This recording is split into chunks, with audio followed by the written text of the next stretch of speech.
Isn't it poetic that we get to host the last major? Soak it all in, because this is the finale.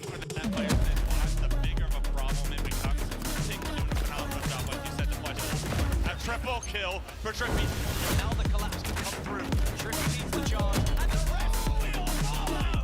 Catwalk and wall, as well as whirlwind roll. Another one here too. Ivy on one shot.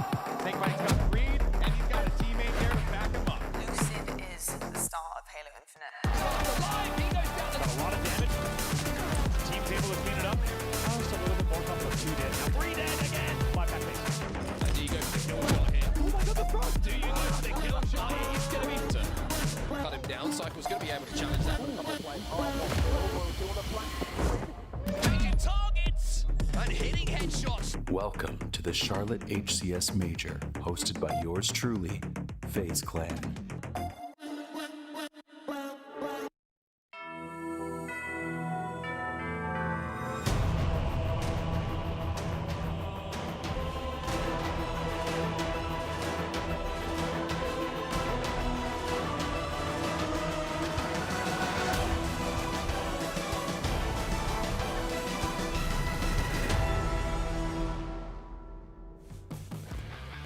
Good morning, Charlotte, North Carolina, and welcome to your Halo Championship Series Major 4 hosted by FaZe Clan.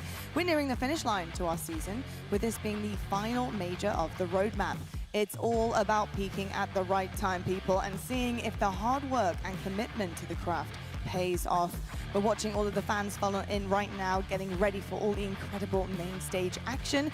And of course, they're going to be screaming. They're going to be fearing for their favorite teams. And of course, there might be some tears along the way, but that is pool play day, folks. And that's exactly what happens on day one. Welcome to Charlotte. My name is Lottie Van Prague. I'll be hosting all weekend long. And you might have noticed I have two exceptional people on the desk here. I have an absolute legend in his own right, coming back not on the sticks, but to talk all about it. Snipe Down Eric, so good to have you. How are you feeling, bro, being back in Halo, but a little bit of a different POV here? Yeah, a bit of a nostalgia blast. Excited to see some high-level gameplay, and honestly, just super happy to be here. Get to see it from another side of perspective, and get to talk about all these matches and these incredible players. So it's going to be really fun to see it from a different area. Get to be up here with you legends as well. Oh, looking for a great weekend. Love that. Lovely to have you up here, of course. And you got your boy, why not, on the end here. Tony, welcome back for another round here on the desk with me this weekend. How are you feeling about the competition? I'm feeling good. I will be honest with you. I thought when you said legend on the sticks, I thought you were pointing to me. I mean, could be. I'll let it slide this time. This time. All right, this time, okay, Tony, I mean, absolutely no disrespect, because I had the utmost respect for you. And of course, we do have an incredible season that demands respect and attention, because all of our pro players have been absolutely incredible thus far in the season. But it will roll on, and of course, we are here in Charlotte. And I've got a really good feeling about Charlotte in terms of the competition stepping up, the standard being ever so high, because we have teams who are battling for that top 3 position. We have teams battling for that grand final position. And I'm excited to see where we end up in the season. Now, of course, we're here in Charlotte on the roadmap, but coming up next, we also have the World Championships. That is where everybody comes together, tries to peak at the exactly right time, and $1 million on the line. As you can see, in the beginning part of the season, Optic were looking clean with it. The first 2 majors, well, excuse me, actually the first major, then the Open was theirs. Then we saw Shopify rebelling, which were biting at their heels. They managed to take that last major at SLC. Now, coming into things here, we got FaZe, who are into their hometown. They are the hometown heroes. Can they do it this time around? They're getting awfully close. But to talk all about all of our teams here that we are seeing this weekend, we have our wonderful analysts, and I want them to analyze all of the action, because I just don't know what to make of it. I don't know what to make of some of these teams who, you know, you were expecting a lot out of, and they're just not producing the goods on the right time, on the right day. And there's so many questions that I hopefully will have answers for coming into things. But let's talk about the storylines. Rostermania wasn't much of one, to be perfectly honest with you. I think the main 2 were Omit, Majin. Omit for me is, I think, the outlier here. What are you going to do about, I think, building blocks here, right? At this point in time in Charlotte, we got players like Lethal. I mean, Snipe Down, you were a part of a massive storyline with Lethal and your career. You know, there's so much drama happening back in the day. You know, Lethal right now struggling to find his footing on a team. How are you feeling about Omit and the changes that they've made this late in the season? Yeah, I actually got to hang out with Lethal a little bit yesterday. We were just watching a bit of the game, and it's just good to catch up with him. A lot of memories, a lot of good times, and I think they're just coming into this event just looking to show up in pool play. It really is where it all begins. You just get your footing here and then take that into champ. So we'll see what happens. They are a new team, but sometimes you get that new team formation, you come out and you're better than you ever thought you were, and who knows, maybe they can cause some upsets. Very much so. And Tony, obviously we got Unreal Nightmare as well. We had quite a big change on that team. 3 coming out, Haynes, Morsley, Septify, and then we've got Breaking Shot and Envol coming in, some 2 notable team members there as well. How are you feeling about Unreal Nightmare? Yeah, I mean, you have some teammates that are coming together here, and then you have Breaking Shot obviously joining Envol, dropped from that Omit roster, now on Unreal Nightmare. He's been actually looking really good, and I'm excited to see what Omit have in store for them. It's a team that can only go up from here. It's been a few downs. It has been a few downs. And by the way, folks at home, excuse my voice. I know it's not as smooth as normal, but I have been shouting and raving at everything that's been happening in esports recently, so we're going to have to roll with it. I'm not sick, luckily, but what is sick is seeing 3 teams at the very top, duking it out on the main stage. And I think the biggest question is, do we have a big 3 yet again? We're seeing Optic and Shopify time and time again at the very tip top, but FaZe are just trailing slightly behind. I mean, you have to question the work that's being put in by these top 3. How are you feeling about these guys and the fact that they're rotating seemingly in and out of kind of success here this season?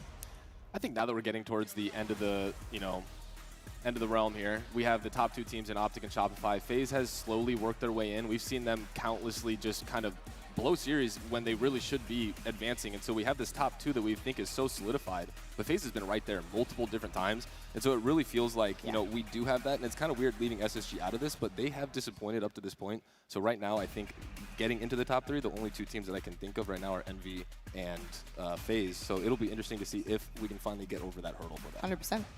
Yeah, I mean, it's really tough. I feel like we have an expectation for who's going to make top 3, but to say that we have a big 3 is really tough right now with the competition getting tighter and tighter. Look at the last TSM Invitational 5K tournament. We saw even the likes of Optic get upset by a squad, who isn't even in pool play. So it's actually crazy to see something like that. Anybody can win on any given Friday, Saturday, or maybe even Sunday. 100%. Well, let's talk about our lock, right? Shopify won the last major, looking phenomenal. You're going into online as well with them, and you're seeing kind of a back and forth between Optic and them. It really is kind of testing the waters, especially when you're online heading into a LAN. But it's seemingly at that major last time looking really, really good for these guys. I think teamwork is at the core of what these guys are producing, and they do have firepower to match this. Do you think they're peaking at the right time, though, Eric? Yeah, I mean, this Shopify team is, I called it from the beginning. I think in terms of individual skill, if you put every team into one unit, Shopify has the most individual skill, and we saw them dominate. Honestly, even at the first 2 events, they were doing very well. They got reversed by Optic twice, and I think that was just the inexperience showing. And now that they have that individual skill and the experience at these events, we saw them take the last major, and we'll see what happens, because if they win this one, we got 2-2 tie going into champs. We certainly do indeed. I think Shopify have just really started to elevate gameplay even more so, because they really were there right at the beginning of the season. Even in the off season, they were completely rolling people. The competition, it was unmatched. Obviously coming into things though, Optic Gaming, they bounced back, they fought back, and they were able to do things when it came to, I think, the biggest stage that we have here in Halo, which is the main one. Tony, looking at Rebellion here, I mean, they look so good objectively, but that Strongholds, that stat line is absolutely stunning. Yeah, I mean, only dropping 2 Strongholds is really serious for a squad, especially at the level Shopify Rebellion play at. They're oftentimes playing against this very Optic Gaming roster, oftentimes playing against the best in the world, and to look that strong is serious. Also, the Slayer, sneakily, 26-16 in Slayer, with how many Slayers you see in a series, that's an impressive stat as well. And of course, when I'm thinking Slayer, I'm thinking Cycle. My man is absolutely insane. And honestly, if I had to pick like just a super early MVP for this weekend, a way too early MVP, give me this man on screen right now. He steps it up in the biggest moments, especially on LAN. I mean, Snipedown, you're looking here, the damage difference is insane. He's second across everything in terms of Halo and HCS. It's absolutely amazing. The consistency is there. What is a big kind of outlier for you when you look at a play like Cycle? What does he bring to the table for a team? I mean, you look at these stats, I mean, he's not only getting the slays, he's also staying alive. I think the biggest thing about him is his ability to kind of fly under the radar on these maps. to do the damage, to stay alive. It kind of like that Pistola gameplay back in the day where he wiggles around, he gets no shields, he is able to maneuver and draw so much attention to himself that it makes his teammates' jobs that much easier while he's still putting in the damage, the kills, and the assists. 100%. He gets the work done, and the rest of the team follow suit. Shopify looking incredibly dangerous currently coming into Charlotte. Let's talk about Optic, though, because they're not far behind, let's be perfectly honest, and it really does go back and forth. They're winning things online as well, so coming into this, they're feeling really confident. It's whether or not they can push this past the line against a team like Shopify, who are incredibly prepared. When you look across Optic, I will say, though, some of their objective work has been unbelievably good. You can't deny that they are working together very well as a team. And Snipedown, when you look at Optic, how are you feeling about actually what they're producing here? You know, a lot of people are kind of relying on their slaying ability, but it's so much more than that.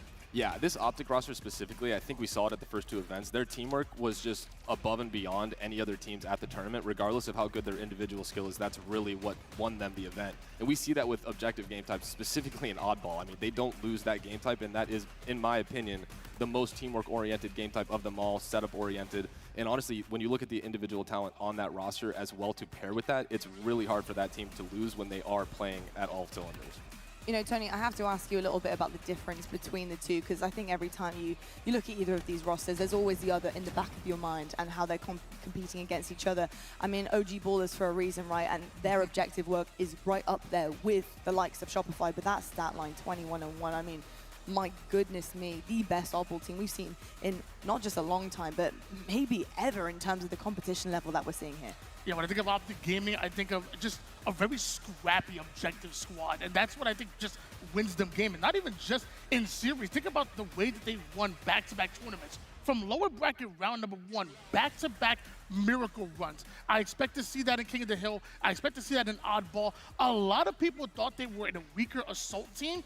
They were wrong. Maybe Fortress Assault was their, maybe not their best game type in map mode. However, they love them some Aquarius, and that's why you're seeing a big difference in Assault. 11-3, that ain't bad either. And honestly, Snipedown, while I've got you here as well, I think it's really awesome to get your take on certain situations for players.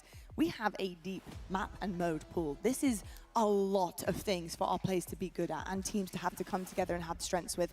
It's very, very difficult. You know, they're scrimming 17 games a night. It is so much. So when you're looking across some of these stats for viewers at home who might be new to this and might be trying to understand at a higher level, how difficult is it to be just making sure that every single aspect of your gameplay, whether it's a map, a mode, what you want to do strategy-wise, to get that perfect, that perfection to be able to take a trophy, how difficult really is that to do?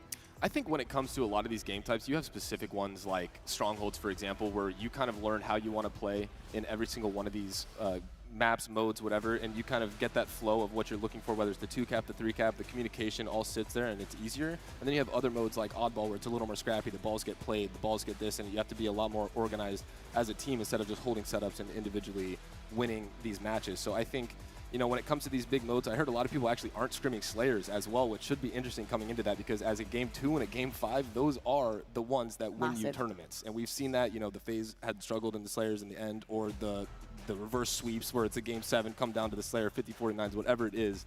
It'll be interesting to see what prep is done outside of the scrims since they aren't playing it as much. 100%. And talking about prep, there's a team that love to do the prep. They love to do the work, and that's FaZe. And again, we talk about this big 3, and rightfully so, consistently in the top 3. They made a massive change there, big swap with SSG, and quite frankly, it's paid off for them. Not so much Space Station Gaming, unfortunately, we'll see coming into Charlotte. But FaZe, they have been putting the work in, the time in, trying to perfect their craft. Things went well at SLC. I think considering they came into it very, very quickly. It was a brief kind of togetherness.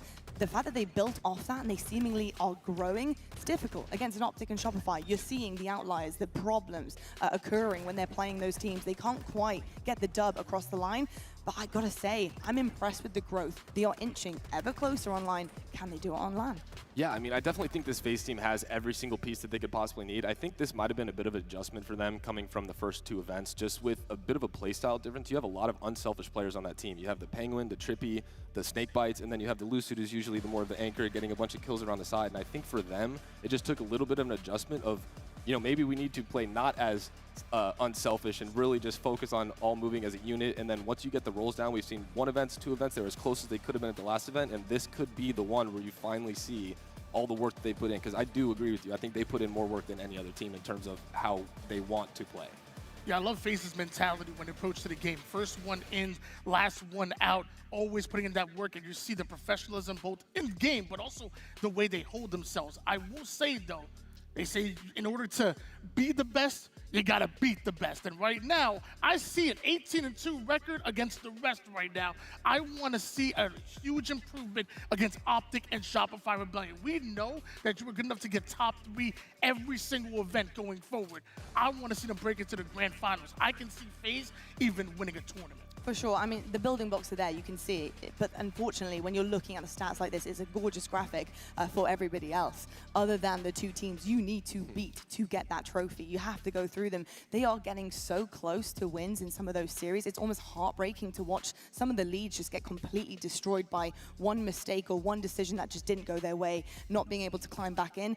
And that's the growth that they need to start kind of producing and the goods we need to start seeing. So excited to see them at LAN, because I do think we will see maybe, hopefully, a little bit of difference maker as time has gone by here as well. There's a couple of other teams, though, that I think are notable. In terms of knocking on the door that is the top 3, I've got to say Envy. Scary, scary team, especially recently. I think filled with incredible talent. Talent that's honestly been on the radar for quite some time. We've got Descendant, Precision, etc.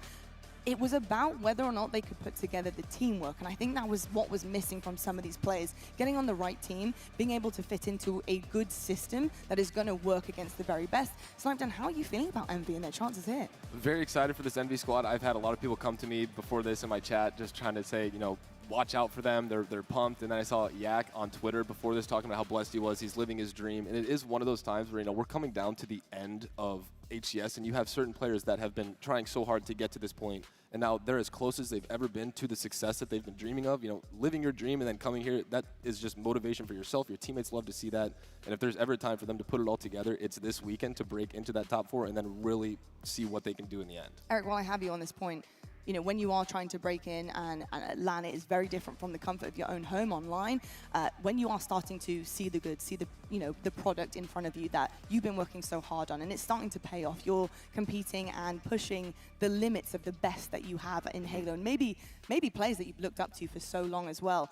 How do you then convert that on LAN? How do you shake the nerves, the pressure, knowing that you're just as good, you're right there? It is one decision away from actually taking the series. How do you start to calm that if you are a young gun? I mean, the best case scenario for them is pool play. You know, they have their out of getting a match against a really good team, SSG, who they've had incredible success against, and we're going to get into that. But it is one of those where it's like, that is the momentum builder for the weekend. If you come out and you lose to a team that you have been kind of stomping online, that is not a good tone for the remainder of the weekend, regardless of if it's going to affect anything. It might affect your pool placement. But that right there, if they come out and they smoke them, I think that we're in for a treat. I love that. Love that so much. Momentum is so very important as well when it comes to these tournaments all weekend long. I have to also talk about what was previously Nemesis here as well. Why not? Because Luminon, they're coming into things. We don't get to see them online. You know, that's a sad reality that we have in terms of the global reach with Halo here, but we see them online in EU just being so dominant. The powerhouses that we know and love that were,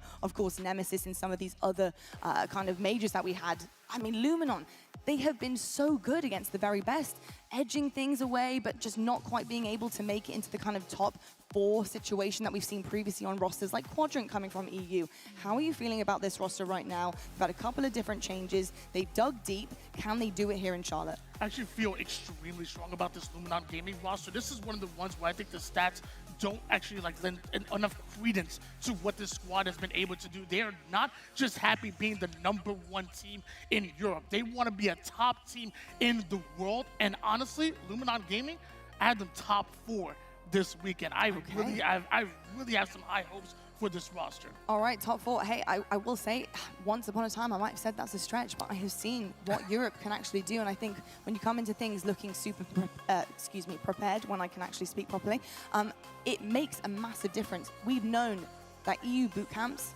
are where it's at.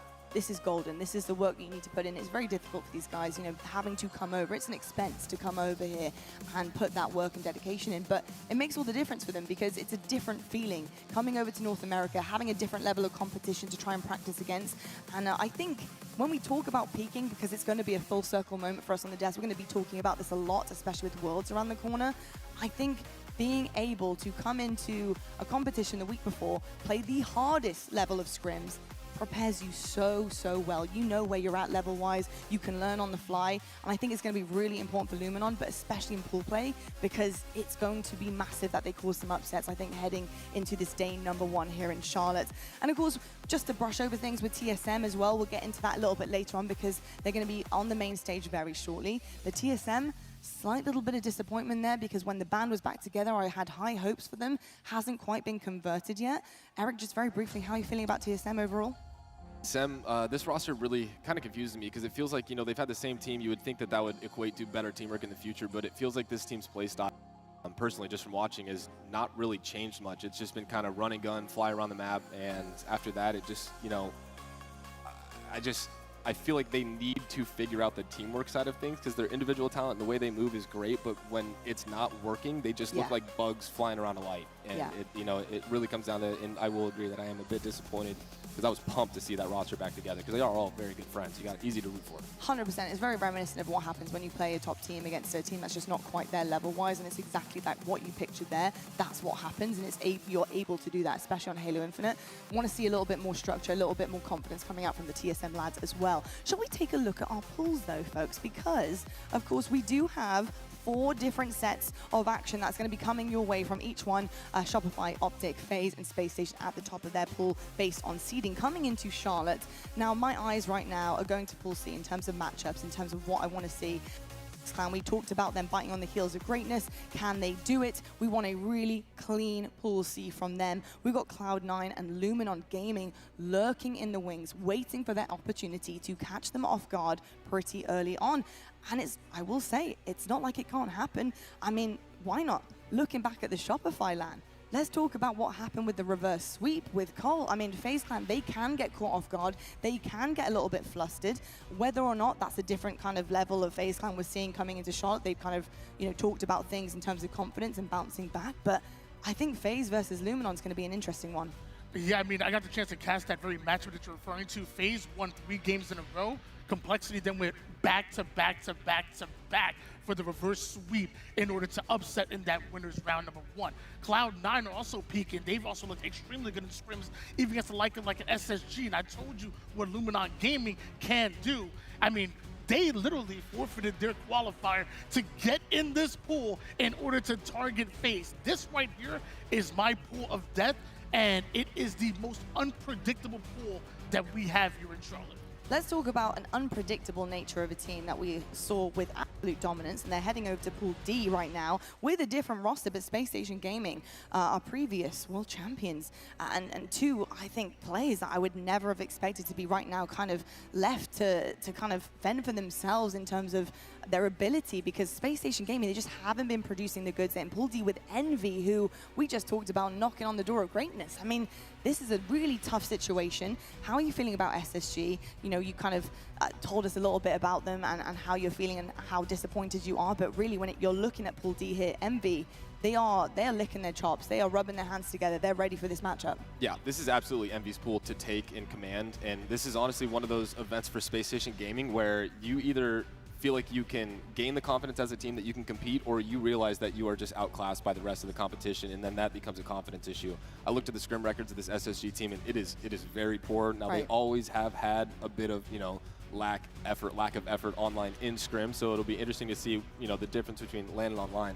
But I think for them, you know, with the amount of team changes they've had, Stellar and Eco have really had a hard time finding that duo replacement that fills the role that they've been looking for. And I think that with the 2 players that they have now, they've got the individual skill, but I think the teamwork is lacking, and that's where we're seeing a bit of the disconnect with that roster and their placements.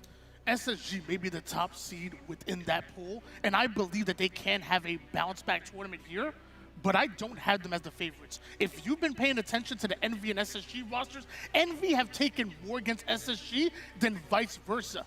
Envy are the favorites in that matchup. In my opinion, SSG are the ones that are underdogs. I agree with both of you.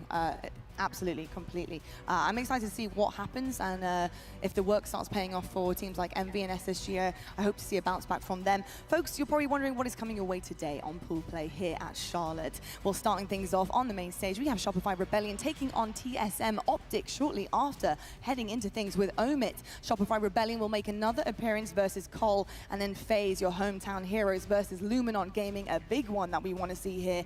SSG versus MV, the very matchup we were just talking about, and rounding off your evening, it's FaZe versus Cloud9. Where can you watch though? Well, we have a couple of different places and on 2 different platforms, Twitch and YouTube. We have an A stream and a B stream, so you can make sure you catch all of the action, watch all of your favorite teams duke it out on the main stage and our side stations to see where they end up by the end of today. What do you get for watching though? Keep all the tabs open. That is my one thing I will say to you, because you can get your hands on all these incredible Twitch drops. We have all sorts of things, skins, we have charms, we have weapon emblems, everything that you could possibly imagine. Make sure you're watching all weekend long. Tune in to catch all of the action, and you guys can get your hands on these goodies. Well, folks, it is time that we set up our first match of Charlotte here at the Halo Championship Series, our very last major of the season, and it's going to be Shopify versus TSM. Shopify are looking to really make their move here at the end of this season, make a run and gun for the trophy, and not only the one here in Charlotte, but of course the one at Worlds. Let's meet your Shopify Rebellion team.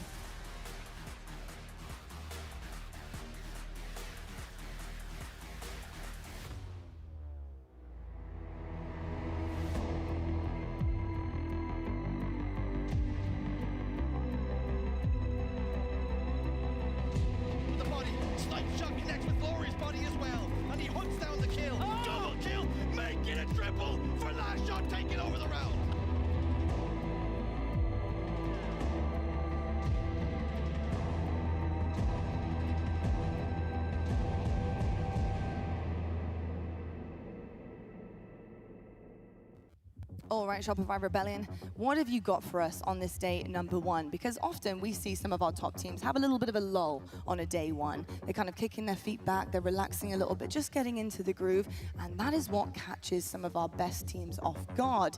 Do we feel that same sentiment when it comes to Shopify Rebellion? Have they been like that this season, Snipedown, would you say? No, I think that they have usually come out of tournaments looking like the best team in pool play, and then leading into the bracket stages and everything. I think Shopify is one of those teams that they do not like to let any teams feel any type of confidence against them. So with them going against a TSM team that is, in my opinion, kind of like a little budget version of them, it will be interesting to see if the firepower is matched in a sense of just like sporadic, but I think overall we're going to see a pretty dominant series out of them. I think we certainly will indeed. Tony, it's one hell of a roster, isn't it? This is an incredible team that have everything that you could possibly want in a team to root for. I mean, they got the slay power, they are incredibly confident when it comes to all of the maps and modes. There's really not a kind of issue or something that you can capitalize on when it comes to this roster. How are they going to fare against TSM? Do you feel like this is going to be a battle, or are we seeing a one-side situation?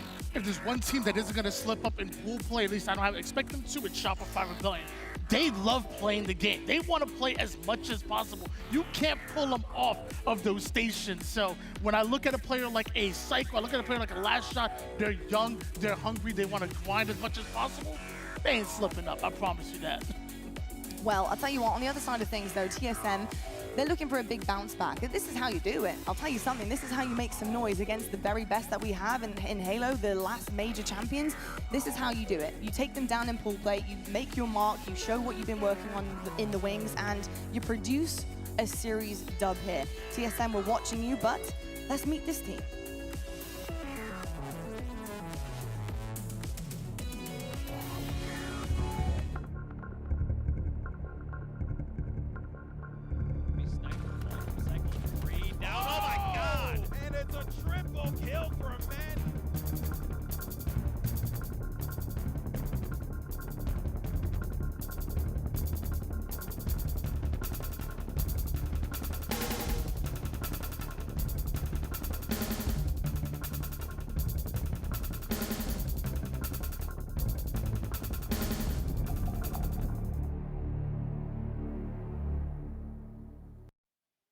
All right, TSM, What can you show us today in day number 1? I think there's so much to say when it comes to this roster.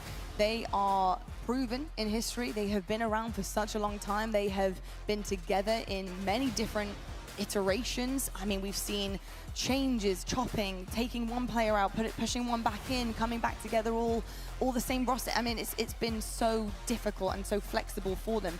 Have they finally found their footing? I mean, that was the big thing that we had to say when they came back together for the final time of Halo Infinite, and I don't know how to feel about them. I think I'll understand a little bit more when we see this first matchup. What are you looking for in particular from them, Eric, in terms of gameplay here? Yeah, it all comes full circle with the roster, and I really think I think Aquarius capture the flag is game 1. So I mean, that is probably, although it's one of Shopify's very good game types, that is probably one of the better game types for them in terms of their run and gun type of playstyle, and they really just need to focus on you know, linking up, making sure they're watching each other's crosses, their angles at the same time, and then moving up when they need to and being objectively efficient. They don't want to just run out there and just be running around pulling flags and you know, you never know what's going to happen. But with this roster, they need to at least win one of these games against Shopify to carry some momentum forward. If they can win more than that, even better for them. But I think this first series, you know, it's the first match of the tournament, pool play. This is just going to set them up for the remainder of the pool and the rest of the weekend. So I'm just hoping that they gain some confidence from this. Certainly will. I think when I look at rosters, I lean on consistency. I'm hoping for any type of consistency. And my eyes go to Tarlik here, Tony. Yes. Tarlik has been consistently slaying so well, and I'm so impressed with what he's been doing performance-wise. Can they get it together as a team, though? That's my big question. It's all well and good being on the KD leaderboard. You want to be on the podium. You want to be on the first place position, holding a trophy. How are you feeling about this guy? I'm actually so happy that we're showing a light to Tarlik, because it's not just at SLC, by the way. Since year 1, he's been the best player that nobody's talking about. It's 100%. Actually crazy to see what he's been able to consistently do from a slaying standpoint, and nobody's talking about being one of the better shots in the league, one of the best decision makers as well. Tarlik is the real deal. Please, y'all, please recognize. It's actually been kind of disappointing for me, just being a spectator after my first year, of seeing him and the potential that he's had, not taking that talent and possibly seeing where he can go with that. You know, I don't know what the reasoning is behind that. I have no idea what goes on there, but I feel like maybe other people know something I don't, but every time I watch him, I'm incredibly impressed, and it really, their success in the past up to now, it really does come down to him carrying, especially in the slays. The rest of the guys all do their part, but I think he's the X factor when it comes to, you know, putting show on. He certainly is indeed. I've got to say, I hope he has a sniper in his hand in this series, because I want to see a Tarlik pop off. That was special the last time we saw that. Speaking of seeing people, though, I want to see two of my absolute favorites. They're going to be on the mic for this matchup. Our casters are Onset and Bravo. Fellas, first one is Charlotte. It's going to be the first last one of our major of the season. Shopify versus TSM. How you guys feeling? Feeling great, lot. Feeling amazing. Great to have Eric and, of course, Tony on the desk as well. And I've got to be honest, Andy, quite the series to start things off today in Pool A. It really is, especially with what you saw just a little bit ago in the TSM Online event, right? These teams have a history where they've met up recently online. We've seen the result already, 3-1 both times in favor of Shopify. But let's not forget, you do have TSM taking objective game types off of them, so this one still could be a pretty interesting series for sure. Yeah, it's a great talking point, actually, coming into this event. Probably the most that's happened between events that we've had in a long time. We are coming into, of course, the money season of Halo Infinite. We have this major and the World Championships just around the corner, but we've had 2 online events. We've had an offline event as well, so every single team that is here is ready to go, and I think TSM and Shopify both got different stories coming into this, but Shopify, of course, are defending champions here, wanting to go back-to-back. Yeah, absolutely do. They want to make this year theirs. We're going to start things off on CTF Aquarius, and an interesting series layout thereafter. Slayer Recharge, most notably, the 2 games that TSM took off of Shopify at the second TSM Pro-Am by Jersey Mike's was Recharge, so they're going to have their Recharge game ready. Then things are going to get interesting here in game number 3. Yeah, game number 3, Lattice, the new map that's been thrown into the rotation. We have 3 different game types on it as well, so a lot to be understood, worked at, practiced, and of course talked about after this event, because we feel that's going to be a real game-changing, not just map and mode, but certainly decider potentially in some of these series. I also have to say, the 2 game types that TSM did win against Shopify just about 1 week ago were King of the Hill and Strongholds. These are position-based game types, so I'm looking for TSM to put up a fight in that game number 3 as well. And of course, then we have Oddball Live Fire as our game 4.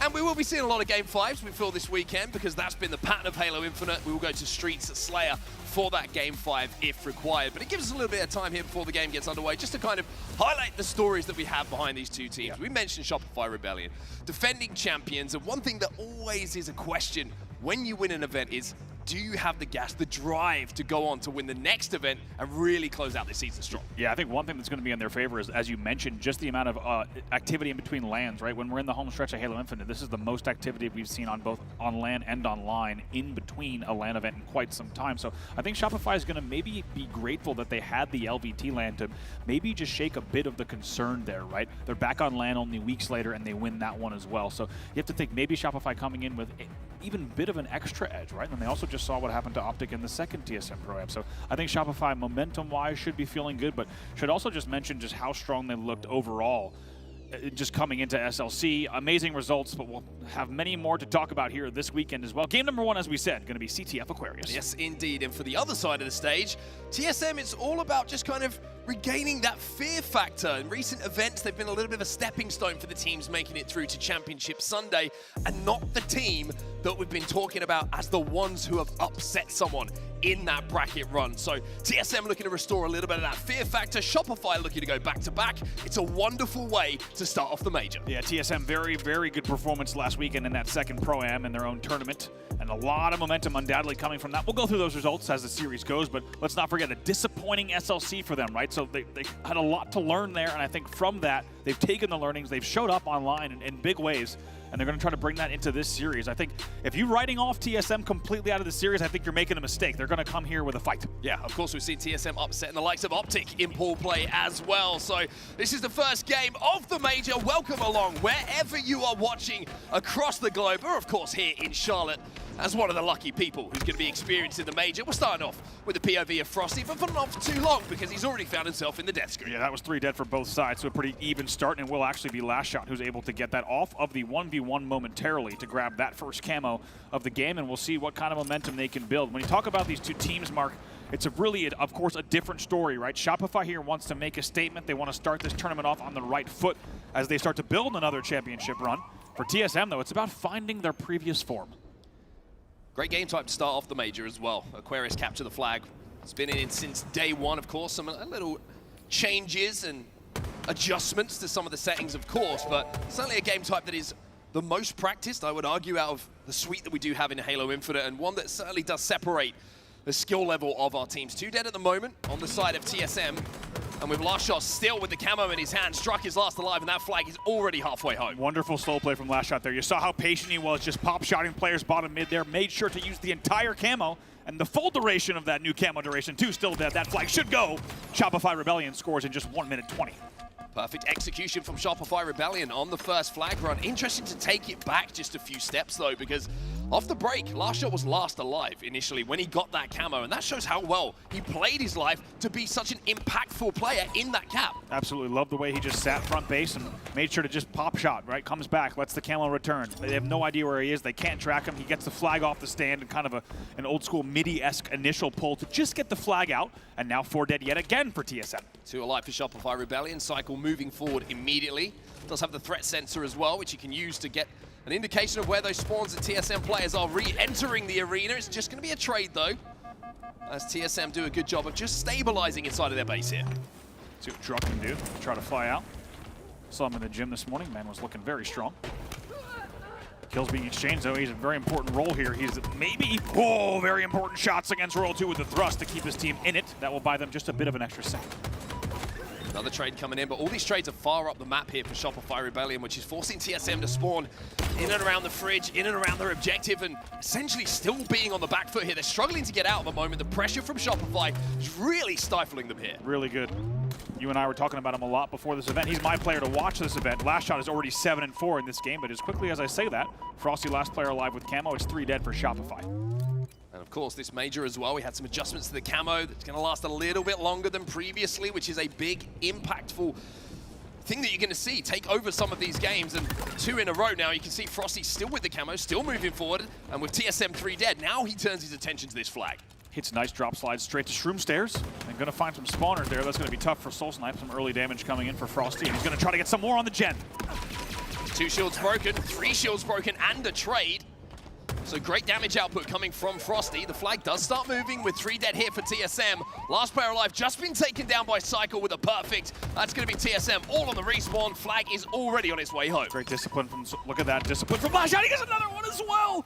Beautifully done there. And that flag will be returned momentarily. Royal 2 will walk home what will be the second flag, and yet still 3 dead for TSM. Last shot, the first player to hit 10 kills, and Shopify Rebellion looking like they're picking up where they left off in Salt Lake City. TSM got to be careful here not to get double capped. Druck is already down to no shields inside of the fridge, and Royal 2 is hunting. Fantastic stats actually picked up. We talked about this a little bit before the event. Royal 2 has never gone negative in Halo Infinite. We took a second, we were like, what? Don't even know how to process that. And then we were like, oh, it's actually true. That's just an insane statistic for one of the best KD players of all time. Oi! Beautiful shots there. In the end, he will get the finish, and I couldn't agree with you more as I start to have a lucid dream of the last shot. Just not just you. Just don't worry too much. But couldn't agree more. When I heard that stat, I think I'm still mentally processing the idea that there's a player who had not gone negative at a single tournament. Talk about the consistency out of him. Well, consistency for KD is not just him at the moment in this game. Every single player on the side of Shopify Rebellion is positive. TSM struggling to get on the board at the moment. Soulsnipe 5 and 13. Torlik, the player who was described as the X Factor, understandably for this team as well, who needs to get the kills. He's 4 and 10 as well. TSM are just being bullied at the moment. Yeah, like it's a great point you bring up, because I did want to mention it's pretty remarkable. Man, he finally wins that one. It's 3 days. He's going to try to stay alive off the triple. And is able to do so in the fridge for a moment. They're forcing the spawns, and they get the 5th kill as well. Here they come. Camo coming up as well, so these kills being timed well enough for TSM to at least contest. Oh no! This next power Did he up, spawn? but you have to. Wait. To cross the road, you have to look both ways. How early did he spawn there? Wow. We not learned from the chicken. It's true. There was neither a check of one way nor the other way, and he does get back whacked in the end. What looked like it was going to be maybe a momentary TSM pull and advantage turns instead to a 3rd camo for Shopify Rebellion. Flag is pulled. Frosty's on the flank there. You can see through the gen, but he's going to be taken down. So Royal 2 now turns his attention just to staying alive and making the most of this camo. And like we mentioned previously, the up in time that you can now use this camo that's active once you pick it up means that you can just take an extra second. Means that you don't have to overcommit and look for a trade. You can just milk your life, and output damage on Royal 2 is doing a great example of now. I mean, you can really tell it's even changing the way, we're already seeing it here in game number 1. We've seen it, of course, on the tournaments the past few weeks as well. It's changed the way that Camo's played on something like Aqua CTF. We're continually seeing this just drop the flag out and kind of pick players off, because you have that extra time. It buys you time to be even more annoying. 3 dead for TSM yet again. 3 dead, last player alive is on the car side.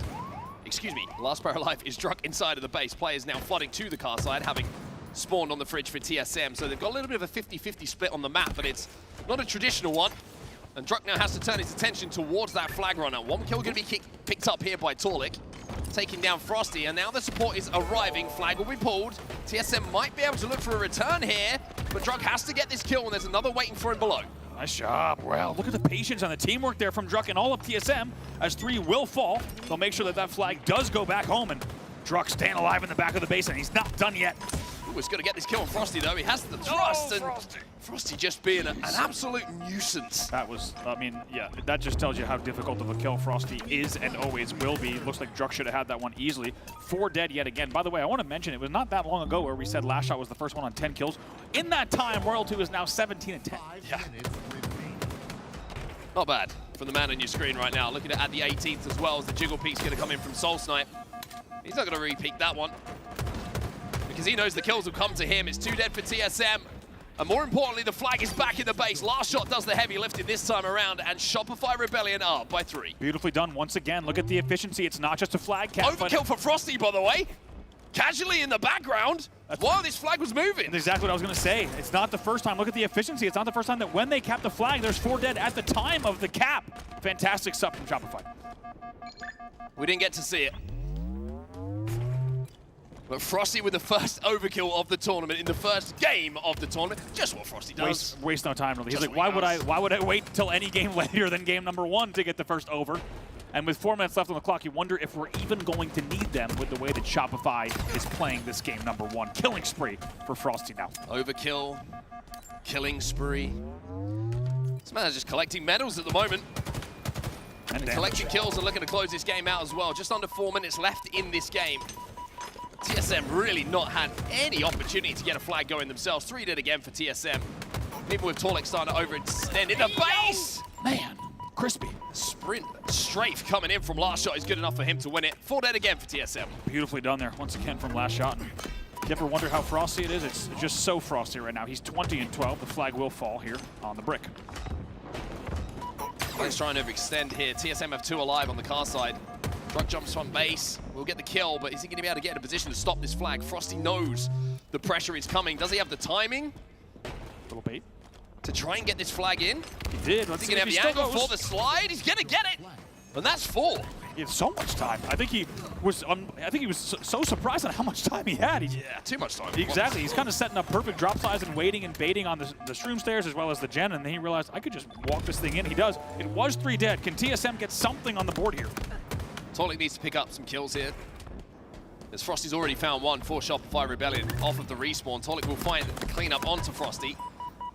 You can just see the pressure that Torlik's under. You're so kind of guilty of over-peaking against these Shopify players. They make you pay. They will hit the 5 every time, but Torlik playing his life well enough to have those numbers on his side. Royal2's going to take some damage, but Royal2 wins the fight. Druck there for the trade, but this is an uncomfortable and scrappy-looking run here for TSM. Druck now last alive. That's the type of things that Royal2 could do in that pretty much a 1v2 from bottom middle. He's going to fly out, he's going to get the kill. Beautifully done. Still 2 dead for TSM, and the flag will go back. First opportunity really for a flag run, and it falls on its face for TSM. You find 2 kills though. Last shot's just trying to scarper away here. I'll make sure that he's not going to be the next. Joins Royal2 on the car side to now double up on Druck. It's wonderful movement towards a teammate. From no shields to being involved in a fight to now being the furthest player up on the map to look to get a flag moving. It's just great stuff from last shot. Just absolutely flying through. Also keeping an eye on top mid the whole time, making sure Camo was not grabbed just yet, as you see. Finally, that flag will be pulled. We'll see what Manny can do, but it's going to be a difficult angle here. Oh, it's going to be a difficult one. Doesn't get the triple here, Frosty, but certainly contributes heavily. As Royal2 finds yet another camo here for Shopify Rebellion. Power-up control has been all for the side that's dressed in red for this game. Complete game control. Royal2 still, as you say, camouflaged, and he's 25 and 15, make it 26. As 3 were dead, staggered 4 dead here. Druck is already up the P side. Royal2 throwing that flag out. Those at the spawns are a little bit staggered for him to try and force this one. With last shot picking up that kill, you would imagine Royal2 is going to, even with his allergies to objective at time, look to move that flag. He's got camo though, to be fair. They're 4-0 up, he's got camo, there's a minute left. I understand what he's doing here. No, this is, like we said, the extended camo lets you do this. And when you're at 4-0 and you just want to toss the, this is an absolute luxury. This is the way that you play this scenario to ensure that you just close it out strong. 28 and 15 in this game, Royal2. 29 and 16 now. TSM trying to force a flag, but Frosty's going to cut it down. 3 dead for TSM once again. How many times have we said it? 3, 4 dead for TSM. You're not going to win many flag games if you're saying that a lot. Frosty and Royal2, by the way, at this stage of the game, almost identical numbers from them here. He'll continue that run bottom middle, but as you said, it's really just a 26-second victory lap here as flags will be exchanged. 2-2 as far as players on the map are concerned. Soulsnipe's trying to make sure they can secure that return. There's players overextending already from Shopify Rebellion. There's 2 of them in the fridge, and there's a player on the pink side who's flying through. That's going to be Frosty. With just a few seconds left here, Shopify want to keep the clean sheet. They do not want to concede this flag. And that should be it here.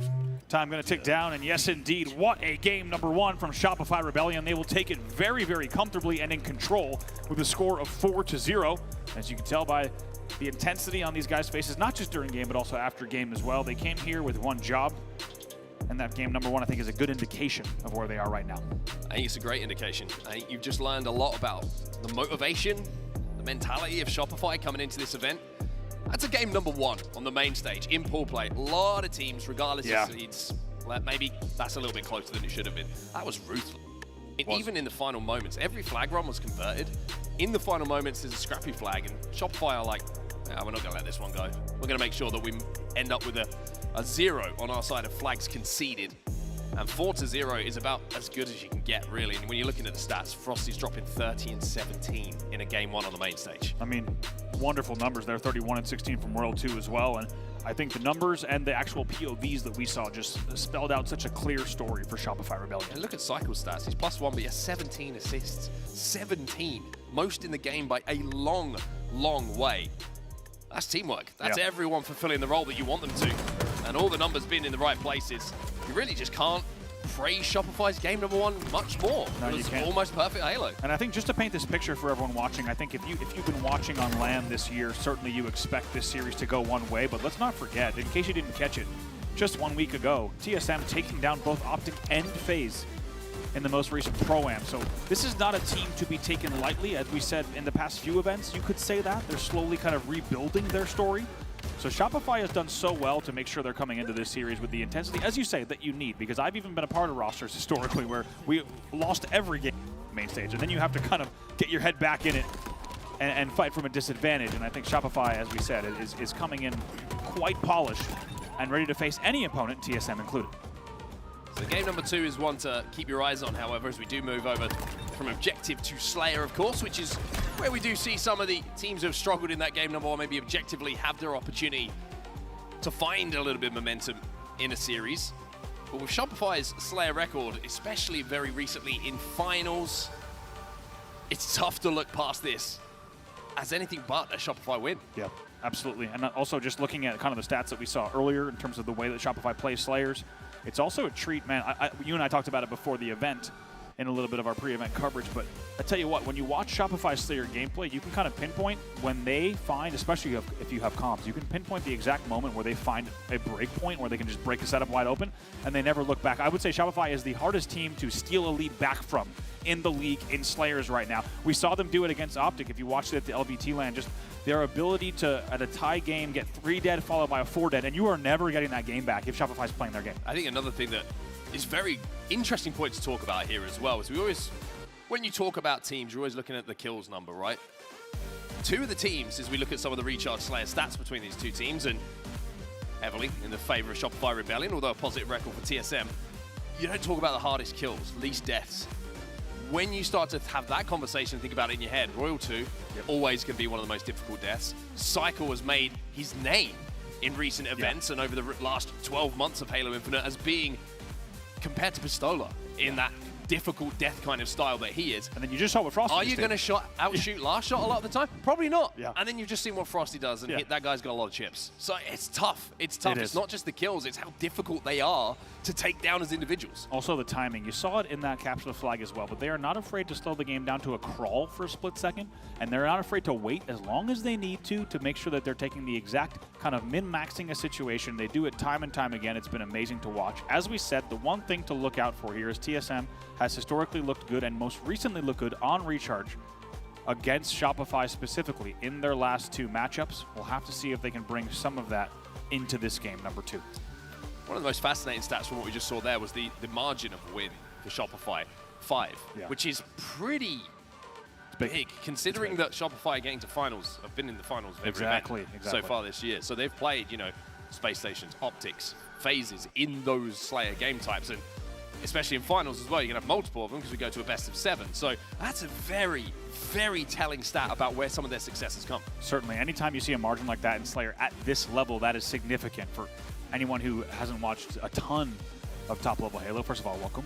Glad to have you joining us here for the HCS Charlotte Major, the last major before the World Championship in just a few weeks. But anytime you see a team that's winning a game by over 50-45, it's just a very comfortable and controlled win for sure. Yeah. But for TSM, we've got to find something here. Like you mentioned, this maybe is the opportunity for them to do so with the record and how they've played very recently against Shopify on this particular map. But I think it's also important as well to just talk about this pool. You've got Complexity in this pool, who have put up some very, very notable performances in recent times. Very big series wins, very unpredictable series wins as well, and they're starting to find their form at this point. So for TSM, if they come off the end of this series with a little bit of a battering and don't show a little bit of life, going into a series against Complexity, who have shown that they've been growing and maturing a little bit as a team over the last couple of months, that's a scary looking series to try and get your head to right for. It really is, and one thing I want to look at, you just saw him on the screen, it's Talik, right? We didn't see the huge performance from him in game number 1 statistically, despite the fact that, as you saw, he was tied for number 1 spot on the KD leaderboard in Salt Lake City. Incredible, first of all, to have 4 of the 5 top KD leaderboard players in this series alone, and you had also mentioned, also kind of nuts to have 3 of them on one team. However, Talik showed up at that event. We have to see what he could do in game number 2, because as you just saw, we're going to need to see something huge from him to make sure this team is in fighting form. Yeah, it's interesting that Toilet probably looking at this series, looking at the Slayer and going, don't worry, boys. 1.26 back at SLC. Don't worry about everyone else who's on this top 5 list. Don't worry about it. They're on the other team, but, you know, all good. Well, let's head into match number 2 then. Looks like we're ready to go here on the main stage. Shopify Rebellion 1 up after a 4-0 convincing win on Aquarius capture the flag. Let's see if they make it 2 or if TSM can tie up the series. Take a look at this well. Hot streak here. 5-map win streak in Slayers. Winning by 9.6 average margin in those last 5. Okay, so TSM. we'll see what TSM might be able to do here. It's quite a statement. And as we said, this is a team of a lot of raw gun skill, right? And you can really bring that into the fray in Slayer. I'm not going to lie, we didn't see much from them in that capture the flag. We saw one pull that really didn't get much across the board. We'll have to see if they can show up in game number 2. We're underway. Shopify leading 1-0. TSM with a chance to tie up the series. And of course, all eyes at the start of this game, bottom middle for that camouflage is going to be popping up. Manny went for it initially. He went down as the camo is going to still be available for both these teams. Pretty good cover fire coming in, but 2 shields going to be broken by Tolik with this bandit rifle, but still pretty sure no one has been able to escape the clutches of each other to pick this camo up. Last shot wins his individual, and now on the back foot, Tolik will grab the camo, but will he be able to survive it? Well, narrowly gets away. At first it looked like he didn't step far enough left and he had to go back into the gun battle, but somehow he does. So just like that, they now have a 5-3 lead and the camo. So the man on your screen, the man we were talking about, Tolik here, shotgun camo in his hand with a little bit of an early lead. What have you got for us, Tolik? It's got to be headshots. It's got to be big damage. Well, the first one's going to be a whiff. Now his attention turns from killing to staying alive. Grabs the grapple. Teammate will collapse on a little bit of the damage. 2v2 on the map right now. 7-5, still the 2-kill advantage here for TSM. But like we mentioned, camo now. 45 seconds you get to play with this thing. And that is going to allow you just to back out of a few battles. Oh, no. But that's going to be one you look back on as TSM 4 dead. And Shopify would take the lead by 1. Just like that. And also, Frosty doesn't even care. He flies in. Gets a little bit of damage. We'll see if the team can close out. They will. 3 dead off of that aggressive damage. 4 dead again. That's what we're talking about. Frosty not afraid to be the first man in. He knew that that would be the first death conceded for his team. However, he knew the damage would be converted. And just like that, this is what I'm talking about. One opportunity, they will blow the game wide open. They were just trailing 7-5, and off of 2 exchanges, it's now 13-10. That's the layer of efficiency you are dealing with for Shopify Rebellion in Slayers. That's devastating.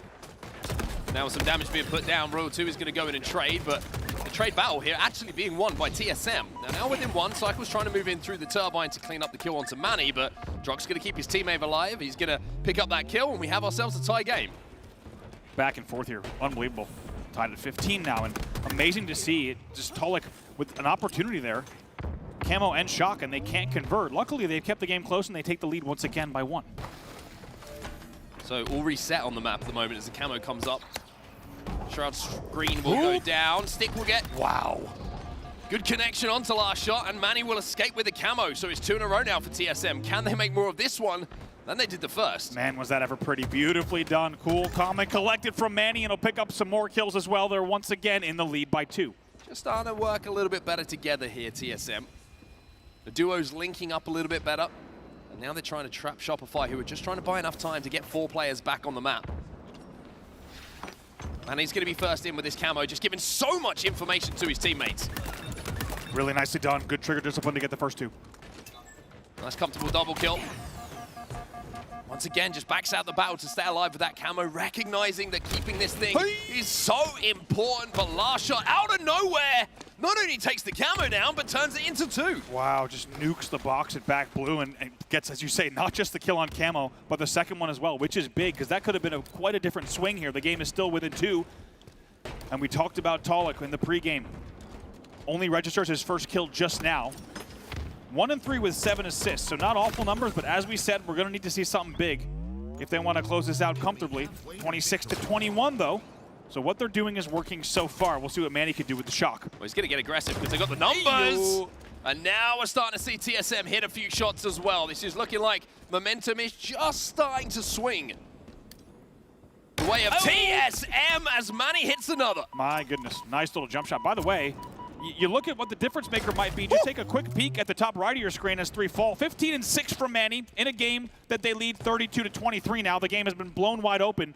Incredible resilience here from TSM to blow an early lead and get their heads right back in the game and now have a substantial lead themselves.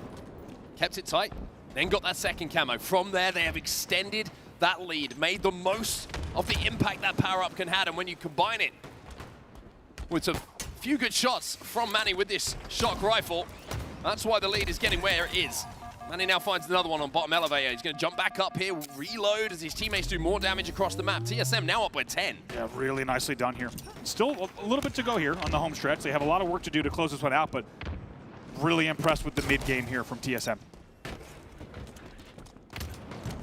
Couple of kills just going the way of Shopify here as the camo comes up.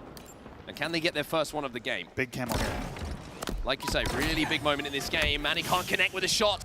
Only did he get taken down, lose the shock rifle, but it allows Cycle to move in and grab this camo. It's a 2v2 on the map right now. This is the opportunity for Shopify to come back, though. Importantly there, TSM, even though they forfeit that shock and camo, they do get about 2 more kills. Otherwise, this game would be a lot closer. It's still within reason here, and Shopify could absolutely upset this party as they're only down by 6 now. Important stick coming in from Soul Snipe in that situation. Every trade from here on out feels very important. You will take a trade. Cycle gets spotted out here by Tolik. Cycle's just going to back up here. And finds himself a kill. Tolik was on the hunt, but he became the prey as Manny finds himself victim of the double kill. Cycle making the difference here for Shopify. Will they be the ultimate spoiler here? What was just a 10-kill lead has been reduced to 4. Make it 3, 38-35. Shopify looking for late game resilience themselves. They took a really sneaky angle bottom mid there. Cycle had no idea where he was. Going to stop that little run. Drak gets an important kill onto Frosty as well. That was the shock rifle down. And TSM have stabilized here. Yeah. Still have the lead. It's a 5-kill advantage as we go into the end game here. As you said, a very important kill. It feels like each of those trades that have been eked out have been so important and instrumental to keeping TSM's lead here. It's still comfortable at 41-36. A little less comfortable than it was a few moments ago, but still a lot of room to play with. Bit of a teammate coming on to Druk there from Manny. He's going to come back to help his teammate out. Frosty gets taken down, and now the pace starts to pick up here. Cycle with a big kill to keep the game close. It's still a 6-kill advantage here for TSM. Trades are fine, but giving away kills like that allows space to be gathered here by Shopify Rebellion. They can start to get aggressive. You get the feeling that both teams know that the series probably rides on this game. I think if Shopify win, TSM knows it'd be almost an impossible road back. Shopify similarly thinking if they take this, that could guarantee them the series. 5-kill game here. Frosty finds one, last shot finds one, 3 dead TSM. Danger starting to probably rear its head for TSM a little bit here as last shot finds another. It's a 2-kill difference between the two teams, and TSM are struggling to find a footing here. Important kill from Manny though, just to give him a little bit of space. Watch the kill feed. Camo coming up right now. This camo will almost certainly decide the game here. Big damage taken by Cycle, has to stay alive in this situation. Last shot takes some damage as well, so 2 Shopify players have their shields broken. As Druk gets that camo for TSM. 4 kills is all they need. How does he play this? With a 2-kill lead, he can be patient here. They can wait for the opportunity to come to them, to get the pick, to get the damage. They don't have to force it. Let's see how he plays this. Royal 2 always spots the camo out. Some of the best camo eyes you've ever seen. As Druk now starts to make his move. Game is on his shoulders here as Tolik finds the stick onto last shot. There's the back smack here from Druk as well. It's going to be 2 kills going the way of TSM. And if they do that again without any kills going to Shopify, that will be game. They should be able to pinch here on Frosty as well. This should be a freebie in the back. Somehow Frosty sneaks that one out. It's not over yet. 46-49. 46-49. 1 kill, all that is required for TSM. And Manny's going to find it. Manny finishes game 2 with 21 kills to his name. A monstrous performance from him as TSM steal the Slayer. We are tied up 1-1 now on our main stage. And what do we say? TSM on recharge against Shopify. There's something special there. And you kind of get the feeling in a final 50-46 score. You have to think when TSM saw that it was Recharge, knowing the past few weeks of history between these two teams, once they saw that Recharge game type, they must have thought this Slayer is going to be an even bigger opportunity than it normally is. We'll take a look at some of the stats here. As you said, it's Manny, 21-12 in a game that they win by 4, putting the team on his back. Yeah, more than double positive. Even my maths will allow me to do that. Oh, no, it's not. No, it's not. No, it's Oh, not. yeah. You I went meant for almost. it. It's a high early. risk, It's a high risk. high risk, low reward whenever I talk about maths. I meant almost double positive. Watch the VOD. That's exactly what I said. Shameful, isn't it?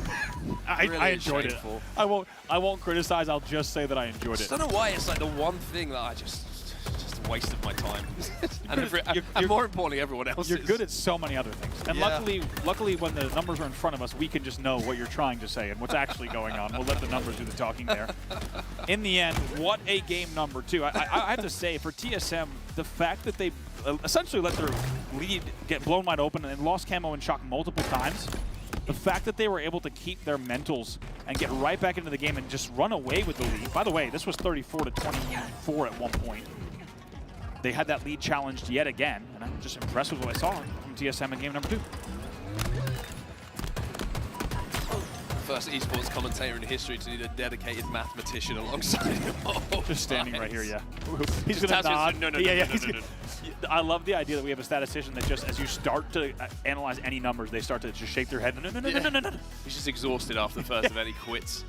Game number 3. Let's talk about this, though, because it's the first time we're going to see on our main stage at a HCS Major, the newest addition to our map pool. Vegan-friendly Lattice is going to be game number 3. The greenest map yet to come into the Halo Championship Series. Also gluten-free, by the way. King of the Hill Lattice, as we said. Now, I want to focus on specifically not just the map opportunity here. I think there's 2 pieces. You and I, before the event, were talking about how Lattice is going to provide an opportunity in a series exactly like this, right? A lower... I know you're still laughing about the numbers. Lattice presents an opportunity for a team just like TSM against a team like Shopify. If they've put in the work, right, it will pay off. You'll find it more fun than that. I'm devastated. It will pay off without a doubt.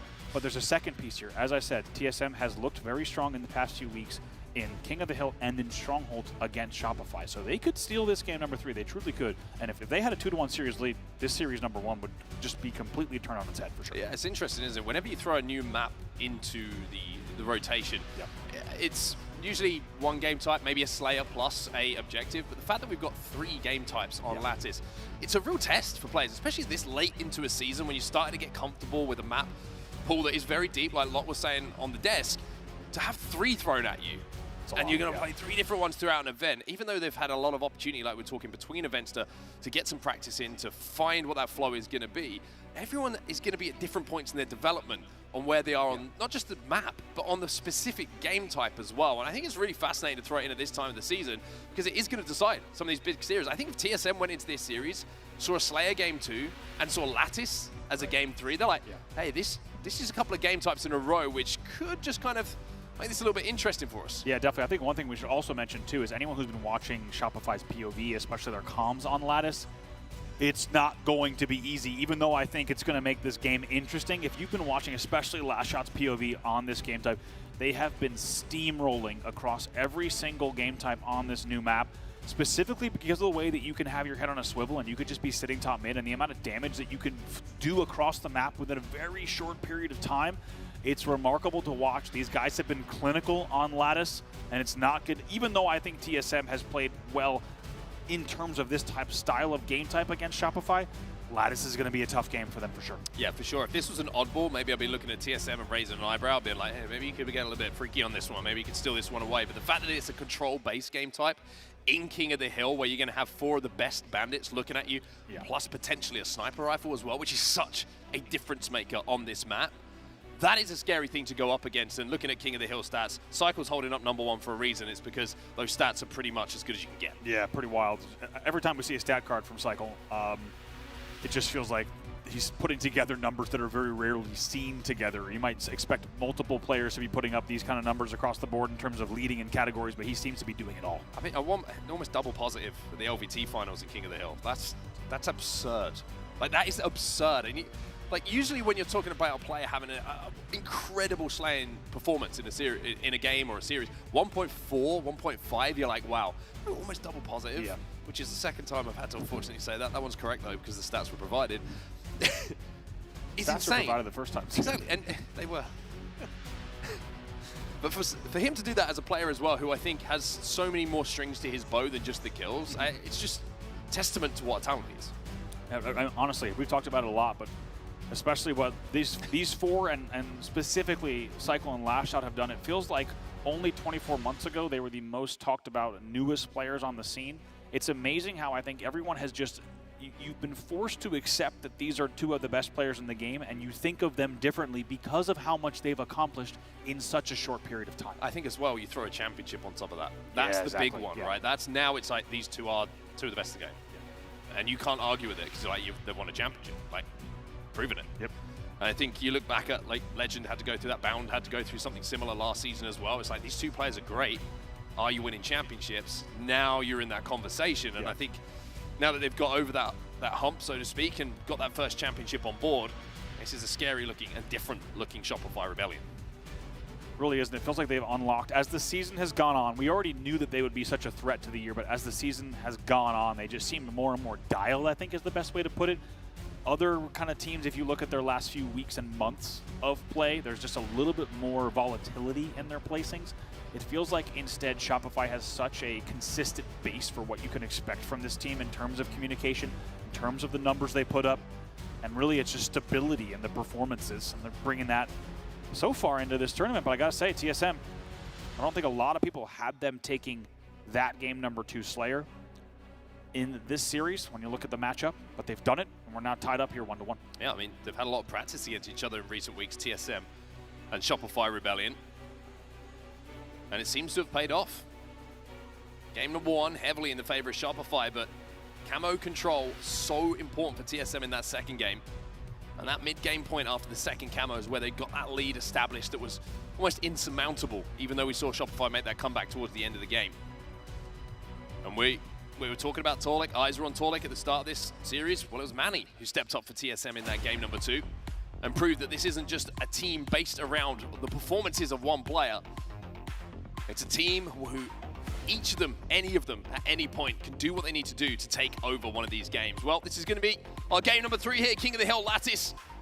You're going to have that sniper rifle twirling beautifully on that snipe bridge, and that is such an impactful thing to get on this map. Yeah, going to be the debut, as you said, of this game type here at an HCS major, and exciting to see it. We've seen it, of course, across the last few weeks of play at LVT as well as the TSM Pro-Ams, but now getting to see it on the main stage here will be the first true test of this game type between these two teams, and a lot riding on the line here for TSM. It feels like not just for this series, but their entire tournament trajectory. How do they start this event? Can they get another game on the board? Maybe even take a lead? We're underway, game number 3. Starting off the POV of last shot, he's immediately firing in from cargo and winning his individual fights. Now he's just buying a little bit of time, jiggle peeking, waiting for teammates to clean up some of his damage. Still alive here, somehow or other, backing up because he knows the player's flying through ice as well towards where that first hill is going to be. 3 dead for TSM, but this man's survivability in those first 15 seconds, absolutely ridiculous. Also, look at the heat map. As you said, he just stays on cargo and tarp the entire time and just beautifully waits and baits. His team comes in. They're able to close it out. That was the initial 3 dead, and they have points on the board. So that just shows you do not need to be flying, even though we're going to see Lashout do it in this game type for sure. You don't need to be flying on crazy angles across the map. Sometimes it's all about playing your 2 sight lines, staying alive as long as you can, and that is the difference maker. Look at the progress already on the board. Yeah, really good early time on this ice hill. Something they do have to be wary of, though, is the man on your screen, which is going to be Druk. You did find that first sniper rifle, but attention is going to have to turn from him to either giving this hill up or rotating towards next. As Shopify will go absolutely perfect on that first hill. Now we move over to the red side of the map, and Druk's still with his snipe and really not being able to find any targets to fire on at this point. Finally hits a body shot onto Royal 2 here, but with 2 dead and only 2 bullets to play with, Druk not really been able to make the most of this. As you said, trying to get an extra angle as well, and even that first hill going. Luckily, hit the body. And how often do we see on Lattice? It feels like if you can fly around the map, pick your angles, and just consistently hit bodies, that is the difference maker that I think you were alluding to. Just the damage that can come out of this and the speed at which your team can collapse. 2 dead here for Shopify. TSM just trying to flip the spawns at the moment, trying to get in towards where that hill's going to be. Stick, what a play. frustratingly comes in, Yep. which is going to take him out of that situation. But TSM keeping this one scrappy. As the QT is going to be picked up here by Shopify. Cycle gets his shields back and follows Royal 2 into the battle, who of course will make sure that he gets his. It's a 2v2 though, and no one's been able to get any control at the moment. It's just a battle for spawns at the moment. Yeah, it really is. Cycle with a nice placement there with the QT, and also just going to play this window as well. And before Slowsnap can even take the pipes up, already taken down. Nice safety QT. I think everyone saw that coming in, but that's what a QT here will do. It will give you such an option to just reset each time. Yeah, 3 dead momentarily for TSM, and Shopify now, if they can clear out Manny, should be thinking about stepping inside of that hill. And will be able to do so. The Q2 movement is fantastic. Soulsnipe is going to lose the fight as well because he knew pressure was coming from Frosty. As Cycle now moves up the map. We mentioned how he's had some of the most insane stats you could want on King of the Hill. Oh this my. is why a killing spree off the Insta. He's pulling all the tricks out of the bag. Man, you're right. You took the words out of my mouth. All the tricks indeed. And look at the progress that Shopify has on the second hill as well during all of that. Loved what we saw. That was a clinic from Cycle. Just the QT cutting down angles and being so efficient. And then as you said, that is a setup, Nate, to have that insta-explode coming off a cargo, just waiting for it, knew exactly what was going to happen and makes it look easy. Well, TSM did manage to break, so it's 2 dead for Shopify Rebellion. One of them is, the players, excuse me, is going to be alive, is Cycle, who's playing towards that sniper rifle. Obviously, Shopify, you can hear and see what the plan is. Get that in our control and then play off the back of this damage to try and break. But TSM have done a good job of almost tying up this hill now. They're almost halfway on the progress. Shopify Rebellion about 2/3 of the way to capping this second hill, but with Cycle already inside a red hill with a snipe in his hands and hitting some bodies, TSM, scary moments for them. Had to have been a teammate. I'm not sure how Cycle gets a bank shot kill on that one in the end, but in the end, they just keep him trapped in the back of the base. It's a terrible place to be if you're on the side of TSM. It will not be easy to get out of this. Well, he's getting chased down. Manny will get the trade in this situation, but it's 3 dead on the side of TSM. Soulsnipe last alive, and he'll be taken down without trading, so full control of the map now is Shopify Rebellions, and Last Shot's already pushing up to pressure these spawns. Yeah, really nicely done. He's also going to get a QT as a reward for his efforts, and they will continue scoring, and they just kept them trapped in the back of the base. The TSM was never going to get a good angle out of that exchange, and this will be the second hill. Should be another kill for Last Shot as well. Gets the kill, QT's out. As the hill is moments away now from being converted. It does indeed do so. Conversion comes in at 2-0. The score now is Shopify Rebellion. We'll take those first 2 hills. Just look how big the QT is in this game type. The fact, because it's such a scrappy, bottom-middle-y kind of running routes type map, the QT just gives you so many options to reset, change your angle, fly out. When you're in trouble, just to be able to get a new angle and buy time for your team. It's really showed off. These back-to-back QTs from Shopify have been big difference makers. And now that we move over to Bloom, you can see that Last Shot sitting behind the frustratingly placed glass for a lot of these players who are trying to take this player down. This is a much more difficult one to break. We've seen a lot of... Go ahead, sorry. Taking this guy down is pretty annoying. Yeah. That's all I want to say. I was going to say, we've seen a lot of things that look like a kind of a high school dance around the green pillar there at Glass, where it's a little bit awkward and you don't know where to go, and if you wait too long, you're probably going to be on the receiving end of multiple guns and a team shot coming in if you're not able to get those kills in green fast enough. 4 dead for TSM. Royal 2 back behind Glass as well. Stepping inside of this hill, 2 minutes and 22 left on the game clock at the moment. Druck is going to be able to find a way through, but now you're going to see the prime example of what we're talking about. It's so frustrating sometimes to see that player and not be able to deal with him as quickly and efficiently as you would have wanted to. Shopify making a push now towards Cargo to try and force their way in towards this hill. 2 dead for TSM again, and with the pinch coming in from Cycle on the other side, who has been taken down, we now should have a straight 2v2 gunfight for hill control. Oh, beautifully done. Look at this, just baiting and switching. Last Shot should clean up this one. And as you said, equally annoying sometimes from both sides, but the hill will go. Beautifully done there from Frosty and Last Shot. They pick up more kills as well. Look at that. Yet again, it might be 4 dead in just a second. But still, once again, right after scoring, it doesn't matter if it's CTF or King. Shopify is not only in control of the scoreboard, but they're still in control of the map. Feels like at every different time. 2 dead yet again. Yeah, still in control of the QT as well. Last Shot is having fun at the moment. He leaves one battle after completing it, moves somewhere else on the map to contribute to another. He is just flipping his position on a dime at the moment, using that QT to influence so many fights. And now they got the snipe as well. This is not looking good for TSM. It just feels like they go superhero mode because they're already 3 dead, by the way, still for TSM. It just feels like they're already everywhere on the map, especially with snipe control. But when you add a QT into the mix, Royal 2 might do it. Here he does! and he gets the help to make sure he doesn't get taken down. But it just feels like they can go superhero mode because they're already so annoying from every angle on the map. In the end, that'll be traded out. 3 dead again for TSM. The slaying dominance just continues and feels like it's even getting worse. Yeah, it feels like Shopify making a little bit of a statement here. We are on the snipe side hill at the moment, which is one of the more exposed hills that we do have here on Lattice. And it looks like Shopify just want to pick up kills. They are pushing the spawns of TSM. They are not letting them anywhere. Even near the 50-yard line, it feels like at the moment. They almost push 75% of the way up on the map onto the spawns of TSM, and they're just getting absolutely suffocated. Just a few ticks away, to be honest, 25% of the way from closing out this game. And it's once again, what a story from Shopify, the way they've been handling and playing this game type. Last shot. Doesn't miss. Druck is going to be last alive. He is inside of that hill as well, so they're going to know his location. Last shot takes a different angle off the back of the damage. Doesn't even need to finish the kill because Frosty does the work. And it's getting desperate now for TSM. Really struggling to find any kind of footing. 2v2 on the map. Look at the numbers already. I mean, this tells a story. 20-7. 21-8 now for Cycle. More than double positive. Very well done. Thank you. Very well done. Thank you. The redemption arc. I am on my redemption arc.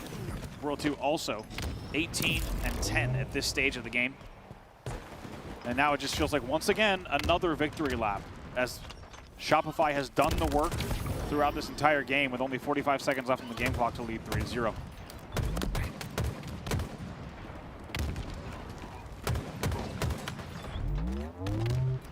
I think TSM probably recognized at this point that the game is done. 35 seconds left. Looking to maybe just make it a little bit more comfortable statistically for them in these final moments, because it has been complete and utter domination from Shopify Rebellion in this game number 3. And now that Shopify step back into that hill, excuse me, TSM step back into that hill, Shopify might be forced to try and break and make this a little bit cleaner on their side as well.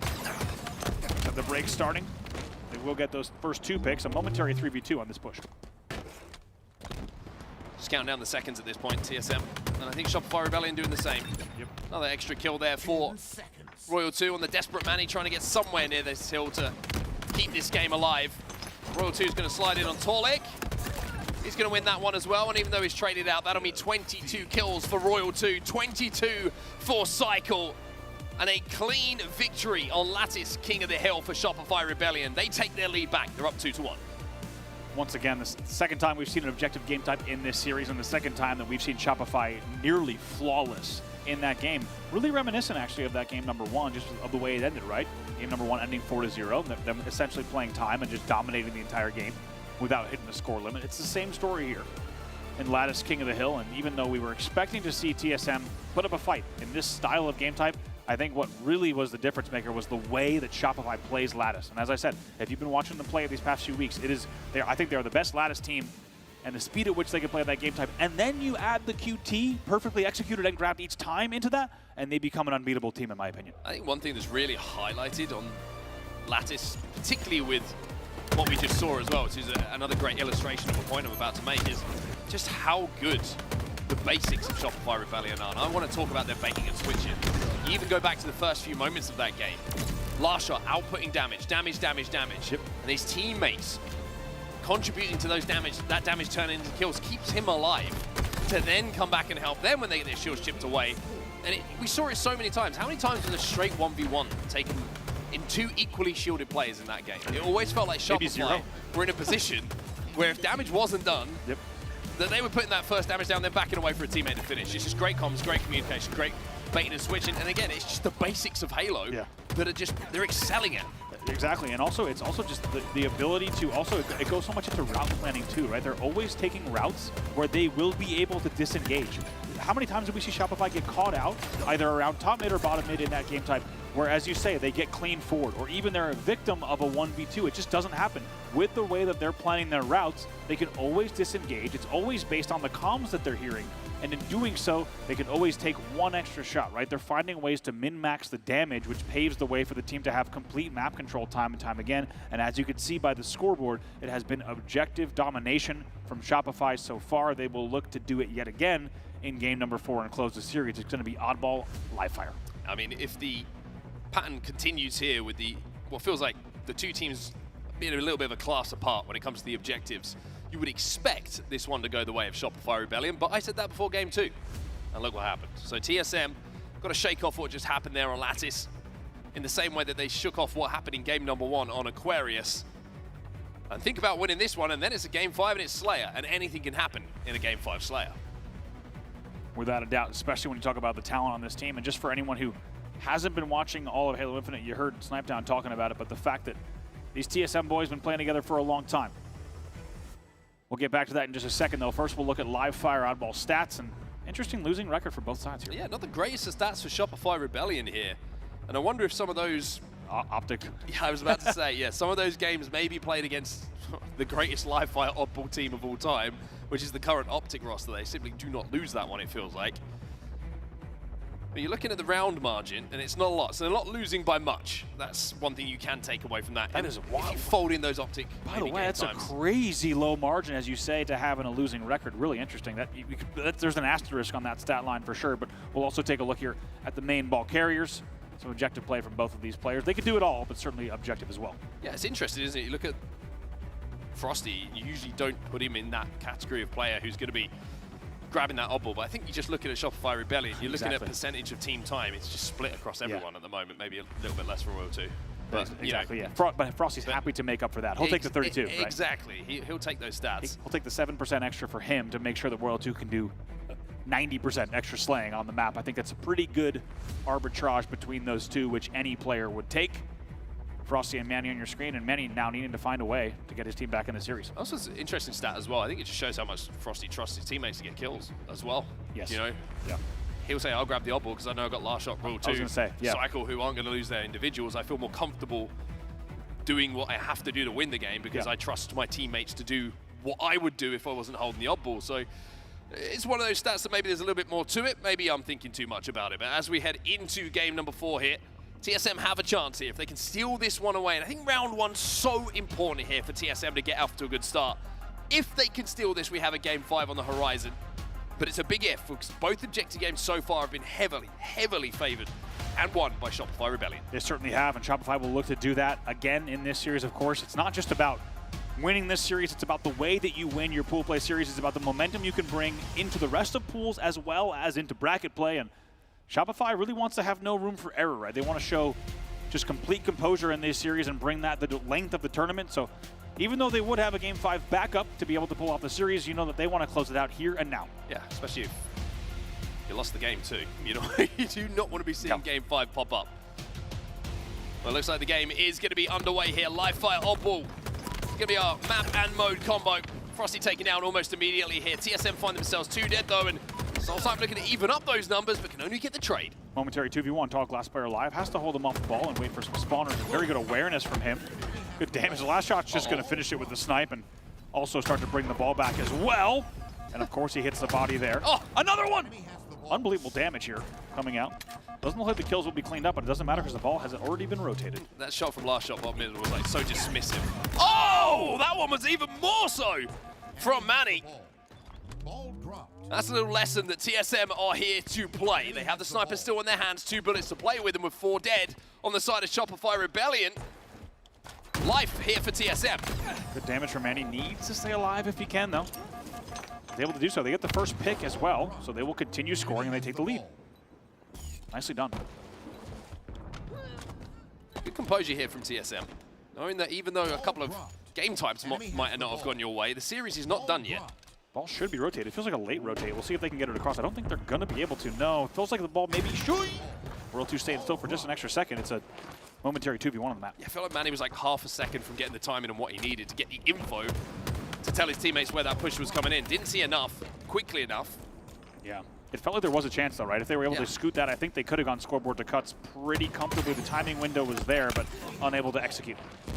He managed to make sure that Shopify don't get comfortable, though, and have a couple of kills go back their way, and they've regathered the oddball in their hands as well. So even though it wasn't perfect, it's good enough to trade and make it scrappy in that situation. They come out the better of it. With 33 points on the board, now they start to rotate this ball towards green. Torlik, target-rich environment, as you like to say, and he's going to find at least one. Very fitting of the location. He's sitting in jail, just pulls out the gap. Pop, pop, pop, pop. but absolutely gets taken down immediately upon engaging. However, the damage was good enough. It was 3 dead. It was a 2v1 for a moment, and it will be TSM continuing to score at that 37-16 mark. TSM going to grab that ball off the spawn again. They're making Shopify work for this. They're not going to let them be stationary. Keep just getting a little touch on that odd ball, running it away, making you think about where the rest of TSM are going to be. Cycle just buys time. He's going to just give him a loving push towards the scoreboard there, Drux, to make sure that he can get away with his life. But Drux is going to get the camo off the back of it, and TSM have shown that they can make the most of this power-up. Yeah, nicely done. Drux also avoids the green gun for now. No, Frosty! Counters it, even though the green does not hit, counters it and shuts down the camo. That could be a pretty big turning point in the game, not gonna lie. 2 dead for TSM and Shopify scoring. Hurts even more. Yeah. From this event to the last, when you get not enough value out of the camo. Cycle still force pushing people around the map at the moment. Pop, and everyone that moves into his reticle, but just can't get those kills. And the damage not quite being converted at the moment by Shopify. Maybe just getting a little bit lazy in the gameplay after what we saw in that previous game. Maybe thinking this series is done, and TSM are taking advantage of that. Trying to make things happen there. Druk does not connect as consistently as he was prior. It was 3 dead. Got to mention Talik here, 8-5. It's a huge opportunity for him. I think we still have yet to see the best version of him in this series. An opportunity if he pops off here, maybe sending them to a game number 5. They still lead by just a few. Shopify though starting to just bring this one back a little bit, but it's been second by second. It hasn't been a convincing hold from them. Just been chipping away at things. Talik. Ooh, that's a big kill to take down Frosty with that sniper rifle, because he's still got 3 bullets to work with here in the S7. This is a man we highlighted before the series. He's been quiet so far, but a Game 4 performance to talk about, and boy, will the headlines be written. Certainly will. They do lose the lead momentarily as the ball does get rotated here back toward green, but it's 4 dead. The ninja coming in from Manny. Was it 1 or not? We'll let you decide. The feed's going to tell us it was. It looked funny enough to count for me. I think so. It looks like a big bonk on the head. And the score will likely change in just a second. Here comes the next Shopify push right away. TSM take the lead here in round number 1. 2 dead though on the side of TSM. Big shots have to be hit here by Talik. This is the first one. Only 1 bullet to play with here. Breaks at least one of those shields, but the collapse now coming in. The nades will flush him out. And the odd ball is in the hands of Shopify. Pretty much the closest we've seen them with a full setup that we've seen so far in this round. Staggered 4 dead and a very good break, as you said. That'd be a fun game to play, by the way. Was it a ninja or not? That'd be a really good sequence. With some varied opinions across the board here. It will be a lead change yet again. Shopify leading 63-48. TSM needs to make sure that this push counts, but they find themselves 3 dead yet again at a pivotal point in the round. Just starting to click a little bit here, Shopify. Damage being cleaned up. 1v1's not being taken. The teamwork is just starting to return to what we saw on Lattice a few moments ago. And with the camo going into Frosty's hands, now you're starting to get worried. 74 points are on the board already for Shopify. They continue this hold as you hear the sounds of the carbine ripping across live fire, as Soulsight will be the victim. Sounds even better in his hands somehow, certainly, as the shots just hit a little harder out of Frosty's POV, and still alive with the camo. We talked about how devastating this elongated camo will be and has been. He's going to drop for the team to keep scoring at the 80-point mark. Just popping away at targets at the moment. Drux just trying to survive. Frosty now taking a new angle, as Shopify will keep that ball in their hands, and with 5 points required, this is the last push for TSM to try and stop things. 1 player will be taken down by last shot. Second will be cleaned up here by Frosty as the round goes the way of Shopify Rebellion. A strong start for TSM in that round number 1, but Shopify just managed to, I feel like, click and lock back in about halfway through. Honestly, it really was as we jump in here into round number... Oh, and we get a nice BOV. Shout out to the team in the back for letting us see the ninja one more time as we get into round number 2, but need to see more, I agree, from TSM. Let's not forget, they were leading at the 38-point mark, and it feels like all they had to do in that scenario was just go ahead and get themselves a little bit of a 3 dead, staggered into a 4 dead, and like we talked about in the Slayer, it just feels like time and time again, if you let Shopify get away with a 4 dead, it's such a high risk. Oh my! A visceral sniper shot from Soulsight bottom middle. Forget what I was even saying. I feel like some bullets are made heavier than others. That one was hefty. He had his name written on it, and it takes him down, without a doubt, at the key door. Let's see if Manny can pin up this one. Not always the easiest kill, Frosty bottom middle, but make sure to not get caught out. World 2 also taking down 2 dead for Shopify Rebellion. Good start again here for TSM though in round number 2. Very similar to what we saw in the previous round, where they got out to a good start, got some good points on the board. But then once TSM found themselves 3 or 4 dead for the first time, it felt like Shopify really did start to take control. Last shot narrowly missing that shot bottom middle, but with TSM 2 dead, nobody's going to be pushing quite as yet. And off the back of it, last shot could set up on this tower, and he's going to be able to go to work here. How do you hit That's that? what I'm talking about. This, if you've been watching Last Shot stream, it feels like the body shots, they just, I was going to say don't miss, but that was probably a bad timing. Because in a rare event, he misses a body shot. Still gets the kill, don't worry. Still alive, most importantly here, still outputting damage from the tower. And what has been, again, a great start for TSM in this round now has just been completely negated as we find ourselves with a tie game, 25-25 on the scoreboard as the ball is thrown off the back of the tower. It's played by Shopify Rebellion, and now they go hunting. By the way, I just realized that's the first play ball of the game in round number 2. Pretty rare to not have seen one in that first round at all. 3 dead. Frosty, last player alive, and doing well to get enough damage. It's a staggered 4 dead, and maybe an opportunity for TSM to start to run away with this, and good initial damage as well. They get the first pick. This is one of the rare opportunities that Shopify will find themselves 3 or 4 dead. You have to make the most of this, TSM. This is an opportunity that is rare, that is golden, and with an oddball in your hands and a full setup around the map as well. Ooh. You can't give away 3 deaths.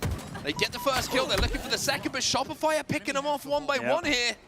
They really wanted that camo. And even with the ball moved to green, the pressure is going to come on you, and imagine a play ball's happening pretty soon for TSM. Should. Actually, they're going to try a rotate. Yes, they do. They get away with the rotate.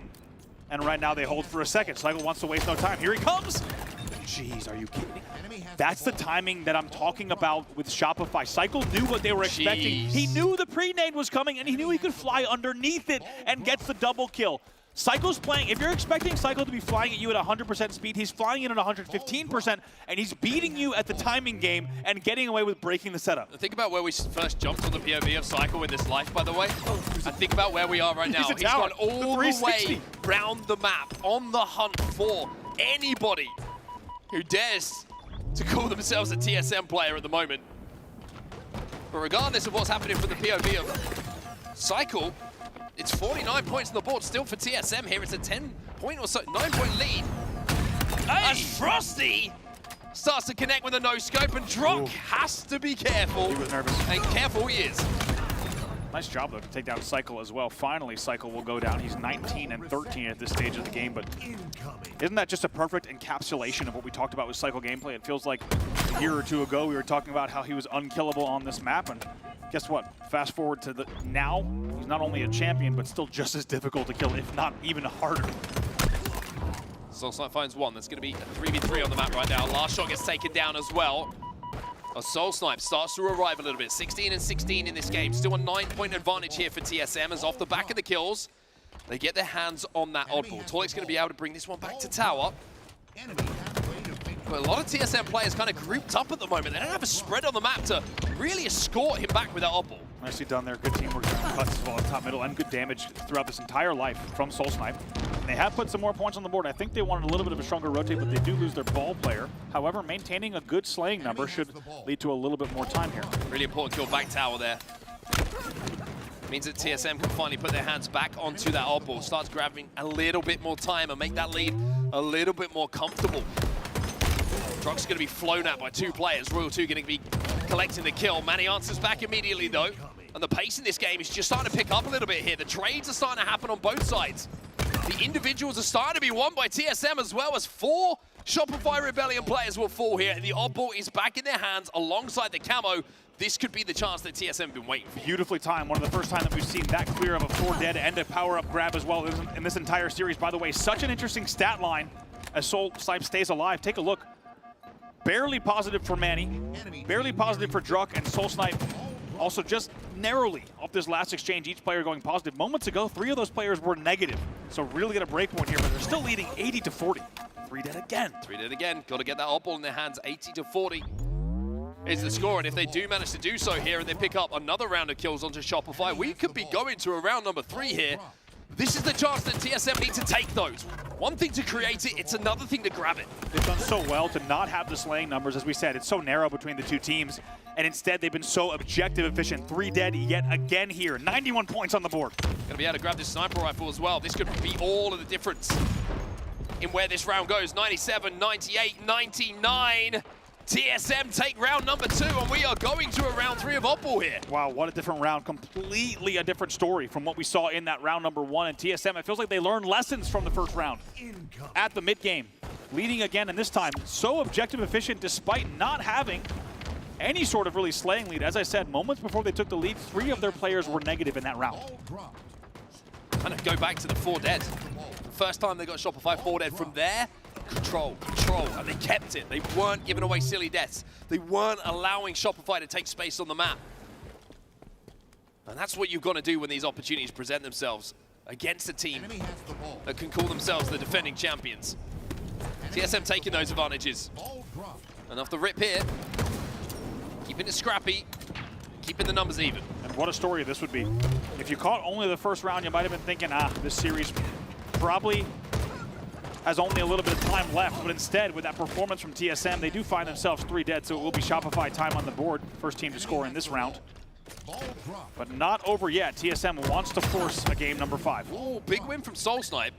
I'm telling you, SoulSnipe is starting to just heat up a little bit in this game. It was his run in the back of that previous round that got them that round win. But last shot with the camo and sniper rifle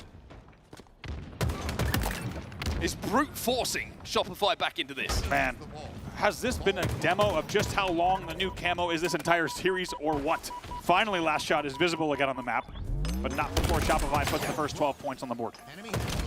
Oh, the help is unbelievable. Frustration from That Manny. is the cinematic Hollywood moments in the 3rd act of a film when you think our hero is about to fall. Of course, a beautifully placed nade comes in from a teammate to keep him alive. Eventually he will fall, but once again, a little bit of extra time for Shopify on the board as well, but 3 dead here.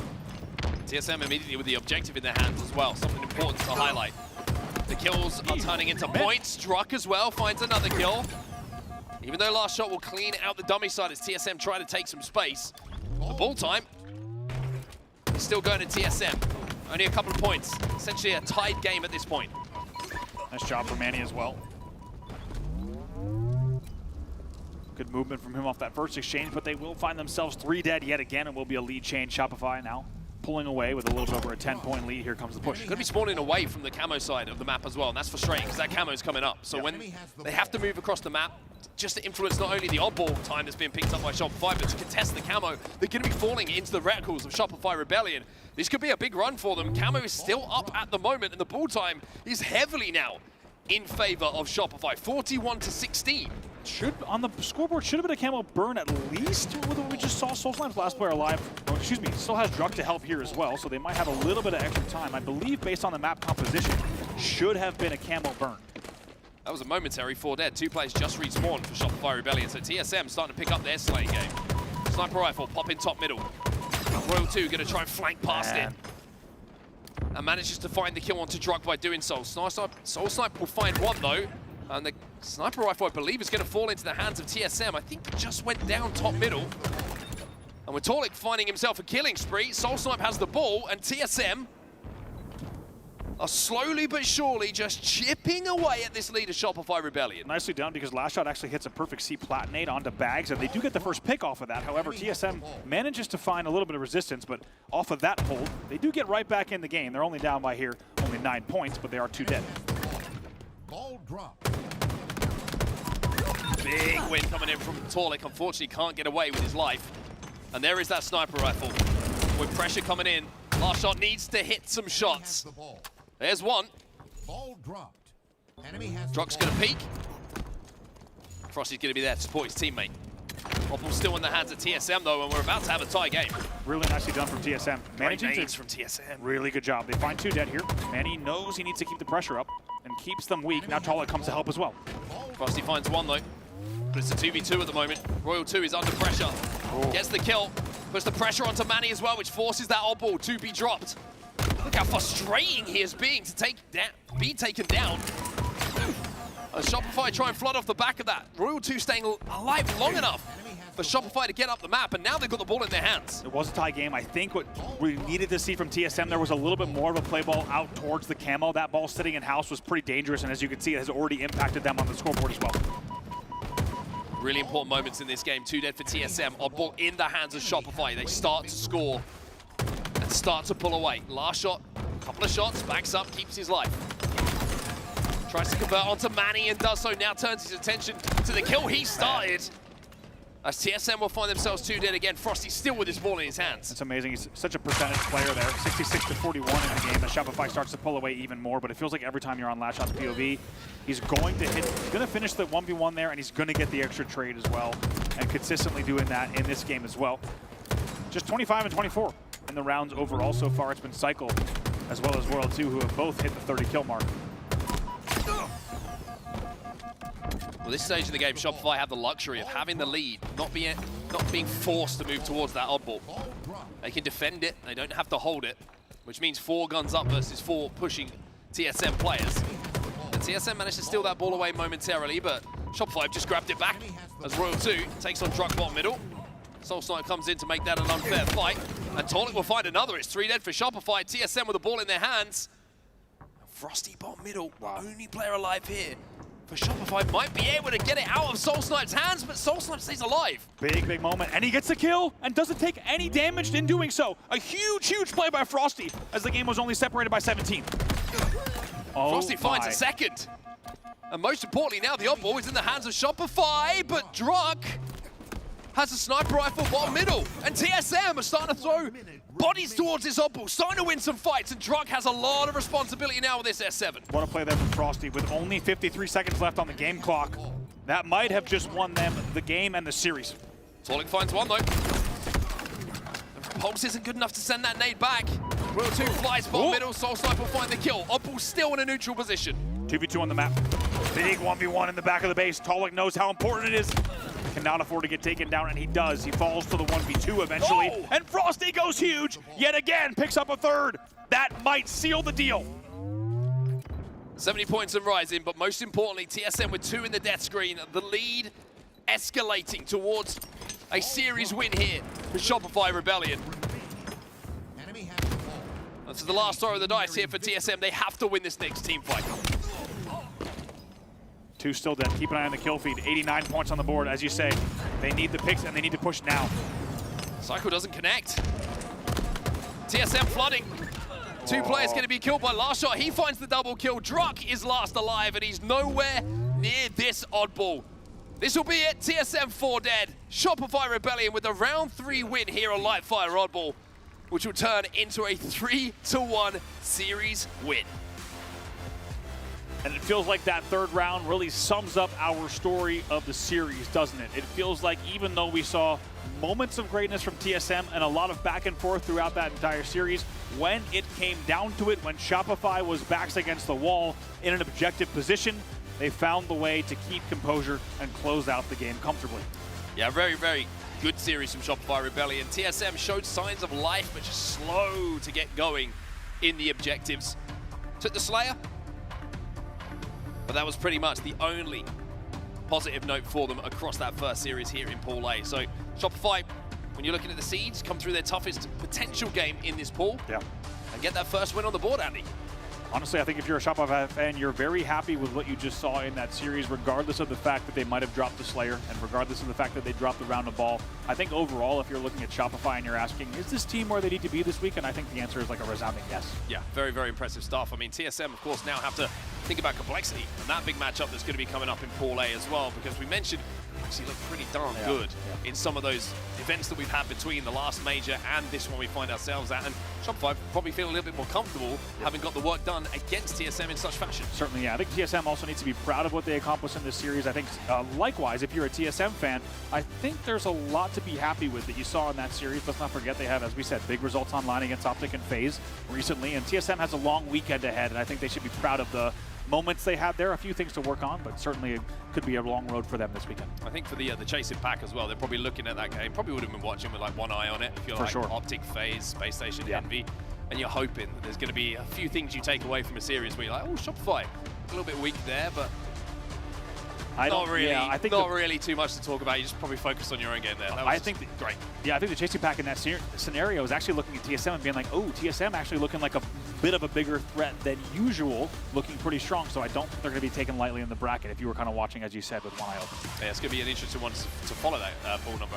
Pool number A? Pool letter A? I'm obsessed with numbers today. And no numbers. Obsessed with numbers and always incorrect about it.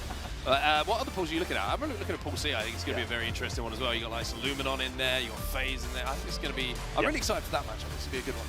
That's going to be a great one. Also, Pool D, let's not forget SSG versus Envy coming up. We've got Blaze on the main stage here, down there with Frosty. Go ahead, take it away, Blaze.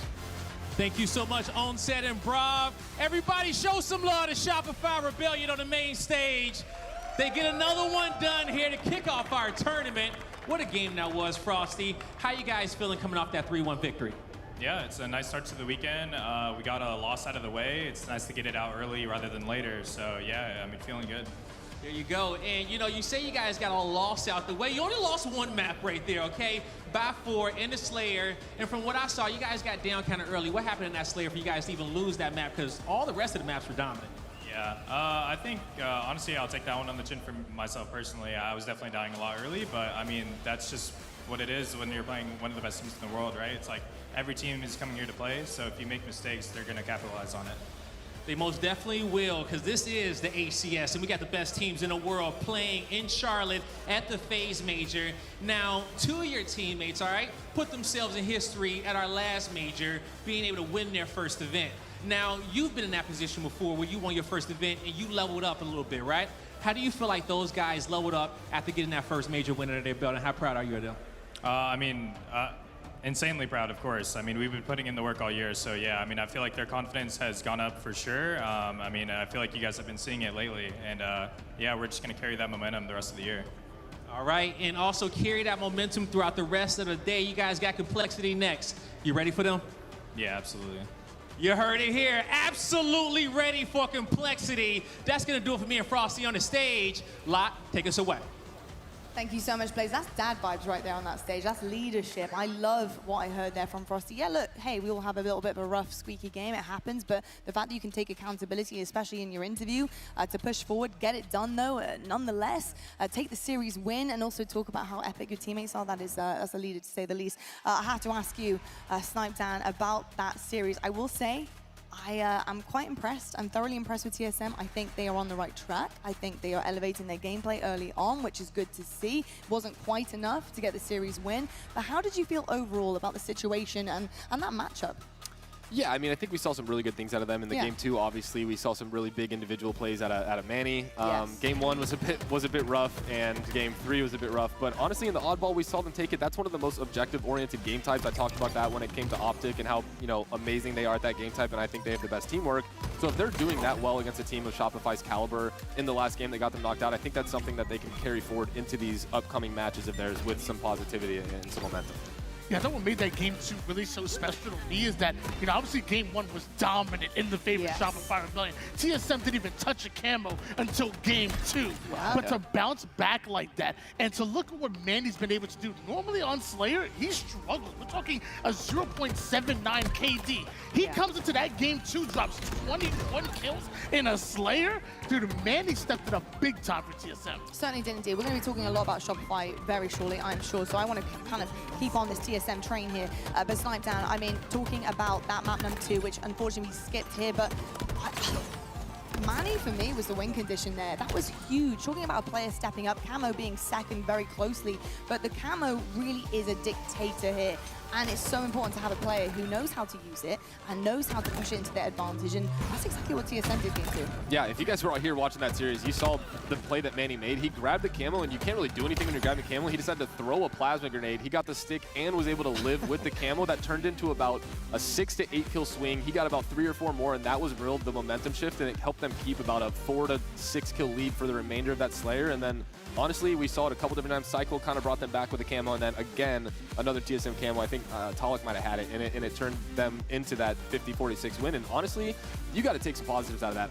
As far as I remember, that is Shopify's best Slayer, is that Recharge Slayer. So that's a huge win for them. A massive, massive one. I will say, in terms of TSM, really impressed with what I saw. I feel like there's some good things coming for them in Charlotte because Shopify are no joke. They are the hardest, arguably, right here, right now, especially in terms of teamwork. They are looking so, so strong. So TSM, keep pushing forward. I'm excited to see where you end up in pools, how you actually handle business against Col as well a bit later on.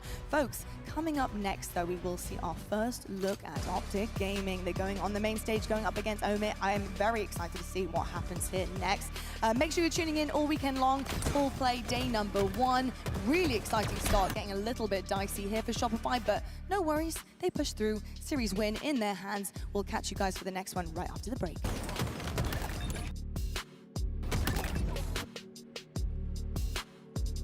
Nice game.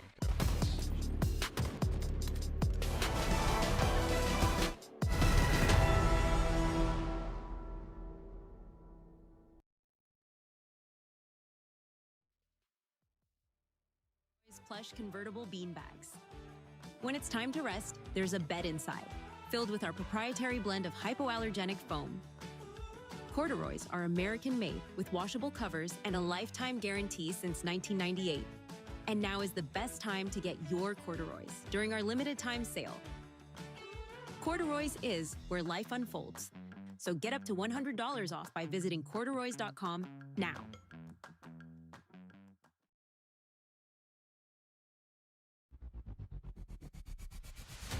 Want more Halo action? Subscribe to the Halo Esports channel for official HCS highlights, behind-the-scenes content, and player spotlights that take you closer to the pros. Stay in the loop with official updates, Halo Esports history, and our HCS and Community Top 10 series. Don't miss a second. Subscribe now. Everyone loves Corduroy's plush.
and welcome back to Charlotte. We're live from North Carolina here for your next major. And who is going to be taking that trophy? That is the very question we're asking ourselves all weekend long. But coming into Friday, it's pool play day. This is where all of our teams duke it out based on their seedings to try and get to the top of their pool, to get into that championship bracket at the best position possible, primed, ready, hopefully, for a trophy lift. My name is Lottie. I'm a little bit out of breath. I was running around the venue because it is awesome in here. It is epic, and I want to see everything, all of our booths, etc. And of course, all of our epic guests that we have here as well, and one being Eric Rona. We have Snipe down on the desk, and of course, our wonderful, legendary analyst, Why Not Be Casting, always here with us. Great to see you guys. How are we feeling about this next matchup? Optic versus Omid. First time seeing the green wall. They're on a bounce back, hopefully, because the last major was taken by Shopify. So can they do it once again? They took the first two, the first major, and then the open. How are you feeling about the green wall here, Eric? I mean, this is their moment to kind of solidify themselves at this tournament as the best team in this final year. You know, they can take their third event, and I think for them right now, this is just one of those pool play series where they have kind of been a little slow at times, and we're just going to hope that they come out a little stronger. At the same time, hope that Omid put up a fight, kind of like we just saw with TSM. All right, well, the green wall, they are out in full force today here in Charlotte, doing it for their fans and doing it for everybody at home. Folks, let's meet Optic Gaming.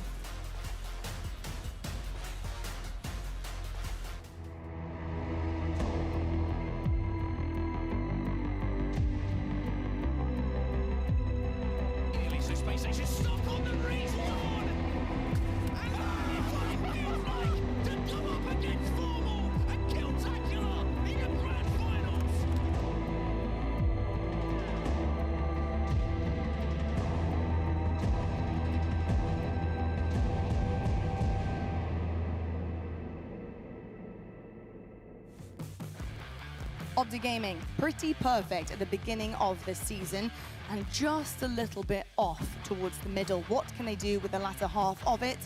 That's up for grabs from them. We'll have to find out what they've been working on. I think some of the biggest outliers for me have been some individual performances. Snipe down, it's hard not to recognize when maybe some of the players on the team are having a lackluster performance, and that's just purely because they're all so good and so skilled that it really does stick out like a sore thumb. What has been going on with Optic Gaming and some of the performances that just haven't managed to get them across the line in the biggest series that they have on a weekend? Yeah, I think a player that we're all kind of going to have eyes on this weekend is going to be Bound. I think Bound has been, you know, one of the most explosive players throughout the entire history of Halo Infinite. And for some reason, you know, after the first two events, I don't know what happened, but it seemed like he became a little more uncomfortable with the team. And I think all that he really has to do is just slow down a little bit. We talk about how fast-paced he is, and then I've always talked about Formal's communication. The way that he makes you visualize the map is perfect for players like Bound, where you can just take a little bit of an extra time. You have a perfect visual of what's going on. It just gives him those moments. I think he's been a little bit too ahead of his team, and you kind of see it with some of his KD ratios. We saw it in the finals of the LVT LAN. And honestly, I just think this is his moment to kind of bounce back and take them, because we talked about it. I think he's going to be the X factor for this team this weekend, and if he's playing well at the top of his game, they're likely to win the event. Yeah, I will say Bound is an incredible player, and when he's on his A game, it is truly, truly disgusting. Like, it is so hard to stop, and he is that X Factor player in so many different ways. You know, and it just happens to be that he's having a bit of a lull, and that's totally okay. It happens from time to time. Tony, when it comes to his stats when they are winning and when they're producing the goods, in comparison, you can clearly see the difference. It really, truly makes it Bound on the bounce back and hopefully doing it in Charlotte. Yeah, to kind of to the flip side, to Eric's point, you know, there is a light at the end of the tunnel. Is when Bound is playing his best Halo, Optic are simply winning. Look at the left side of your screen. When you see a 1.62 KDA, when you see that damage per minute being above 500, which is ridiculous for a squad, that's what you want to see out of a player like Bound. He's your entry fragger. He's going to be the one creating chaos. He's the one setting up the Renegades and the Formals for picking up kills. When he's doing that type of damage per minute, Optic are winning.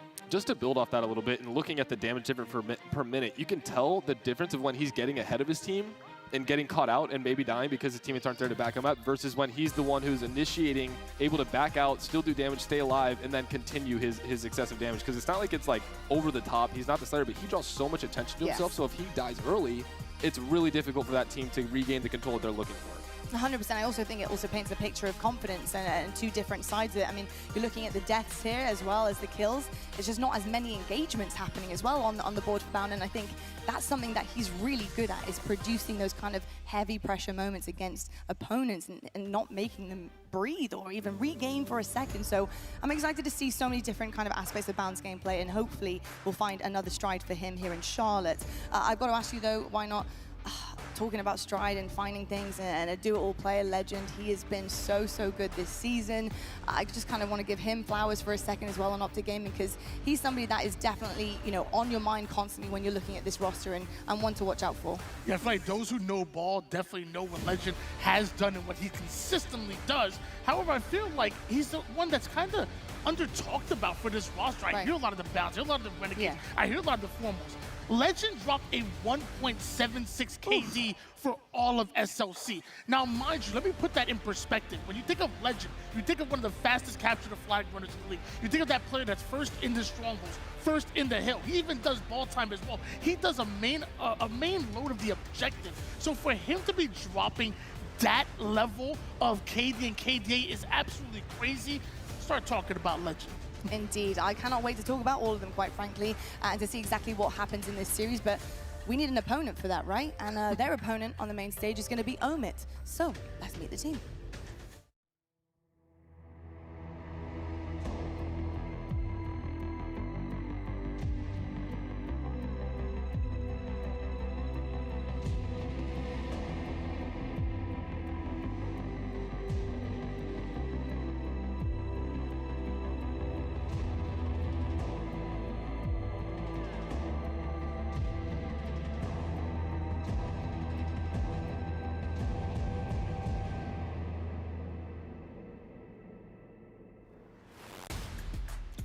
All right, gazing on this roster, they've had a change. Actually, a little bit of roster mania for you guys, which we weren't actually expecting seeing coming into Charlotte, but Breaking Shot has been taken out. We've got Septify coming in. You may have noticed actually in our wonderful kind of epic headshots and video roll there. Septify was actually wearing a Lethal jersey, and that's because, hey, it's a quick change. You've got to get him in a jersey ASAP and get him on the sticks, and it doesn't really matter if you're the right player at the right time. Hopefully, you can bring the goods across the table. Snipe Down, I've got to ask you what you think of this roster overall, and with the change with Breaking Shot coming out, because we've got Huss, Spartan, and Lethal who kept this trio going. Do you think they have the firepower, the kind of tenacity to really get this going on the main stage here? You know, I definitely think the team has a lot of, you know, experience, teamwork, and they know how to play the game the right way. But when it comes to the individual skill and the team that they're playing up against, it's hard to not think they're outmatched in that way. So I really think this is just going to be one of those building block series. And if they can take a new player and make it seem like, you know, we have the momentum and we have everything that we need to make it out of pool play in a good spot, that's, I guess, the biggest thing that they should look for here. Love that. Part one of the game plan, build momentum. Part two of the game plan, Tony, what do you think they're going to be talking about here when it comes to the series layout and how they're going to actually tackle this? I think they're looking at that game number one. You know, Optic obviously are one of the best teams in the world and the most dangerous team in this tournament when they're playing their best Halo. However, they're not a perfect team. Honestly, not by far. Just last week, we saw them lose to a team that's currently competing in open bracket. If there's any team that can step it up and maybe pull off some crazy upset, give me a team with Sparty on. You need a little bit of crazy on your squad in order to pull off a crazy upset. Give Sparty the sniper, let Sparty go off, and who knows what happens. I'm honestly looking for a little bit of a Spartan regain, to be honest. I think Sparty is a formidable slayer. Like, his shot is disgusting. And you've seen it time and time again in so many different seasons of HCS, but also on his stream. You know, shout out to Sparty's stream. He's constantly streaming, constantly showing his POV on things, and he's so good. I think there might be a lack of confidence maybe that I'm seeing, not necessarily ability or that being drained. I think the confidence needs to be key for him. Hopefully this change is going to give him that. But what do you make of Spartan overall and his performance and hopefully stepping up here? Yeah, I mean, when I had taken my leave, Spartan was one of the best players in the game. Yeah. I mean, he really was. He was someone that you wanted to have on your team. He was someone who was stepping up. You know, he was with that Ryan Noob team. They got second place at a couple events, and overall, I mean, he was one of the most impactful players in the game on the map, stats-wise and everything. So I do think that maybe there is a bit of a confidence issue here. And, you know, maybe bouncing back. I know a couple things unfortunately happened, but at the end of the day, he's always been a phenomenal individual player. He does stream. I love his passion, and I would love to see that represented again on the main stage. Well, we do have an imbalance on the main stage. I think Omet are going to need to get out their chisel and a hammer here for that brick wall that is Optic Gaming. We'll have to find out if they manage to work their way through, break it. Over to our casters, though. We have Clutch and Walshy on the mics, fellas. Optic Gaming, first look at these guys to see the bounce back at this major. How are we feeling about the green wall versus Omet? It's a David versus Goliath situation, Dave, and this is going to be what we believe is the kickoff for Optic's rebound after Salt Lake City, a performance that they have been thinking about for the last couple months because we've had some time in between the two events, and what an event to try and regain, because Optic, when they formed this team, you heard in the interviews the ambitions of winning everything. Like, we got to win it all. We got to dominate everything the whole way. And that's not what's happening so far. No. Shopify, a very opponent, and you know Optic want to get back on the right track. What are you looking to see from Optic Gaming early in pool play? Maybe not as challenged as they will become bracket play, but what are you looking to see as signs of life that Optic fans can hold on to? I mean, I don't feel like we've seen a dominant Optic yet on day one of this year. They so slip up far. a lot. You've seen them drop series to, you know, the now Luminon squad. You've seen them, TSM. To TSM. You know, previously it was Nemesis. Just seems like they have some shakier starts on Fridays. In fact, they set themselves up to have a tougher run through the bracket. Right, they always play Shopify early. They're playing them early, and so I think what I need to see from them, and the past couple events prior to Salt Lake City, they were winning the thing, so it kind of didn't matter. Right. But now that they've lost a tournament, now that's like, okay, you can't use that excuse anymore. You can't just go lackadaisical through pool play and sweep the tournament. Maybe a little kick in the rear is what Optic needed to finish this season out strong. We're going to find out here in the first series of their pool play. Can they figure out a way to go perfect through pool play and not end up on Shopify's side of the winner's bracket, which we've seen so often this season? As we take a look at the series map play, it was game one. Tony called out on the desk. That is the primary focus for Omet to try and get some momentum in the series because we know how strong of an Optic Gaming team is. We know this is a David versus Goliath. And what is David going to have to do on Lattice strongholds here, Dave, in order to find some momentum in the series? David had a sling. I think we're going to have to see Spartan have a sniper here on Lattice to get one. David had a slingshot. Sparty can have an S7, and you heard the desk talk about it. Sparty, one of those players that really has that pop-off potential when given the opportunity. The big question coming into this game, into this series, is Sparty going to have many opportunities to go off? Because we know how dominant Optic Gaming are when it comes to the power weapons, when it comes to really overwhelming some of the lesser skilled teams. And when you're looking across the board, you're looking at a new asymmetrical map to kick this series off. There's an S7 at the top of it, and players like Formal, players like Renegade are already licking their chops to try and get to that snipe early in this game. Yeah, that's going to be the biggest swing factor, but once again, we are in year 4 of Infinite. It's not the same as previous years. It did feel like prior, like year 1, Spartan could grab a sniper and change the entire game and win the entire game. Right. Because the game just slowed down. If you pick off players one by one, or he would be able to thrive in some of that chaos. It's not quite the same anymore. People just, this game is faster. People are picking up quick. That's a big point because right now, what separates these two teams, in my opinion, the most is going to be the pace of play. Optic Gaming known to be probably our fastest team in the league.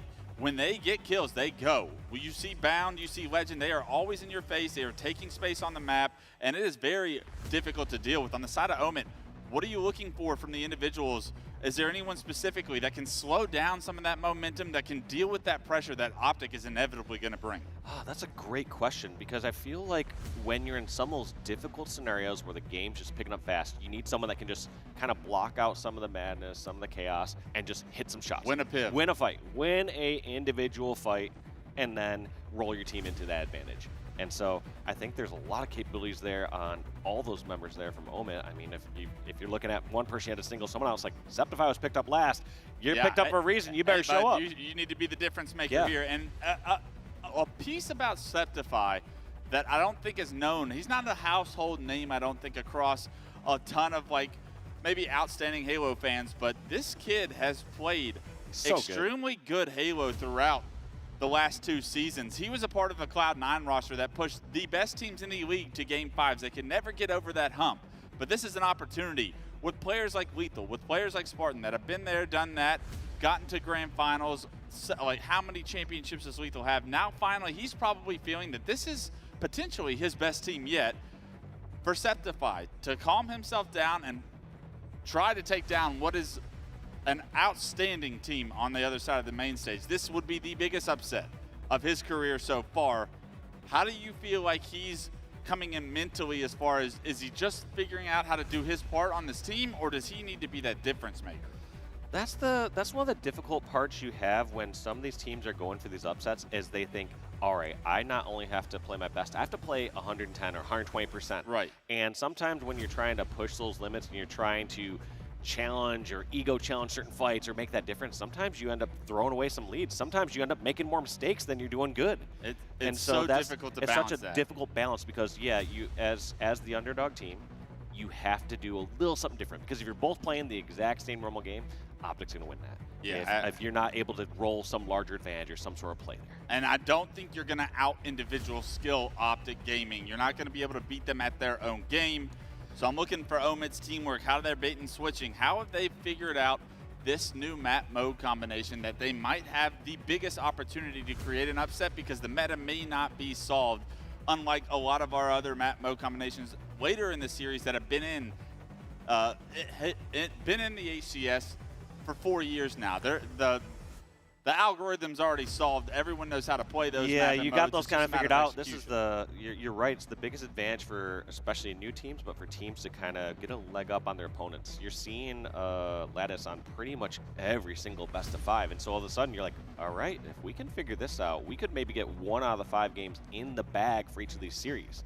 And then you kick off game 2 with the Slayer, and that's where underdogs tend to rise up and put up the biggest fight. We saw TSM win the Slayer earlier against Shopify Rebellion. Is that where momentum really goes in your favor? Can you insert some doubt into Optic Gaming on the side of Omit is really the big thing here coming into the series. Game 1 is a hell of a time to do it, because you win a Slayer, all of a sudden you're up 2-0. Figure out a way to close the door, but easier said than done, especially with this young man on the other side. My MVP so far throughout Halo Infinite, Renegade. You can name every stat he's had. You can hold up all the trophies he's won. This man is the MVP so far of this video game, and there is a reason. His consistency is outmatched, or it's not. There's no one that can touch the ceiling that I feel like Renegade has so far throughout his career. And you know he's coming out for blood this weekend, because he's got to be a little ticked off that the Juggernaut squad in Optic Gaming fell short of what was their ambitious goal of winning every tournament this year. What does Renegade have to say about that on this rebound? Yeah, Renegade's been super impressive. I think you start to see throughout multiple years of the game, you say, hey, in year 1, so-and-so was good. We talked about Sparty. Sparty was one of the better players, one of the best players in year 1. Not so much here in year 4. Renegade, however, is the exact opposite. Every single year, I think he's in everyone's top 3. He's been in the conversation. He's been in the conversation every single time. Year 1, I felt like it was like a Renegade, Frosty, Lucid kind of conversation for me. Those would be like my top 3 in was year up 1. there Yeah, too. Stellar, fair point. It was pretty good. But every single year, it's like, yeah, you can make a very fair argument for Renegade as a top 3 player individually every single year of Halo Infinite, and then also end of Halo 5. Let's be real. You're painting your face on Friday. That's crazy, because you got to go out to restaurants after this is over. Saturday comes around, you got to repaint. You got to hope that guy showers in between. But we will see his face paint, I'm sure, all weekend long, as the Green Wall inevitably will find themselves in the grand finals for the 4th time this year. But as we wait to kick this series off, we were talking about Renegade, and I actually want to take a step back, Dave. And throughout the history of Halo, has there ever been a player that was at the top of the game for the entire span? I mean, I'm thinking like Ogre 2, obviously, and probably Halo 2, Halo 1. But like, I feel like there's always like ebbs and There's some flows stages, to yeah. this. I would say there's definitely some of that in like some Halo 2 and some Halo 1. I'm trying to think. Maybe Pistola, even some but like even Ola at the start of Ola Halo and 3, he still had to work his way up Yeah, there. he had some. He didn't have anything kind of that first year or 2, in my opinion. Then, or after the first year, I think he kind of really took off. Yeah. But yeah, you make a great point where it's You definitely have someone who's kind of dominating early on, and then it's like a clear favor, clear best player by year 4, year 5. Like everybody has their year or their couple of years, but Renegade, I mean, there's something to this kid. This is a special talent, and we get to witness that talent right now, ladies and gentlemen. We are kicking off map 1, Lettuce Strongholds. In this game type, Dave, it can get ugly quick. If you get control on this map, it is very difficult to retake where the B stronghold is located, especially if you're not able to get map controls in the slays against Optic. So I'm looking at Optic Gaming. How fast is this game type going to be? How dominant is this position that they put themselves in? Showcasing off a new map at a new tournament. Optic Gaming on the rebound. Let's kick it off. Yeah, Strongholds is a great one here for Omit as well, because you want something fast-paced. You want the time ticking against Optic. And let's jump right into it. Here we go with Renegade. The man of the game so far for me, and he's already pushing up onto the crates here. He's going to get knocked no shield, does get an assist. As Lethal spotted top mid, he's surrounded by Optic Gaming members. Lethal dead to rights, that's 2 dead. It is going to be early control for Omit, but how long can they keep it as Renegade jumps into A? Yeah, this one's going right in the hands of Optic, and you see Optic kind of taking their time as they push towards blue. They don't want to just run in there one by one and die, and Huss somehow snuck away with that sniper throughout that whole exchange. Yeah, Huss able to get that snipe, able to take down Renegade, but immediately bound. Able to trade out Renegade, finds that S7 with a Quantum in his back pocket, chooses to Quantum out. No information on the players around his Quantum when he goes back, a bit of a risk, and Bound's gonna lose that sniper. We talked about Bound kind of overextending it sometimes, maybe not reading the right plays. An early example of death that surely Bound wants back. But in the meantime, it does look like Optic have regained control of the strongholds, and they have gained a 22-4 lead. Yeah, looking good there for Optic in the end.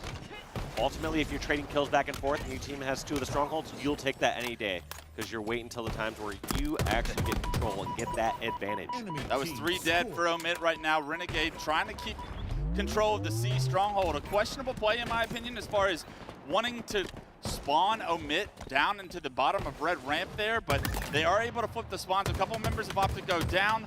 Omit is able to get A as C is still controlled by Optic, but Renegade now, hands are going to be full because all of Omit spawning in blue, a dangerous position to try and flush out for Renegade. He's knocked to no shield, drops back throughout the tunnel. He's going to play his life. Still Optic with control, but not necessarily the control they want. Yeah, I was going to say hands are going to be full or hands are going to be thrown as soon as he goes over there towards blue, running into 3 members. But I like that, just backing down. That's one of the things that you'll see some of the difference here from someone like Renegade is he'll see that engagement and he's saying, all right, I'll pick a different and better fight. There's other players that are a bit more aggressive, myself included back in the days. I sometimes didn't reel it back. I didn't retreat. And so you'd see someone like Bound in that position saying, all right, what can I do to sneak around here in blue? Can I get up here in pipes and sneak around these players? As much as individual skill as Renegade has, the decision-making behind his playstyle is what makes him one of the best, if not the best. 3 go down for Omit. Renegade with the Quantum in his back pocket, a double kill, killing spree. 3 go down for Omit once again, and this is a bad place to be if you're Omit, because Renegade on the prowl looking for respawners, and they don't have much room to go, and he has everywhere to go with the Quantum. And it's actually almost a bad thing here that Omit are spawning over towards blue, because Optic can force all their players towards that side and get this trip cap. In most of these cases, they would say, all right, they spawned red, we probably can't force and hold C, we're gonna have to get that one up. But now because of that spawn in blue and the kills, Optic had a trip cap for a little bit. Yeah, Optic wanted to get those last 2 players out of blue. They were unable to, and when Renegade teleports back, he's not able to really dictate any of the fight. He loses a big fight to Huss, and because of that, look, Omit have been able to flip the map. A minor mistake from Optic, but 105 to 25 point lead still benefits the green wall. Yeah, Omit trying to just hold this AV setup, but it is getting broken pretty quick. However, we do see Bound and Legend both falling. That's going to be formal. Omit going to hold on to this 2 stronghold setup for a little bit. Yeah, big double kill by Lethal in the kill feed right now. Spartan can't hit the snipe as we switch to his point of view. He's going to hand that snipe over to Bound. Omit doing a good job to crawl back in this game, but this could be where it gets ugly. 3 go down. Septify your last player alive. They know where he is as the nades are coming through from Bound. He goes down, and this is looking like it could become a trip cap. All of Omit does spawn in blue. Can they get rid of Bound on this position? It's so difficult, and the answer to that is no, as he hits a couple bodies with the no-scope. The teamwork from Optic prevails, and a trip cap now for Optic as they climb over 125 points. And that's just tough for Omit because they had numbers. They had players alive, but since they didn't have anyone pushed outside blue, they didn't have the extra angles. In fact, they're kind of all walking out one by one out of isolated doors. And all these players across the center of the map from Optic are just picking them apart. And the influence of the S7 showcasing its skill right there. 2 body shots make it so difficult to make that push out as the control still in Optic's favor. 153 and climbing. Renegade focused on getting C back in control of Optic. A trip cap back in the hands. This Quantum, we've seen it controlled by Optic the entire game. He does Quantum back, and once again we see a Quantum into a death, which could be an opening for Omit. One thing that's been interesting from Renegade on this map so far is it feels like he's been solely focused over towards that C stronghold. Yeah. But I can't tell if that's just when he has the QT, which could be a brilliant play. It could be, hey, I'm going to focus and take any of these one-on-ones over here, reset this hill, and then still be in the action across the map. It's nice to be able to pressure that stronghold as he is, but as he's doing that, he is blocking those spawns from Omit and giving Omit a more preferred spawn, which is in blue. We've seen them have success when trying to come out of blue a few times here. They need to get some slays in order to jump into B. Huss knows that, but as his teammate trades with the player top catwalk, he is able to jump into B. Unfortunately, a member of Optic has overextended into A, so they're not going to be able to score points here, but they do have that wanted B stronghold as Huss decides to overextend here. He needs slays before they ever think about trying to capture C, and I'm not sure he's going to get it now that he's knocked down to no shield. Yeah, and I can't tell if even C is the correct play there. I feel like after you have the B stronghold and you got blue, do you just want to revert and get towards A? But it feels like they just wanted to go back towards C because it felt like a safer route at that time. I'm not playing on the main stage, but I would much rather have A than C right now, and it looks like Omit going to opt to maybe get a trip cap of their own for the first time in this game. That could be big if they're able to deny some C stagger. But look at that. A blank from Optic Gaming could ruin the entire setup of Omit, and not quick enough, as Omit only able to get up to 60 points here. 205 and climbing. The clock is ticking right now for Omit to get on to get in one of these strongholds and deny Optic from pushing this inevitably to a game in. Just like that, Legend buying a little bit of time before Lethal get picked off, and every single time it seems to start going good for Omit. Players fall down, Optic get control of B, and same old story. Bound, able to not only get B, but has the S7 in his back pocket. Doesn't go for the repulse, holding the angle on the outside ice position. Does see Huss cross, can't quite hit the shot onto Huss as Huss aggressively jumped into A, knowing the time is ticking. Right now, Optic only need 9 points to win. Bound trying to play his life, not able to hit the shots, and a costly death. 3 go down for Optic, but Renegade still alive. Renegade still a problem. Repulse is top mid, no shield, just being a difficult kill. That bought some time for Optic respawners here. Spartan does find that S7, but he's got to advance on this stronghold because there's not enough time for him to sit back with the snipe. He's got to get up close and personal, and can Sparty make a play? A body shot and a melee not going to cut it. Lethal is in B, but this is so difficult because Renegade from the skies, from the heavens, falls, takes him down, and is now starting to reconvert B in Optic's favor. And that B stronghold's just been in the hands of Optic this entire time. You even saw it there from Lethal for that short period where Renegade spawns in blue, having the blue spawns the majority of the time there for Optic, and just taking over that stronghold. That's why it's so difficult. They can come from so many angles, and Renegade able to continue to make plays here. Formal trades into A. It is Omit's strongholds for the moment, but you nearly have to play perfect. 2-on-2 on the map right now. Bound finds that S7 back in his hands, knows someone is in this B stronghold. Can't quite spot Huss until Huss gets a couple shots onto him, and Bound wants to be aggressive here, can't find the angle, and that's a big kill onto Bound to remove that S7 from his hand. Omit having AB control, an ideal 2 setup here. How far can Omit run with this? It's going to be tough. I mean, you saw Optic playing so well, and they were able to scrap up, 30 to 70 seconds at a time. You don't have that same sort of luxury. You don't get multiple setups. Right, you have one setup here for Omit. You don't get they to get mess broken up. one time, pretty much game over. Can you be perfect is the question. Huss lands a body shot, but not able to finish the kill. And by the time he relocates, Renegade gets his shield back. Renegade puts Huss back in the death screen. They hop into A, and Dave, this is where the game could end. 3 went down for Omit. There's a player trying to play his life back here. He does a good job to stay alive. That was Lethal, I believe. Septify can't quite get into the stronghold to stay alive. Legend here as reinforcements for Optic are going to do it. 250 for Optic on the clock. I think it was 118. Omit showed some signs of life towards the end of that game, but it just wasn't enough. And then, honestly, that game was decided by the trip cap from Optic that just lasted a little bit too long. Yeah, and I was going to say, you don't expect that to last as long on this map especially we can get back towards C, if everyone's spawning towards red. You would figure that Omit would be able to flip that. But the curious point about that trip cap was Omit were still spawning blue and just getting spawn kill over there.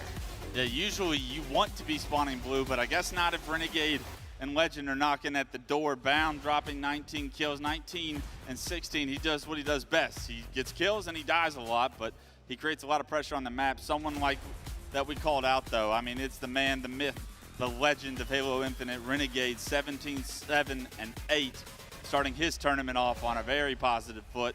And he was all the difference here.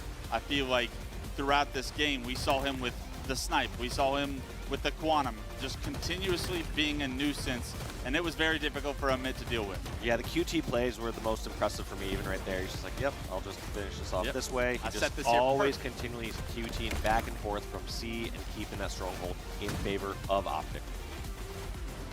That was one of our fastest paced game types. And now that it's out the way, you saw how difficult it was for Omit to kind of deal with some of the pace change. But there were good signs of life here. Omit was winning some ones. There was a Huss win against Renegade. Bottom ice, that was a big time kill. You saw Lethal with the double kill as Optic tried to push onto A once upon a time. So, I mean, there are these signs of life that show you that Omit can make at least some plays against Optic, which is good. This live fire Slayer is everything for me for Omit because you have to win the Slayers as an underdog, especially when game one doesn't go your way. What are you looking at? Who are you looking at as live fire Slayers next up to create more opportunity on the side of Omit? Man, I mean, we called out Spartan from the beginning. Spartan is Zeptify. Zeptify is the newest joining member, but it's tough. I mean, we saw a lot of Optic POV there that last series for good reason. They were just in control of that map the entire time, and so it's hard for me to really tell from some of these players from Omit saying, all right, who's actually kind of shooting well? Who's popping off? Like, who's doing things right? You'd see like someone like Lethal running around, staying alive very well over the elbow for a little bit, but I didn't really see anyone going on tears. It wasn't like, oh my God, this person's getting a triple kill. They're staying on killing spree. They're staying alive. I think that's a good point. And what I was trying to actually like portray earlier was we saw Omit do a great job of killing the player that had the S7 on Optic. They even got the S7 several times. They just didn't go off with it, right? And you have to take advantage of those opportunities when given, because if you don't, Optic are eventually going to find ways to make plays. If they can continue to get the S7 in their hands, it's a matter of, now that we have it, we have to put it to work in order to create to lessen the divide between what is Optic Gaming and Omit. You need individual pop-off moments. Livefire can honestly provide that for us with the S7 once again being featured in this series, and I am looking at Spartan the Dog to try and get his hands on that S7 early on. As we take a look at the Slayer woes for Optic, this could be Omit fans' opportunity to have some faith in this series. Optic have not been the strongest Slayer team, and when they lose their Slayers, that is when they lose their series.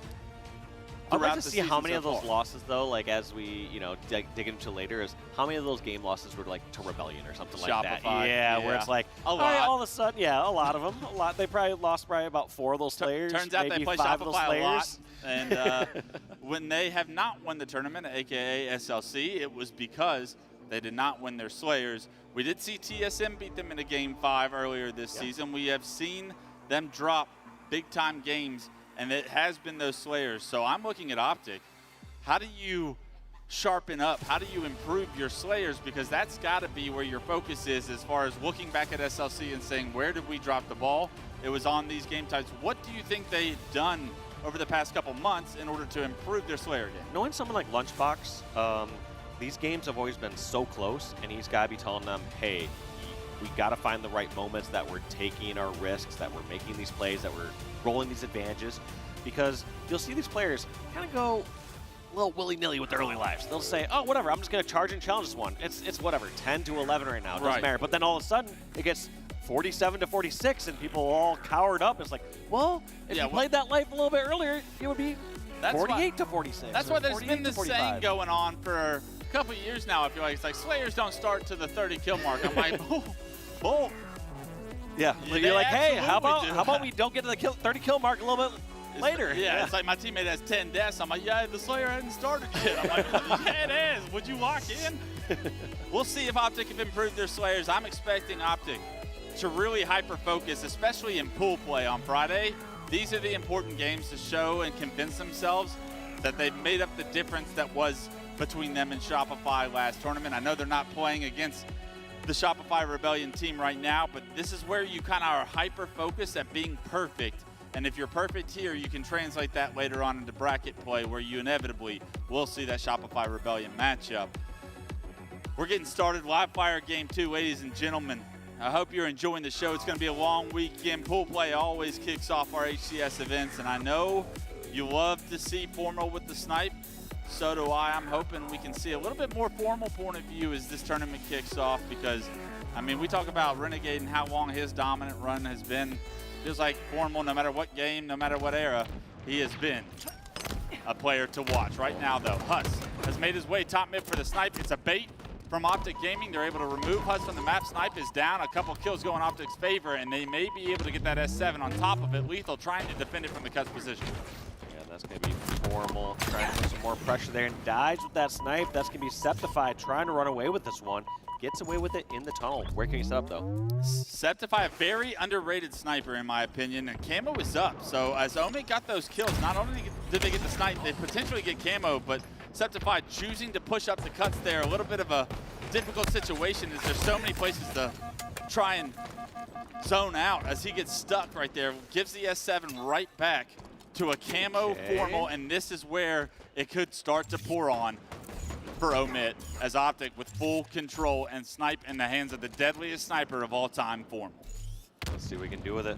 He knows these players over in Garage not getting any of the fights or angles they'd like to see. So this is actually a pretty good job, I like, from Omid, because on one hand, they aren't giving these angles or shots to formal, but they also aren't just holed up in an area. Sometimes teams say, okay, they have sniper, let's just completely hide and crouch this long, and you don't have any map presence. So they're doing a good job of picking some of these fights or poking out a little bit. Formal maybe not hitting all the headshots with the sniper right now, but he is being an absolute nuisance. The Camo finally runs out, but you can tell how lost Omid felt trying to find out where Formal was. He does just enough damage for the rest of Optic Gaming to build a 15-6 lead right now. It's in the hands of Legend as he starts this game off at 7-1-1. Bound 5-2-2, and you can tell the fast-paced players are having a field day right now at the start of Live Fire Slayer. Yeah, they're loving this. This is their dream, because when you can play fast like this, part of your goal is, yes, you want to catch someone off guard and get engagement, but the second part of that is leaving one engagement and rejoin your teammates somewhere else across the map for that double team, where that person's distracted where you once were, that person was distracted by Bound over at Bags, and Bound all of a sudden is over fighting that commando. Yeah, being able to stay alive after you made that initial aggressive play, such an important piece to what Optic does so well right now. They do lose a couple members in that last scrum, so Omid back on the map, 22-11. It's an 11-kill lead. That's a pretty big margin here as we kick this one off. Omid need to find ways to gain kills without trading out, and unfortunately, they're going to have to do it this time without Huss. They do spot Formal bottom mid. It's a Camo in the hands of Sparty. Snipe is up in 10. Is that where his focus is going to be? Looks like he was trying to get some sort of pick near pillars, but yeah, I think it's got to be going towards the snipe now, but eventually this is running out. I mean, I would say a relatively ineffective Camo thus far, not in the right positions. Finally catches Sniper off guard. Great position, catching Renegade on his exit. Yeah, part of Halo Infinite is those icons are over the snipe, and if it disappears, that means somebody must have picked it up. Sparty does a good job to not only get some damage on Legend scoreboard, but to reroute bottom mid and take that snipe out of their hands, and this is what we need from Spartan, the dog, to pop off to make this a great series. Spartan has to make these bullets count, and unfortunately, Renegade not going to give him the opportunity here. A tough position for Spartan to be in right now, and he knows several members of Optic are over here. You're fighting an uphill battle right now with Snipe and Repulse, and unfortunately, you're losing teammates left, right, and center, and you go down as well. A difficult spot for Sparty. You would have liked to see him back up maybe towards House a little more, knowing how many members of Optic Gaming had pushed towards the tower. Well, I think the bigger break there was Bound being behind enemy lines there, over towards green. I think Sparty was uncertain of where he was getting shot from the side. He's like, all right, we got to push one direction. Let's fight together here at tower. But yeah, Bound being over there at green and not feeling get taken out was the entire cause of that collapse for Omen.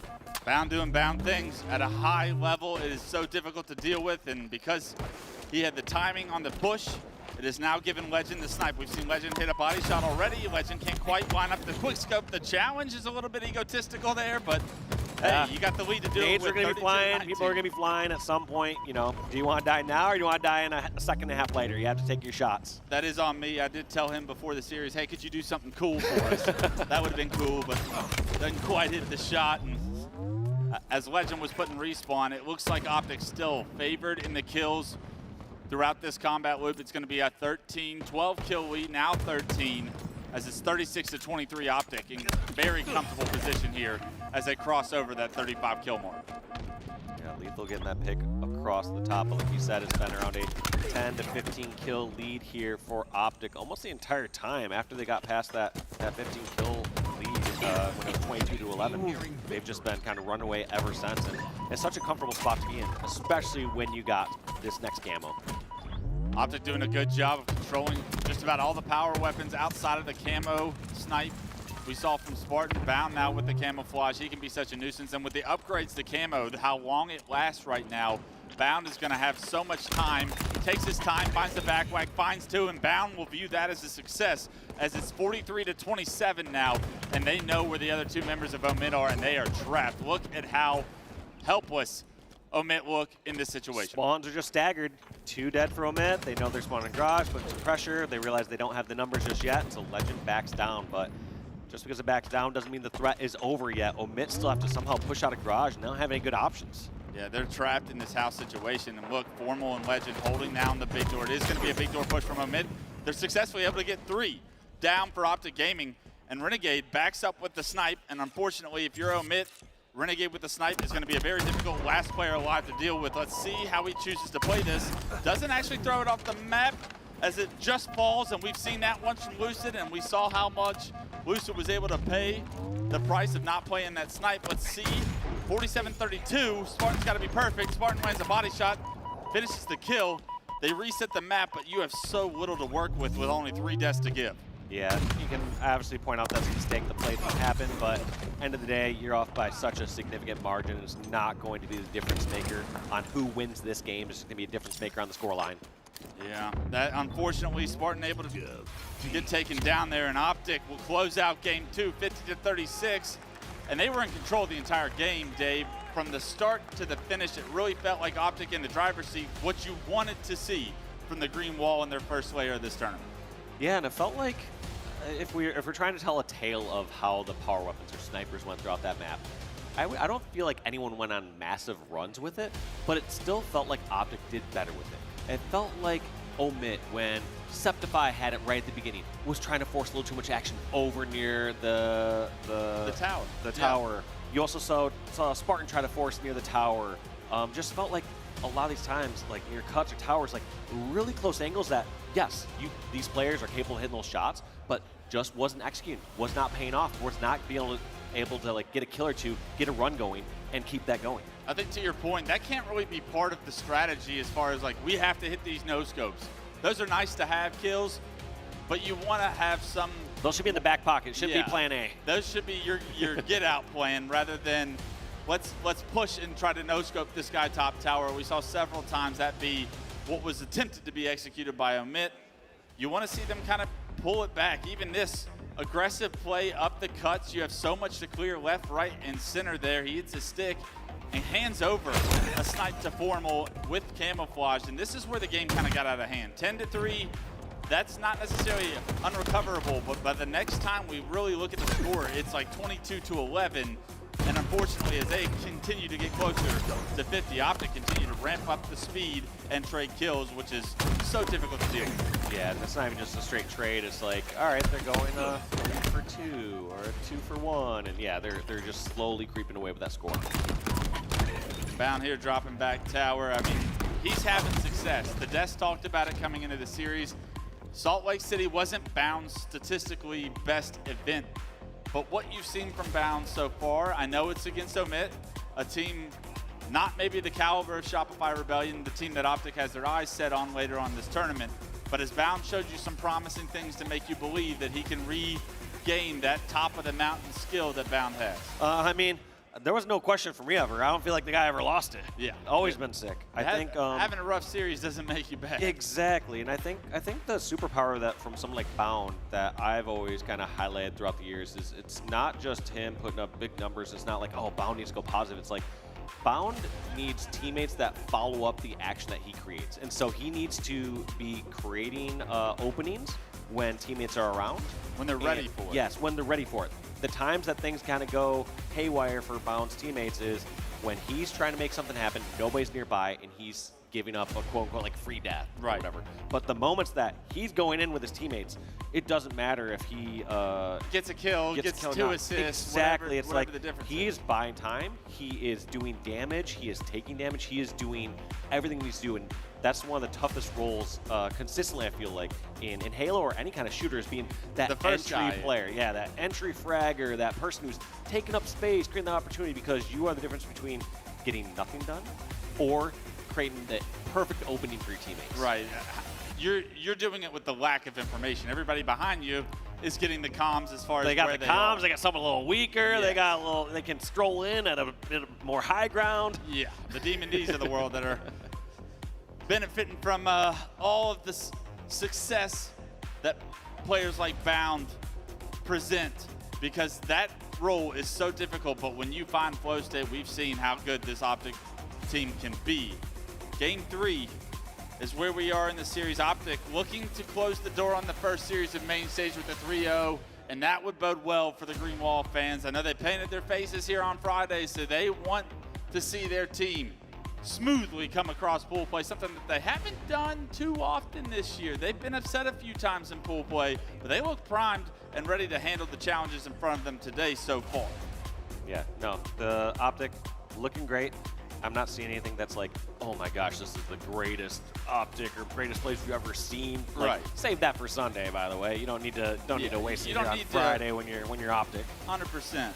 On the side of Omit, though, you know when you go against a team like Optic Gaming, you're probably going to find yourself at some point down 2-0 in the series on stage. Like, this is pretty standard, traditional towards the script that we have laid out in front of us. How, from Omit's side, can you leave this series with something positive, leave this series with something to give you motivation that, I mean, you're not playing against Optic every series. There's lesser teams that you will play throughout this tournament. Just about every team will be a lesser team throughout this tournament. To have signs of life and give you confidence going into the rest of bracket play as Game 3 is kicking off. Yeah, you gotta look at those good moments. I've always looked at the game in a kind of across the spectrum. I look at it as, you know, worst case scenario. How are things going when things are at their absolute worst? I look at best case scenario. How are things going when they're at absolute best? And are you mitigating your losses when things are at their worst? And are you capitalizing at your most efficient when things are at their best? And then there's everything in between. And so you got to take a look at a few of those snapshots. And those are where I would highlight or tell teams to make those adjustments, saying, hey, honestly, when they got trip cap on you, you're letting them get that trip cap for way too long. You need to figure it out. Take an extra 5 seconds. Get out of this trip cap a little bit longer. Yes, they're going to get some points. You're not expected to get an overkill and break out of that perfectly. But you need to have some sort of plan and reduce those losses. Yeah, figure out a way to turn the 100-point curve to the 50-point curve and not necessarily blowing it out. Yeah, and so I think in a case like this for Omit, I would say they were not as great on the back foot when things were not going their way. So look at like worst case scenario. Best case scenario, I also don't think they were great either. I don't think that they had all 4 Optic down and rolled that into a larger advantage. I felt like they would kind of toss that. And then neutral game, I felt like they're fine. So that was just kind of first glance, but they need to go look at the VODs, see how they're feeling about it, what went right, what went wrong in their eyes, and make those adjustments. The series is still underway. Game 3 kicking off. The S7 for Omit still up, and nobody really able to get it as formal. Eyes down sight with the new carbine added to the sandbox, and right now Sparty finds himself a double. Good job by him, but unfortunately Husk's going to slide up the ramp. He gets taken down by the human turd himself, Formal. It is going to be kills going in Omit's favor, so they should be able to secure this snipe. Renegade throwing some plasmas across the map, trying to knock it off the stand. I believe he was able to do so, but unfortunately for Renegade, it runs right into Lethal's back pocket. And now Lethal with the snipe needs to be able to make a play here. He finds Formal, trying to push him from the opposite pistol side right now, and he knows that all of Optic is calling his name out as the guy with the S7. They want that S7 lead. They're going to have to hit a shot here as things are getting mixy, and unfortunately, not only can he hit a shot, but the rest of his team goes down, and Renegade already with this flag through the tunnel. This is going to be Optic gaining a 1-0 lead here shortly. And that's tough there for Omit, because if they were able to break out of that defensive position, they were in a good spot. They had a lot of ammo. They could maybe step in the next OS, but instead, despite not having that sniper ready to go, Optic just break through, grab the flag, have top center for camo or for overshield, and they're just in perfect position. And as we've seen this game type specifically evolve, it is just like that. One round of Slays can turn into a flag cap. One overshield can turn into a flag cap. Renegade goes from scoring the first flag back to the enemy's flag. He had the overshield to deal with, got a double, doesn't want to trade, and what a job to back down. Now on a killing spree, finds the S7, and he says, this is somebody else's flag to run. I got a snipe in hand. Yeah, 0 deaths wasn't going to be the first one, and I think that's the mark of somebody who's really confident in those close quarter battles. So many other players, 90% plus, just go right in for that melee trade because it's a safe thing to do. Right. You don't want to go in a position where you go down and you don't take them with you. But that was so smart and confident, just backing down, saying, I'm not trading the melee, I'm going to win this fight and get this moving. Renegade not lacking confidence, nothing new here. 6-1-1 to kick this game off, gives his team a 1-0 lead. The good thing is, Omit did stop that flag cap. So although Renegade gets a double and actually finds another kill on the Mohawk, they eventually take him down and they reset their flag. So just a 1-0 lead. Omit able to breathe a little bit here, but unfortunately, as you breathe, Renegade takes your breath out once again with a headshot onto Huss top mid, and we switch over to his point of view. S7 posted. And let's see what he can do now that he has all of them on one side of the map. He's going to know and have all the information to deliver his team. And let's see if they can hit some shots as he rips Septify's hit. Optic just realizing how important that snipe side of the map is. He was just looking for players to cross over across Mohawk. He's not even caring about the attic or anything. He's just focused on players crossing towards the opposite snipe, getting body shots there or getting a pick there, and then his team pushing in on that queue. And just because of that pick, we have this flag so far across the map here for Optic. Lethal, a massive responsibility here with the S7 trying to deny the second cap going in for Optic. He is able to take down Legend. We saw that. Formal spotted and no shield. Are they able to watch the flag at the same time is the question. Lethal does get that kill before Bound can take it past the Mohawk, and he's able to take down Bound. A big double kill from Lethal could open up opportunity now that Spartan has the overshield. Now you gotta decide, is he going straight for the pole or is he going for the recove? I think you need to go for that pole. Yeah, you got to get that out before the respawners are here, but unfortunately Spartan maybe doesn't have the timing, and now all of Optic Gaming alive. You're going to need a reslay before you can get that flag touch again. And you got to wonder if that one's a mistake, but at the same time, you cannot blame Omit right here. They've been on the back foot getting outplayed this entire game. The one thing you don't want to do is as soon as you get control is just throw it away immediately. Yeah, that's a bad death from Spartan right there. He spots Formal landing onto that plasma. He wants to finish him, but because Formal turns that corner, Spartan forced to overextend there. Omit lose the control that they were earned, but Lethal keeps the control of the plat by himself. Wins a big fight on the Bound. Not able to finish the kill on the Legend at his snipe, but he's going to start sandwiching this player, and flushing out Legend from your snipe is a good step to getting map control back for Omit's favor. Yeah, I mean, I like that extra pressure over towards Legend, but it seems like he just wanted to make sure that they cleared out their base. Yeah. Just, you need to make sure that you get him out of there because they saw what happens. Even when they get one pick across the map from Renegade, Legend pushing in for that grab. So I like that pressure, but also felt like a lot of resources and time just to clear out one player. You hear Legends at your snipe, send backup is what Omit are thinking. Backup cleared out Legend. They were able to trade out Formal, who dropped Understood, down to sending all the squads. Yeah, send everyone. Septify, top middle. Optic kind of on their back feet for a little bit here, as Omit have had a bit of map control going on. Unfortunately, as I say that, I jinx it. 3 go down right now, and Bound still alive, no shield. At the enemy team sniping, it was once Legend that they had to flesh out. Now they got to flesh out Bound. You can tell Optic want snipe control before they get a touch on that flag to be able to run it. All of these members getting knocked down to no shield for Omit, need to play their life, and a big kill from Spartan on the Bound will release a lot of the pressure Optic once had. But any one of those kills obviously could be answered here. I like this play again from Optic. Feels like they are not being too aggressive with the sniper until they know they have the time to push across. And there's the Q. That was all 4 down. They know where Omit are spawning. Now, how are they going to get this pull? Looks like they pushed that Sniper, I believe they got Omit Sniper and push it back onto their bridge or their hut. So you have Crossfire Snipes coming out of Optic right now over on the Omit base. This is going to be tough to break out of. Yeah, good jiggles by Septify there. He's trying to make sure Formal doesn't rip his head off. But now that the flag is pulled, your card's kind of dealt for you right now. You got to go, and you are going to the death cam as Formal hits a nice double. Can't quite get the trip, and that could have been a nasty ope for Formal, but we'll take the 2-piece. And this is Optic Gaming scoring the second flag to take a 2-0 lead in a series they already lead 2-0. And in Formal's defense, I kind of feel like that one's on Renegade a little bit. Formal had Renegades back. He's like, all right, I got all the people crossing on your side. Yeah. You couldn't shoot the Who's one coming to my watching ramp? Yeah. I'm always one to point fingers at my teammates, so I'm right there with you, Formal, if you want to make that excuse. Somebody needs to be watching my back. As Formal able to get his team to a 2-0 lead now, 15, 5, and 8 Formal. You put 2 S7s on a map, and of course this man finds a way to have a lot of success. Right now, the third and final cap on the move. I'm surprised this one's still moving. Omit choosing to overextend. Everybody's going to be over towards Optic's base. They are going to be able to have kills, though. Legend, Renegade fall down. They get a flagpole of their own. This is where the game could get tricky, Dave. If Omit win this round of slays, they're able to take down Formal as well. They not only can get a cap, but a potential double cap in these situations.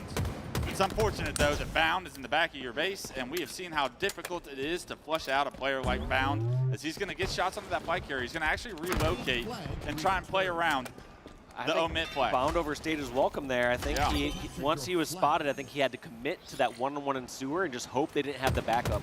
But he's still just trying to be a nuisance back here. But I think in the end, I think this is going to be a bad death from Bound as he wasted too much time across the map, being ineffective. 3 dead for Optic Gaming. Omit starting to make things mixy. It's very difficult for Optic to read these situations. They are flourishing now in this mixiness. You see Lethal still alive. He was once the flag carrier, but now choosing to get kills as he knows the respawners from Optic will shut him down. His team was not in a position to anchor him for him. He is able to get a touch onto the flag before it returns. 2 members, 3 members down for Optic Gaming. Omit will tie this game due to some mixiness. That's what I was talking about when the flags both got pulled at the same time. This is where I know, Omit Wes, can you take called advantage. it. You called out the double cap. I know you got it. I see it. You see the vision. Omit show you the signs of life they need to get back into this series. If they can win this game, that would be massive for Omit. Now with some momentum. Unfortunately, some of that momentum off the map. Septify. But big things happened the last time Lethal had snipe, and Lethal finds himself a brand new sniper rifle as well. Optic is going to have one on their own, and he knows that it just got picked up, so Lethal needs to find some angles here, and Lethal doing what Lethal does best, ripping faces with the S7. It's 2011 Lethal, all back again as he rips the head off a Bound, but what can Omit do with that pick? Looks like Legend behind enemy lines. He's been at this sniper corner so frequently here against Omit.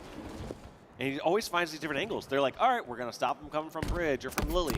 All of a sudden, he finds a way through Sewer and through Mohawk. So annoying when you're that sniper, too. You're like, how did this guy get through behind enemy lines? You can't really blame him, but 3 go down for Omit. This is a dangerous position for Omit to be in, coming off respawn, Bound, pulling your flag. You know he's hitting the G-slide off. But I think he paused, and I think that kill from Lethal opens up the door for Omit to be able to stop this. Unfortunately, Overshield does come up, so Renegade gonna have that Overshield, finds Lethal. Lethal throws that snipe off the map, so Renegade can't get it. But this Overshield, how effective is it gonna be? A beautiful plasma is gonna force him to overextend onto that block. Multiple members of Omit rip his shields off, and with that, Omit somehow, their defense stands strong. It is that opening kill from Lethal on the Formal that really stopped that flag cap in its tracks. Yeah, that one's actually huge because you know Omit were happy just to break out of that situation. They're like, we don't want this game to be over right here. As soon as that flag is pulled, you know Optic's not pulling it at a suboptimal time. Huss trying to get a flagpole of his own, but unfortunately, a couple members go down for Omit, including himself, and that flag going to be dead to rights. Omit, the last 2 players alive, Lethal and Septify, need to work together here to keep some kind of map control. Optic are coming for blood, but Septify finds the kill on a Renegade. Can't quite find the kill on the Bound, but here comes Huss. Huss able to trade it out. These are big trades as Optic looked like they were going to have an opportunity to get complete map control. The 2 players from Omit stood strong enough for resources to arrive. In this game, we're going to see one last attempt here, it looks like, from either squad to try to get a pull, mainly from Optic. Omit trying just to hold on for 45 seconds. They're just trying to stop this pull from happening and kick it off in overtime. Right now, they're in survival mode. Tough place to be right now. There's a guy in your courtyard, and you don't have a ton of time to work with here as this flag inevitably going to be pulled by Legend. One player getting taken down on the ramp. That's Sporting the Dog. Lethal still can't get out of the back of Commando right now as Formal has been holding him still for the last, what feels like 30 seconds right now. Renegade has thrust in the face, the flag on the move. Nobody from Omit going to be able to stop this one. And although it said Omit showed signs of life, they get ripped away as Optic will take the series 3-0. That was heartbreaking at the end. You saw Omit, they were too scared to make a mistake and push out.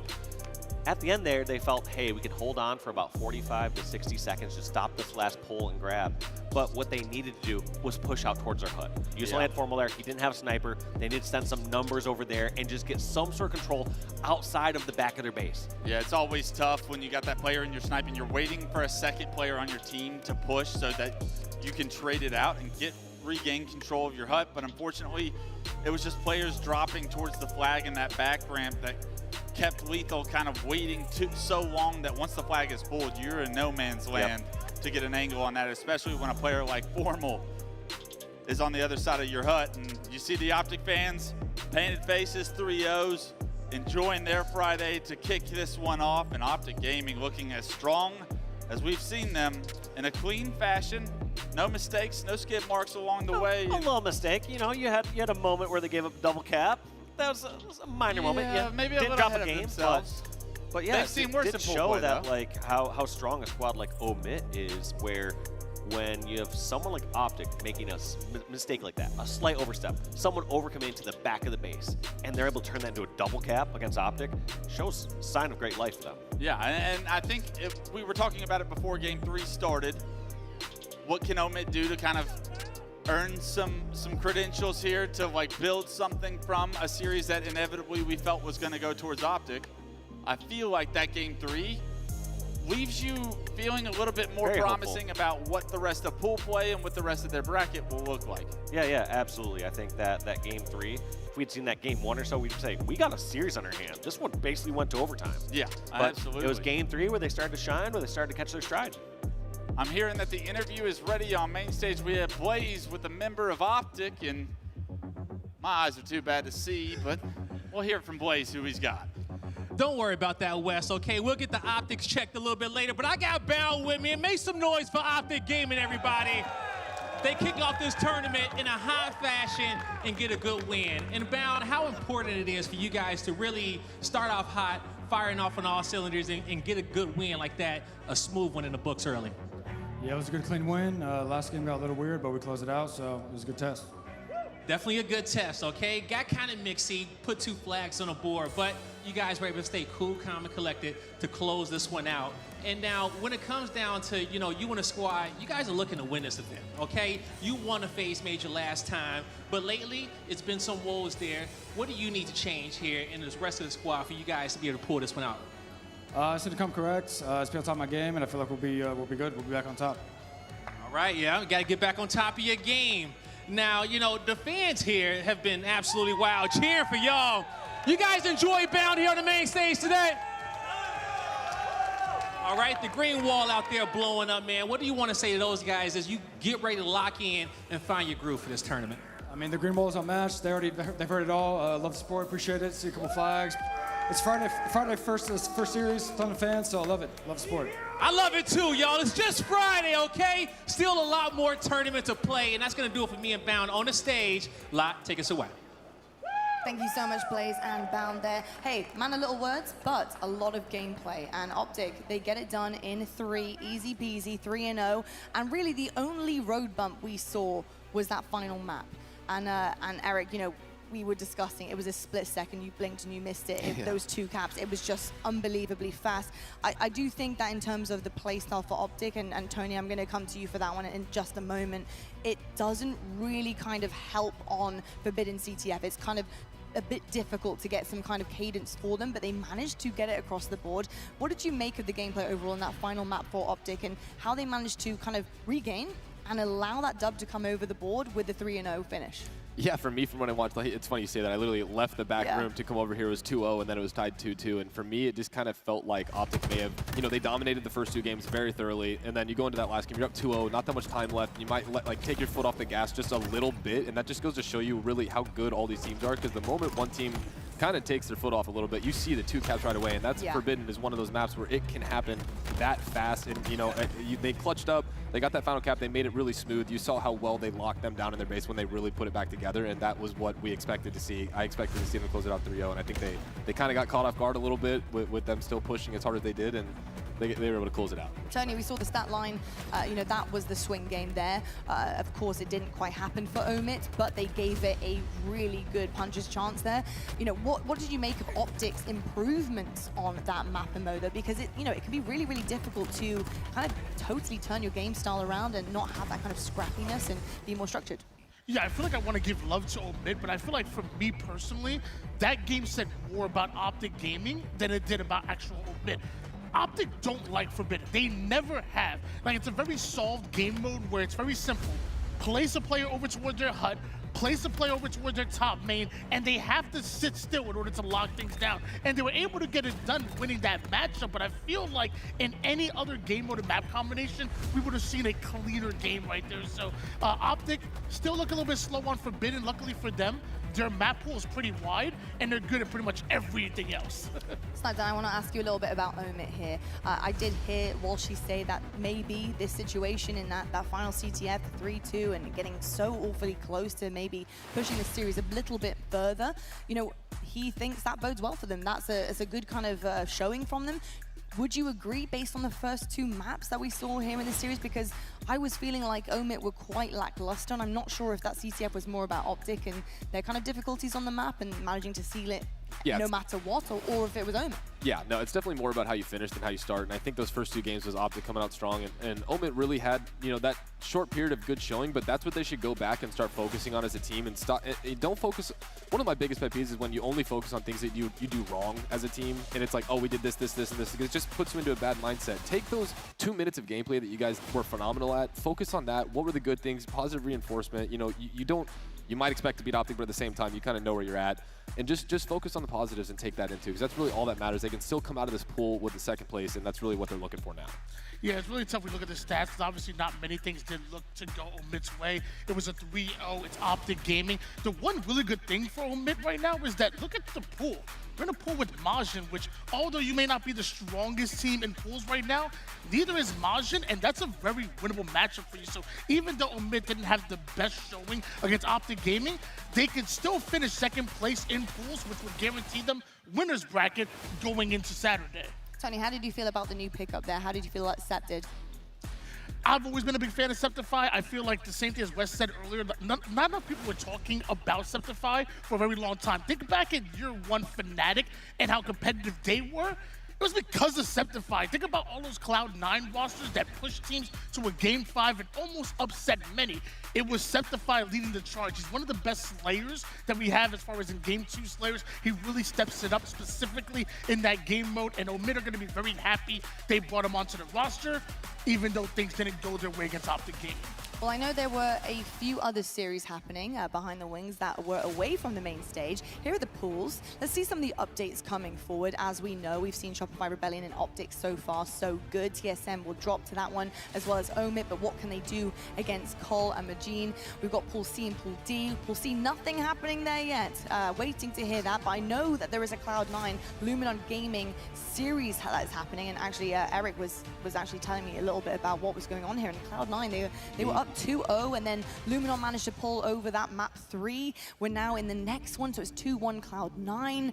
We're on live fire strongholds, I believe, from what I can see in my very poor vision as well. So I think Cloud9, this could be a massive kind of push through for them. Luminon Gaming coming in, and I would say a big favorite in Pool C as well. So We talked about Pool C being the pool of death and how mixy that one can get, and mixing is exactly what is going on so far. And then also Pool D, Envy. They did actually walk away against Unreal Nightmare. They win that one. They're at the top currently.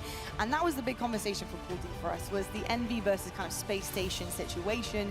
And Eric, this bodes very well for Envy right now. Yes, Envy was a quick 3-0 in their series, and so I think they're coming out hot like we said they were going to, or that we wanted them to, especially heading into that Space Station Gaming series. And honestly, we know how important that match is going to be. I still think this Pool C is going to be phenomenal in terms of this, because we had, you know, you had Luminon in your top 4, and then you have Cloud9, which is apparently showing up. That pool could get wild, and I'm excited to see the results there. Really excited to see the results. I think it's going to be a great day of Halo, folks.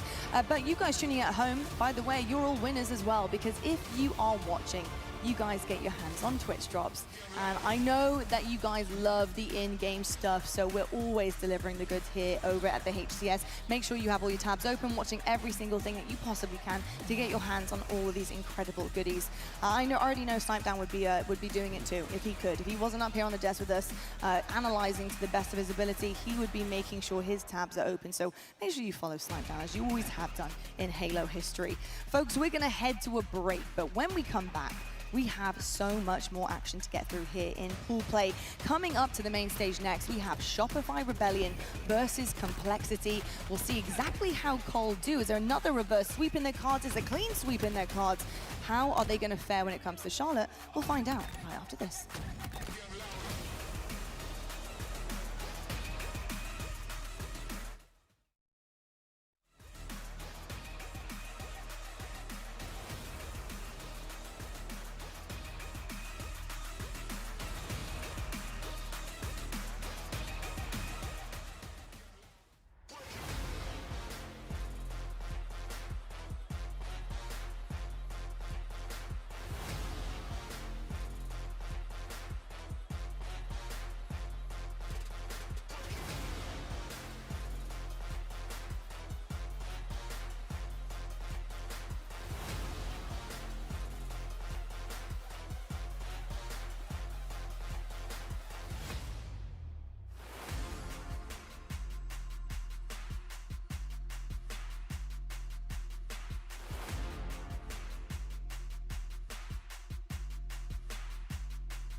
Hello, Halo fans, and welcome back to Charlotte, North Carolina.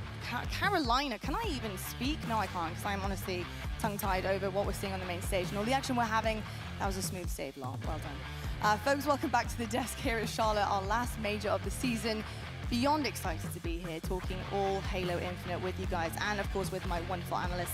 I have sniped down Eric Arona, the absolute legend of Halo, and of course we do have another legend of Halo, and it's why not be casting Tony. Give him his flowers, people. Come on, let's see it. Folks, we have another series on the case with Shopify here, going up against Complexity on the main stage this time around. Shopify Rebellion, they look really, really good so far. I mean, that first map, it wasn't really anything to kind of write home about in terms of how amazing it was or how poor it was. It was just really right on track. Shopify Rebellion, do you think they're going to make quick work of Complexity here, or do you think there might be a brawl? I'm going to think that they're going to make quick work of them, only because I think the last series TSM kind of matched their firepower in a sense of just how active they are on the map. I think that this Complexity roster might be on their back foot a little more than they need to be, and Shopify is just going to be too fast. I think it's going to be a tough series for them. It could be a tough series indeed. Well, folks, Shopify Rebellion, they are your last major winners. They won the championship. They actually lifted the trophy high up in the air. Now, I know you know their names, but let's just see them one more time. So Shopify Rebellion, let's meet your team.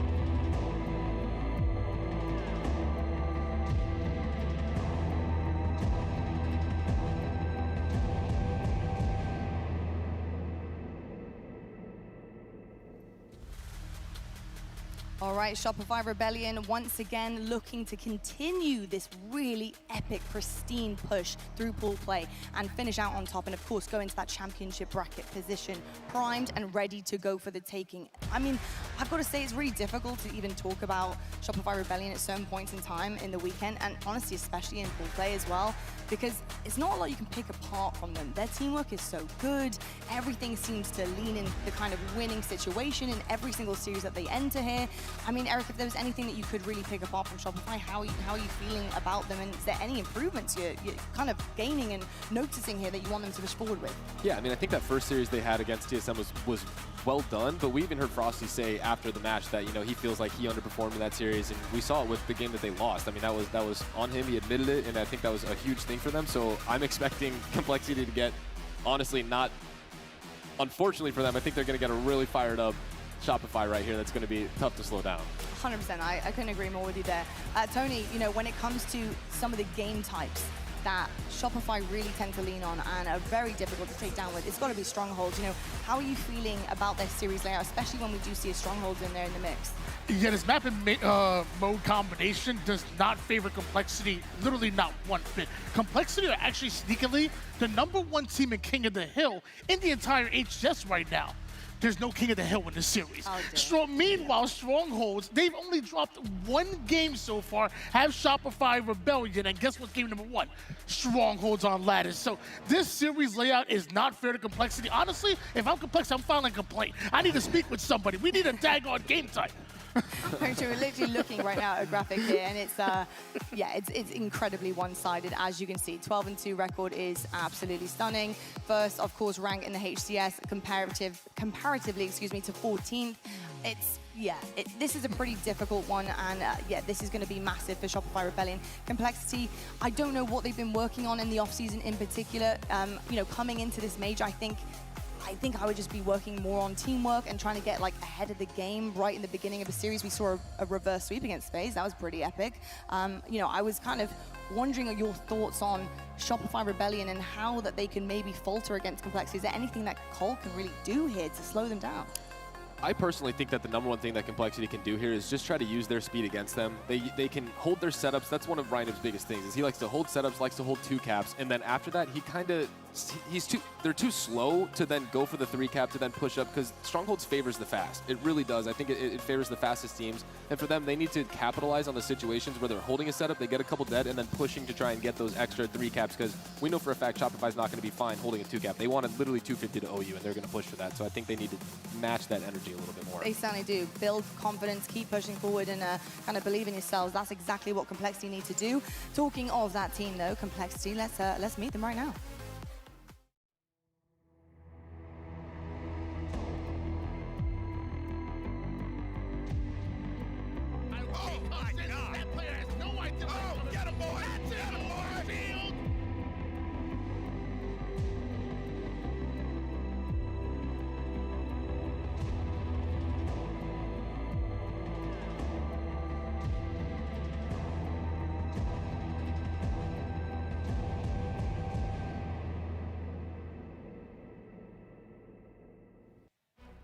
Tony, I feel like we're going to be talking about the reverse sweep at the LVT LAN for a long time with this Cole roster, because I think that is the hope that everyone is grabbing onto. Do you think they can actually take this momentum and ride with it in a series against Shopify? I mean, to be honest with you, coming into year 4 of the HCS, I'm not counting literally anybody out. And that includes Complexity. I mean, Complexity have pulled off some major upsets against some great teams. We talk about that reverse sweep against FaZe. Last time we saw them on LAN, they've upset teams like the SSGs, even the Optics of the world. And when Cherish gets momentum under his belt, he gets loud. He energizes his team, and his team feeds on that. As this Complexity roster, they take one game, it turns to 2, and you don't have to be the better team in the entire series. You just have to be better for 3 games. That's it. 3 games. Indeed, you do have to be better for 3 games. They are the clear underdogs, though, Complexity and Snipedown. What is a realistic goal here, gameplays-wise? You know, like, how are you going to even start to kind of strategize against a team like this? I mean, my goal as a team is to win this game 1. I think if they can win this game 1, the amount of confidence that will give them beating a team like Shopify and one of, if not their best game types, is everything. And at least putting up as good of a fight to make you feel like you're right there with the powerhouses that are the Shopifys, the Optics, whatever, is the first stepping stone that they have to get across. Well, I can't wait to find out what is going to happen on the main stage. And 2 guys who are going to be letting you know exactly what is happening as it happens are our 2 wonderful casters. We've got Shorzy and Gaskin on the mics. Fellas, Shopify versus Cole. Big underdog story here for Cole. Can they push forward? Thanks so much, Toddy. It's going to be a pleasure to watch this one. I think for Complexity, it's going to be a difficult one. The odds that went really stacked against them, Dan. Coming into this season, they haven't really placed outside of the top 12 all year. Different teams, different aspirations, ambitions, but for Complexity, a series like this, map 1, it spoke about on the desk, it's going to be massively important. Yeah, Salt Lake City 2024, when we last saw Complexity finish higher than top 12. Good news is RyoNoob was on that roster. They got top 6, and this now new iteration of Complexity, it's been built for quite some time, trying to find the right pieces, the right puzzles, but now they finally found a team that they are sticking with for this event. Sadly, they are coming up against Shopify Rebellion here, the #1 seed, in a series layout which is very much not in favor of Complexity. You heard the desk talking about it.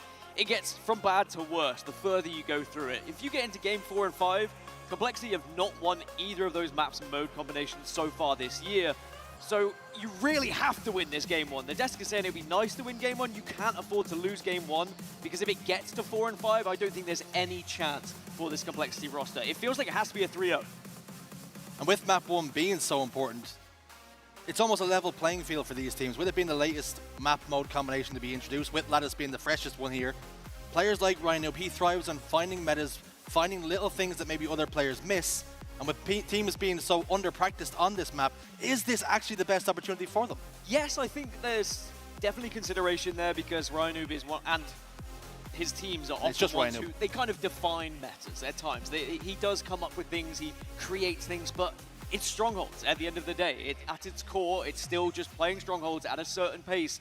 And you saw the statistics. Shopify Rebellion are unbelievable at Strongholds. And when you look at those 4 gentlemen, like, they could go on any map, any mode, and perhaps never have even played it before, and I would still somewhat back them just because of their outright gun skill and chemistry. It is hard to go against Shopify Rebellion here. They are the #1 seed for a reason.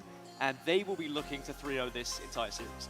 And something Snipedown talked about on the desk is how Ryan Noob's teams typically are rigid, sometimes too rigid, and don't capitalize on space and pace, particularly in some game modes. And with Strongholds being one of our fastest modes, Shopify Rebellion, they can pick up the pace whenever they want. They can change gears, do complexity, struggle with that. There is something to be said that in Strongholds you can capture just the 2 and you can kind of hold off, and it is a long and grindy game, but it is possible. That being said, if then Shopify Rebellion gain the lead a little bit and start to create the pace and complexity, will they get lost in the source and maybe won't be able to regain control? It's our first seed up against our 9th, our reigning defending champions in Shopify Rebellion, up against Complexity, who are going to try and be little more than an irritation. They really want to try and upset the apple cart here, take game 1, push us into that Slayer, have a little bit of confidence, but it's all to do for them. They've not had the best of starts typically, but with the Pro League just behind us, Dan, there is some hope and there is some expectation that maybe this series won't be as easy as it could be. Might not be as easy, but at the same time, Shopify Rebellion are always a confident roster, and that sniper rifle is going to be huge here on this map. We already saw on the Bravo stream earlier how influential the sniper can be on Lattice, and we'll have to see who can get their hands on it first, because in my opinion, is anything to go by. Complexity do not want to allow the likes of Frosty, the likes of Royal 2 to be getting hold of that thing, because they will put it to work. On the other side of things, when you're talking about a sniper rifle, there are very few better than Mental with the precision weapon in his hands, with the scope. Our shields are up, our weapons are about to be hot. We'll be underway very soon, folks. Here we go. Can we see Complexity get an early lead and get those 2 strongholds that they can then capture and hold on to and maybe show a little bit of control? Or are we going to see Shopify Rebellion out of the blocks fast and showing how to kind of bounce between these 3 strongholds? Certainly, beginning will show Complexity have got hold of 2. And the 2 you typically want is A and B. C is a little bit more difficult to try and get that triple cap. The strongest 2, the easiest to hold, is A and B. That will be the ones these 2 teams will try and prioritize. And with 2 members of Complexity going down now, A and B are now in control of Rebellion. And there's that sniper rifle, and we're going to get to witness just how influential it can be on this map. The angles you take, the positions you can find, change the game here, even if you're just tagging bodies, but Royal 2 does confirm 1 kill. 1 kill, 1 body shot connects. Mental then perhaps able to pick up remnants of a sniper rifle there. Spawn there, by the way. Just curious. Looked like he might. Interesting spawns aside. Mental, however fortunate he may be, Complexity flipped the script. They now control A and B and they start to score. Good response from them. I'm not trying to let Shopify Rebellion build too much of a lead and too much momentum. And whilst I may have spoken about a couple of players from Shopify Rebellion when it comes to the sniper rifle, don't forget that plenty of players on Complexity can do that as well, as 4 do go down on the side of Complex, and now Shopify Rebellion looking to go for the trip cap, and this is where it could get ugly. Spawns can be quite difficult, and especially if you get put into a situation where you're on a little bit of a staggered spawn, but Complexity do break out well here.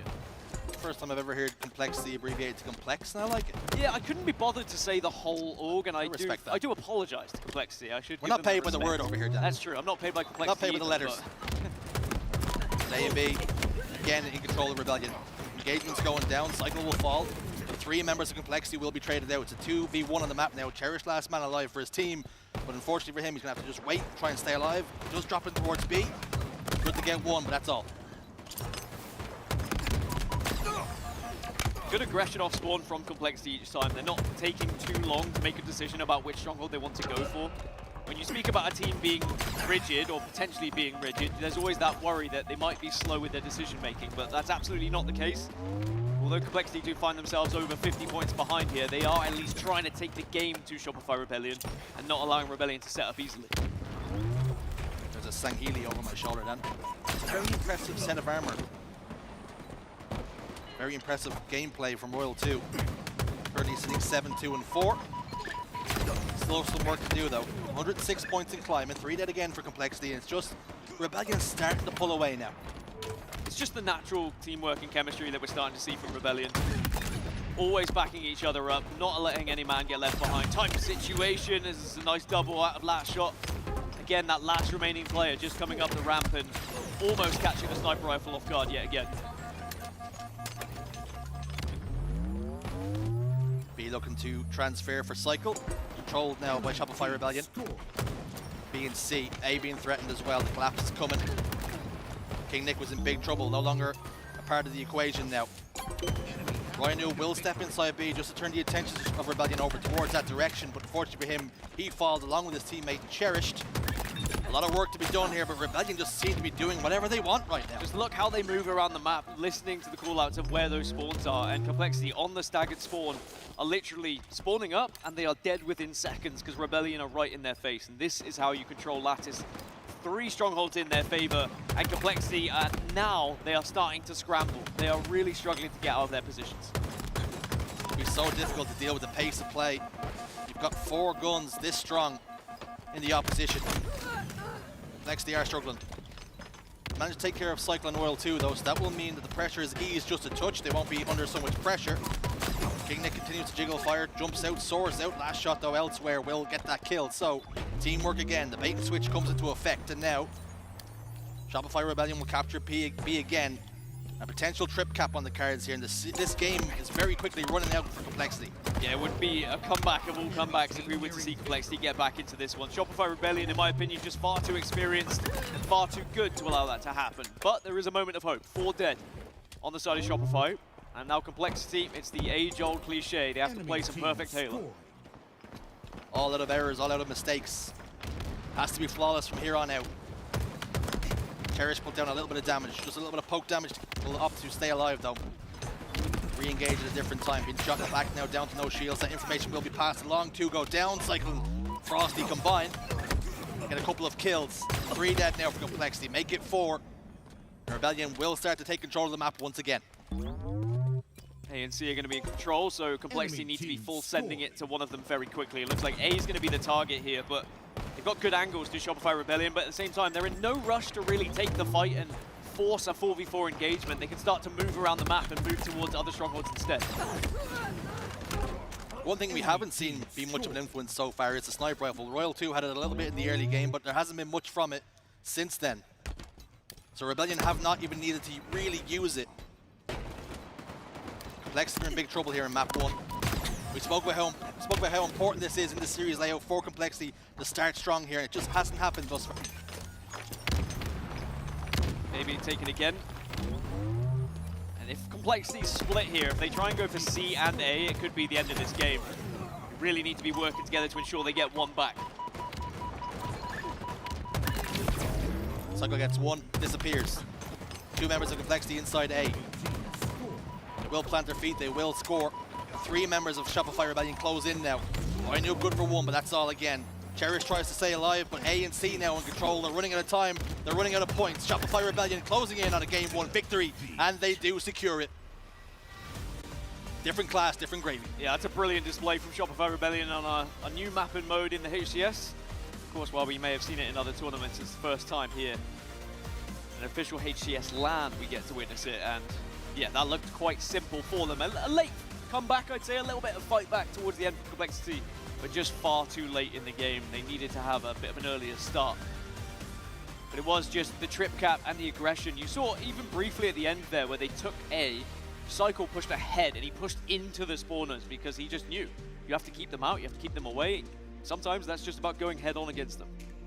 Taking a look at the statistics, speaking about going head on against them, it was Cycle 21-7 with 11 assists with a 17.7 KDA. Let me say that again, 17.7. Cycle, very impressive performance. Say it one more time. 17.7. Still sounds just as good as the first time, but we can check back at some of the highlights of this game. But honestly, it was mainly in favor of Shopify Rebellion. As you were mentioning, Sniper Rifle, we didn't see much of it on our screens, but when it was picked up, it was just tagging bodies, it was doing damage, and for the most part, it was in favor of Shopify Rebellion. But once they had about a 100-point lead, they were just focusing on playing together, looking for spawns, and not allowing Complexity to get any real control on the map. And sadly, Complexity, they just fell to that. They fell victim to being punished every single time off spawn.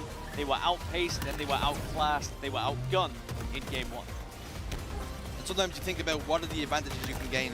You put these 8 players in the lobby, Shopify Rebellion have the players who are a little bit more precise, a little bit better with their gun skill. How do you find the advantages elsewhere? It's picking up the sniper rifle. It's maybe picking up the QT so you can bounce from place to place, and we just didn't see that from Complexity. Shopify Rebellion made that look easy at times. I don't think Complexity had the chance, if I'm honest. Shopify Rebellion were almost bullying them at times. But Game 2 is going to be Slayer Livefire. Now, this is an okay map and mode for Shopify Rebellion, 5 and 3 across the season. As for Complexity, it's 1 and 2 through their different iterations of whatever. But again, this is a must win. I think I personally think maybe the series could already be over just by what we have coming up in the series layout, but at the same time, practice is something that can change. You know, yes, you might be 0 and 3 across the season so far, but it could be a game type you've worked on very heavily throughout scrimmage. So we'll have to see if we get that far. But this Slayer, you know, you feel like if Shopify Rebellion playing the way they are, they go 2-0 up. It's hard to come back from. And it is something we see in the downtime between tournaments where teams will work on the game modes and the maps that they were struggling the most on. So if you're 0-3, you know you're looking at that more. It's under more scrutiny than maybe others. So some of your weaker maps get a little bit stronger, and your stronger maps can maybe get neglected just a touch. And maybe that's something Complexity have been working on. But is a stronger map and mode good enough to take down even just an okay map and mode on the side of Shopify Rebellion? The reason why Shopify Rebellion are the #1 seed is how consistent they are across every single map and mode. It's very difficult to find a bad game type, really, for Shopify Rebellion, because they are so well practiced and so well versed on everything they come up on. I always have that quote in my head: our best is better than your worst, from Mick, where he says, wait, he's flipped it. But Slayer Livefire on the horizon. Rebellion hold that one map advantage, 2 away from a clean sweep. Complexity still have a lot of fight left in them, but the series layout, the desk spoke about it, Dan spoke about it, statistically it's not looking good. Not looking great, but you can turn it all in favor for yourselves here on Game 2. If you can maybe get an early lead and assert some dominance here. Because you look at the Complexity team and like all 4 players, incredible in their individual fights. I mean, I wouldn't be worried about it, but that's the difference that is made here in Halo Infinite, is we know everyone can shoot a gun. We know everyone is going to hit their shots. They're going to hit their 5s, but it's about where's your teammate? Who's got an off angle? Who's supporting you? Is there a sniper to watch over you? Are you fighting over an overshield? Fighting over a camouflage? It's all the differences that are being made elsewhere rather than just pure gun skill. Sometimes it's about gun skill, but there's nuances to it, there's levels to the game. Dan mentions it: positioning, pace, speed, and sometimes just having that clutch factor. Cycle, Royal 2 will open this up, but will be answered back by Cherished and King Nick. So 2v2 on the map right now for just a moment, as King Nick had a little furry grenade hanging out of him, fizzling and sizzling, and he gets taken care of. Interesting, but it's not as quick of a start as maybe we've seen from Shopify Rebellion. Sometimes their starting strategy absolutely annihilates other teams. Speaking of annihilation, Frosty has been unbelievable this year, and after the team changes that came through, we didn't really know where Frosty was going to end up. But then as soon as this team was formed, you just looked at it on paper and you're like, you know what? I think it could work. And it just breathed new life into Frosty, and it's been incredible to see what he's done this year. Adapting to life as an IGL as well. Finally getting his hands on that elusive trophy in Salt Lake City. You know they wanted it, they came so close time and time again to finally secure it and lift it, a weight off your shoulders, because the issue that these top teams have, Dan, is winning is an expectation. So when you win, it's like, okay, well that's what we planned for. But when you lose, it's just nothing but sadness and depression. Yeah, it's been very up and down, really, for Shopify Rebellion. You think back to Arlington, 2nd place, then Dallas, 4th place, and I think that would have been their worry. When they hit the 4th spot, you think, all right, are they going to be able to bounce back? But then they finished 1st, and it does just change everything. And of course, we had the Pro League as well, the LVT Pro League, where they were able to go on and win that. So technically, back-to-back now. And they won the KSAT, like, to start off. So it has been a real roller coaster season. They have seen success, but the issue is the prestigious tournaments had eluded them. They'd won the online stuff, they'd won the Pro League stuff, and when the major finally gets secured, now all of a sudden you know what it takes to get the job done. You're always going to want one more. It's the World Championship. That's what they're going to be looking at in Seattle when it comes to the end of this month. Shopify Rebellion will want their names on that trophy, embedded in history in the HCS. But of course, they're going to have Optic Gaming breathing down their necks. But Speaking of breathing down next, Complexity are doing just that to Shopify Rebellion right now. 18-17. It is still a close one here as Camo's about to spawn. Keeping it nervy, keeping it tense, keeping it tight. That's exactly what Complexity need to do. Little bait and switch. Rebellion trying to secure that camouflage. They've done so, but Frosty's in a bit of a precarious position now. Isolated, goes for the melee. Unfortunately for him, he didn't really need to and almost just reveal his location. But the Slays have gone in their favor, and now Frosty can look to have an influence elsewhere. Cherished and Mental combined to get a couple of kills before one fell. So a 3-kill difference between the two teams, and his Rebellion in the ascendancy. You can't allow Frosty to get away with that. You have to be honest. When you've got him down to no shield, and you know he's been picking up that camo, I feel like the team has to be working hard just to make sure that he doesn't get away, because otherwise you get the sniper rifle, and even though in this instance it hasn't really punished them too much, you could see Frosty go on a killing spree, for example, and it changes the game. And it has still ended up that Royal 2 has the sniper rifle, so all these things add up. The whole time you were saying that after Frosty died, I watched Royal 2 crouch down, wait for his shields to come back, and I just knew the sniper rifle was exactly what he wanted. He just needed to wait until he was healthy enough to go pick it up. It's like a relay race at the moment with a sniper rifle when everyone on Shopify Rebellion can hit their shots, but now it's the chance for Cherished. Another player I'm a big fan of, and kind of waiting for his big moment, I'd say, on the main stage, whilst he's had some incredible ones over the years. I think taking this Complexity roster and getting out of that rut of top 12 would be big for all 4 of these players. It wasn't long ago before he was dropped from that TSM roster, and they went on to see a little bit more success. So you know he wants to push this team further. For King Nick, he's really had a great uptick in performance and in form these last few events, maybe even since the start of the season, it must be said. Very impressed with what he's been able to do. But they just need to be able to piece it together in these series, cause the upsets, and push yourself a little bit further than maybe everybody else expects. And we found the problem with King Nick. He just needed his Ryanoob. Yep. You take Ryanoob away from King Nick and suddenly he turns into a different player. And it sounds silly, but just having that comfort next to you, someone that you're familiar with how they play, chemistry is everything, and King Nick has looked a different player alongside Ryanoob once again. But is it going to be enough to overcome this deficit now? Because you are 7 kills behind. Complexity haven't really been able to take control of the map. It's been a bit of a back and forth, and it's another camo going in favor of Rebellion. Last one didn't have too much of an impact. Frosty wasn't able to get too much going. He didn't really need to, though. That was the issue. They already had an advantage. It was a 3-kill lead at the time. It's only grown since then. And it's almost getting to the point where it's out of control, out of hand for Complexity. And we feared and we worried about the series layout. We spoke about how games 1 and 2 were so important, but Shopify Rebellion putting in a really professional performance. 6 more. You can't really see Shopify throwing this one away, and it's a very professional performance, as you said. I think that Shopify Rebellion are looking like a championship form team yet again. And with only 2 more kills required, Complexity probably starts to put the pads down and think about game 3.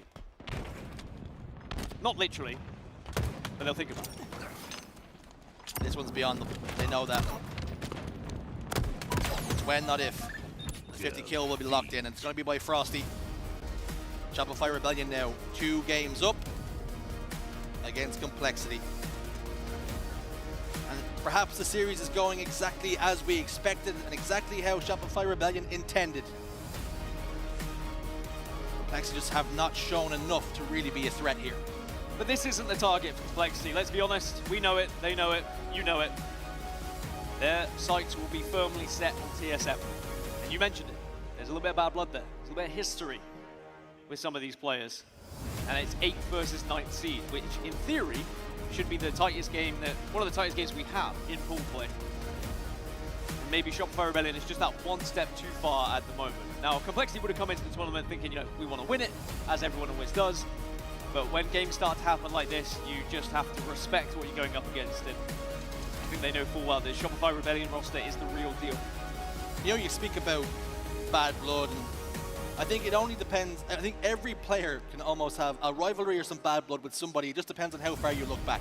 There's been people dropped, there's been people outperforming others. You're watching other teams lift the trophies, you're envious of that, you're green, you want to be the one doing it. There's always motivation to beat the player sitting across from you. You know Cherish has plenty of it if it's going to be up against TSM. You are right. I mean, outside of the top 3, there's been so many team changes across the years. Everyone's tried some sort of formula, some sort of I feel like everyone's teamed with RyoNoob at some point. It's almost just a rite of passage that you have to play with RyoNoob to get to the top. Because RyoNoob was there once. Once upon a time, we did see RyoNoob win a LAN. You either have to play with RyoNoob or beat RyoNoob. Yep. Otherwise, you get buried. And that was something that did happen, sadly, in Game 2. Complexity got a little bit buried by Shopify Rebellion. Same could be said for Game 1. Just overwhelmed them with the sheer amount of presence on the map. Great map control, good use of ensuring they got the sniper rifle, ensuring they got the camouflage, and it does bode well for CTF Forbidden. Now, this is one of Shopify Rebellion's better maps when it comes to CTF as well. They are 5-1 across the season. Just seen the 1-1 for Complexity, so hard to really take anything apart, away from that. The way you spin that is both teams have lost 1 game. Both teams have lost 1 game. We have more data on Shopify Rebellion. We know Rebellion are good at this. For Complexity, it's more of a question mark. It's can they beat Shopify Rebellion on one of their better games after they've struggled against some of Shopify Rebellion's okay games? My answer would probably be no, but I'm always optimistic, and I always want to see more games of Halo, so you know what? Screw it. We're going to a Game 4. And I think if it's Shopify Rebellion, you spoke about how games 1 and 2 were a bit of a burial. I think those 4 players will be handing over 4 shovels to Complexity and saying start digging, because we're not looking to push this series any further. I think CTF Forbidden is very unforgiving as well as a map and mode. If you do go 1-0 down and the other team has control, it's very easy to get deflated. You struggle to get back into the game. You try and push, you try and grab a flag, then you find yourself out of position, you lose map control, and then suddenly the overshield's in their hands. Oh no, they've got 2 snipers, and it's 3-0 and you've lost. So it does very quickly snowball out of control if you're not careful. So you really need a solid strategy here if you're Complexity, and that goes right from the start. From starting strat, you need to ensure you're getting that sniper rifle, putting it in the hands of someone who you trust, that can hit the shots to watch over either A, overshield, or go and take that fight head on with the opposition sniper. The name of the game is Capture the Flag Forgiven, not Capture the Flag Forbidden. That's exactly what Complexity we're hoping for here. Can they get themselves back into this one? 9-0 versus Complexity. The more stats we show, the worse it looks for Complexity, I think. I'm trying to work out how that works. If you've won 3-0, 3-0, 3-0. Oh, that's prior to this series. So technically they would be 11. Yeah. Well, there was a second there where you paused and your eyebrows went up when you were counting the extra 2. Carry the 1. Yeah, 9 plus, yes, 11 works. Well, here we go, Game 3. Can we see any sort of fight back from Complexity? Or is this just going to be a dominant, one-sided affair from the side of Shopify Rebellion? That's certainly been the expectation, but there is always the unknown element here in the HCS of anything could happen. We did see a memorable reverse comeback, a reverse sweep from Complexity in Pro League. But can they do it on the big stage? I was going to suggest this is going to be the final nail in the coffin, but we've already mentioned burials, and I feel like we're being too morbid. That's just how it feels sometimes when you're watching Complexity up against some of these top teams. Cycle rips a face. But it's Complexity with hands on the flag, and they're starting to move it. Cycle's been an irritation in the base, but he's been finally cleared out. Gonna have a little bit of a flag standoff it we've seen for a moment, but the return's gonna come in pretty quickly. They're happy to let this one deteriorate by itself. Flag's gonna try and send itself home. Still down in no man's land. Flag goes home then. And it's Shopify Rebellion threatening to push in the first and opening flag here. 2 go down for Complexity, and that means Rebellion open us up here, 1-0. Such good patience as well from last shot, not over peaking, not taking too much of a fight, happy to sit back, keep that flag safe, and wait, bide his time, wait for that moment, and then delivers the first one in favor of Shopify Rebellion. It never felt like that flag was in jeopardy. He was far too comfortable sitting there as long as he was. And I think ever since that first snipe shot was hit by Cycle, Shopify Rebellion knew they had the advantage. It was just a matter of time. They just had to wait it out, but they didn't try and force anything. They made Complexity make the mistakes instead, and I think that's something that Shopify Rebellion do very well over and over again, is sometimes they find the weaknesses in their opponent and they say, look, we know that they're going to push here and maybe do something a little bit silly, and also, we have the advantage, we don't need to force it. Let's just watch them make the mistake and capitalize. Sometimes doing nothing is the optimal play, waiting for your teammates, if your opponents to come close distance. Frosty shooting everything and anything, but just didn't seem to get a kill. hurt my ears a little bit. I'm still getting used to it. New gun being added, different carbine sound. Certainly it's good to look at. It's feels very good pretty. to shoot as well, I will say. But last shot is going to make another attempt at running this flag. King Nick's going to be the first target for Cycle. And he may have just done enough there. It's a distraction to allow last shot to get around the corner. That's one of those deaths that show up in the feed and you don't think much of it, but actually it's a very, very good death because it's meant a second flag capture for Shopify Rebellion. Rhino was just about there, but not quite quick enough. And again, it was Cycle just taking a little bit of the attention away from the Complexity roster. Last shot says, thank you very much. I'll just whip round this corner. And it was pretty smooth sailing from that point. Now, with 9 minutes remaining, Shopify Rebellion only need one flag. And this is the situation I said you don't want to be in if you are Complexity. Because Shopify Rebellion now, if they wanted to, they could just control this map, play it out for 8 minutes. But I think we know full well that's not what they're going to do. You said Rhino was not quite quick enough to get the stop. Do you think it's because of age that his knees just haven't got what they used to? I don't know, I saw him playing some pickleball and that boy can still move. He's got the movements. Speaking of movements, he's just taking that same position as Cycle did earlier as well. You're just a real nuisance in this kind of spot. But it's about picking when you get aggressive. As soon as you, again, notice a little bit of weakness, you've done a little bit of damage, it sometimes is your responsibility to start pulling the flag. It's 2 dead for Complexity. And a lot of players in position to provide covering fire and escort this flag all the way home. A little bit of poke damage being done to Frosty, who's down to half shields, but last shot gets a kill elsewhere. This one has been plain sailing from get-go. Frosty slams in the final flag. It's a clean sweep for Rebellion. That is a dominant performance from Shopify Rebellion and is a statement of intent as they look to dominate their pool and move on into that championship bracket where I'm sure they will be happy to face anyone. And do remember, we've had quite some odd championship brackets across this year where some people have lost in certain pools and then Shopify Rebellion have had to play Optic Gaming in round 1 and all sorts. So Shopify Rebellion do need to be prepared to play anyone in round 1 because who knows who might be their opponent and who knows what might happen elsewhere. But one thing we do know, Shopify Rebellion, all smiles and all joy. A routine victory for Shopify Rebellion, it must be said, and instead of harping on the lows of what we might have seen from Complexity and them just not being strong enough, for Rebellion, you said it was a statement of intent, and that's exactly what it is. This team is a championship caliber roster. We knew it for long enough, but now they're starting to find that flow and starting to find that form. I think we'll learn more about Complexity when we see them against TSM. I think that is going to be a bit more of a matchup where we'll really know how far this Complexity roster can go this tournament. And it's also worth noting that it is just Friday, it is just pool play. There is a world where Complexity still could come back and maybe replay Shopify Rebellion and have a better series layout, because it was something the desk said, something I had noticed, terrible series layout for Complexity. The thing that does separate the best teams from the OK teams is just being good across the board at every map and mode. But there's some times where you just hit that sweet spot. You get the good 5 and you can cause an upset. And it is that thing we spoke about at the start of the series, how Lattice was one of the first, the latest edition, and maybe some teams will be under practice, it's an opportunity for Complexity. But as a matter of fact, because Shopify Rebellion, your optics, they're so good at the game that they learn the game quicker than almost anybody. Like I said, you could put them on any map. You could make a brand new Forge map they've never played before, and 9 times out of 10, I would still trust Shopify Rebellion to win that one, because they are just unbelievable as a team, as a roster, just great chemistry. And performance-wise, was there any players you looked at there that impressed you? You thought they look like they're trying to cause a little bit of an upset this event, or even just trying to impress some people? I mean, who didn't impress me from Shopify Rebellion, to be completely honest? You could have switched onto any POV, and it looks like they are locked in, they're dialed in. There's no worries that it's Friday. Doesn't look like they take it slow. They're not a team who overlooks their opponent at all. They don't come into it a Friday under-practiced and not warmed up. They just say, look, we are going to beat the teams that are in front of us, and we're going to always show that we're the best in the world. And it sounds to me like we are going straight back to the desk. No interview for the moment, but I don't mind listening to Snipe Down and Lottie and Tony break some things down.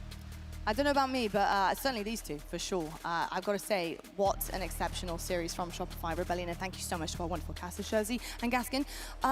Shopify, business as per usual. Something I do love about them on a Friday, it really is just grinding it down, making sure they get it done. They do not have really any slip-ups whatsoever, and it's really something you can't say about every single other team, and especially some of our best teams that we have in the HCS. So really, really impressive stuff. the fact that they're holding strong on Friday, I think bodes really, really well for the rest of the weekend. Snipedown, I've got to ask you, obviously in terms of the competition and who they're facing currently, you're expecting them to step it up a notch, I'm sure, going into Saturday and Sunday, but if you had to put a percentage on it, what would you say we're at right now with Shopify Rebellion and how they're performing and playing? I mean, that series, I'd say after that was a completely different version of them than we saw in the first series, I think, in terms of what they were willing to give up. So, I mean, I'd say they're probably at about 85% right now. Okay. I think they're still, warming up, getting heated, but that was a pretty good showing of what they're capable of. And I think the only breakdown there that we have to talk about is the complexity version of that. So yeah, which again, great words on choice there with the breakdown for sure. It certainly was indeed. Tony, lackluster to say the least from Cole. It wasn't quite the momentum we were looking for to pick up off that reverse sweep, which we talk about often here. It's tough to pick out some really positive things for Cole here, but if there were any, what would you kind of say moving forward? Yeah, I mean, I said it before. This is a map layout that does not favor complexity whatsoever. They didn't want to see them in strongholds. That was game number 1. They don't want to see them on Forbidden. That was really tough. And even Live Fire Slayer, with how snowbally that game mode can be, it was just really tough. What I will say is, I really believe that if there was a King of the Hill, if there was even an oddball in that series, we would have saw a lot more life out of complexity. And I'm still excited to see what they have for the rest of pool play. I think they have a chance to still come out as a second place seed, although it will not be easy. Yeah, I think if you bear that in mind, I think it does paint a completely different picture, and I think it's something that's very difficult to do if you don't have a desk to talk about it, and you don't have a legend such as Snipedown to talk about moments like this as well. But like, if you do have a series layout that you're feeling pretty good about, you're feeling confident about, even against some of the best teams, the teams you've got to beat, Cole, for them, they managed to ice up where it mattered the most. Looking back at that phase, and I know we're going to talk about it so much, that reverse sweep, it's hard going 2-0 down. It's really, really hard, especially if you are the underdog. But the fact that they could actually dig deep and pull it through, that bodes really well, I think, for their mental and their confidence. And it's, I think, going to fare very well, the fact that they can even do that in a moment like this in Charlotte, going up against some of the bigger competition as the underdogs pushing forward. How are you feeling about, the fact that they can hold on to that positive note, knowing that they have the mental capability of bouncing back if they need to? Yeah, I mean, I think this complexity roster, they have those versions of success that they need to just look back on. And I talked about it a little bit on the last segment of just focusing on the positives, because you have to completely forget about that series entirely. That series doesn't exist in your mind. The only one that matters is the one that determines the team that gets second place in the pool overall, regardless of the open bracket team. If I'm taking that team out of the picture here, I'm only focusing on the 2 left there with TSM and complexity. So it'll be very interesting, and that's all they have to focus on. The positives, bring the best mental they can into that series, and that's the one that matters the most. This one does not exist. Certainly does indeed. I love to hear that. It's really interesting actually getting your take on that, especially as a competitive self. It's interesting. It's only so much I can bring to the table up here, Eric, and I'm glad that you're joining us here. Antonio will say you're also a legend, mate. You're doing phenomenal job here as well. But pools have been interesting so far today. Nothing really, I would say, out of the ordinary, other than maybe in Pool D. But again, we've talked about this a little bit here, where MV, although they didn't have the seeding coming into Pool D, they certainly had the ability, and we were questioning Space Station Gaming rather than Envy in this situation. Really looking forward to seeing how that one ends out in terms of that matchup as well. And of course, Pool A, things have been going down here. Shopify Rebellion holding strong right at the top of Pool A, 2-0, easy peasy stuff, waiting for that open bracket team to come and join them, as those guys will push on through and see who filters through. Pool B, we've got Optic Gaming at the top right now, but we've got Omit looking to try and take that second place position against Majin, because that's going to be a big one. This is going to be a brawl for that second place finish. I mean, you're looking at the championship bracket here. You don't want to be starting out in the safety net of the HCS. You don't want to be being able to make one mistake in the championship bracket where it gets really heated and have to go out and call it quits. You want to make sure that you solidify things in pool play, and that's why day one is so awfully important. Folks, though, we need to talk a little bit about how exciting it is that we have some things joining us on the desk here, and actually they're called Displate. These are absolutely gorgeous. You guys can actually get your hands on them now as well.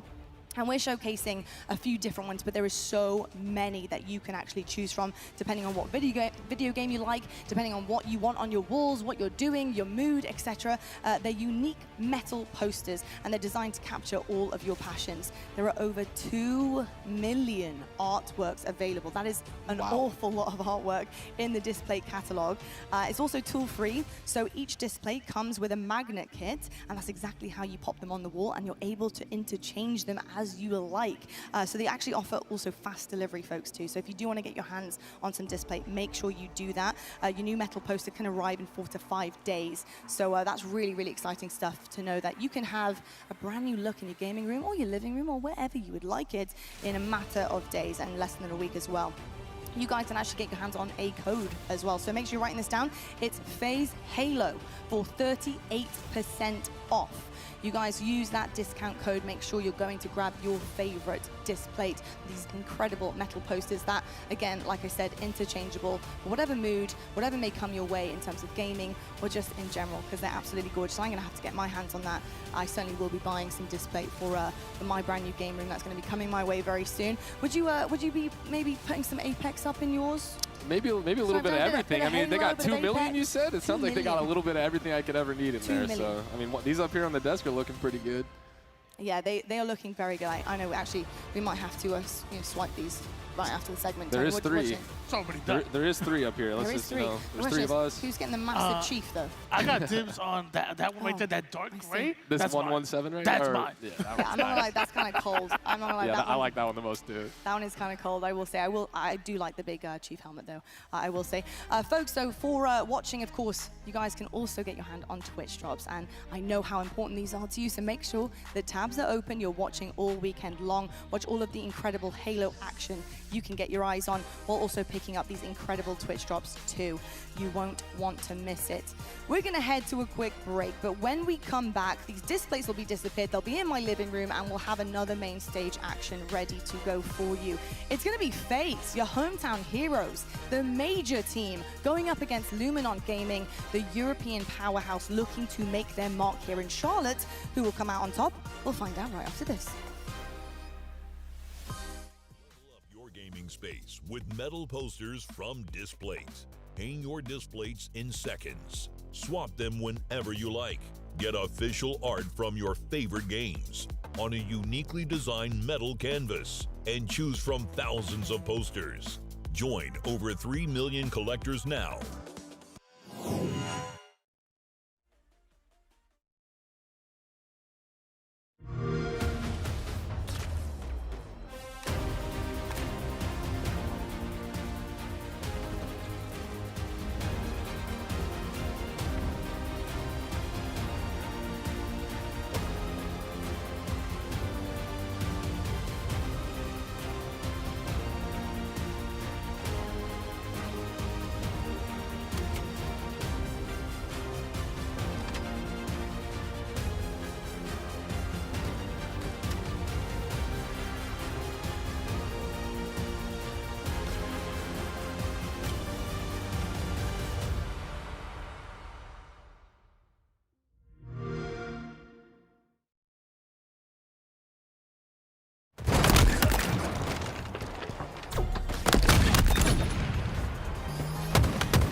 is brought to you by Steel Series, Displate, and Corduroys.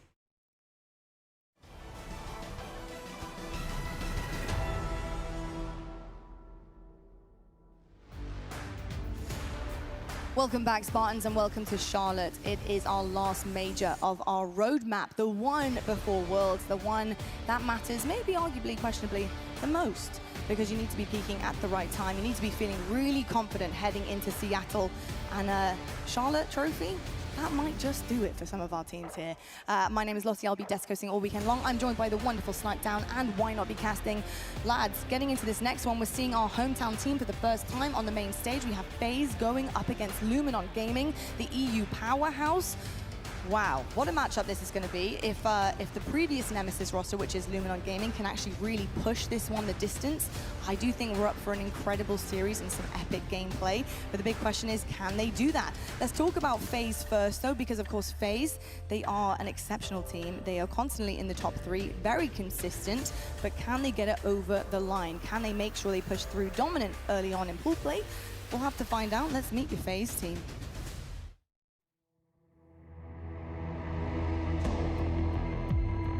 Silo, just the triple kill. Wait, can he do it all?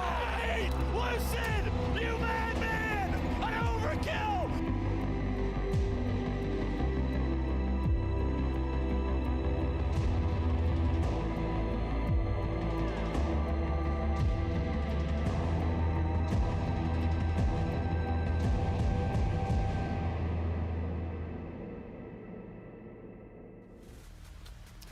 I got to ask you, Snipedown, what are the key factors here for FaZe in this series to push that win across the board?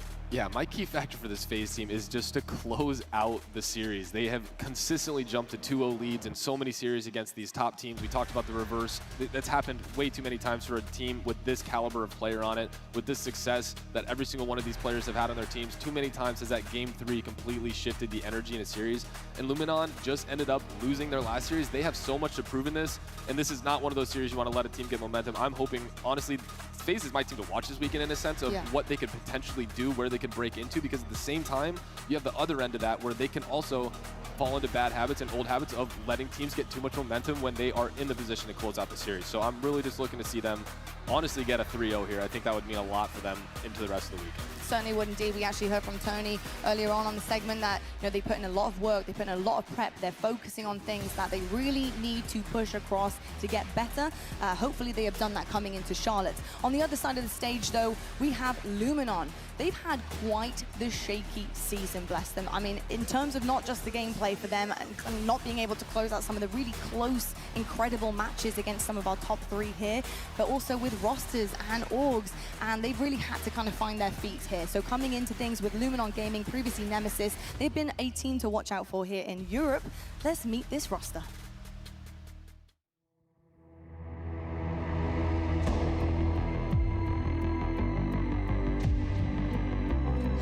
Just about time to get his shields back. It's a huge 1v1, a huge 1v1.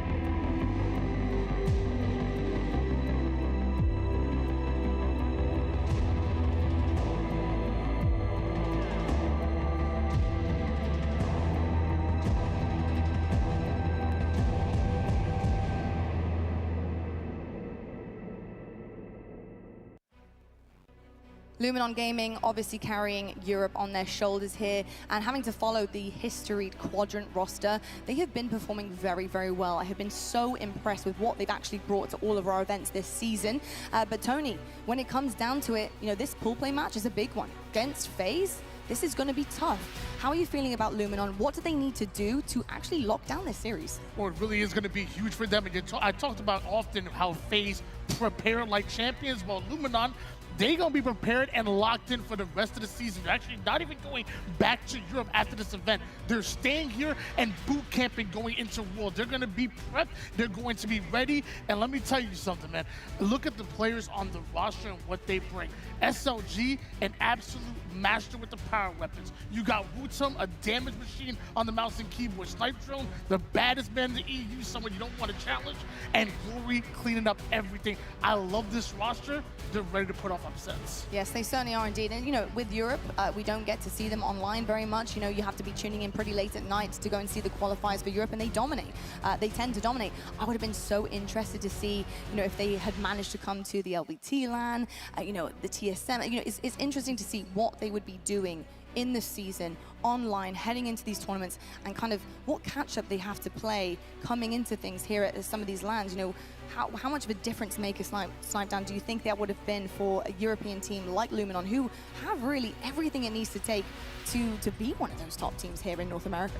Yeah, I mean, we've talked about this a long time, but just the gap between North America and Europe, and we have seen this year specifically that gap has been bridged by a lot of these European teams. We've seen some of the best talent like Legend come over to North America. I mean, that's a first as well in terms of scouting talent. So I think it's the gap is a lot closer, and the way to get it even closer is to play here against the best teams, because that's the only way to improve is when you're challenged by the best. If you are not playing teams of your caliber, you get into bad habits, things don't work as well, and then you play the good teams and you get rolled and you're wondering what happened.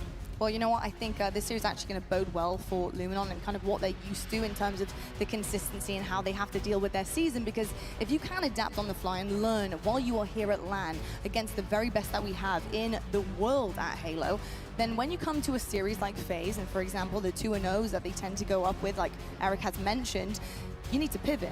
You need to find a rhythm. You need to turn things around. And if they can adapt on the fly, then Luminon Gaming, we could be seeing quite this series on our hands. My question for FaZe, though, with you, Tony, I've got to ask about maybe some standout players there in this roster. Who have you got your eye on to step things up and to make sure that everything goes according to plan this time? Well, normally I would definitely say Lucid, and trust me, you're going to want to keep your eyes out on him. But when looking at the results from SLC and the KDs and just do-it-all players, Snakebite stands out to me, which is so crazy. I talked about this with Legend earlier. When you have a player that is responsible for doing it all, anything the team takes to win, and that includes doing the objective work most of the time, and have him slaying the way he was, I was really impressed. Having a little look across these stats here, folks. We're looking right now at the LAN results for both of these teams and the overview of the season. I've got to say, Slayers have been phenomenal for FaZe. We know that, but the actual issue has come into things with the objective work, which is funny because you look upon this roster Snipedown and you think, objectively, this should be unbelievably efficient. This should be maybe questionably the most efficient team we see in the HCS. It hasn't quite converted. What do you make of that, considering how bizarre that, honestly, that feat is?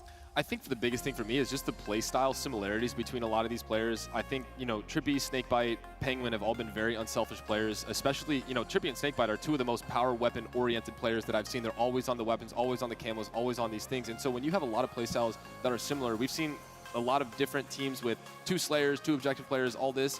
This roster right here was built around a lot of they had so much experience that it felt like it was going to be hard for them to fail, but I think it became coming into the playstyles and the players that they needed to be for their teammates. And when you're as good as every single one of these players are, it does take a little bit, but you know it's going to work because they're that talented. Yeah. So for me, it really comes down to just not hesitating the objective. They might have sent too many people doing the objective and the one person's not watching over them holding the angles. And I think that for them, once they figure that out and the grind that they've put behind the scenes to get them to where they're at, where they're contesting and taking these top teams to the those long series, that this is their time to put it together. Couldn't have said it better myself, and that's exactly why you're an analyst. I will say, I think in terms of team chemistry, it's so important to learn each other, and like you're saying, you just need a little bit of time just to understand how each other want to play and to be able to play off each other, and that's a massive part of the game, playing off one another. When somebody's making a play, whether it be right or wrong or perfect or not, as long as you have the firepower to back up that decision, a lot of the time you can get away with maybe the squeakiest of maybe not the greatest play in the world, but it can convert often because you have trust in your teammates. That takes time to build. Hopefully they've had enough time across the board. We've got Luminon Gaming on the other side of things, though. Looking pretty good in that CTF from what I just saw in the stats there, Tony. How are you feeling about CTF for these guys? I don't know if we're going to be seeing this in the series layout, but there are a couple things to take away there in terms of how they're doing and their dominant performances. I can see the CTF going 2 different ways because of the map it's on. It's on Forbidden. So when you think about FaZe, you think of a squad that really wants to get into a half-court offense. They want to slow the game down. They want to play a very structured game where what Luminon needs to do in order to succeed, they need Wutum and SLG to throw off their timing big time. Be unpredictable. Make the game mixy. And if you're able to do that, that's where you can really kind of blow a hole within FaZe's offense. So I can see it going one of 2 ways, and it really, really depends on who's able to kind of figure out the other team's strats. I will say Wutum is the one to watch for me on Luminon Gaming, without question. I mean, he is such a phenomenal player. He's young. You can tell how much he wants it. I love his pop-off moments that we've seen across the couple of seasons we've had with him in it as well. But honestly, majority-wise, the fact that he plays keyboard and mouse and he's pretty much the only one to do it here is incredible. I like to think of Wootum as a camo player who constantly has camo. However, they do not have any kind of invisibility, because the ability that he has to swivel with his mouse, he brings so much information. He is so difficult to kill. He is truly like a camo player without the actual power-up. It's insane. He's always delivering information to his team because of how fast he can move his head around the map and the sensitivity there. It is so difficult to go up against, and not to mention the fact that he has the gunny too. Incredible stuff. What do you think in terms of a play like Wootum here, Eric, while we're waiting for the match to get started? A little bit more experience will bring and deliver to someone who just has that, you know, that natural ability to be such an incredible player and slayer, but that experience with the game awareness, it means so much. I think one of my favorite things about Wootum in general is just, you know, he came from Splitgate, and, and the community, the way they talk about him is the way that, you know, we talk about Shotzi and other games as well. And when I talk to those players, I think his ability to, you know, reposition in that game has a huge factor in his ability to understand positioning in this game. Playing a game at a high level, having to make those decisions as fast as you do, bodes well for a mouse and keyboard player. You know, Halo has been a controller game forever. And so to even have someone of his caliber able to come into the game, understand the way that Halo has to be played, because I've always said Halo is the #1 esport in terms of well-rounded, like what you have to do as an esports player to take your game to the next level. Halo gives you every single one of those skills. So for a mouse and keyboard player who I'm not sure how much Halo experience he had coming into this and putting that and using it as well as he does, it's incredibly impressive. I love every single time I see his screen, and I just, you know, big fan. Me too, big fan indeed. We get to see that in moments. Speaking of, let's head on over to our casters now, who are going to be delivering the goods on this one. They're getting jiggy with it already. I know you guys are feeling the energy on the main stage. It's Europe versus North America, baby. The casters, they're not versus each other. They're actually brothers. But on set, bravo, exciting matchup, and I'm expecting big things from both these teams. Same. Like, I got to say, this is a series that we were really looking forward to getting into when we got what the matches are going to be for this tournament, especially on day #1, because it's kind of a story of two different teams with a similar kind of objective. Two teams who are just trying to break through a ceiling at the moment. For Luminon, it's always been about making it to Sunday, getting past the top 6 this season. And for FaZe, it's been about getting to the grand final. So very similar story for different teams with slightly different objectives. Yeah, exactly. Similar stories, different ceilings, I would agree indeed. Stronghold Lattice going to be your game #1, starting things off with the new hotness, and Luminon, of course, going to look at that as maybe an opportunity to get an early edge. Thereafter, we'll go back to some tried and true game types: Live Fire, Slayer, CTF Forbidden if we need them, Neutral Bomb Aquarius, and Slayer Solitude. But I tell you what, that game #1, Strongholds Lattice, definitely an opportunity for Luminon. Yeah, just looking at the pace of this series in general, very quick. You're looking at the first 3 game types, some of the quickest ones that we do have. And for Luminon, we have to kind of caveat this series with what's happened so far, because we casted over them against Cloud9 a little bit ago on the B stream, and it looked a bit rusty. We have to say they haven't had the greatest of practice coming into this event. Not a huge amount of scrims due to the playable teams that are over in Europe at the moment, plus no boot camp this time around. Of course, like Tony said on the desk, that's going to change from now to Worlds, but some of the rust started to get off a little bit, kind of pushed to the side towards the end of that series, but ultimately they lost 3-1 to Cloud9, so this now becomes a almost must-win for them against a team which historically has been the bogey team for them. That's right, and Luminon will be aware of FaZe's recent performances as well. As you see, FaZe Clan versus Luminon going to be your game #1 here in Pool C, and we are underway off your opening break and kills being exchanged. And one thing I want to talk about that Luminon will be aware of is, speaking of rust, FaZe has had some questionable results online as well. Let's not forget going to Game 5 against Akabe Esports. They also just lost to TSM just about a week ago and tightly fought 3-2. So as I mentioned before the tournament, I don't think FaZe is worried about that, nor do I think that they should be worried about it. But if you're on the side of Luminon, you're maybe hoping you can find some cracks in the armor. Well, early on here, AB control is going to belong to FaZe. 2 dead on the side of Luminon. So the scoring will be going to the team in red. Of course, playing in front of their home crowd here at the FaZe Major. Which might be a little boost for them as well, to have the fans behind them. Snakebite is going to be on our screens for the first time on our main stage. Sniper rifle in his hands, it's time to go to work. The story of FaZe this year, right, has been that initially, post-team change, they won this initial trade that we talked about, 3 dead, by the way, for Luminon, as they will start to flip B.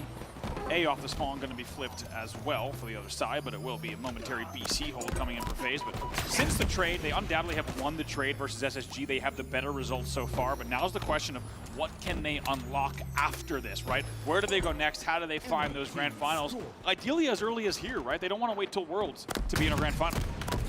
Wutum's got that sniper rifle in his hands, trying to find the connection onto Penguin. Couldn't initially. Lucid gets a little bit fortunate as well that Wutum can't hit the flick.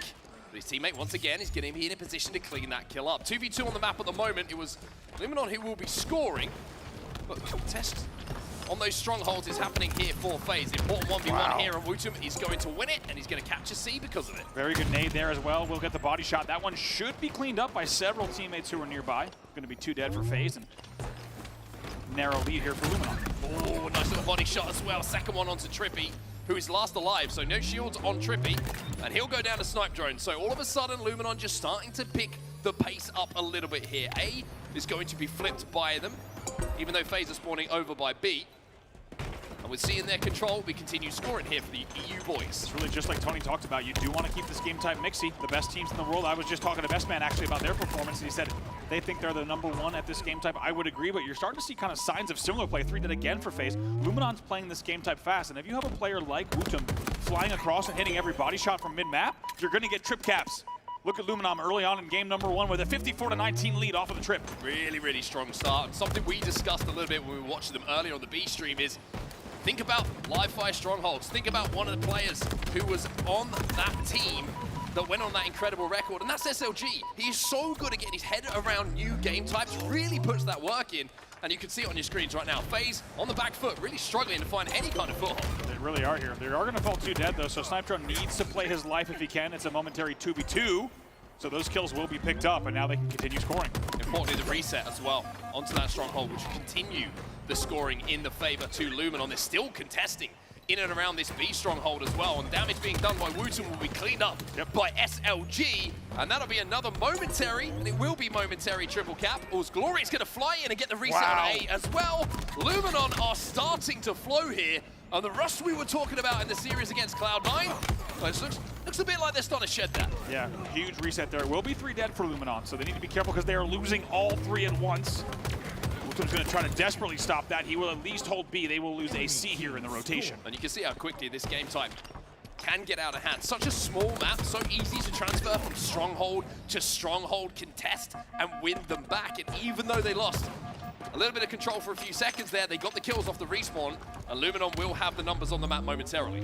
Snakebite and SnipeDrone keep one another weak. We'll see which one gets cleaned up in the end. Snakebite gets cleaned up with help. So Luminon will once again have the man advantage for just a brief second. They will flip C. They're scoring it again. SnipeDrone last alive though. Interesting to see if he plays for these kills.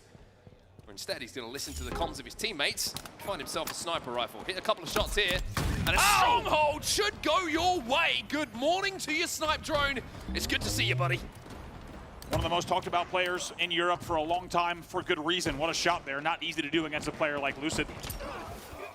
2v2 on the map. Important fight in and around C here. Gets the reset. SnipeDrone also gets the body shot onto Snakebite. Now he's going to reach out and hit the headshot. Almost hits the second. Lucid should be cleaned up though, and Luminon controlling ice. And this circle side of the map at the moment, just rotating between A and C to try and keep this scoring going. 137 to 48. Finally, FaZe will get a momentary second to breathe here. Back and forth here over the last few minutes of play, and it was a big lead for Luminon, but as you said, FaZe is right back in this game, and they've made sure to stop the bleeding. However, there's still a long way to climb to get back in the lead. SnipeDrone still with a couple of bullets, and he's got that thrust as well, so fires one of the bullets, only one left in the chamber for FaZe to put to use, but they're picking up kills elsewhere. QT in the hands of Trippy, and also the opportunity to challenge Glory, stop this stronghold conversion, and keep the triple cap going the way of FaZe. However, Luminon do manage to double up there, and they do at least turn A back in their favor.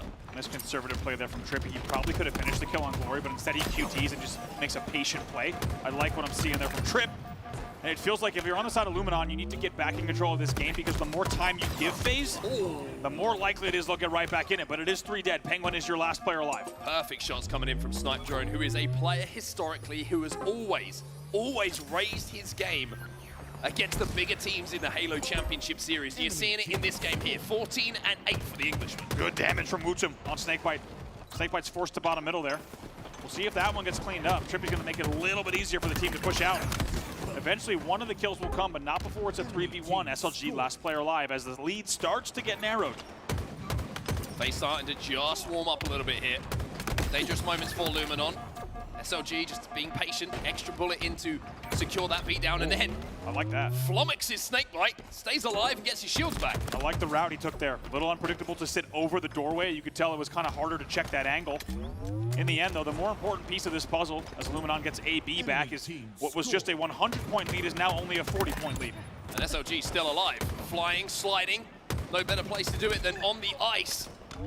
And with AB in their hands, he's thinking triple cap. Luminon really starting to ramp up the pressure again now. Impressed from Luminon, right? It felt like, as we just said, they forfeited about 50 points of their lead. However, they do not let it affect their mentals. They're right back in it. And even though B is slipping away, they will continue scoring at AC and maintain now a 70-point lead. Sniper rifle is up. FaZe have got to commit to a stronghold at the moment. They can't think about the power weapon. And they can't think about stopping this man anytime soon. Finally, they shut him down. A snipe drone does turn his attention to the power weapon. 2 dead on the side of Luminon. FaZe need to make the most of this. Yeah, let's see how he plays it. This is a big moment in the game, without a doubt. He's probably going to have to play this snipe. He does. Makes the safe, conservative play once again. And now going to try to fight this 1v1. Very well done to get the trade, however, it's 3 dead. SLG, last player alive. He makes sure to trade 1v1 for a second here. Yeah, important to keep control of B. Wooten versus Snakebite. Snakebite, great shots! Coming in from PJ in that situation. As Lucy will come to join him now, putting some pressure on a B. We might be seeing the first triple cap here from FaZe. As Luminon now trapped in and around blue. Oh, they picked quite a time to do it here in the late game as well. As you say, ABC holds 4 dead. Trippy is the last player alive, but Wooten takes him down, so it will be 4 dead. First player is up. We'll see if Luminon can flip. It looks like they will go for the trip as well. Snipe going to get the cap, but Lucid getting a really creative angle there to flush him out as quickly as possible. B being worked upon by both teams at the moment, but FaZe has stepped inside of it. Glory just hunting kills at the moment. Cannot find anyone because they're all dead. FaZe are 3 dead once again. Lucid was last alive momentarily, and B will be flipped and Luminon will continue scoring. A lot of shots happening, but Lucid's still alive on the map somehow. They're going to try to push here. It's going to be an AB hold against the C hold. 194 on the board for Luminon. Really important shots there from Snakebite. Had to be perfect and were perfect. A little star in the kill feed will tell you that every day of the week. A and B get reset by Luminon. They will continue to score, and now they cross 200 points. FaZe need to make something happen, and with 4 dead, it's looking like another triple cap here for the European boys. Wow, once again, what looked like it was going to be a big comeback from FaZe has been shut down yet again. It's another triple cap from Luminon as they will pick up that last kill. Finally, all 4 players up. Sniper up as well. Could be a case of next team fight wins it here for Luminon. Penguin really struggling in this game, number 1 at the moment. 9 and 19 for Zane. But FaZe do get control of Stronghold. Snipe trying to find some kills though. FaZe 2 dead. Luminon should be able to flip B here. Amazing baiting and switching coming in. Take a look at the kills as well. Let's not forget, Trippy and Lucid are positive and in the 20s. Yet look at the scoreline. 233 to 142, only 15 points to go for Luminon. With how quick this game type moves and how closely these strongholds are in proximity to each other, so easy just to have a good 30 seconds, and FaZe can completely turn this game on its head. 2 dead on the side of Luminon. A being flipped now by FaZe, and the power weapons have gone to FaZe as well. There's a sniper on the map, and it's in the hands of Snakebite. I'll tell you what, if you wanted a dramatic setup to game number 1, this is exactly what you want. It's backs against the wall for FaZe Clan. Oh! But when Snakebite starts to heat up, we could see a different story here. They will get that kill, but there is no room for error on the side of FaZe Clan. 6 points to go for Luminon, and a huge road to go yet for FaZe. Lucid spotted out these spawns. Glory misses his shot. And with 2 shields broken, he's gonna challenge, but Glory hits the body shot. A and B still being held onto by FaZe, but it is wafer thin, this hold. It's a team name, by the way, on Lucid. Glory's sitting on window. There's no way he gets that angle. Pressure onto B, 3 dead for FaZe. And with B being flipped, Glory's gonna put some pressure onto A as well. And even though FaZe get the reset, now Glory's gonna have to hold off FaZe almost single-handedly. ANC in their control, but is the help arriving to close this one out? Trippy steps in at the very last second. Big finish there. The Repulse doesn't even get as much damage as they wanted. Does A convert all the way? It does. But now 4 dead. That will be it. No time here as Luminon will flip. A, C, and B all going to be worked on and held by Luminon Gaming in the final moments. 250 to 117 line. Luminon have turned up here in Charlotte. And after that first series we watched a little bit earlier, that's a bit more like we expected from them.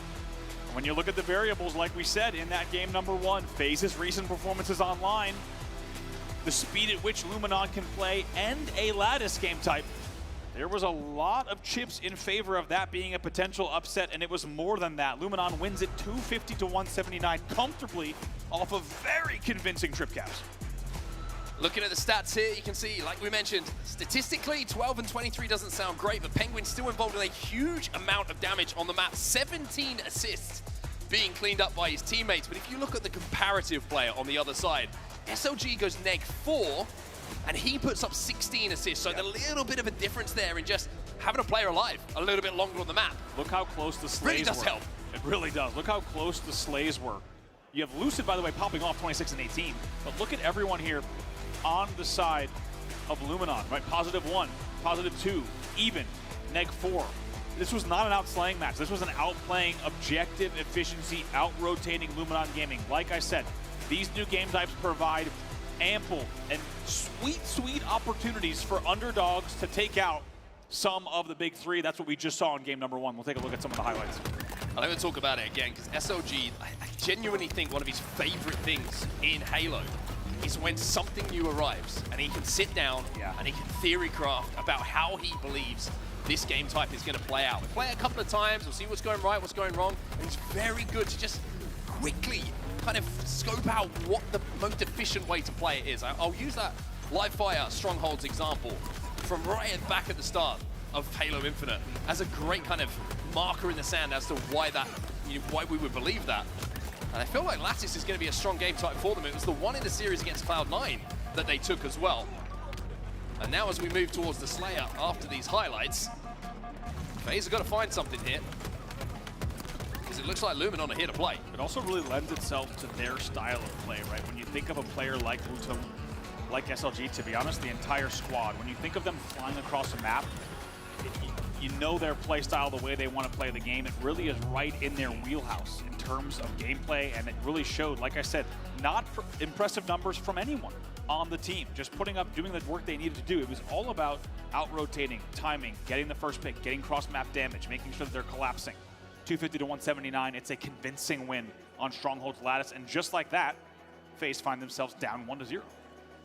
So we move on to Slayer as our next game type. Live Fire is going to be the battleground for it. By the way, shout out to the production team in the back, Loose Films, putting together the model Live Fire. That was awesome. I wonder if I can take that home. Also, shout out to the HCS social team with the "Is this a live fire for ants?" That was awesome. Reference. Great tweet. But for FaZe, this is a very, very important game now, because, like we mentioned, this is a Luminon team who lost 3-1 to Cloud9. If you lose this series, I don't mean, it's a long way to go. Let's not get ahead of ourselves here. But if FaZe struggle in this series and then think we've got Cloud9 to play against, who just beat these guys 3-1, and it was a pretty convincing 3-1 at times, that's a little bit of a concern. That's something that really does kind of raise a few eyebrows for a team that we've been talking about going into this event as trying to break into a grand final and look to go on and win a championship. Yeah, it's interesting. I think for me, I agree. If we see FaZe now win the next 3 in any way, fashion, I have 0 questions about FaZe. I think Lattice is a new game type. Luminon is a very talented team. If we see instead some mixy results, games that are too close, or even some additional game wins for Luminon, then I'm starting to ask some questions about FaZe. We'll have to see what this is. I think it's, once again, a tournament for FaZe where they have so much, the ceiling, of course, is so high for them. And I think they know it. And it's a question of what tone do they set? What do they accomplish here? And how do they set the right tone going into Worlds? Because look at the pedigree of the players on FaZe. Look at what they've accomplished. Look at the trophies they've hoisted. They have one mission at Worlds. Now, don't get it twisted. I think everyone's talking about Shopify and Optic, and for good reason. But FaZe Clan quietly lurking in the background. They would love nothing more than to end this year with a surprise upset World Championship win, and they are certainly capable of it. But that road starts here, and they find themselves down 1-0. That sniper rifle you can see on your screen is going to be so, so important on this map, as well, of course, as that camouflage. We've talked about the camo and how the extended period of time that it's now active on the map has really changed how people have been playing with it as well. Just making sure that they're making the most of every life that they have with it, not overcommitting, making sure that you get the full 45 seconds of camo. And if you can control both, you're going to put yourself in a very, very good spot.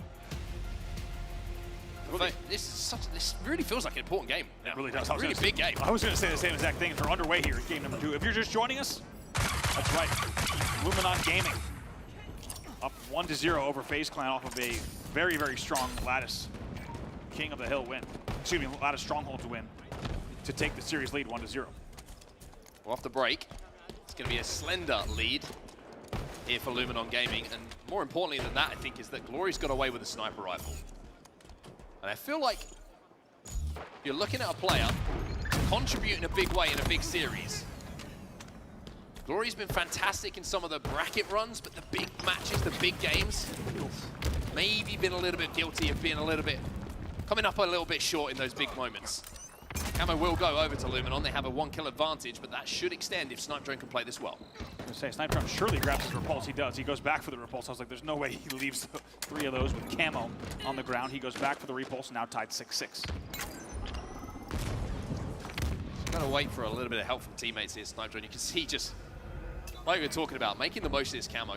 Every single second that you can stay alive could be a difference maker. Penguin will escape here. Lucid's going to reach out with that commando. Woosum's there to try and clean up some of this damage, and he does exactly that. Gets 2, and with 3 dead, FaZe Clan find out that Snipe Drone isn't missing many shots. It didn't look like it was going to be easy, but excellent baiting and switching. It's an eventual 4 dead. They only lead by 2 here, but they maintain a little bit extra camo. Finally, it will dissipate, but that was not easily navigated in cuts and top mid. That could easily have been completely blown. Instead, they do manage the right baiting and switches to at least get the upside in the end of the trade. They lead 10-8. Snipe Drone going to peek bottom middle here.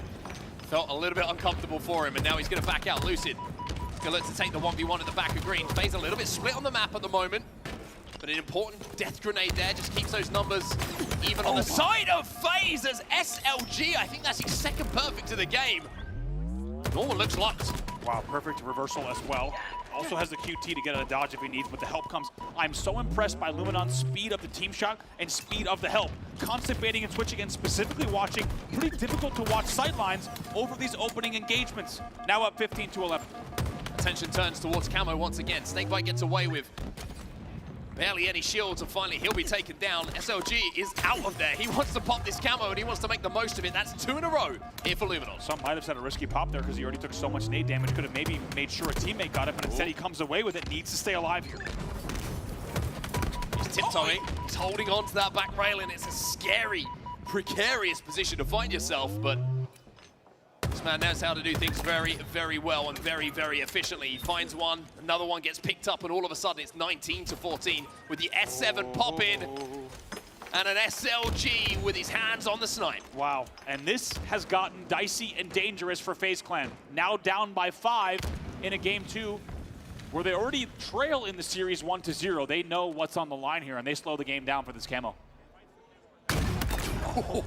That is the definition of checking your corner. That is checking your corners. That is a 360 vision cone being used perfectly by SLG, not giving anything away.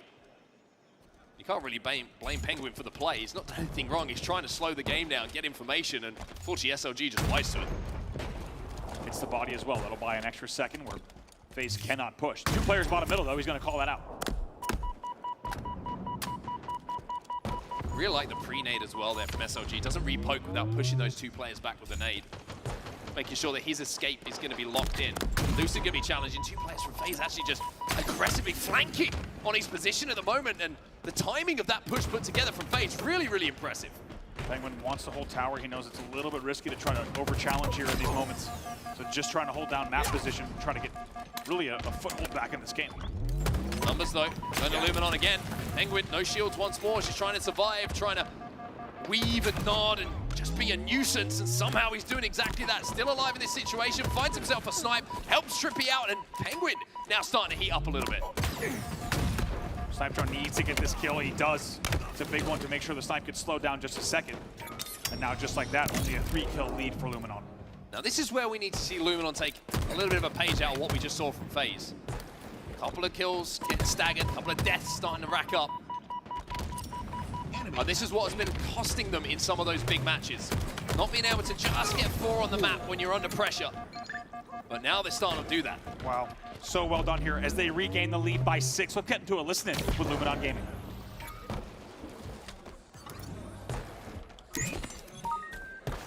Yeah. Say we're rep to B. Yeah, ready to time it, okay? I'm gonna activate it soon.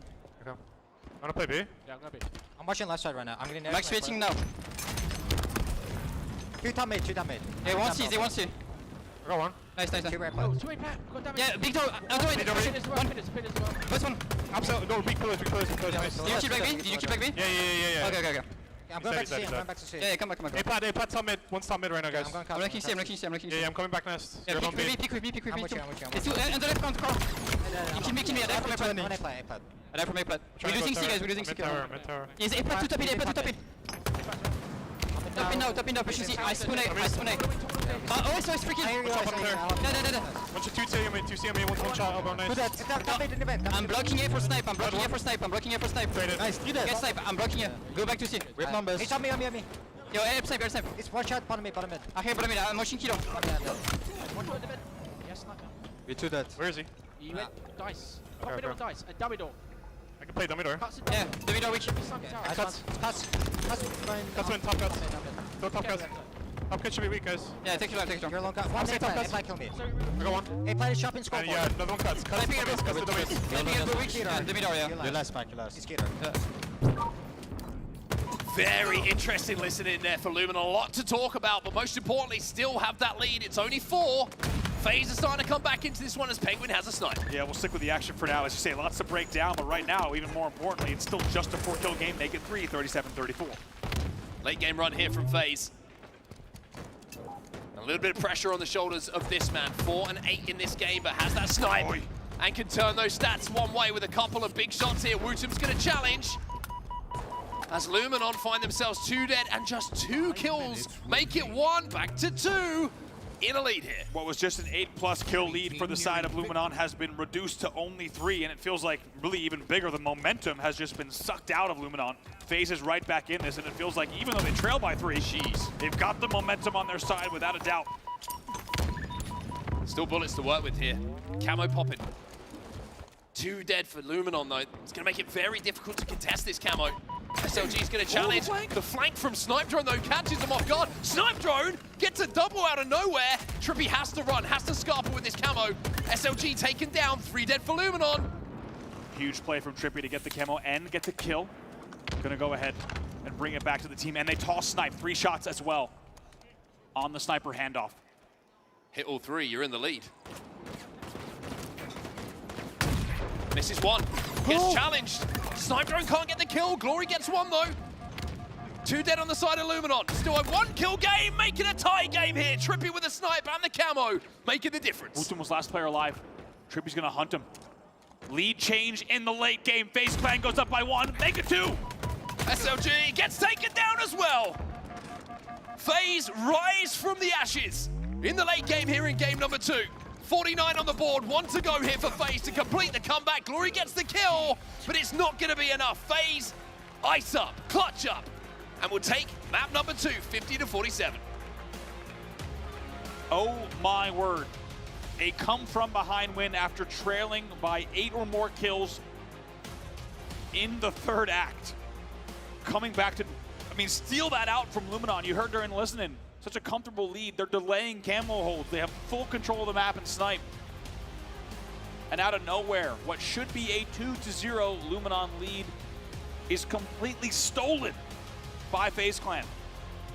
What a comeback from them, and I think there was so much riding on that game in this series, and maybe even the tournament lives of both these teams in that game number 2. What a game.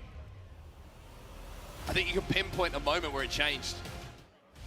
Luminon have camo, SOG delays the pop, everything's going right. They get a 2 dead, and then they get caught obsessing about that sniper rifle top mid. 2 players top middle, somehow Trippy. I think it was Trippy who was in the vent. Not only gets a couple of kills, but stays alive, makes it dicey, and then where does that sniper transfer over to? It goes to the side of FaZe. Luminon flustered by that. It's a mistake. They lose the camo player, they lose the snipe that's coming up, they lose numbers. And those kind of things, when they happen one after another, the mentality goes from winning the game to what just happened. And it has to. I mean, I'm so happy we get to look at highlights here because this was neck and neck, as you can see, just based on the scoreboard, all the way through until your mid-game. Luminon still leading here, 18-14, sizable lead, honestly, at the mid-game. This gets blown wide open, just hits the easy no-scope. And this is where the game starts to actually get even further, right? The deficit becomes, and the lead, more importantly, 33-25 at this stage. Make it 34, as we said, over an 8-kill lead. This should have been Luminon's game, and really, they let it fall apart.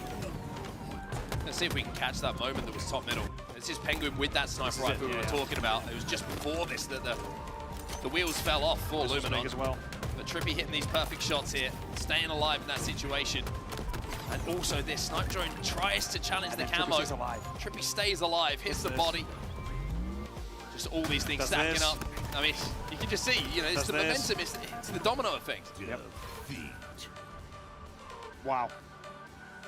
In the end, we'll take a look at your series layout so far. 50-47, Luminon going to be absolutely kicking themselves. Maybe the entire continent, to be honest, kicking themselves after what should be a surprise 2-0 lead is instead a 1-1 game. And I'm not kidding, there was no dramatics, no exaggeration. I feel like that game 2 could actually tell us a lot about the tournament success of these two teams. If that game 2 goes another way, it's just a different story completely. However, if FaZe is able to close this one out, like we said earlier, comfortably from here, this will be not even a footnote. It will be a series that's probably not even remembered from pool play. So FaZe finding the late game strength and composure they needed to get right back in this and maybe have given FaZe fans a chance to just take a breath, realize, okay, a lot of Halo still to play.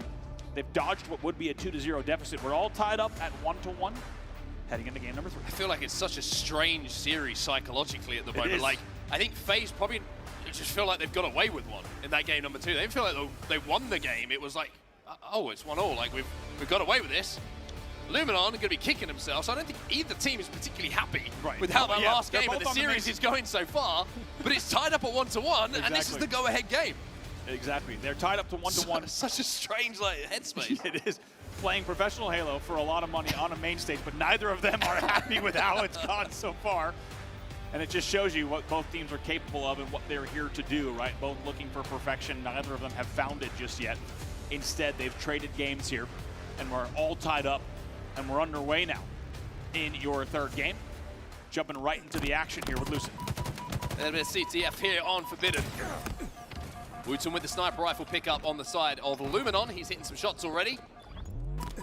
Lucid trying to get there eventually, but he's under a lot of pressure at the moment. I didn't even see SLG. How does Wooten have 2 kills? I don't know, but how strong are Lucid's glasses? Because I couldn't even see that guy. Very strong, actually. Man's got a great eagle eye. Here comes now Glory with the overshield as well. Checking every single corner, even the ones that you probably don't need to check. Just love the thoroughness here from the Irishman. Clear.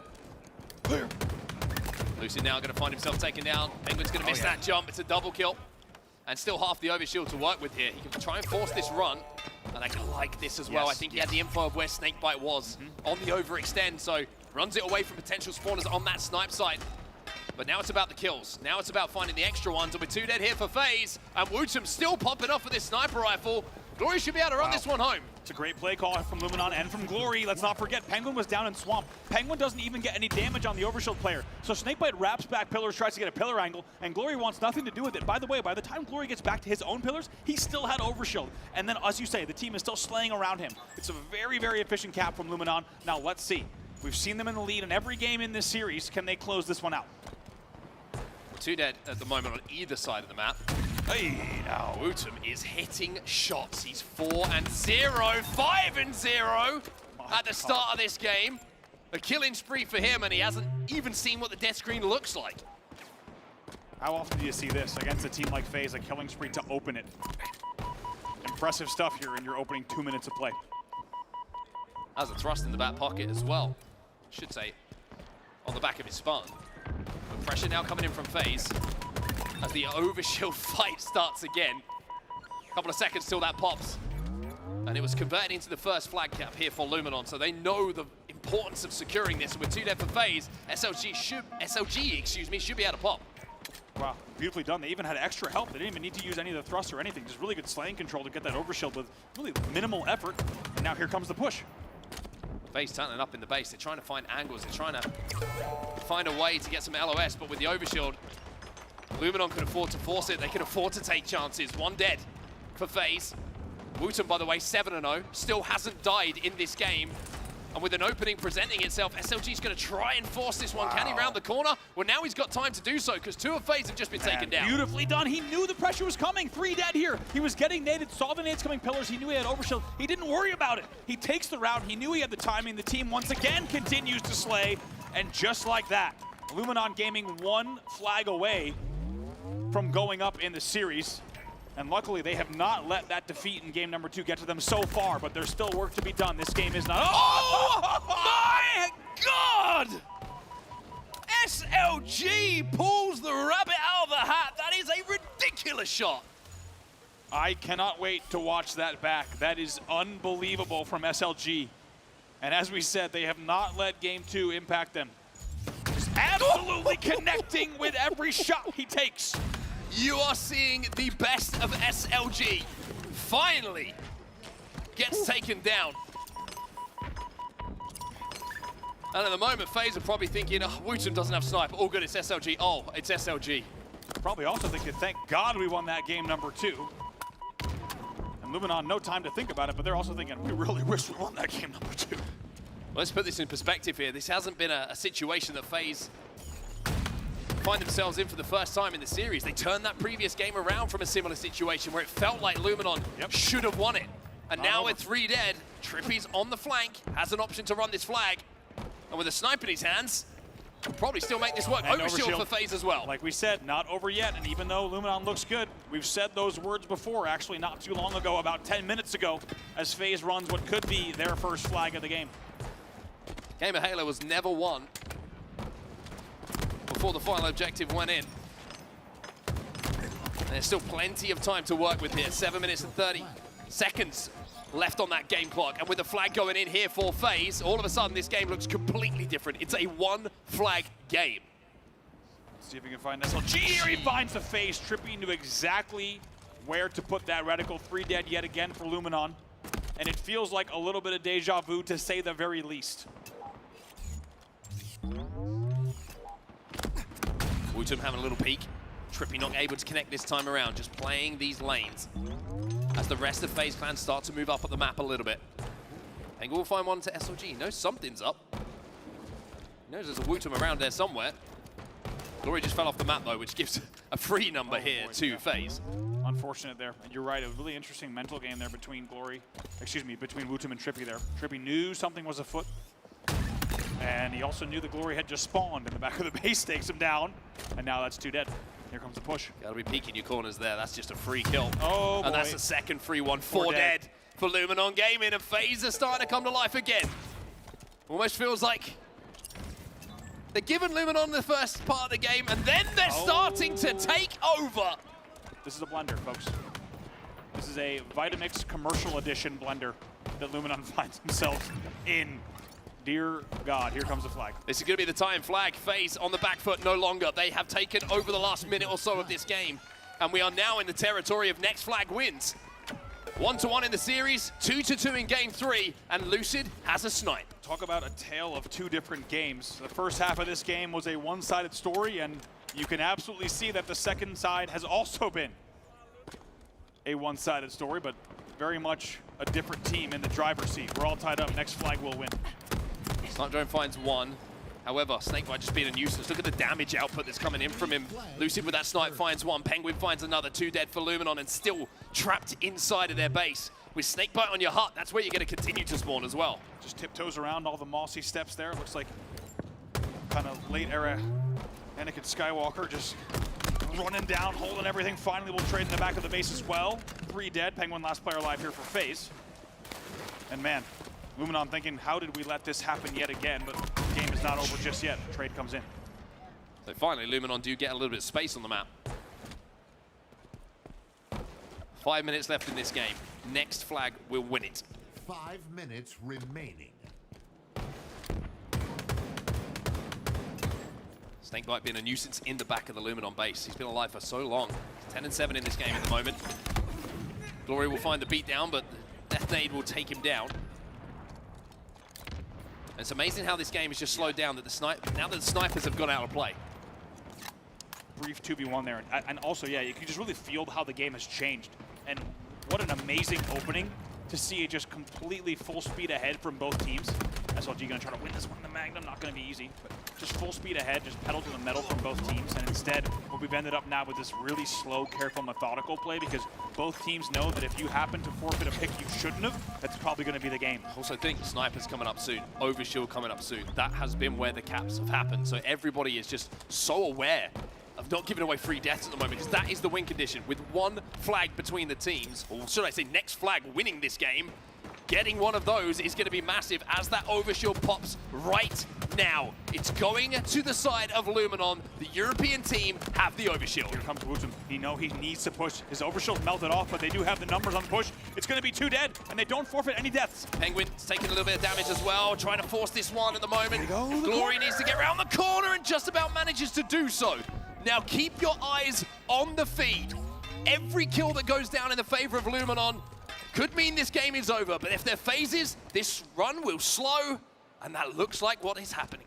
They knew they had to drop and shoot.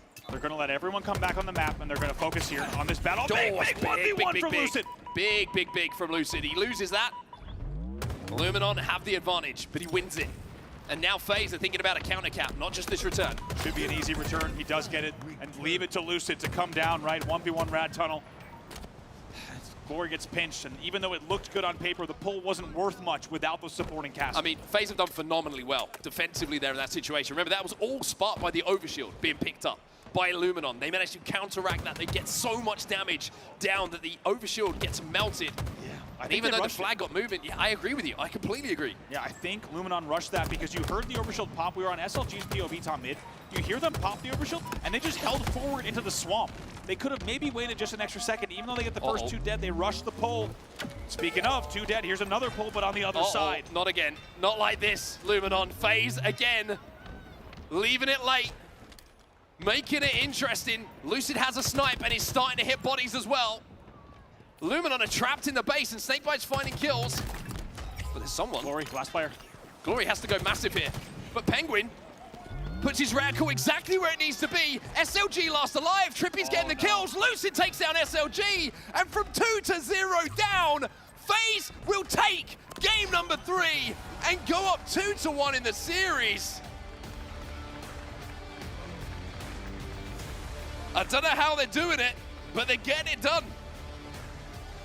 The home team leaving it late, but getting it done.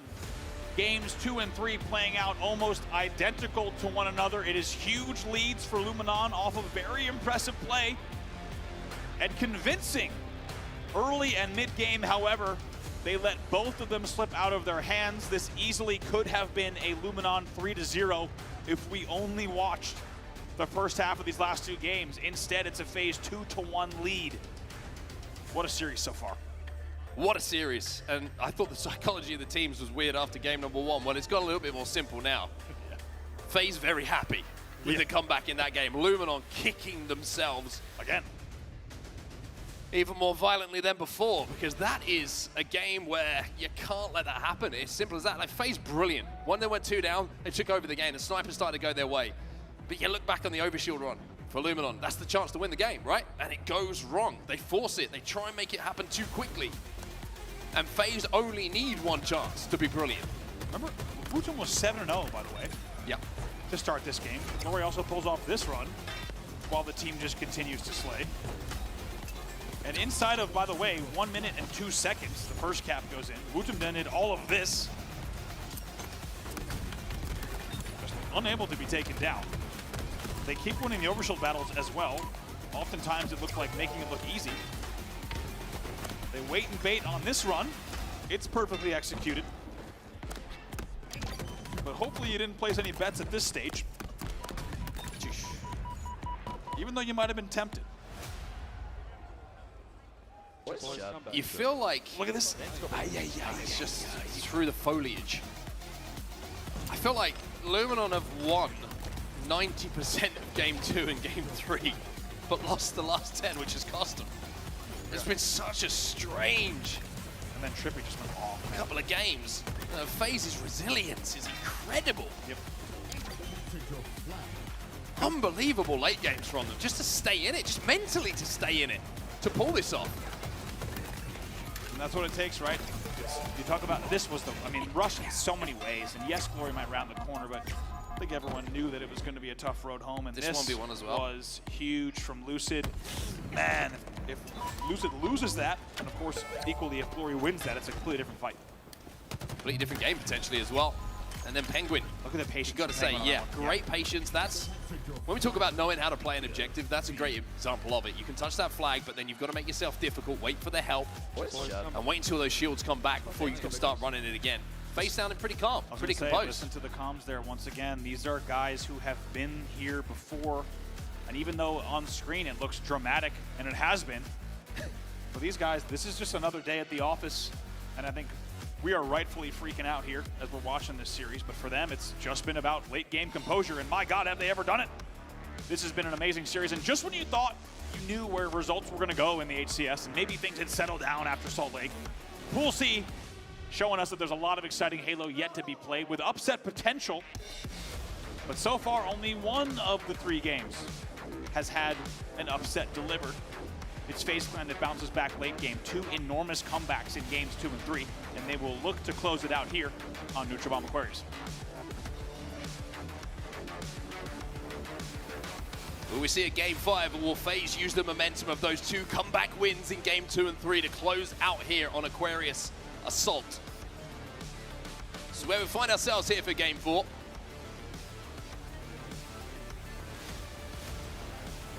But I gotta say, map-wise, what we've been playing has been the smallest arena maps for the entirety of this. The action has been non-stop.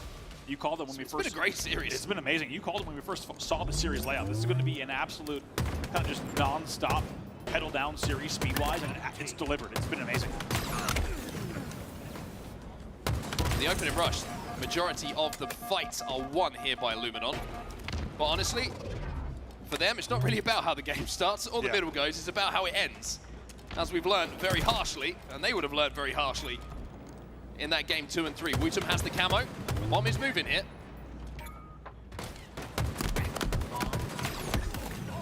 Cam will be traded out. 3 dead. Glory is going to be your last player alive here on the map. They're going to know exactly where he is. Trippy's moving that bomb through the gen already for FaZe, so they've got a lot of map advantage. Usually where that bomb is on the map gives you a good indication of what percentage of the map is being controlled by a team. The FaZe, in that circumstance, controlled about 75% of the map, but now that they're losing these fights, that's going to change very quickly. Snipe Drone has that bomb in his hands. Lucid will find one just to make it a little bit more awkward for him, and even more so because Lucid, he's a difficult kill, this chap. Finally taken down, but he does buy the team at least just a solid about 3 seconds there, which is huge on this map, because here comes the gen push. Already up the map. Like you say, it's a great example of just staying alive 3 seconds. The rest of your teammates are now in the gen, putting pressure on that bomb. And right, and even though they lost it again, let's not forget, guess what? Lucid's already up now. Now he stops the gen push, and they have to reset entirely. So really it is a domino effect like you alluded to earlier. Just staying alive a few extra seconds, especially on Assault specifically, is gonna buy you a lot of time and a lot of options off of the spawn. Bomb starting to progress towards the FaZe side of the map now with 3 dead. FaZe has got to be careful here. Bomb is in the base. Spawners are putting pressure on though. But the arm is going down. It's 2 dead on the side of FaZe. And Luminon get out to a great start again here in game number 4. They get the first arm. The first point is on the board. I've never been equally so excited about a team playing so well and then so worried by taking about what's happening an next. Early lead. It's almost, how do you win these, right? What do you need to do? That's the question ahead of Luminon Gaming. But jokes aside, 4 dead. They're playing very well. They're going to look to get a second arm here. But that also makes me worried because of the last game. We're going to just have to see how this plays out. Never have I been more terrified about the team winning games of Halo than what we're seeing right now. But they are doing a great job of slaying and putting the pressure onto FaZe. When the gen spawn comes in, which gives a line of sight. 2 dead for FaZe once more though. Last 2 players are in the back of the base. Big That's toss. such an important toss of the bomb out though. If that doesn't happen, Snipe Drone's probably planted this one. Big toss. Snipe Drone's in trouble. He gets 2v1 eagle-eyed. He was like, oh, come on. You can just, you know, you've been in that situation before. You know how it feels and it's not good. FaZe do a really good job though defensively there to get that bomb out. It looked like we were going to see a double plant coming in. So speaking psychologically, I think Luminon has had now kind of 2 games where they've let it go, and they have enough experience where I think they're going to realize the opportunity ahead of them here, right? They cannot allow this to happen a 3rd time in this series. They've got a 1-bomb lead. They need to continue to play their game through the entirety of this game, whether we go to time or not. Well, let me tell you this. If they go 2-1 up and FaZe score next, their mental game is going to be the equivalent of throwing a brick in a washing machine. It's going to be an absolute mess.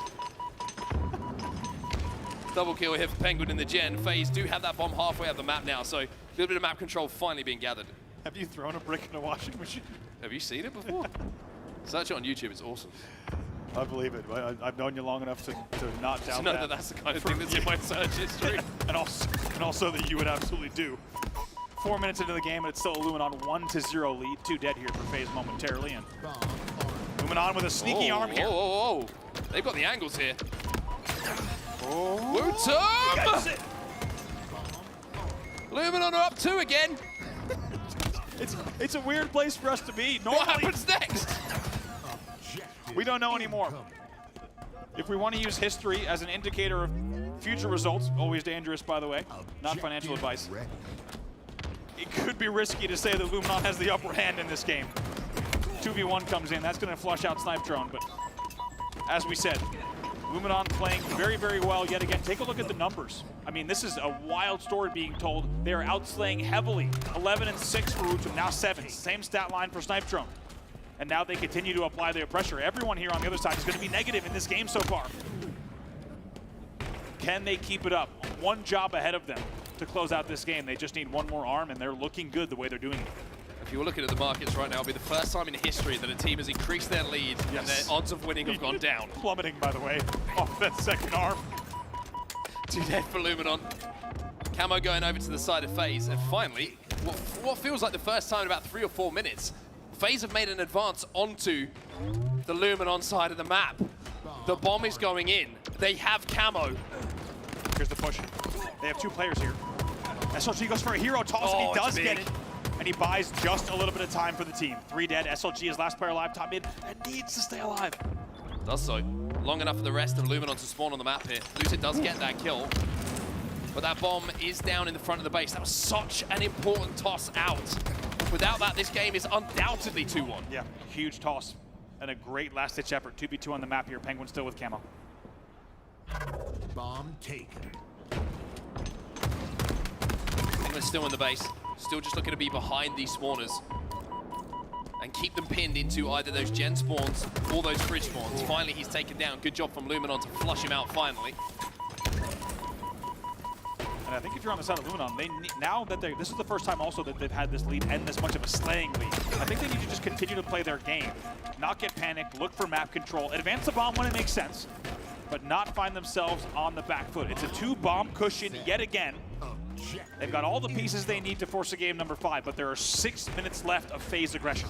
It's the longest 6 minutes of Luminon's life at the moment. 2 dead on either side. Snipe Drone will fall though, that's 3 dead. Glory last player alive, and that bomb, smartly, is being thrown towards the FaZe side of the map, which means they have to go back, give up a little bit of map control to collect it.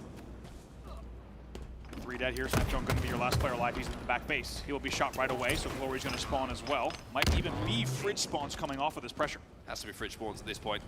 Glory's now wrapping back in. You can see the fridge spawns happening in front of Penguin. He's just waiting for these nades to come in from top middle. Glory has to extend. Penguin will find one. In the back of the base, he'll find 2. And even though he's taking damage, Trippy is there trying to arm this bomb. SLG trying to be the hero. He finds 1, and elsewhere he actually found 2. Huge. As Snakebite finds himself last alive, SLG was the hero for Luminon. He was the hero, and I'm surprised they get away with it because Glory essentially gives away a free first death by poking stairs without the appropriate support. They didn't have the angles they needed to watch him. He gets taken down, and somehow from a 3v4, they fight out. And that buys them 1 minute of time. There is approximately minimum 5 FaZe pushes left that they will need shut down, and they do it for the second as well. That's 3 dead for FaZe. Camo's coming up as well. Wootum stays alive, Penguin no shields, Wootum no shields. And Glory gets that kill. Trippy and Lucid overextended on the P side to try and battle for this power-up, but Wootum doing a great job at the moment, just putting down so much suppressing fire, but the rest of his team just not in position at the moment, it feels like, to clean up this damage. Bomb is down on the gen. Luminon do have the opportunity to progress this towards the FaZe base as they overextend. Nicely done. You will at least get the touch there, though. That is you're asking for quite a melee lunge. I've seen a few of those. I've seen some lunges. I've seen a few of those swings. But I don't know. Local establishments. Oh no! Lucid shuts him down. What a kill. Snipe Drone will fall in a battle where he certainly should have won it and had the upper hand. I shouldn't say things like that. I don't want to jinx it. 3:58 left on the clock. They've fought off another minute of FaZe pushes. We're taking this 1 minute at a time, Mark. Taking it 1 second at a time. Bomb is down around the mid-bay mark. Snakebite scarpering away from... Oh, please kill him. Oh, finally gets that kill. They're looking for big lunges here. Snipe Drone progresses forward towards the gen. Bomb is resetting down bottom middle, so completely at the halfway mark. Snipe Drone flying forward, trying to capitalize on damage. The damage inside of the FaZe base is fine because it means that bomb is nowhere near theirs. By the way, oh, it's a good trade coming in there. Wooten will be taken down, but Trippy really wins that in the trade column. By the way, SLG 21-13 trying to drag this team into game number 5. He knows how much is on the line. Here comes Snakebite with 3 minutes left. It's 2 dead momentarily for Luminon. SLG on the overextend is trying to drag attention away. He does it, and he does it. Those are the kind of plays that you don't see in stats, but it's just allowed his team to get up the map. And now Snipe Drone can wrap back, knowing that the numbers and the damage is on his side. Finds one. That bomb's moving again for Luminon towards that FaZe gen. Really nicely done. Good composure. As you said, SLG shooting just long enough to make sure the player wrapping bottom middle would be able to get that back whack, and off of that, they're able to stack even a few more kills and a very good gen presence here. Still 2 dead, maybe even 3. Cannot clean up Lucid just yet. There will be 3 dead, excuse me, not 4 dead. Lucid will stay alive, and spawners will be back base. Luckily, also now going to be fridge spawners as well. Penguin's one in the back of the base initially, just to give him a little bit of extra protection. That's why you saw Lucid being happier to challenge. Yeah. But the camo's just been picked up by Luminon. I heard it, but where it's gone and to who it's gone is a different question altogether. Still 2 dead, still a man advantage here. Now going to be 2v2 on the map. 2 minutes left, checking in each minute at a time. It's another minute fended off, and now the 2-minute warning. Luminon looking good, but we're not going to jinx it here, folks. Still 2 minutes to play. Big win from Wootum onto Penguin. Bomb is still in a neutral position around the 50-yard line.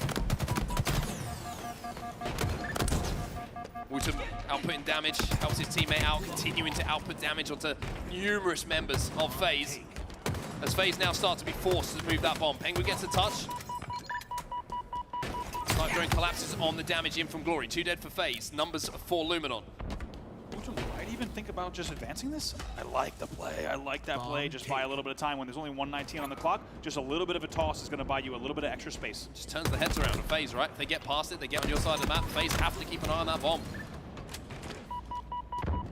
When it's down P1, it's very nadeable from spawners. But Trippy now brings it towards the front of the base. 2 dead for Luminon, 2 dead for FaZe. Trippy with no shields has to survive here. And he knows that he has to be bringing this fast, and that's why he has to take high-risk plays going front base, and takes a lot of damage in doing so. Wootum finds one. Snipe Drone finds another inside of the gen. Big fights being won here by Luminon. And with less than 1 minute to go, we will now start taking it from minutes to seconds for Luminon to survive. Good damage from SLG, not just damage, but picks. We'll see what the spawners can do with the stop here on Snakebite. Snakebite can't plant because he's got no shields. It takes 1 bullet, and he's taken down. And now that bomb's going to be thrown out again, so another couple of seconds trickle past here for Luminon. Now Wootum with a big win in the back of the base. And another kill inside of his base. And with SLG last alive, even if this bomb does get armed, I think... What an aid. I think we can call it here. We're going towards a game 5. I'm going to let you make the call. 3 seconds here on the clock. Bomb's going to be thrown out by Luminon. Time does elapse. The markets collapse. And Luminon will hold on and take game number 4 here. We are going to game 5 in one of the most obscure feeling series that we've ever casted. Truly, what a game, and it's a very different story. Luckily for the side of Luminon and Luminon fans and fans across Europe, it is not a story of a third Deja Vu. Instead, it is a very strong opening and mid-game and late game, we can now say from Luminon. I wasn't dare going to utter those words anywhere near the end of the game. but they will force us now into a game number 5, and I'm not gonna lie, it feels like this series deserves it. I think it was the only resolution, to be honest with you. It was always gonna go this way. Somewhere or other, we were gonna get to a game 5 as we take a look at these statistics from the players on your screen. And yeah, SLG, 27 and 17 from him. And we've always said, whatever team SLG has been on throughout Halo Infinite, if he has a big game, or he even has a game where he's +5 or 6, usually his team will win. Amazing stuff, and it feels like SLG. You could just look at the way he played that game and the stat line. It feels like games 2 and 3, right? The energy that would have come out of that, and the psychology that would have come out of that. He brought that into game number 4, which is special to see from a player like SLG, a player who wants it so bad, and who's been doing this for so long, and who's been up against the big 3 on the main stage for so many matches of his career. You could tell he wanted to force this to a game 5 without a doubt, and he did everything he could to make sure they got there. Yeah, I want to give a little bit of a highlight as well. I think it was Snakebite and Glory, respectively, on their teams. A huge amount of assists compared to the other 6 players in the lobby. So even though you look at the KD, might not look great, the damage output's still there for other teammates to work upon. I gotta say, I love the aggression. It's really interesting to see the aggression and, I would say, composure shown by Luminon in the start of that game.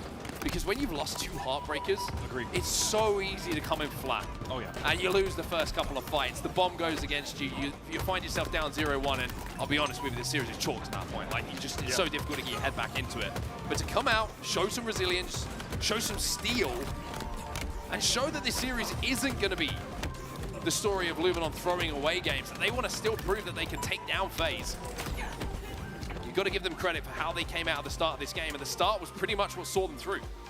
I agree. And look at this series layout you have ahead of you. I mean, it's been an unbelievable series so far. It's like we haven't been able to exactly figure out how we should feel following each game, or how either team. I don't know how I feel, just emotional. Yeah, exactly. Don't know how, but like. Man, and for the side of Luminon, with the resilience we just saw, you can hope they're going to bring that into a clean slate and a blank canvas for game 5.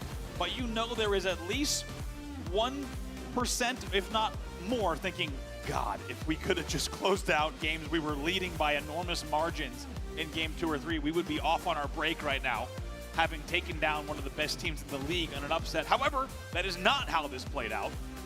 Instead, we get to see a 5th and final game between these 2 teams. And as, you know, excuse the pun for Penguin, as zany as this series has been, Luminon still have come up short historically against FaZe, right? Yeah. You could say that this could be one of the biggest results if Luminon pulled this off to beat FaZe. And remember, Cloud9 just beat Luminon, so FaZe has got to worry.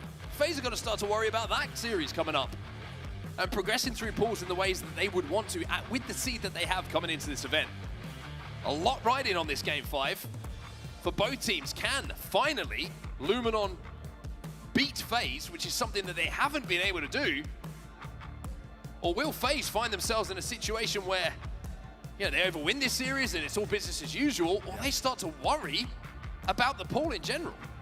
Couldn't agree more. And we said there was a lot riding on this series in terms of the ceilings and the stories of these 2 teams. Now it feels like, with how it's played out, and with a 5th and final game, there is so much riding here, right? What does Luminon put together for a late season run?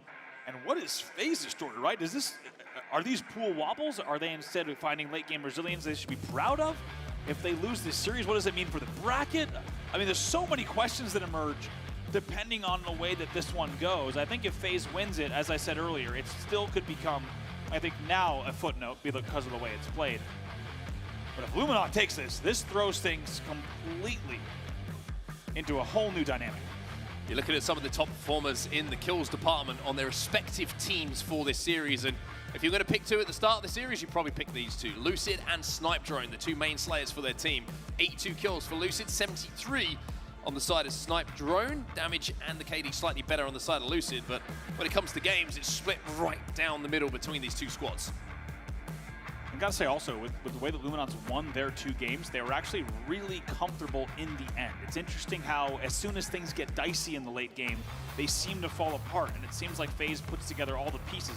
You gotta get the feeling that if FaZe had gotten 1 bomb on the board, things could have played differently. So it just feels like, and it makes sense, right? There's a lot of veteran late game composure on the side of the FaZe, so if you're Luminon here, you need to keep a kill cushion, I think. You need to have a 4+ kill cushion throughout this game. Don't let FaZe get back in within breathing room, Because if they do so, what we've learned this series, I think, is that FaZe has the ice. And Luminon instead needs to find early control and then roll with that momentum. If things get close, it feels like the nerves are getting involved for sure. Yeah, Luminon have the talent, FaZe have the ice. That's been the series. And I will say, in that last game, if it would have gone to 2-1, I think there would have been a lot of local medical professionals getting phone calls over in Europe for increased heart rates. Because that would have been a very, very scary way for everybody on the other side of the pond to watch how that game would progress. But, I mean, I think for everything that's happened so far, we now find ourselves in a shootout, right? It's one game. It's a Slayer game, of course, to see where this series ends up going and who gets this victory. And Solitude is going to be the battleground. And interestingly, we didn't get to talk about it beforehand because we didn't know if it was going to go here. But the first 4 game types, as we said, very fast-paced game types. They are just kind of non-stop action across those first 4. Solitude Slayer being game 5 is interesting because it is a different, in terms of a gameplay dynamic, it plays differently. There are going to be times where it has to slow down, and there are going to be times where you have to flush out and collapse on damage, which is going to be a bit different than what we have seen so far. If you think of the game types we've seen, kind of plays pretty similar to the way that CTF should play, right? You need to know when to push and know when to slow down. So Luminon going to have to make sure that they find that mix, that right gameplay to maintain, as we said, a lead here. And I think every single player on the main stage right now is just looking at their teammates and probably thinking, just win your ones.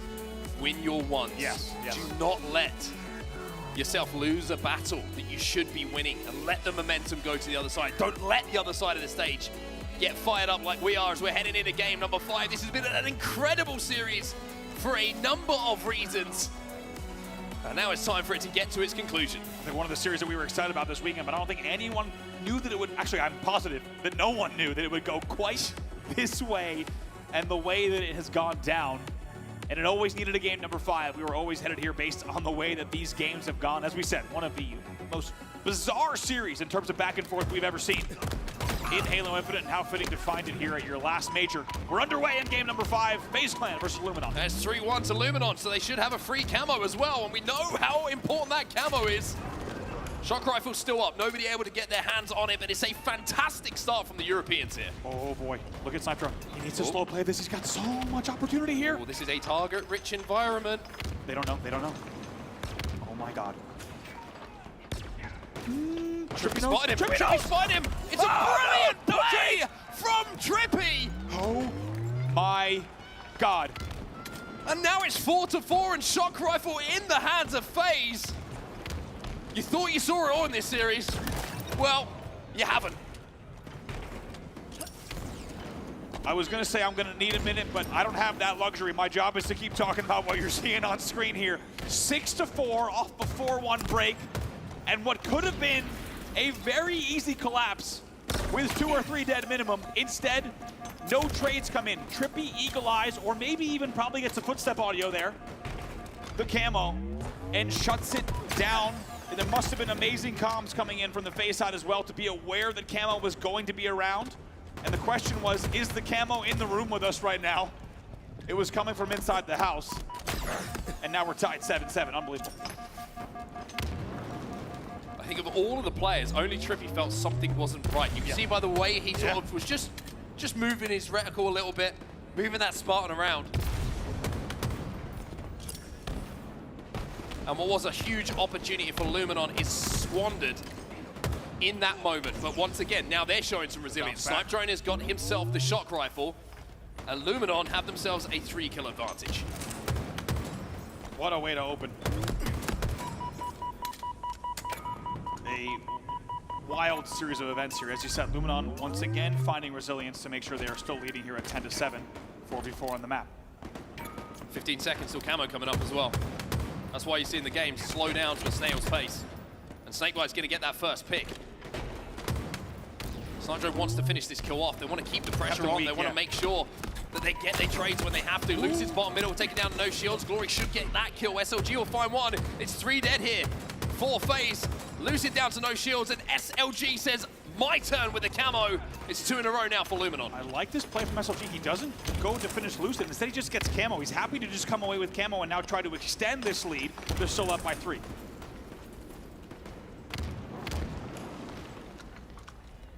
FaZe aren't moving. And SLG's anxiety will be going through the roof right now, not being able to find targets, knowing the FaZe are trying to hunt him down. He's trying to get FaZe to move, to turn their attention. And by doing so, now can make himself a little bit more of a difficult target. Snakebite takes damage, does have some support, but that's going to be the shock rifle here. Penguin challenges as well. SLG being active with this camo. 14-12 the score. Yeah, really nicely done. 2 dead. Connects as well for additional damage in blue, and now they lead by 4. It required patient play and very specific strategy there, and it works. And it required a lot of bravery as well to fire those shots in, to know that you could be a target and give back yourself in your ability to escape from that situation. SLG, the vocal leader for this team, making the biggest play of the game we've seen so far. The player who put his team on his back in game number 4, as we said, unbelievable numbers to make sure that they sent this to a game 5, and they convert again. 18-13 now. SLG wants to move in and collapse on this damage, but now he's going to have to try and stay alive. Snakebite with a brilliant prediction grenade. And even though FaZe were trapped, even though FaZe felt like they were being squashed inside a blue, they managed to survive long enough to at least get these trades. 19-16 here, 20-16. It's a perfect point at the mid-game. It's Luminon in the lead. Let's get into a listen-in here with Luminon Gaming. Yeah, Elar still, and Jan. You gotta play for 2, we need up. I go on. Nice. It's 2 Elar. He's gonna have free shot or shock. I spawn. I'm gonna go sit up for this. Yeah, shot going LR. There's 2 LR. Elar weak, Penguin. They might play for me, I'm gonna go S2. One shot drive away, Penguin. And once. Yeah, loop weak. And 2 guys weak. They're all trapped. They're more in 10. Yeah, we need this one. Yeah. One shot, weak, top gold. Absolute top gold. Loop. Dead. I'm a loop. Look dead. Nice. I'm Come on. Help me for come on. Okay. I'm looking at LR. I have come on. I'm going LR. I have come on. Watch out. LR dead. Top gold, weak out. S2 kill me. Watch the buckets. S2 as well. Watch the buckets. Posters. Shots, posters weak. I spawn. I spawn yard. I'm totally killer. I'm looking at LR. Yeah, all good. S2. LR. One to tail. Cindy 2 shot. Traded. One was the tail. Okay, I have no shock. I spawn yard. There could be a loop on me. Offstage drop Cine. I circle. Once the ulti approaching. I can move benches. S2 twice, take fight. 2 S2. One's bottom mid, one's point wall. One's stone. 2 weak benches, guys. And why do we kill me? 2 weak benches. He's posters, 2 shots. I'm on blue chalk. Yeah, Cine pushing loop. Okay. I'm going LR right now. Watch out loop. I'm 2 loop. 2 loop. Okay, yo, shocking. I'm out gold. Shocking 5. Watch your driveway, Penguin. 2 there, 3 there. Okay, I'm top gold. One's in yard. Let's face loop. In blue. I'm looking blue. Let's look blue. Chippy in blue. Yeah, they saw me. And twice. I'm facing. Kill soda. Watch it up goal. Soda for you. Weak top goal. I'm gonna die. Alarm, Mike. Watch the goal. I'm gonna die. Hello, weak. Penguin. And blue, I'm losing snipe. Weak. Watch out blue check. Watch out blue check. I'm going blue. And check by X. 2 blue check. One shot. He's one shot stone with shock. should all be there. He's going blue and blue shock. Yeah, blue ramp. And 2 S2. He's big. Okay, he's weak in blue. Absolute blue ramp. Deep. 2 S2. I'm dead. I'm leading it. Let's leave I'm him. not pushing. Yeah. I'm backing out. I have blue. Yeah, 2 on me. Watch out, Cindy. 2 1-shots. I'm on posters. 3 weak, Cindy. I'm on. I'm in blue. Yo, posters still weak. Watch out, posters. Cine weak. Oh my word, the nerves you can feel, the aggression on the side of FaZe to try and get out of these spawns. They've taken so much damage. And Penguin is the last alive on the team. Lucid's off the respawn. Penguin's still alive momentarily, but he will go down. And we are seeing now one of the biggest leads of the game, and it's Luminon who have it. And it's just like we talked about, Luminon needed to maintain the 3 to 4 kill cushion throughout the game. That was always going to be their key to success as we've seen through this series, and they have continued to do it. Now here, still up by 6. Well, they've been in this position before, and FaZe have been in this position before in this series. And they've somehow, out of nowhere, when they've had no right to, found a win. 37-32, the cushion is still there. I almost don't even want to speak about it. But as you say, FaZe still within striking distance. and now only trailing by 4, 37-33. Glory gets an important kill. Camo gets picked up by Snipe Drone. I think the most important thing here for Luminon is not that it's burnt, it's the fact that FaZe didn't get it. Yeah. Keep it out of their hands. But now, it's a 3-kill game. Important kill there comes in. Trippy falls. Oh, Keeping it within 4. Unbelievable game in an unbelievable series between North America and Europe. 4 kills still separate them here. Luminon a little bit trapped here. Oh my word. 2 players try and push out. They get the kill, they get the trade onto Lucid. That slows things down momentarily, but Snakebite will find one. Snipe Drone with good damage, but not teammates alongside him to clean it up. And now he'll fall as well. It's a 1-kill game! FaZe are back in it again! We don't even need to say it. Unbelievable series of events. Luminon forfeits what was just a 7-kill lead. They have lost the lead. FaZe goes into the lead in the late game. 3 dead for Luminon. Wootum's gonna lift up. Penguin knows where he is, but where are the rest of the spawners? Snakebite's found one. Glory gets the trade. It's a 1-kill game still between these two.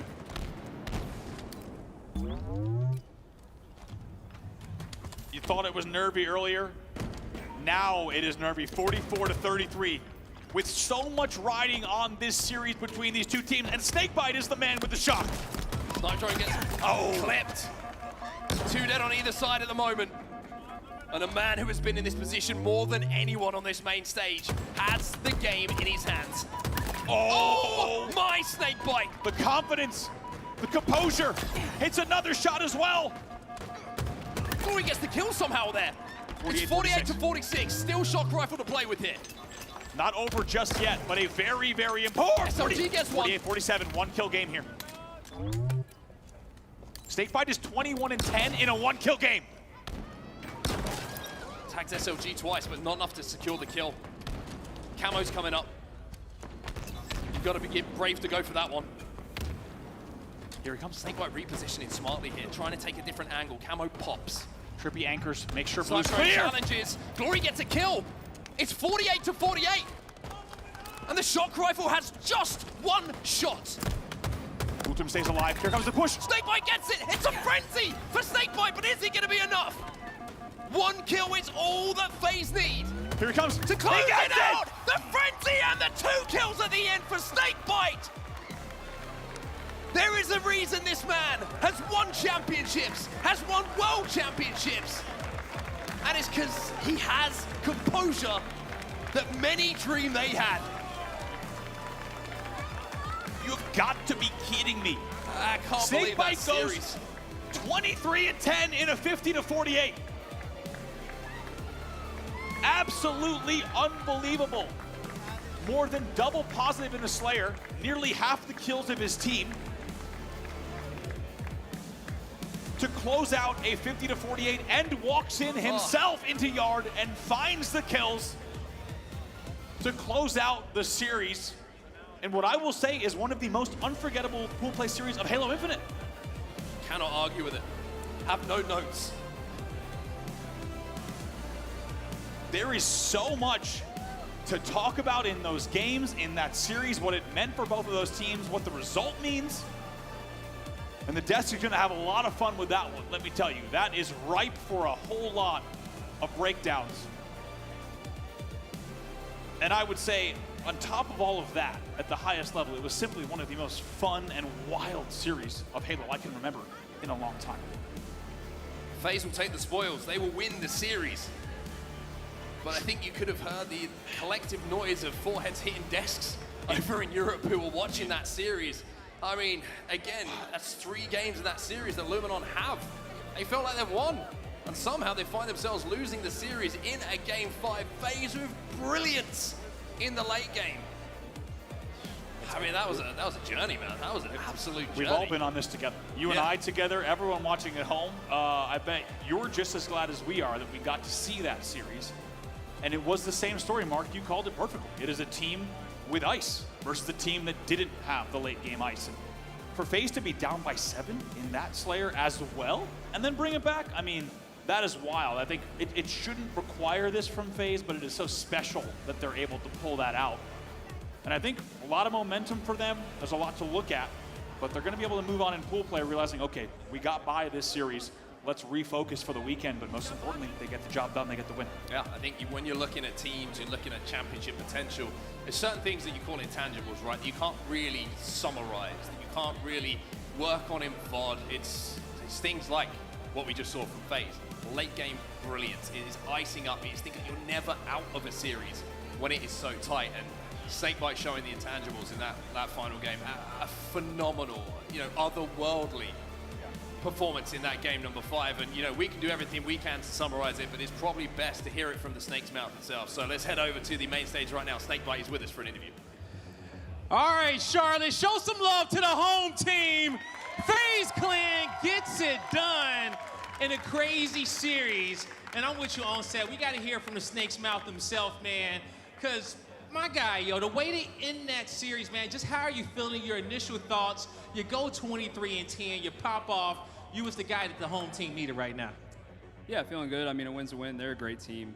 We knew going into it, like, it's just a battle every time against them. So really happy with winning the Slayers. That's a big focus for us always. I think it really carried over from SLC, clutching up on the Slayer game. So just need to figure out a few things on the objective. Going down 2-0 and flag winning, it was big for us. But bomb game felt like we weren't really in it. So just small little things, a lot of power weapon control, and just, yeah, I think we'll be good.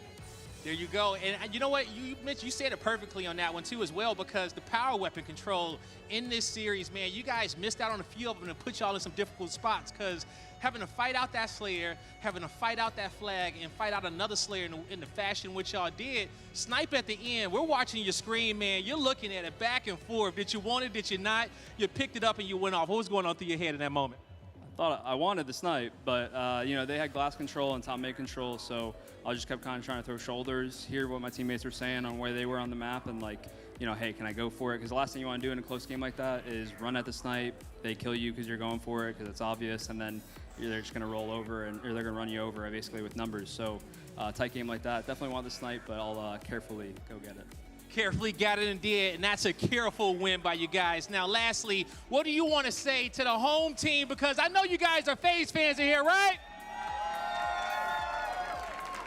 Love you guys. Thank you for being here. Appreciate you. And, we just can't thank you enough for the support. So, thank you for being here again, and let's have a great weekend. Let's have a great weekend, but the day is not over yet. Lot, take us away. Thank you so much, Blaze. Sheesh. Snakebite, that was disgusting. What a way to end that series. Epic stuff coming out of FaZe there. There is actually a lot I want to break down here in terms of where this team are at right now. I think just gameplay-wise, I think there's, on one hand here, Snipedown, we have the best European roster. Coming out of Europe, they are formidable. We've seen them take some of the best to not just the line, but beaten them in a series as well. We've seen that with Optic. Time and time again, they have been right there and are here to compete, and I will say that was incredible from them. FaZe often have been going up in series and then a little bit lackluster towards the middle, and sometimes with Cole, especially at the LVT LAN, weren't able to pull that one out of the bag and get it done and finish in that Slayer. So a big reverse sweep coming in from Cole there. I think what this series in particular told me is that they're able to now push everything aside, every emotion. The mental game is now really strong. It's looking pretty good considering how difficult that series was. It was incredibly close the entire way through. How are you feeling about FaZe Clan and how they handled that series? Yeah, I feel a little bit of everything on this one, because Luminon did just lose to Cloud9, so we knew that they had to come into the series and really turn up, and I think that was one of their best efforts that they could have put forward. But at the same time, FaZe, I was expecting a little more heat coming out of it, and we talked a lot about how they usually start the series strong and then end up kind of tapering off. Well, they did the polar opposite this time around, where like before, like I said, they usually start off games, whether it's games and they're winning, and then other teams come back and then they kind of like let other teams creep in and then take the game over. While this time they were behind in every single one of these games and came back to win in both Slayers and in the objective game that they won. So for them, I think that there's a lot of positive to take out of those moments specifically of what their kryptonite was with other teams doing to them, they did. But I think they need to be a little cleaner in some of these other game types, like, you know, Bomb specifically. Without question, I think cleaning up is going to be crucial for them. But what I will say is I think on the other side of it and the flip side is, hey, if you're managing to keep up, because it's not dominant by any means at all with FaZe whatsoever, they are really just trailing behind and managing to squeak past when it matters most. And hey, great, that's great, a dub is a dub, right?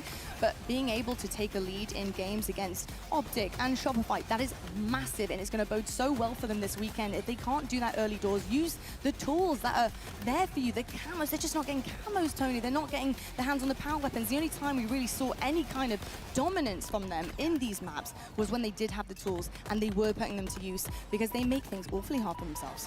Yeah, I mean, on the FaZe side of things, really proud of the way that they played that. I mean, just showing mental resilience and being able to bounce back is huge.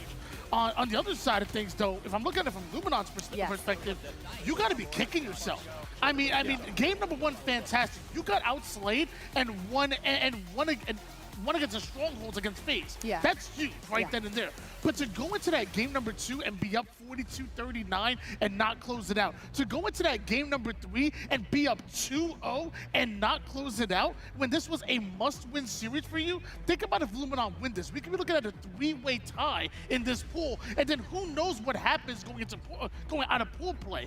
Luminon needed this series, and it's really tough. It's very, very tough indeed. I will say, just in terms of the stats here, just painting a little picture, looking at FaZe, Luminon, FaZe, you know, again, very even kind of statistics when you're looking at both teams here. So they were both really in it this series to win it, and it really did come down to that final kind of dominant performance from Snakebite to finish things out and squeak them through into that one. But when you're looking at the damage column, just to let you know, I love to see this. This is huge, because you got Penguin with dropping a 0.7. Characteristically, that's not great. But the damage is definitely there as well. It's not lacking totally behind everyone else. He is putting in the work. I saw some epic decision-making coming out of Penguin, even though he wasn't having the craziest kind of performance and gameplay-wise. That really is what kind of sealed the deal for that CTF, to be perfectly honest. The kind of heads-up gameplay that Zayn managed to get across the board, the patience, resilience, it's everything that you need in a teammate, especially if, like, they're not statting as much as you would want them to.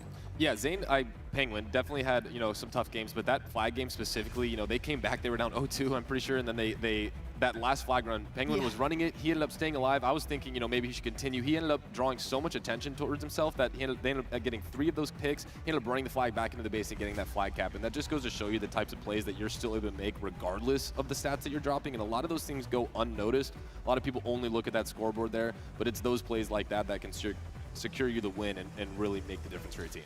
One thing I saw in the graphic that I loved the KD, loved the damage as well, but I feel like there's one part of the story that didn't get told that's my favorite stat, the assist. Yes. What Penguin was able to do, maxing out with 57 assists, what Snakebite was able to do with his kills and assists combined at 56 assists, there's a reason why Snakebite had the most damage, but not quite anywhere near his kills as Lucid. Yeah. It's because his assists were out of this world. That's what you want to see, though. It's a team effort at the end of the day. It's not a solo on that main stage. Everybody needs to pull their weight in whatever kind of facet that comes across in, and that's what makes a really good team. That's what makes Optic and Shopify so fierce when you get on that main stage against them. I want to see more of that from FaZe, but I think, you know, kind of going back to some of the sentiments you mentioned there, Snipe Jam, I want to see a little bit more cleaner gameplay from them. I think having the leg up at the beginning is going to be crucial. Trailing behind, having to milk as much as possible, just not going to do it against the very best here. Hey, it's day 1. It was match 1 for them.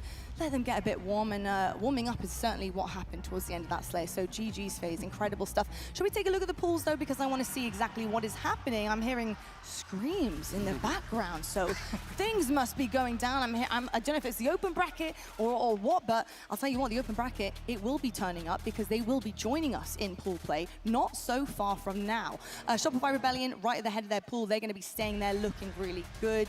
Pool B, Optic Gaming waiting to play Majin. Let's see exactly what happens there. We've got Cole actually in TSM back in Pool A, by the way, who have to duke it out yet as well. So excited to see how those two fare and where they end up and who's going to be coming second here. We actually saw TSM earlier on. We also saw Cole. Eric, how are you feeling about Pool A and maybe that second position? Yeah, I mean, we watched Shopify play both those teams, and TSM definitely looked stronger than the complexity roster that we saw. But we did talk about the game type differential and how big of a difference it was for Complexity and TSM in the series that they had in the game types. Complexity definitely played Shopify in like the toughest of their game types. I think that series is going to be a battle. We could see a game 5 pretty easily there, just like I think the Cloud9 FaZe Clan is going to be. just as interesting too. Yeah, I think FaZe are going to have to really work on adjusting everything that was happening at the beginning of that series, and honestly in the beginning of every single map, because Cloud9 are no joke. They're coming out to play. They really pushed Luminon Gaming to the very best of their ability, and they came out on top. So they're looking for that top spot in that Pool C against FaZe Clan here. And then over on Pool D. Now, this is one we have been highly anticipating, and I am so excited to say that it's going to be coming up next. We've got Envy, Space Station Gaming, the battle for the top. Who is going to come out victorious? I mean, Envy right now, for me, I got to say they have to be the outlier. They have to be the guys that are going to be doing this, because Space Station Gaming, despite going against Unreal Nightmare, they were really struggling in their gameplay. I was actually talking to some of the boys in the green room, and Tony, they really found it difficult to get that one across the board. How are you feeling about our next matchup with Envy and SSG? I'm really excited about that. As somebody who knows a thing or two about birthdays, Precision's birthday's today. He's been coming out looking clean, so want to give a quick happy birthday to Ethan, and just talk about this match. This match is going to be absolutely fantastic. Mind you, didn't Unreal Nightmare take a game off of SSG? So SSG already tested. Yes. It was close games too. Earlier. Everything was close. So you know what? Pool D, it's looking exciting. It's looking awfully exciting. Well, folks, we're going to head to a break.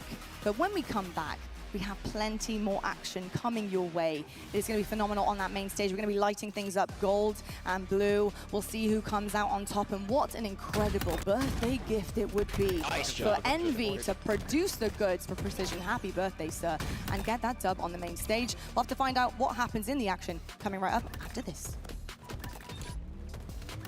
Nice job, boys. Oh my God, nice job. Shit, good living.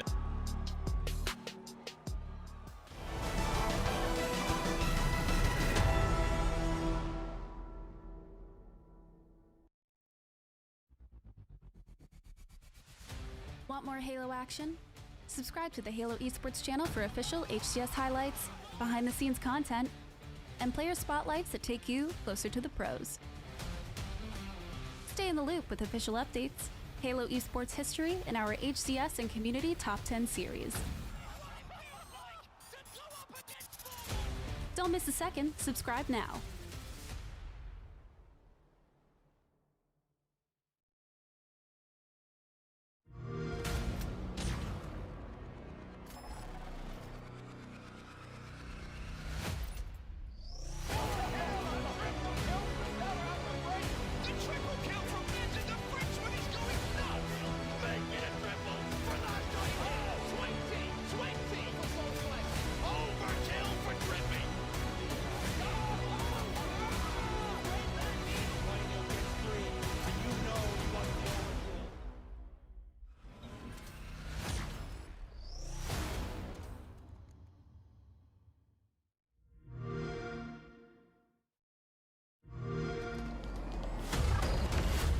Invasion. Objective incoming. Zone contested.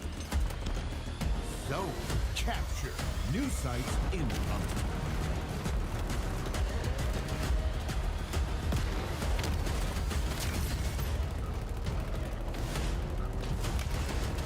Objective nearly complete. Capture the flag.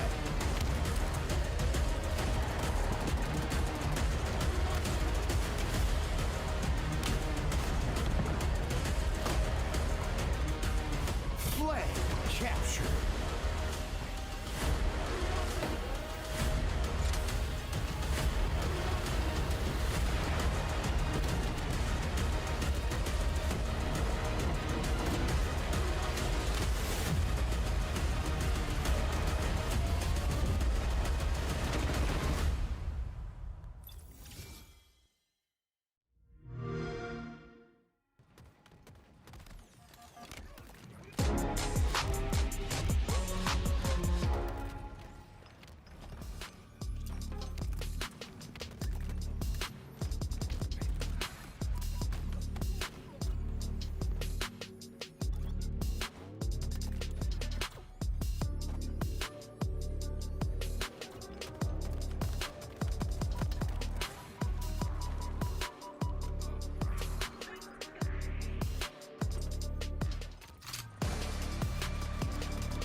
The HCS Charlotte Major, hosted by FaZe Clan, is brought to you by Steel Series, Displate, and Corduroys.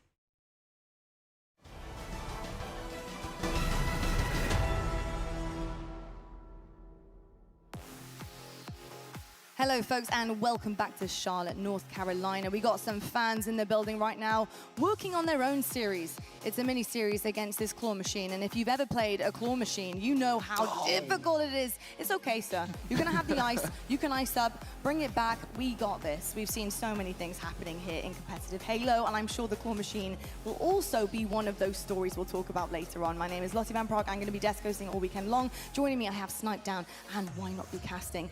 Fellas, interesting stuff honestly happening in pool play. It's not the 3-0 sweeps. I think that used to be a long time ago in previous seasons of Halo Infinite. The competition has grown as the years have gone by, and teams have formed and they're finding their footing. And right now we're seeing high competition even on day number 1.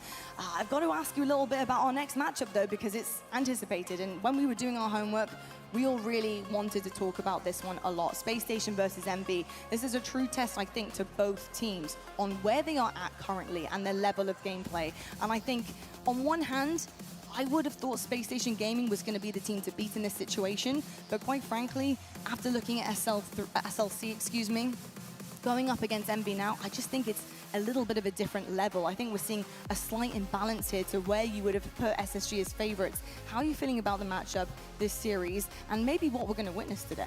I'm super pumped. This was my match of the day. I think this is going to be hopefully the best matchup that we have. I think it's kind of an example of new age talent and passion versus a little bit of complacency with the Space Station roster. Even just looking at the scrim scores and the stuff and the effort level that has been put into everything leading up to this, the placements and the lands, everything. It just seems like they are clearly underperforming for the team and the caliber of players that they have on that roster. And then you look at this MB roster, a lot of players you really haven't heard that much of, a little flown under the radar. And then you have players like Descended, used to be Carmea, who played with the Ryan Noobs. Everyone was like, oh, he's a little all over the place. They've learned, they've become better players, better teammates, everything. And it's really time for them to show that, come out of a pool on top, and it gives them the best chance to end a tournament in that top 4, which is I guarantee where they're aiming, and then some.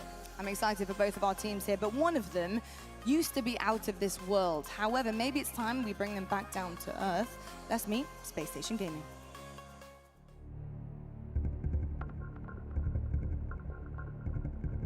The head towards Zombies, he's doing it again. Stellar picks up 2, looking for lethal to make it. SSG's then, it's cooking once more.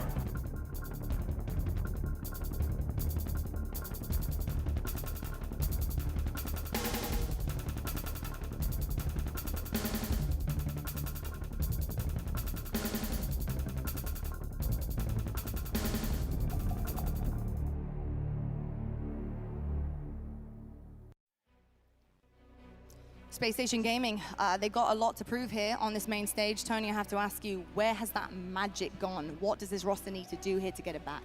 I think it's going to come back here. I mean, all they need to do is just get on the same timing, get that teamwork in order, and I promise you, this Space Station Gaming team can do wonders. It's LAN time. We all know LAN is king. LAN is certainly king. I think there's been a lot of questions about, how they've been preparing for this LAN event. Questions on scrims and how they've been showing up to produce dedication and motivate themselves for a win here. We'll have to find out how they will do on that main stage against their opponent, which of course is Envy. And this team is the one to watch out for. They're knocking on that top 3 door. Can they do it? Let's meet this team.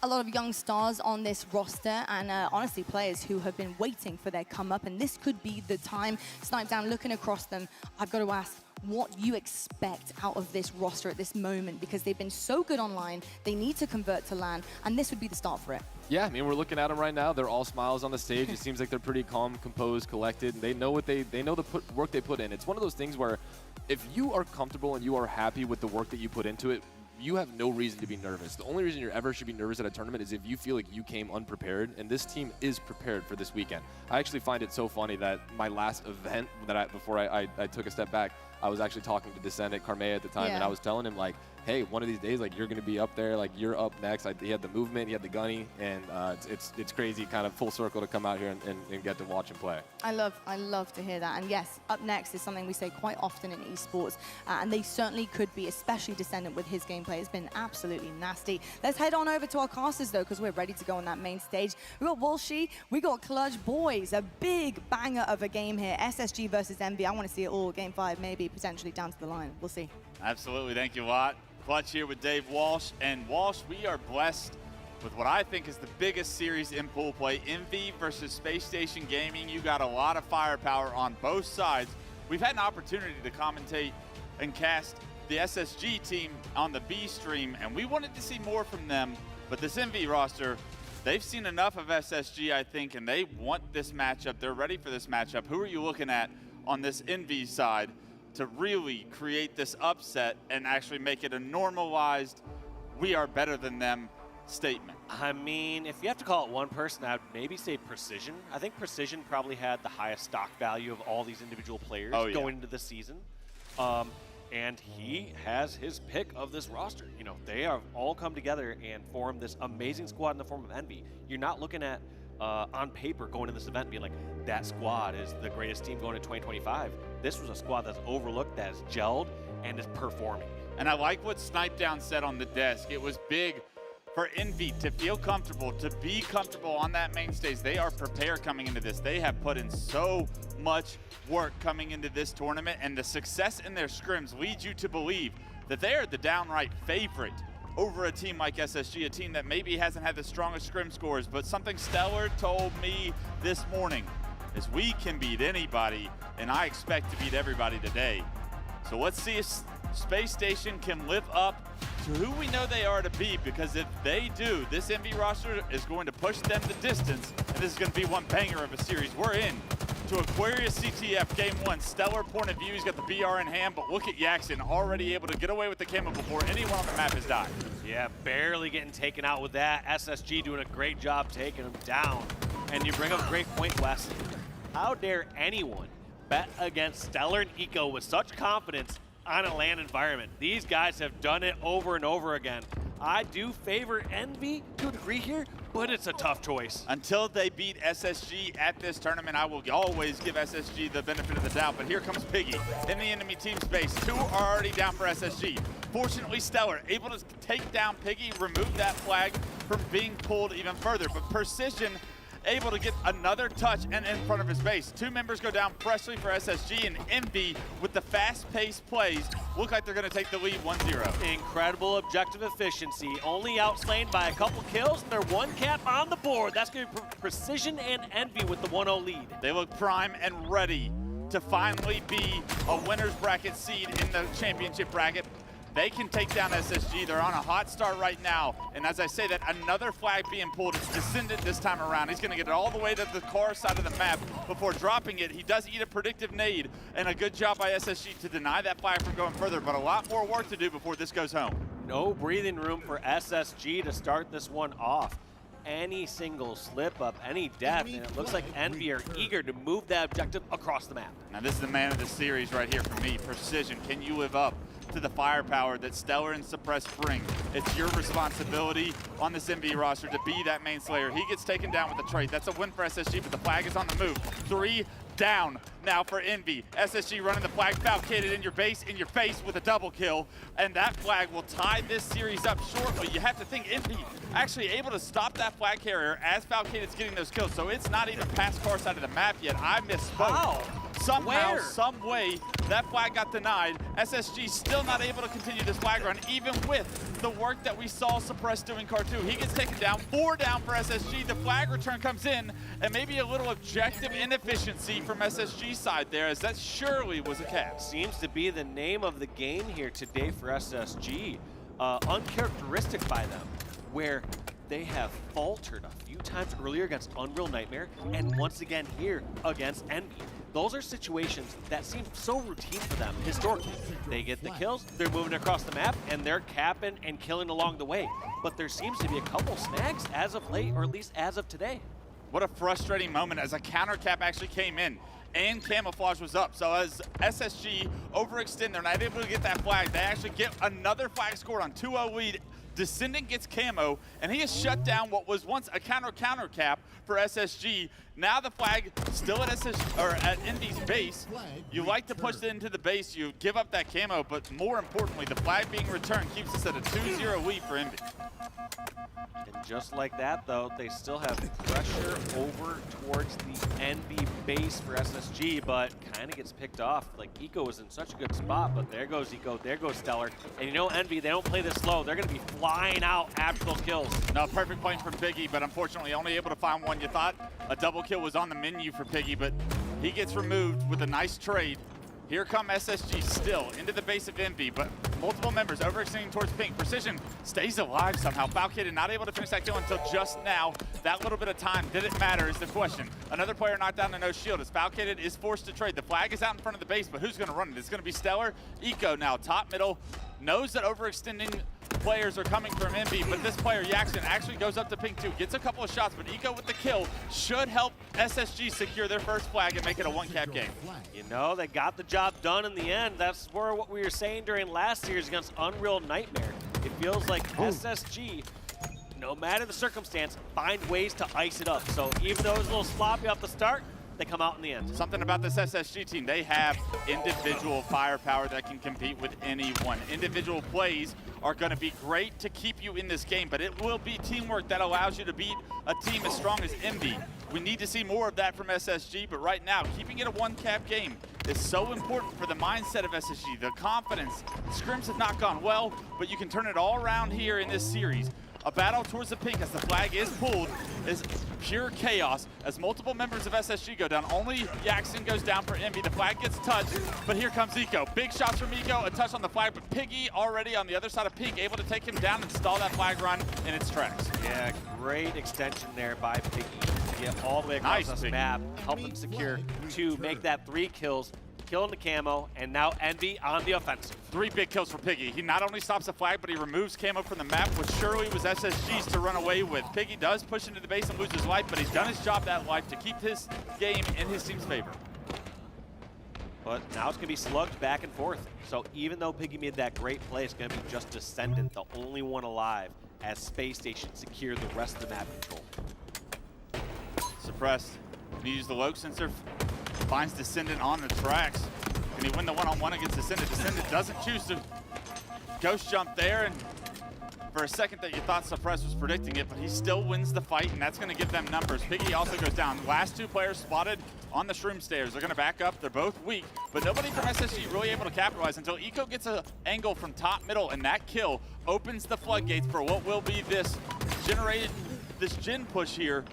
It's all on Stellar to open up the enemy base and get a pull. But unfortunately, a couple of these members of SSG kind of get picked off one by one as they're trying to scoot in space.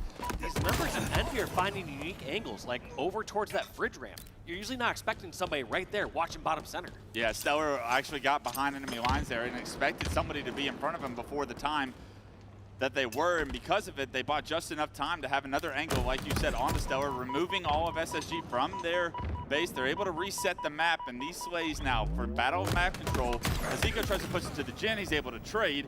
2 go down for Envy here, 2 go down for SSG. It's Stellar and Falcated. Let's see what they can do. I like this, trying to push up towards the hill. Does not get the pick. That's going to be Descendant giving crucial help to Piggy at last second. And I like this play, pushing all the way across car to take up more ground. Yeah, leading the lobby at 16, 5, and 12 right now. The most slays for his team. Descendant showing you he can match precision slaying skill, and when he does, this Envy roster becomes even more scary. Right now, just playing it slow with the combo, does get flanked, and that's unfortunate as he's going to lose his life. Camo does come up here very shortly. You have to think that that's an advantage for SSG to potentially get this next camo. Piggy, however, is playing his life pretty well up here on top car. Let's see if he can stay alive. He's able to, and now a double gem pushes the call for Envy. this play, there's so many times these members of Envy just group up and fly across. Right there, they'll get spotted, and that's going to be huge. Suppress moving the flag, all 4 down. This one should be the routine flag cap that we're used to seeing from SSG. You don't want that death from Stellar, but I don't think it's going to matter on this cap. What it will matter on is the map control after this cap. Look at how 3 members now go down for SSG. It is now Envy's map to play. Can they get an opportunity at a counter cap? And if they do, it is all because Stellar goes down early. You can't have those staggered deaths, not at this level of play, not when teams are this closely contested. Stellar still just coming off respawn for the 2nd time after that challenge. Top middle, Falcated and Suppress both find kills. 3 go down for Envy. That flag at the doorsteps of Envy gets eliminated. Can anyone get there? Falcated is in the base, blocking spawns. Players running up the pink stairs into Falcated's predictive nades. Falcated doing everything, but can't finish the one-shot. Is the touch coming through? More members of SSG are now in the base. They get the return, and what a stop. Men down, 4 down. Eco, the only player alive on the map for a second, throws the flag out. Piggy runs into his nade, and now Eco being a nuisance in the base. Somehow SSG find a way to stop that cap. They dig themselves in a hole and climb right out. Somehow SSG, the best at setting up incredible storylines, doing it to themselves, though. Yeah, I appreciate the movie. I did say put on a show, but this wasn't really what I was talking about, SSG. This is unbelievable. Flag now on the move from Eco's original throw out here. Remember, all of Envy still trying to gather themselves from coming off the respawn. It's going to be an overextension on the pink side. Suppress is going to get this flag into his base, but he knows they need kills before he can punch this in. Precision and Piggy dead eye on that flag right now. He gets taken down, but here comes the big dog. Stellar from top mid. Do they get the returns? The question. They do, and unfortunately nobody can get a touch, and now multiple members are stuck in the back of the base. They're not going to be able to get a touch. Stellar on the prowl. Stellar trying to hunt this player down. Finally does it, flushes his base out, but the damage has been done, Dave. Envy got the return. Yeah, damage done, but also, like you said, Stellar having to push all the way back to the very back of his base. You have to wonder, that's just such a long route. You almost have to argue, okay, would you rather have a 5-second spawn and a couple grenades as you spawn and be unpredictable where you're at, or be in Stellar's shoes where, yeah, you got the kill, but now he has to run all the way back. It just feels like they're playing Envy's game. It feels like they're trying to hunt them down and going wherever they're at instead of driving their own style of play. And the big issue there was where the flag was left, where it was able to be returned outside the sightlines of Stellar. But right now, let's hop on board with what's happening in the live action. That's Descendant picking up a camo, picking up a kill onto Stellar. Multiple members spotted back of the base. Envy on the prowl right now in full control. Descendant with this camouflage top middle is getting so much information that there's players back at the base. There's going to be 3. One's going to spawn out, and that's his priority focus. He's going to spawn kill Stellar in the fridge. Doesn't get the kill, but just leaves him no shield. Great discipline on his end to help his team get this flag on the move.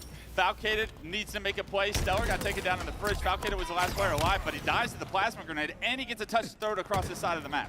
Barely misses that the first time, but still gets the rally going along. This flag is not dead just yet. In fact, Jackson rotated all the way back towards his base, and I feel like you're right. SSG got to let this one go. Instead, they have to cap one flag in the next minute to bring it to overtime. And that's got to be a shout out to Descendant, leaving Stellar in their fridge, no shield, focusing on the players, their window, able to get that kill while he gets a touch. And although he goes down, he gets it across their side of the map, which is all they needed for better reinforcement opportunity on that cap. They take the lead with less than a minute left. Let's see if SSG can respond. Yeah, suppressed Stellar. Bolt pushing into the back of the Envy base. Do they have the damage? I don't know. Descendant full shield gonna take that out. Now, normally, I am very against turtling.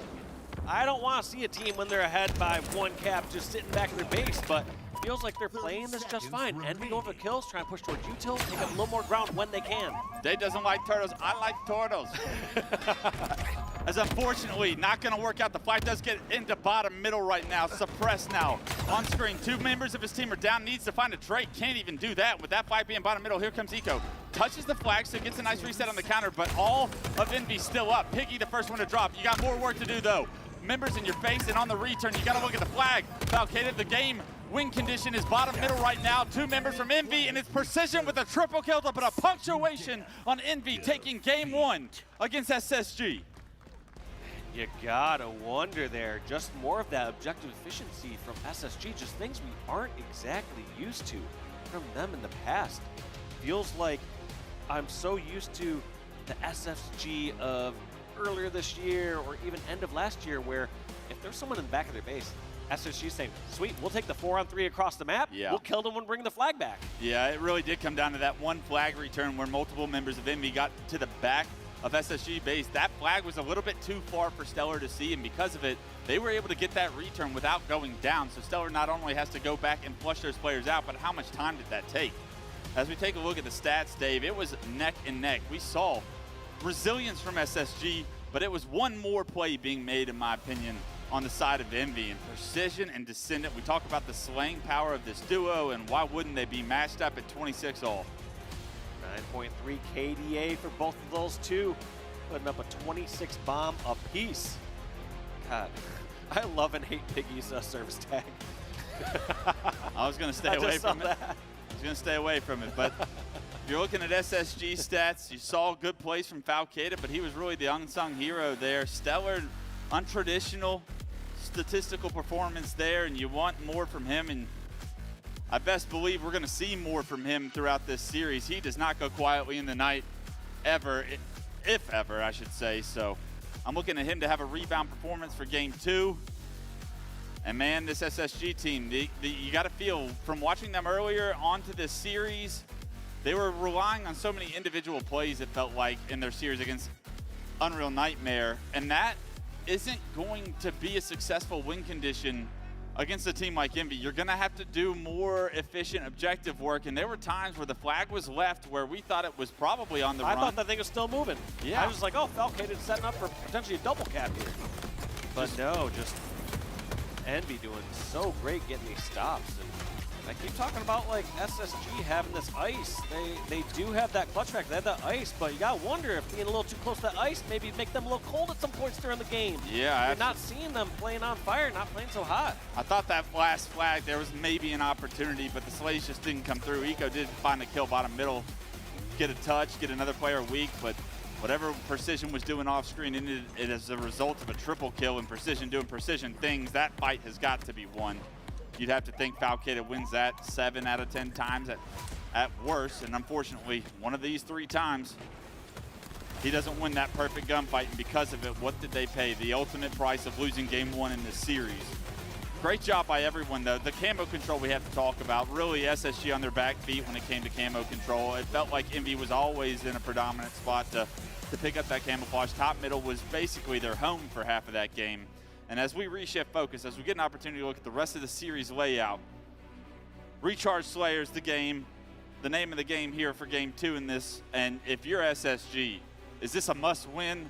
Because going down 2-0 with kind of how scrim results have gone, kind of how the in between the 2 events have gone, you have to find something to just convince yourselves that you are the better team here. Yeah, I mean, SSG completely capable of a reverse sweep. Of we course. know how good they are, but like, it almost feels like you have a limited amount of those in your tank. Yeah. And you don't want to be tapping the tank this early on a Friday to you know, clutch it up and pull out that adrenaline pumping victory or reverse sweep. Like, you want Friday to be a pretty routine thing here for someone like SSG. So I think, yes, they want to win this. They want to bring it back to a tie and be like, all right, now it's a flat best of 3. Right, absolutely. In order to do so, they're going to have to pick it up, and I'm looking at one player specifically to pick it up. I'm looking at Stellar to find a way to change the outcome of this game. And if we can hop on board with him as a perfect overkill for Suppress to kick off the game, is going to kick SSG's comeback here in this series off. Just a 1-0 lead here as Envy finds themselves all taken down, removed, and now you have Stellar with the shock rifle, camo in hands, and this is where it could get ugly and where we could see the best from SSG. Okay, we wondered what kind of start they're going to get this game. Suppress giving literally the perfect start. I just saw grenade after grenade blowing up over at camo, and kill after kill falling for Suppress. I thought that only happened in matchmaking when I have teammates, but no, it happens in the pro league here either too. all 4 or all 0 going to camo. Stellar still just perfect with the shock rifle. Great damage, great collapse from SSG. That's what you want to see. Look at everybody contributing. Eco with 3 assists. Suppress has 5 of his own. Stellar finding headshots with the shock rifle. Complete map control to SSG. Just a 6-kill lead though. Don't get over exalted here. SSG probably want to slow this down now that they know all of Envy are stuck in bottom white and over at blue. Yeah, and we're going to have to see how the score changes over time. Because, yes, you're going to see SSG keep a lead for a while, but if that starts to shrink to only a 3-kill lead, 4-kill lead, you have to think SSG basically had a 4-0 start. The perfect start. They had the perfect Camo, start. shock. And to not be able to ride that into a larger lead, or if that whittles down to even, it tells me that Envy are winning that neutral game with even fights. Honestly, a big kill by Suppress. I thought he was dead to rights after losing a player in the pipes, but still, Dave, like you said, this is scary. It's a 3-kill game, and SSG had everything that they could imagine. They don't even get a trade in pipes there. That's tough, but they do find a kill from across the map. Great job by Suppress to listen up and capitalize on Eco's damage there, keeping the game at 3. The next camouflage coming up here shortly, and I think that's where we'll see the next big swing of kills, is if someone can secure this camouflage. However, Valkyrie going down is going to make it even more difficult for SSG to compete for this. Yeah, this is going to be tough. I mean, you're having someone like Suppress going 8-3. That's a lot of damage. 3-kill lead off this game. But there goes 3 down for Envy. That's got to be camo going in the hands of SSG. Big time kills, even with the pressure coming from across the map. They're able to trade out and actually all stay alive. They get the second camo of the game, and guess who? Stellar with his second camo of the game, and he has his eyes set on that shock rifle that's respawning here. He's going to know multiple players are in pipes. He's going to be able to take down one, but a trade's not really what you want, but he was forced into a tough position there. Still a 5-kill lead for SSG. The important battles, at least SSG are winning. Yeah. It comes down to when those power-ups or power weapons are arriving, and they're at least taking those fights and keeping that off the hands of Envy. But I still worry for SSG during these neutral scenarios, because it feels like SSG starts to get a lead, starts to get power-ups, and then that lead just disappears over that next minute and a half. Suppressed and Stellar really starting this game off strong. 9-1-4, 7-4-4. Exactly what you want to see from who you expect to see it from here on SSG. 3 kills back to back for SSG as well. Nothing's being traded out. The Senate forced to run with his tail between his legs back in the pipes. The shock rifle, something Suppressed once, but he's not going to get it with that one. That one had him locked in. Even if he's getting shot in the back, he's like, I will touch that. Yeah. So close, but yes, so far. I actually want to go into an SSG listen-in as they appear to have all the momentum right now, and Stellar finds himself another shock rifle. Glass 30, no. One top tower, guys, down. No, top tower, one shot, going out front. Top red, batteries. Okay, kill me back, level 2. And triple side to mid-bridge, Am I looking out here? Still bad. Batteries 1. In pipes, one shot. One shot ballage. Yo, bottom main. Bottom main and tower. One shot bottom main. One shot shady. He's in the shop. In the shop shady. 2 1 shots then. 2 1 shots. He's shady. Shot down pipes. I think he's still shady. Yeah, he is. Absolute. One bullet. Nice. Spawning red, guys. Yeah, I spawn C. Camo in 30. Camo in 30. Trippy corner, one shot. Dead. Yep, they have that ballage. I'm blocking C. Heaven on me, Madarani. Heaven is half. He's half. They're gonna spawn right over that. Nice. Camo 20. They're spawning red. All red. I'm gonna go bats, guys. They have Cypher still. Going back. No, top red. Glass, precision. Glass, precision, weak. Yeah, ballage, weak, piggy. Ballage, one shot. Precision's one shot glass. I'm here, Mike. Let's go. You guys try to play I got naded. One shot. Camo 8. Nice! Yo, last two on Donnie. Camo now. Pipes and needles. Needles just in there. Needle box. They're going. Needle box just in there. Yo, bottom main door. Looking at it. Yo, needles, Mike. I'm weak. No, needles one shot. Absolute. That. The tower. One's in tower. Precision. No, bottom main. Shady. Tower dead, Brayden. Last guy Yaxon. Descend it. Descend it. Yo, reset this, man. Camo. Top A and spawn down. Top A. Reset. Don't push. Keep Donnie alive. Is that top right going glass? Watch your long. Donnie, full camo. Top tower. Top. Ballage one guy. Ballage There's a guy bottom mid. Descendant is bottom mid. Let's get Donnie to batteries. Ballage weak. On tower me. Ready? There's a C-Pad just in there. And I'm grapple. I'm not looking at you, Mike. I'm grapple. Bottom mid. 2 bottom middle. Stacks weak. Yeah, one shot stacks and the guy long. Glass, 2 mid. glass, Should both be long. They might split A. Yeah, they will. It's coming, Donnie. 2 guys long. Mike, right here. Yep, both weak. Got him. Nice. Tower now, tower. Two last. Right here. Keep looking at spotters.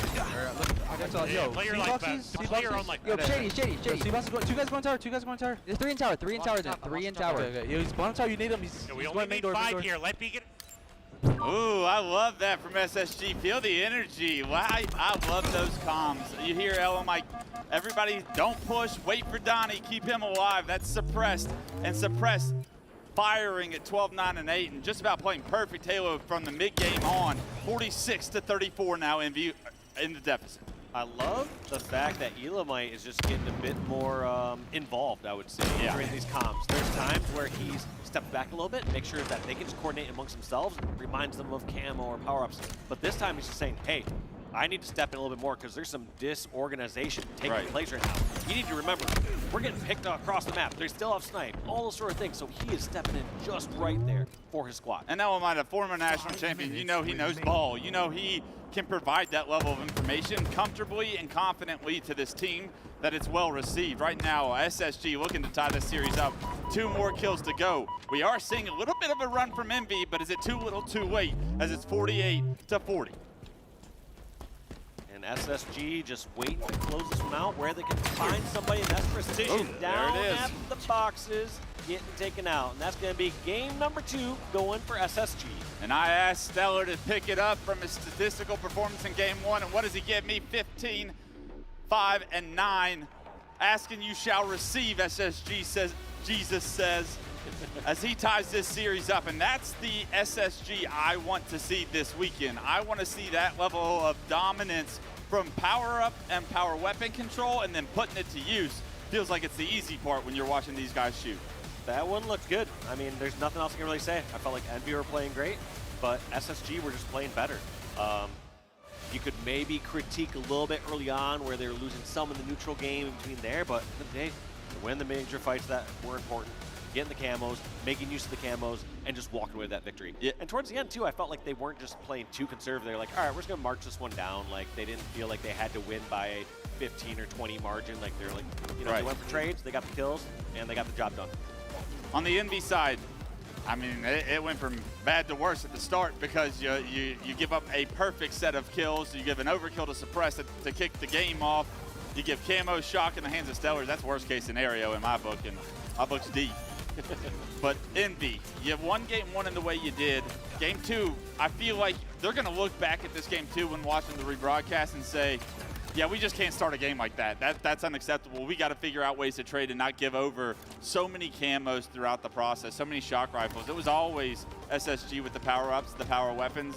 It didn't feel like Envy ever really had map control or power-up control throughout this process, something that I think is not a characteristic of theirs by any means, but it's a, hey, we lost that game, we got to play, let's move on, game 3's up. Yeah, no need to be a dead horse there. They can review that later, but yeah, end of the day, like you're saying, it's a 10-kill game, and you give up, what, 6 kills essentially in like the first 10 seconds of the game by giving up an overkill and then getting a couple people ripped by this invisible guy named Stellar is ripping your heads off. All right, yeah, we start off to a 6-kill deficit. You turned it into a yeah, we deserve that game. Yeah.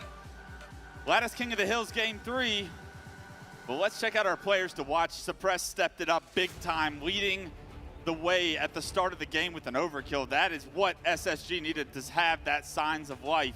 On the side of Descendant, maybe a quieter game 2, but he has showed us, especially in game 1, that he is here to play, and these two are going to be battling throughout this series. These are 2 of your entry fraggers and 2 of your best shots in this series.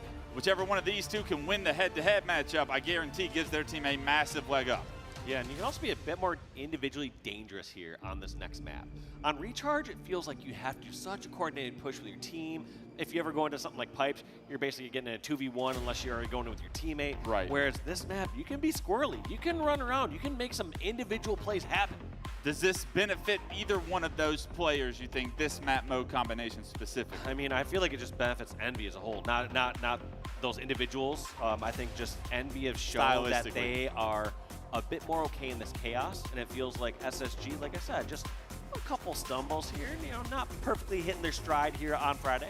My eyes will be primed and focused at the S7 at the start of this map. Who gets it? Is it Precision? Is it Descendant? Is it Stellar? Is it Suppressed?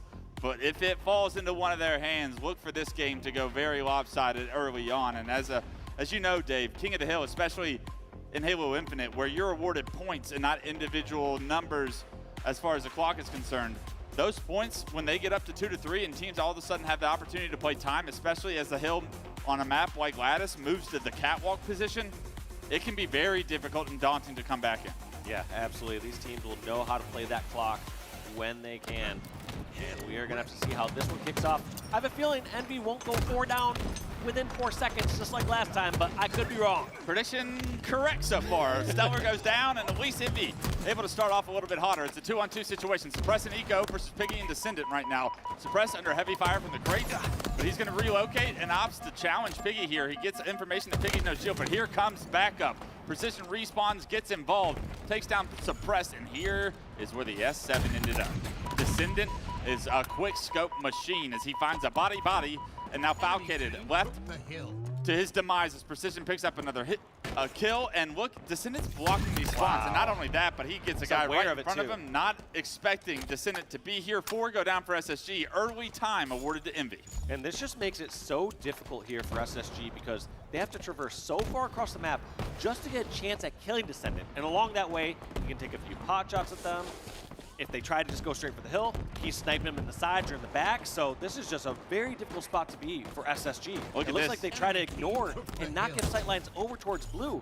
And during that time, Descendant perfectly rotates, gets on over towards red, gets a pick. Don't let this kid get hot. Another quick scope for Descendant. He did lose his players in the hill, and that's a bit of a mistake you'd think as far as efficiency-wise. You don't want your hill guy being the first couple players dead, but Descendant's still going to wreak havoc on SSG right now. This S7 still in his hands. They got red ramp control, which is an easy place to deny hill time from. You see SSG forced out of the hill, and Descendant looking to get up close and personal with the S7. Oh my God, he hits the no-scope. The thrust forward makes him unkillable for that experience of time. And because of it, his teammates find the kill. He finally gets taken down, but not without doing a ton of work. This hill's still highly contested. 3 go down on the side of Envy, and SSG, even though Descendant did work with the snipe, have maintained control and have found themselves in the hill, and now will be all tied up before Envy can come off spawn. Yeah, and both these teams very committed on this hill. A lot of times you'll see one hill kind of pull far and lead for one team saying, all right, we're just going to commit towards the next one, set up for hill number 2. Both these teams committed on this one right now. You know Envy are going to try one more push towards it. Here comes Descendant from the red ramp. Can he do anything? Doesn't have the angles. Yeah, Falcated has you locked down, Descendant. You're not getting out of this one alive. Here comes Stellar on the side.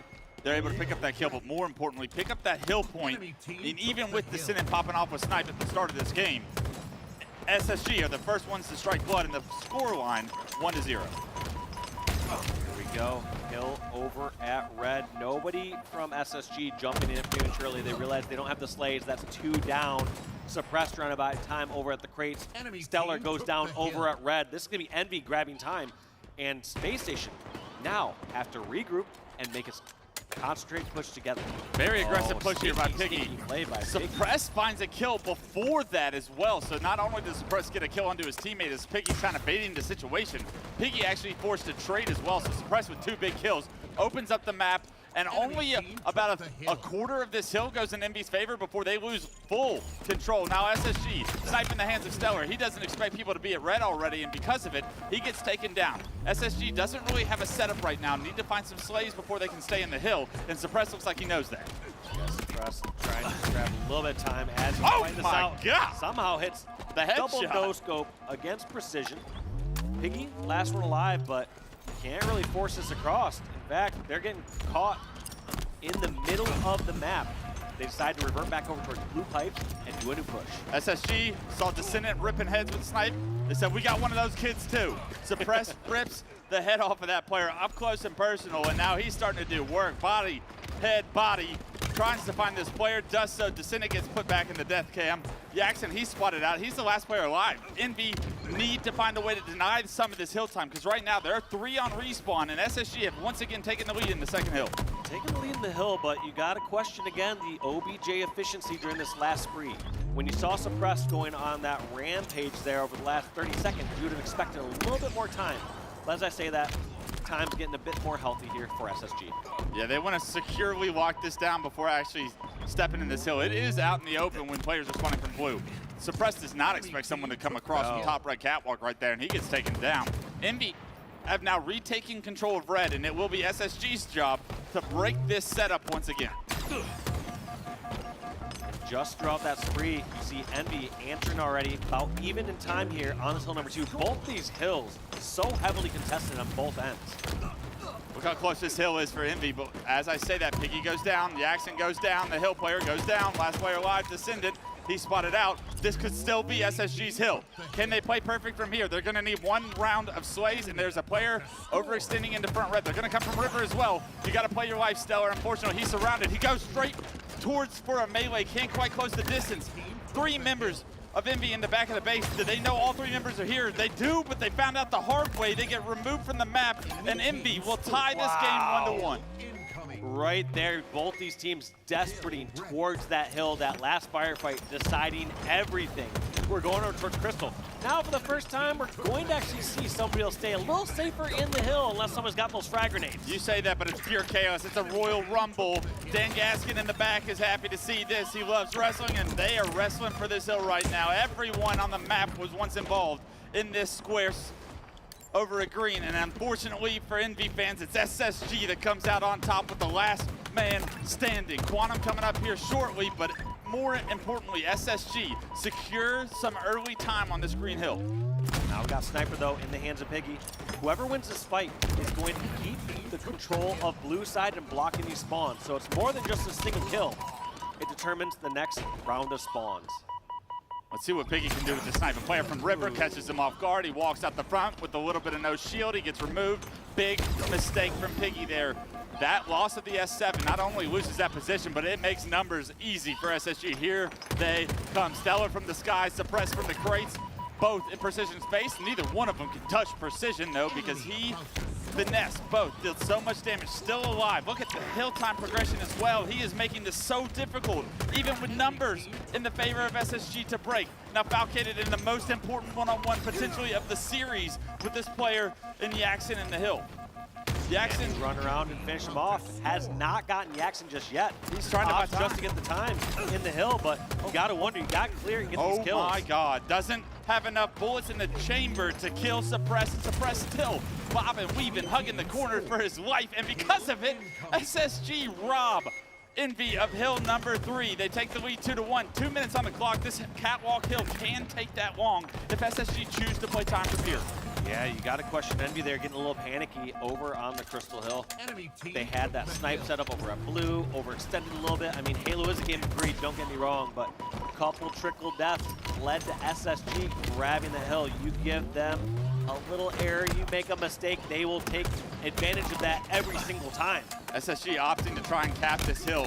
I like that idea, especially with the slays you're getting from Suppress. He just finesses Envy right there. Gets 2 of his own. Last 2 players are going to be over at blue. We got a player front blue able to play his life in such a difficult situation to try and flush him out. Eventually, Eco does get taken down, however. Early progression for SSG in their favor, but Envy have stopped it, and actually, with blue control, have the advantage in this situation.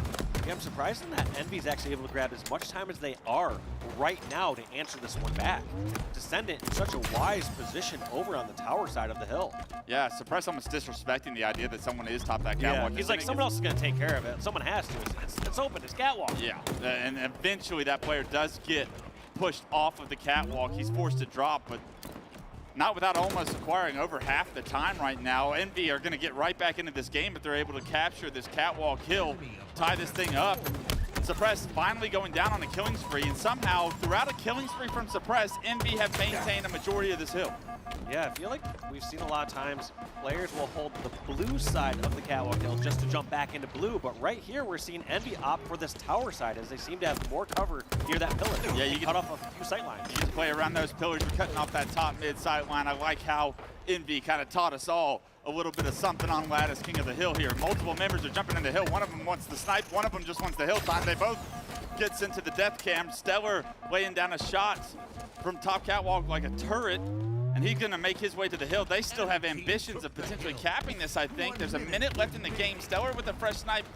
I'm not sure what the correct answer is here. And I don't either. This one's get out of so there. tough to decide. Like, I actually don't think that SSG should desperate this hill because then they give up too many deaths.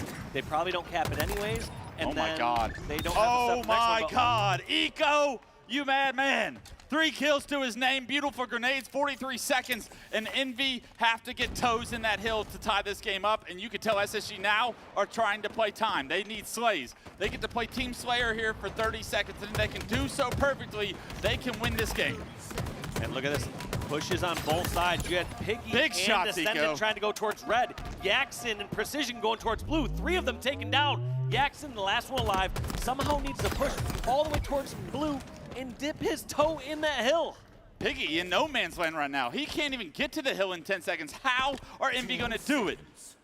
Let's see it. He's gonna be a push from front red. You can tell all of SSG are sitting on blue. He got quad. Oh my God, he got the shroud. Can he get the toes in? They're stepping in it on purpose. They denied the time for potential.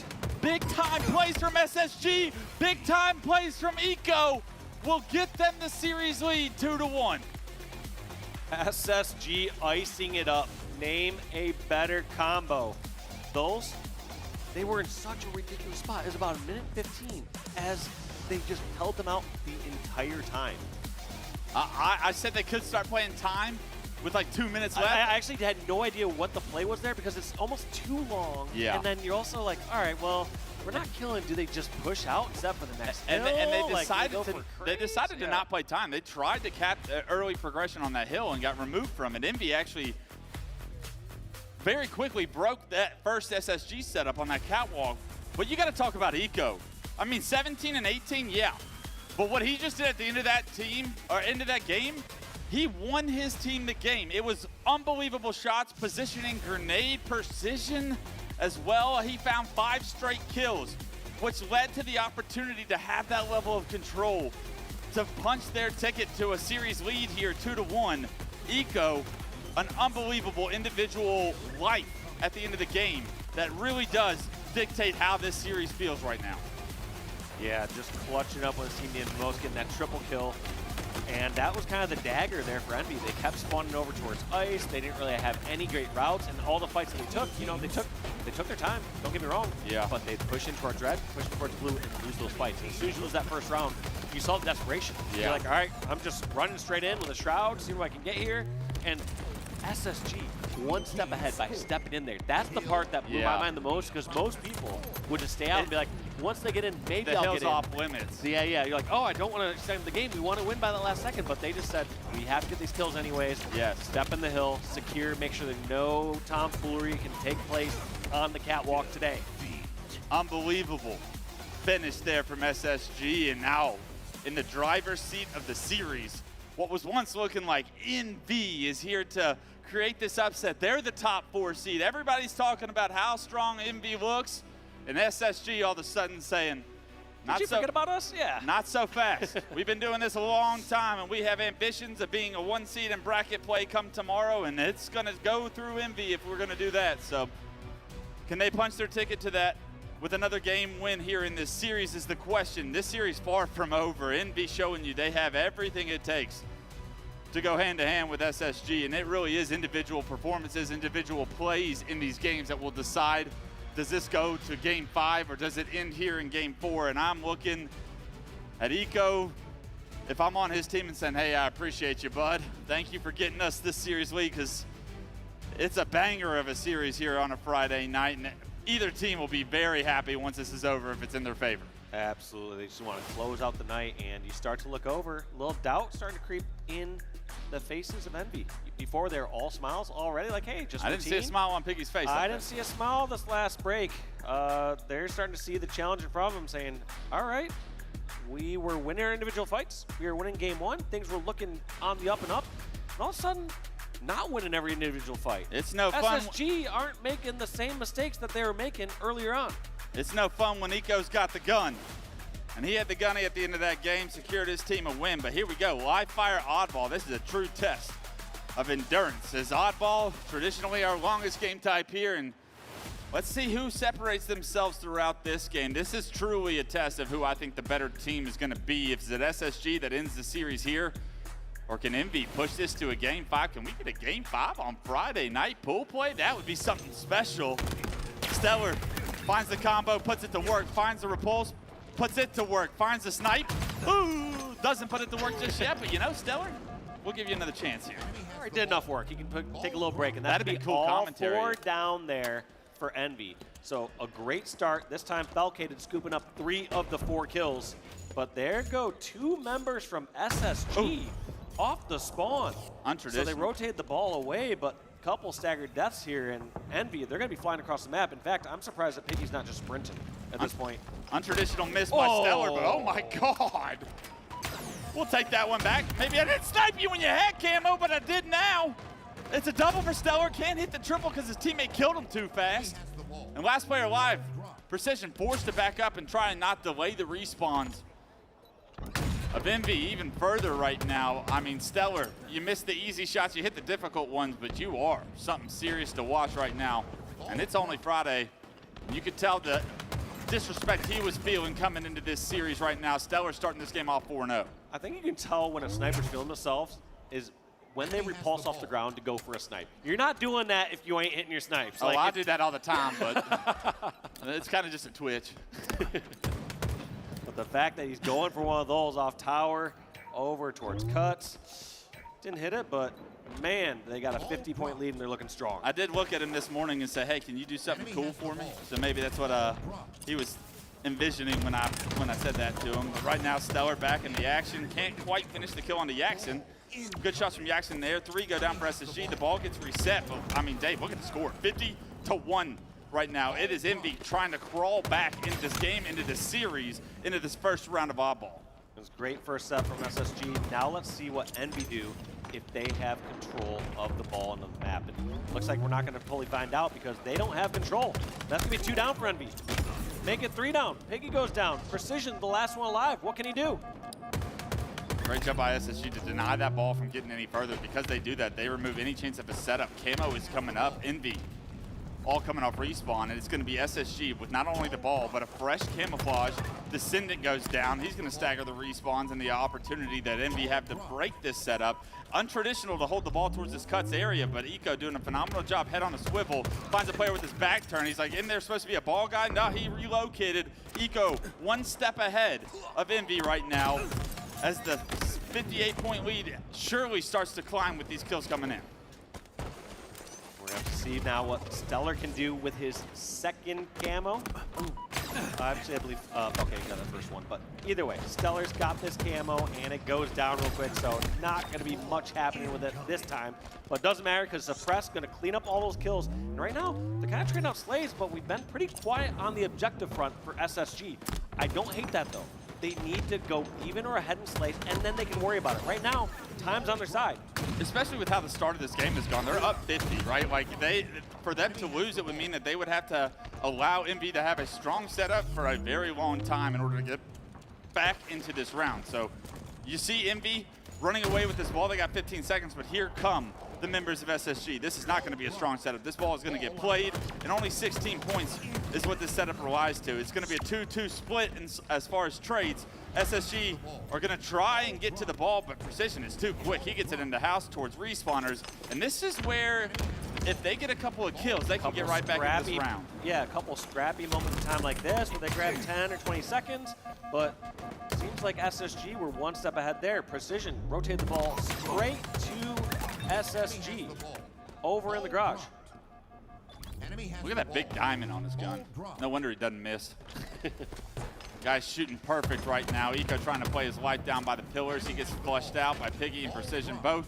And they rotate the ball perfectly to green to where, once again, when SSG do break this setup, they'll be able to play it and deny any responding time here. Precision, the last guy alive, that's your cue, bud. You got to throw that off the map. A good job by him. Respawners should be able to get near this ball before Space Station can get down there. And Dave, what was once a 50-point game, now down to about a 30-point game. Yeah, and I think it's showing that Envy can play a little scrappier here. They're fine to grab a little bit of time, even if they don't have a full setup. They have to be careful, though, because if you give SSG a full setup, you've seen what they can do. They can scrap up 30 to 50 seconds.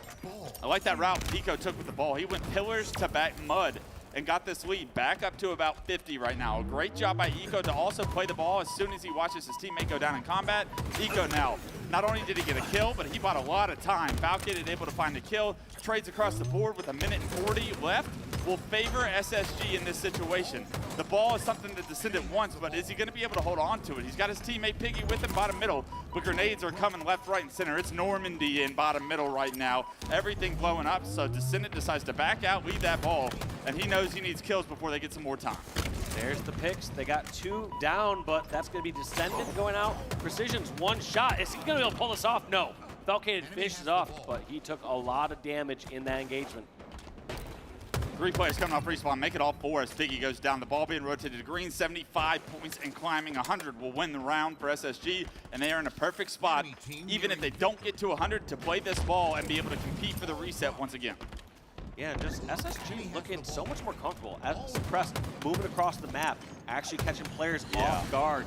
Feels like things are just clicking a bit more. It feels like a switch was flipped for this team. Yeah, you can tell the flow is starting to make a little bit more sense. They're not getting caught out in no man's land, and also they're hitting some shots that they were not hitting earlier today, and that's what you expect from SSG. You expect these shots to be hit. These players are exactly who we know them to be, and Suppress right now gonna try and rock down this tunnel. He's got players coming from in front and behind, but the players that were in house actually just left, so Precision gets caught off by himself. 3 go down for Envy, and surely with all 4 down, this will be SSG taking round 1. A very comfortable round 1 as well. Just out slaying, doing everything right. I was super impressed with Suppressed. The fact that he's comfortably moving around. They don't need to play this timid style of play where they're forced into just going up in top tower towards these predictable routes. He's playing a very comfortable style, and I'd like to see that. I feel like everybody on SSG's picked it up, but if you're looking at anybody from round 1, the stats from Eco, 10, 7, and 8, 77 seconds of ball time. I mean, that is everything you could ever ask of a teammate. Eco doing it all and really leading by example through gunplay, through the win conditions, and honestly, you know he's vocal in the comms, so you gotta love what you're getting out of him this series, a series that they needed him to have a big one. He's having that big one. Can they finish this game off? The round 2 has started. The battle for Camo is what's gonna be the priority focus here. And Stellar trying to play his life, knowing that Camo's coming up, but here comes Envy. Yep, Envy making their push all the way across. Only 6 points going for SSG there, so no real time acquired on that end. And we haven't yet really to see Envy get kind of a full setup. Even during round 1, there'd be a few times where they get 2 or 3 from SSG down, but 1 or 2 from Envy would continually get picked off. I'm pretty sure Camo was on the ground that whole time. Yeah, Piggy gets away with it. I was wondering, I was like, Precision, I thought you were going to go for that, but no, he left it for Piggy. Maybe a good call because Precision was dead to rights. Multiple members of SSG closed in on him. What can he do with this Camo? It's very close, contested second round here. The ball is going to be back tower, and Piggy, you need to get involved before your ball guy goes down. Unfortunately, you're already too late. I said it, and I was already too late. Precision, Descendant go down. Piggy yet to shoot his gun, it feels like. And you got to get involved because now SSG has the ball. Yeah, it feels like just trying to find the perfect fight. Sometimes you just need to pick the first fight you can get. I feel like you had the perfect fight front tower. You just didn't shoot. What do I know, right? Well, it is still a 1-point game here in round number 2. Team slugging it out, but like you said, when there's a game this close, those extra kills, those extra seconds are actually what's going to be the difference maker. And so we're now going to see Yaxon help get those couple finishes, start to put time on the board, and we actually start to see this is probably the most comfortable setup for Envy so far. Yeah, absolutely. And this isn't even a full setup, but this is the most comfortable one they've had where they actually have some space in between SSG. There's 3 down again. Eco's the last one alive. Precision and Descendant both find perfect stars in the kill feed. That's going to allow Envy to be able to play from the lead here for the first time in game 4. 35 and climbing with the setup. It was SSG that broke off to a very early head start of round 1, but looks like Envy are going to take their turn here in round 2, and that's exactly what the doctor ordered for this to go the distance. Precision with Quantum, able to catch Suppressed off guard, and that's a beautiful Quantum to exact reticle placement. You could tell Precision was very thoughtful with that decision. Descendant with the Camo trying to run for his life. He needs some help, though. He will be hunted down. Multiple players looking for him, and they find him. Eco able to take him down. Precision finds the ball, and it's a 50-11 lead. Precision's going to play this ball as soon as he gets under too much fire. And now finally, Envy have woken up here in game 4, and they look like they're going to push this at least to a round 3. Yeah, they got a strong start here, and now we're starting to see them kind of hit their flow. They are the ones actually getting the flanks on SSG, getting them on their own spawn traps. They're the ones that are actually outslaying in this round number 2. Piggy with snipe. Let's see what we can do with it. Nobody coming across top middle right now. How long does he give this angle before he knows? He does assume a player's going to be pushing from white wall there, but unfortunately not able to line up the shot, and because of it, I think SSG are going to be the beneficiaries. That's the word I was looking for. Benefactor, beneficiary. You know what I was trying. English was not my strongest subject. I was more of a gym class kid. Falcated though. Now with snipe in hand, Space Station get that benefit of the oddball being in-house. They're going to be able to have an opportunity here to make this a contestable round. Still down 40, but a couple of kills will go a long way here from Falcated. Yeah, Falcated trying to get up close and personal with the snipe, gets the damage, gets the finish. And now, Envy, though, still walking with this ball. This can be dangerous, though. When you commit towards holding this ball in garage or at that window, the other team kills you in that spot. They get a full setup there. Yeah. And Falcated was kind of out of the play as his ball carrier was taken down. He did get a couple of kills on his way back, which has denied Envy from having a realistic setup, but you got a lot of work to do, even with 2 minutes and 28 seconds on the clock. The lead being up to 40 right now with only 30 points really needed from Envy to push this to a round 3. It will take SSG doing some heavy slaying power in order to get back into this one. And Piggy has other things on his mind. He's able to take down Falcated. Eco does find 2 in the kill feed, and we'll see if SSG are able to capitalize on that double. The ball does reset, so it being bottom middle makes it so difficult to try and get out, knowing that there are several players from Envy still on the map. I like this push by Piggy. You notice how Envy, they either immediately go right for that ball and they rotate it out, or they take their time. And I love this play by them. They're just doing it so right. They know that SSG aren't going to overly commit towards that ball right away, and so they're taking these routes over towards bags, getting a few picks. Someone we haven't talked enough about this series, Jackson. Maybe the youngest pro on this team, I would think. Definitely the least experienced. Let's see what he can do to punch his ticket to a round 3 here. He's got camo in the game in his hands. He's going to sit back, get some good damage on, but most importantly, not lose this camo. Be a presence on the map. Eco going to get taken down. That's exactly what the doctor ordered for Envy fans. Suppress somehow spots him and one-shots him right there. That was impressive from Suppress. But Jackson doing his job, you got to think, in order to buy time for the reinforcements that are Piggy and Precision here, to at least deny a setup for SSG. And buying time, he did. That's the most important part. Like you said, it's a minute and 15 left. At this point, you still are going to see Envy, if they get the kills and a chance, they're going to just scoop up the time. Yeah. They don't want to back Space Station into a corner where they have to play perfect Halo, because it's a team that tends to play perfect Halo when you back them into a corner. They're capable of it, right? If we can get the round over with, let's get the round over with. But right now, they're waiting for that perfect moment. They're not going to overextend and put their gun down for a ball in 5 more seconds. That's not going to make the difference at the end of this round. Falcated suppressing Eco, I'm sorry, 5 kills in the kill feed. Descendant trying to watch the ball with Snipe.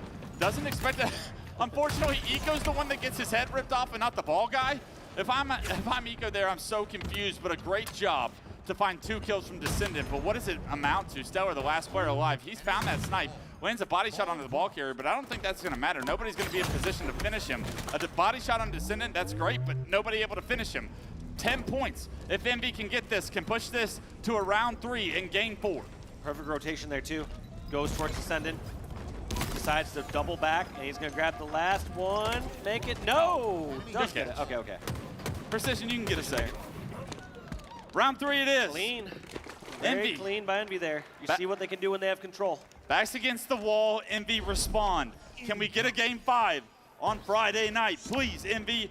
If you're an Envy fan, we need your energy here, because I would love to see this go the distance right now. Let's see how this round starts. We've seen SSG jump off to an early lead. We've seen Envy get off to an early lead, and both of those teams have been able to close out the round. Also, one thing I want to highlight is how the objective workload is being shared by both these teams. You have a squad like Envy, almost equal across the board, where they have somewhere between 25 and 45 seconds apiece on that team to share that objective workload. Whereas Space Station, they're putting it all in the hands of Eco and a little bit of Falcated. You got to think, is it a strength of setup situation that's allowing that to happen? When SSG have had their setups, or does it last longer, and that's why one benefits from the time and the totality of that, and it's more scrappy time being picked up by Envy? Yeah, I think it's a two-pronged thing. One is SSG are going for larger setups. They're going for a long set that they can hold for 30 to 50 seconds. Envy are going for some scrappy time. So when you're going for scrappy time, it has to be opportunistic. Who's the closest one that can grab the play ball? Oh, you just got that kill on the person, you could rotate it. Grab that, grab those 5 or 10 seconds as you rotate the ball away. Whereas SSG, like you said, they're going for more of this setup. And when they get those setups, they're saying, all right, Stellar and Suppressed, you go out and kill. Me or Eco got the ball. I agree with you up until this very moment, Dave. This is a strong setup from Envy right now. You want that back whack. You're not getting that back whack, though. That is a mistake that opened the floodgates. Here come SSG. 3-0 down, 4 down. Now it's a response from SSG. They get their opportunity at a setup, but that was probably the strongest setup we've seen from Envy with a 43-point lead here in round 3. How does SSG respond?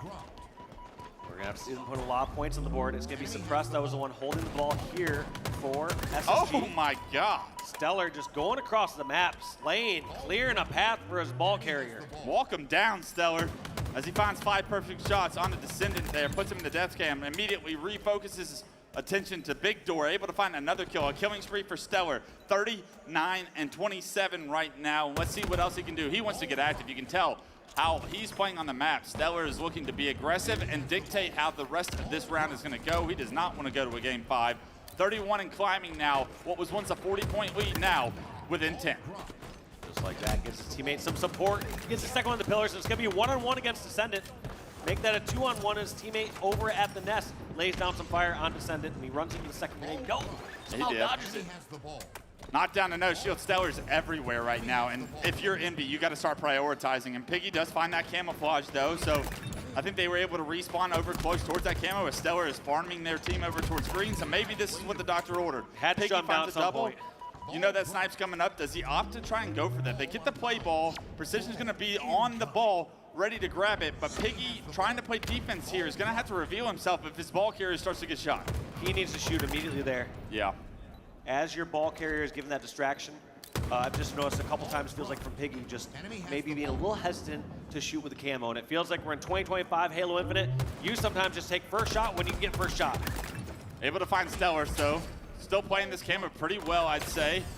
If he can stay alive, unfortunately, he continues to go down cuts and finds Suppress. Suppress takes him out and gets camo removed from the strategy of Envy, but more importantly, Envy brought that ball towards dummies, and then SSG get to benefit from that ball being so close to tower that now they have a tower themselves and they have the lead as well. And that 40-point start for Envy, you said the strongest start they've had so far this game, diminished, deleted, it's gone. You now have Space Station only 25 points away from closing this game and closing the series. So Envy needs to break the step and they need to do it now. On cue, Dave, Envy do break that setup, but 77 to 51.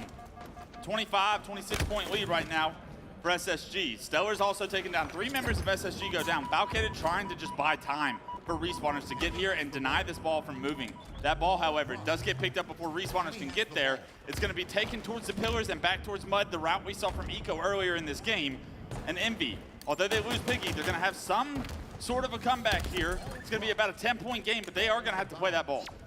You got to wonder, was it played too early? Because now they didn't have to SSG, they don't need to go to tower. They can just go straight for ball if they want, but knowing the SSG style, looks like they're going to try to go for more of a full step. So they clear out tower, they have some grab ball, and they're clearing out dummies. Yeah, that's what happens when you play it too early, Dave. You made the best point.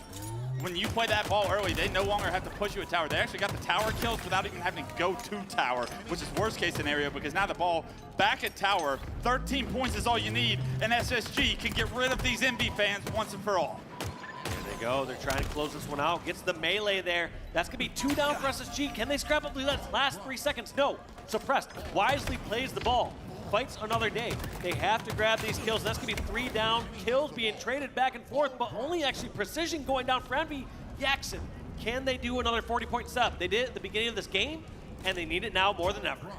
You ever seen Remember the Titans? Can you be perfect? Is the question, because 4 points is all SSG need in Envy. Right on their trails. This is a round of slays to dictate who's going to win this game for Suppress. Hot on the ball's trail. He's able to take down that ball carrier. He is going to have a player in his face. Precision able to get the kill. 2 go down on each side. Precision and Piggy, massive responsibility right now to try and compete for this ball. Eco's caught out by the box. He's not down to no shield. Big kill for Precision. He's bobbing, weaving, playing his life, but more importantly, making sure that ball doesn't reset because that would be a big mistake. 2 go down for SSG. And now all of a sudden, 15 points away in VR. You get one quick push if you're SSG, or you're looking at a game 5. I like this play. He has to decide where he's going to rotate. He now knows a massive push from SSG over at green. 5 points away, and it's up to Precision. Is coming. Precision needs to stay alive. 2-1. Make that a round 3 victory for Envy at the last moment. We're going to a game 5, Wes. Oh man, Falcated right hot on his trails, but as he turns the corner, he cuts the sight line off. And Envy fans can take a deep breath. We're going to a game 5. I love the positioning too by Precision there. I would say somebody who wouldn't be as good of an OBJ player would have immediately went for the play ball spot. They would have just waited near the play ball spot and probably died, played it, and then SSG would just scoop it up anyways. Yeah. So he played it so smart, realizing they need those few seconds. His teammates were all going down. It was now or never. You got to talk about it on the side of SSG. I mean, it felt like they had that game. It felt like they just needed one setup break, but Envy stayed strong. That precision play from pillars to under the bridge, finding the kill on the eco, getting a touch on the ball, but more importantly, like making sure that nothing was going wrong before he picked up that ball, because if he does and his teammates are going down, he's gonna get caught off immediately. And taking one more look here at the stats, it's a game of objective efficiency. Eco, the only one on SSG to go negative, going -1. But look at Suppressed, +16, you had Falcade +1, Stellar +4, but in the end it doesn't matter. It's an objective game, and Envy, their scrappy play style worked better and won in the end. Unbelievable plays there at the end. Precision was the man of game 4 for me. That play at the end gets his team to a game 5, and now finally we get a best of 5, 50 kills to decide who's gonna win this pool. Is it Envy or is it Space Station Gaming? And you know, both have had those moments throughout this series to have confidence, but both have also had the failures to leave that level of doubt. And it really is gonna be the mind games going into this, and how the start of this game goes could very well dictate immediately where this series is going. It's gonna be, yeah, how are Envy gonna get their starts that they need? Because we have seen some great starts out of SSG. Games 2, games 4, round 1, SSG going 4-0. I can't believe Eco is the first one getting sniped there. I'd be so upset if I was him. I was like, how do you snipe me and not you? That doesn't seem very fair. But sometimes that's how it works. Great shots from just about everybody in the series. I mean, we have seen highlights from every single player. I mean, even Piggy in this moment, able to get that kill. And what he's doing is just buying so much time. And when a round comes down to the difference between 3 seconds, that play right there impacts the outcome of the game. Very similar to the conversation. 3 seconds for you. Yeah. Very similar to the conversation we had about Slayers, about how every single kill and death matters across the 50. Every single moment in these games, I mean, to separate these two teams, how close, how small the margin for error is to decide these series. And I mean, Dave, as we catch our breath here, getting ready for a game 5, the series of the night we knew it was going to be, and I mean, they gave us everything we wanted here. Let's get a banger of a game 5 to kick this one off. It's going to be Streets Slayer, and how you feeling about this one? Man, I mean, this series has been just incredible all around. I feel like if you ever try to know what team you're favoring or where the momentum is, it's sort of like what team earned their way into that game 5. And I feel like Envy earned their way into that game 5. They clutched it up there, and they are ready. They were wishing for that chance. After the end of game 3, they're like, all right, guys, let's just bring it to game 5 and let's settle it there. Yeah. We just need to get this one, though. We have no room for error. On the side of SSG, do you think they're feeling like they let that game 4 kind of slip out of their fingers? Like they feel like they probably, there was a moment there where they had like a significant lead towards the end of that round 3 where you had to believe they thought it was probably over. They just had to close the door, and unfortunately, Piggy comes in, kicks the door wide open with the help of the rest of the Envy boys, and now we're looking at first to 50 to decide who's going to be the 1 seed here in this pool. Yeah, SSG, they're pros. I mean, they're just going to bounce back from that, and they're going to say, all right, right now our focus is on Slayer Streets, but then they'll go back to the drawing board tonight. They're going to say, all right, a couple things aren't clicking exactly here. Where are we feeling uncomfortable? What are some of these issues that they just have to iron out? And those are some of the growing pains of teams or players that have played together for a long time. Sometimes going in with such high dependencies or expectations of your teammates, you play it off play off that so much, and you start to say, wait, I pushed out here and I did this play because I thought you were going to do this. What's going on? And sometimes that can almost be a hindrance at different growth stages of a team's life cycle. From what you've seen so far throughout 4 games, Dave, are you leaning either way, or are you going to let the gods decide out here? As far as a prediction from you, I'm not asking for a winner, but is there a specific player you think of Street Slayer when this map comes on, these two teams play in a game 5? Who are you looking for on each side to really have that series dictating moment that pushes their team across the finish line? I mean, I think the two I'm looking at are the same two that we highlighted at the beginning of game number 3. That's going to be Descendant, right over there from the NV squad. He was the one that's their best power slayer when it came to King of the Hill games, and then also Suppressed.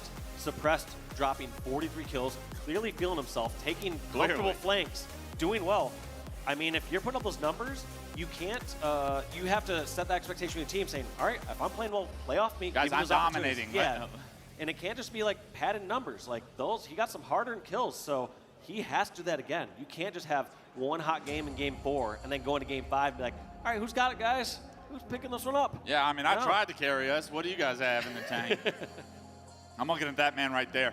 Stellar, when he has good games, this team usually wins. Stellar, there's not a snipe on the map, and you kind of hate that for those game 5 opportunities for the individuals to really showcase their skill. This is going to be a battle of teamwork. This is going to be a battle of aggression. How quickly can you get all 4 down? How quickly can you trap them in the back of PD, in the back of Tram, and sandwich them? I like Envy's opportunity on this map, but I've seen Envy lose some heartbreakers when it comes to Street Slayer. There's been several online tournaments where they were playing FaZe and they gave up a lead that I didn't think was give upable. If that's even a turn, I'm going to use that one, by the way. I know Shurzy and Dan have been in the back laughing, but voice is going, brain's going, but I tell you who's locked in. It is this Envy squad to be able to push this series to a game 5. It looks like everybody's back in action. You saw Descendant's like, I'm getting my blinks in right now, and then not the rest of the game. He had a little something to eat, too. You saw him munching on something. I like that. Refuel. Get more gas in the tank. Sometimes you got to stop and get something. Let's see who's got what it takes to really end this, and what a series this is. How important is this? Because the winner of this is going to play a 5 through 8 seed winners bracket round 1. The loser of this is going to play. Yeah, I mean, basically you're looking at the Shopify difference Rebellion. of, yeah, you're playing a Shopify, Optic, or FaZe, essentially. It's going to be a Shopify Rebellion. Yep. Because this is Pool D. The last place in this pool is going to play the #1 seed in this tournament, and that is not a team I want to play at all early in a bracket, or really, if ever, somebody else can knock them out. Let someone else, take a few stabs at it before you have to take them out first round. All right, ladies and gentlemen, here we go. It's Friday night. I want to hear the crowd start to get loud. This is what the players play for. This moment means everything to these two teams. SSG versus Envy, Game 5, Street Slayer, first to 50 kills. Let's get it going. Here we go, Game 5 record, Envy. No luck thus far here in 2025. SSG, about even Stevens with a 3-2 record. We're gonna find out which one of these teams is closing it out right here on the streets. And this one, Wes, there might be some moments where it slows down. But I have a feeling these teams aren't gonna be playing too slow. I feel like they're ready to fight. They're ready for some action. Yeah, I think that was. We aren't going to the time limit here. That was something I heard from an Envy interview post their big choke against FaZe in one of the online tournaments. They said we turtled up. We started to play safe when I knew I should have pushed. Jackson was saying this. Look for Envy to take advantages of opportunities and maybe get reckless with it if they feel that. We're off, ladies and gentlemen. Precision's gonna be the first one to fall. Falcated with the nade, able to take him down. He's gonna have the red gun in his hands. Right now, Piggy stuck into tires. Doesn't spot that player pushing B, and that player spots him. Stellar finds it up on the kill feed. All 4 go down. It's a perfect start once again for SSG. SSG ended up having one player fall at the end there. Stellar get killed off the spawn, but damage has been done. They got the start they wanted. Now can they hold on to this? Yeah, camo's up. That's the big priority focus for everyone on this map right now. Suppress is gonna let Stellar pick it up. Suppress with that red gun, gonna have someone in his face, but Stellar has his back. That's beautiful shots from Stellar. Stellar has to trade, however. 4-0-2, Stellar starts this game. 6-4, SSG still in the lead. Yeah, Precision doing everything can to stay alive.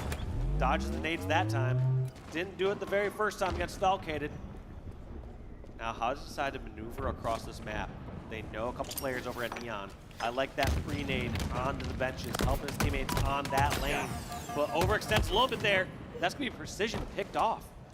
Feels like some of these flanks that were working early on in the series, early on in the games, getting cut off this time. Space Station learning, adapting, changing. Starting to figure out the MV play style, right? Starting to understand who these players are, what routes they're more likely to take, and that is so important when you're playing deep into a series, being able to adapt and evolve and play around maybe the mistakes that they can potentially get caught. Start to learn those tendencies. Start to see who's over-challenging.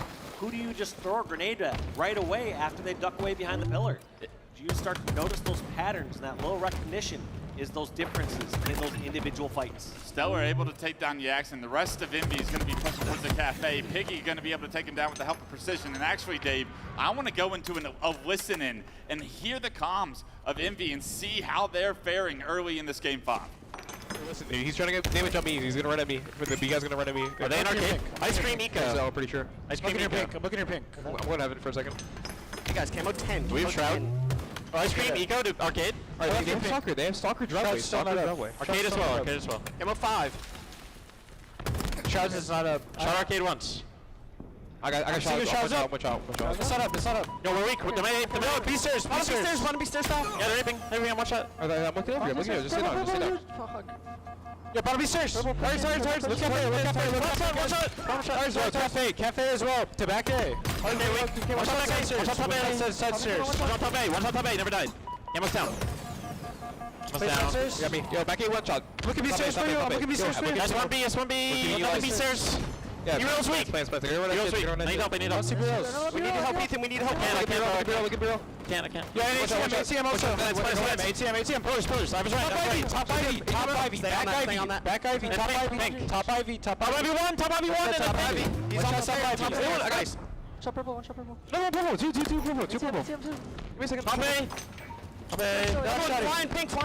Street Cellar. I'm playing for back A. Pink Cellar. I'm living. I have to live. Is there a guy back A? Top A. Top A stairs.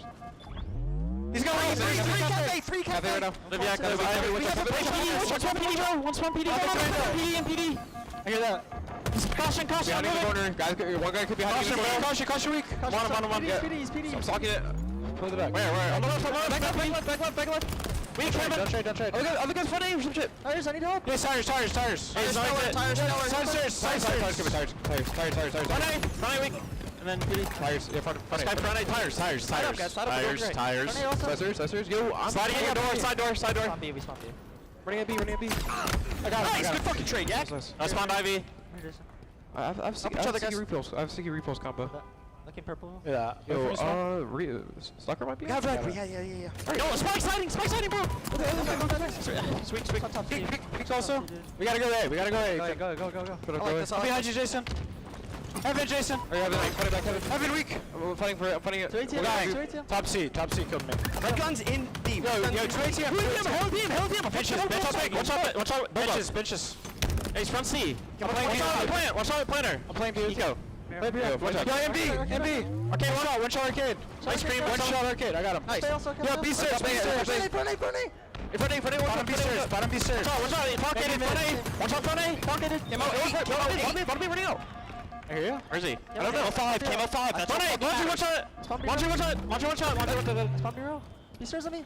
Yeah, B-roll. Tires, one shot. We're gonna get tires off. Bouncy. ATM. Come in.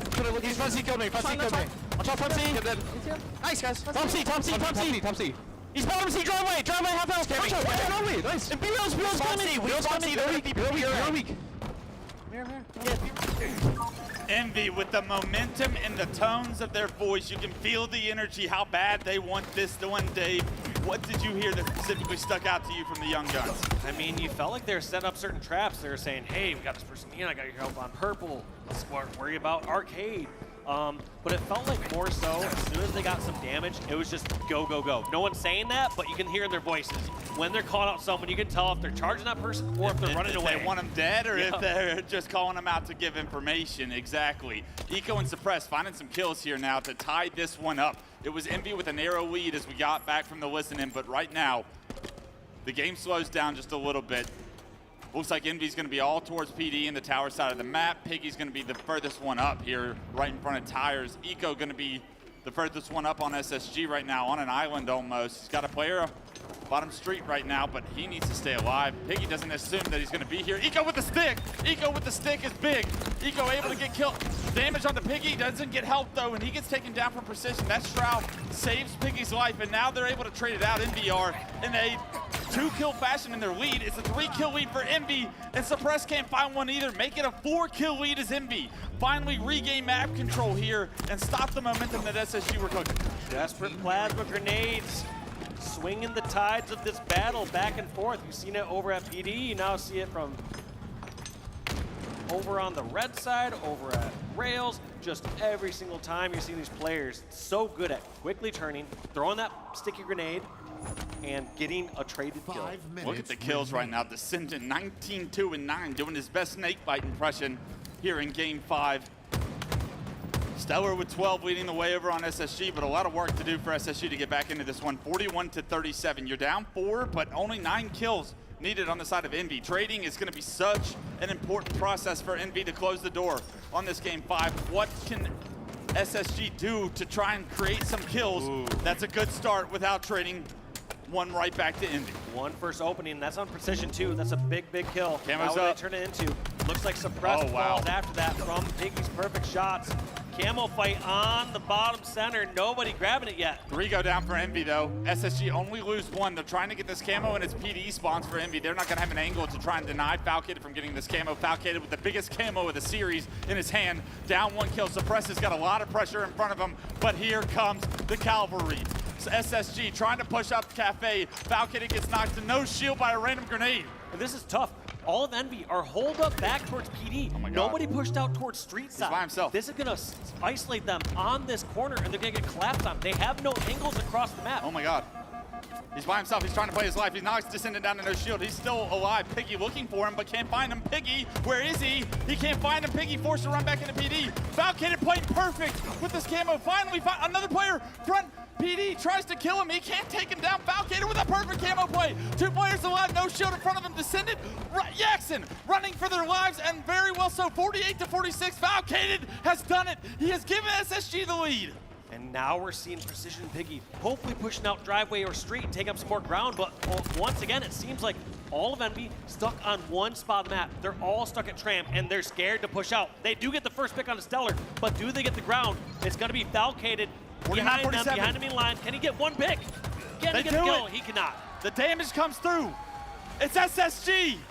They come back with the perfect camo play from Falcated. Unbelievable decision making, get the job done, and we talked about it. SSG are winning series on brilliance of individual plays, and that play screams brilliance. That's a top 10 for the weekend already, I can tell you that. I'll be commentating on that later on, I'm sure, with the play-by-play, but wow, Falcated, what a play with that camo. To stay alive and be such a nuisance. You could tell they were looking for him, but they could not find him. And Envy, once again, fall just narrowly short of creating what would be an upset for their ticket to a top 4 seed going into bracket play. And it's just a couple of kills that once again separate them from what their goal is this year. Yeah, it's just surprising a little bit there from Envy at the end. Not playing exactly like themselves. Normal Envy, they're not holed up back towards PD, not just trying to hold a tower, not desperately trying to find or fight one person instead, taking up their own ground, making their own plays happen, being their own aggressor. Instead, got caught in this vicious cycle over at A and Cafe, and kill after kill going in favor of SSG.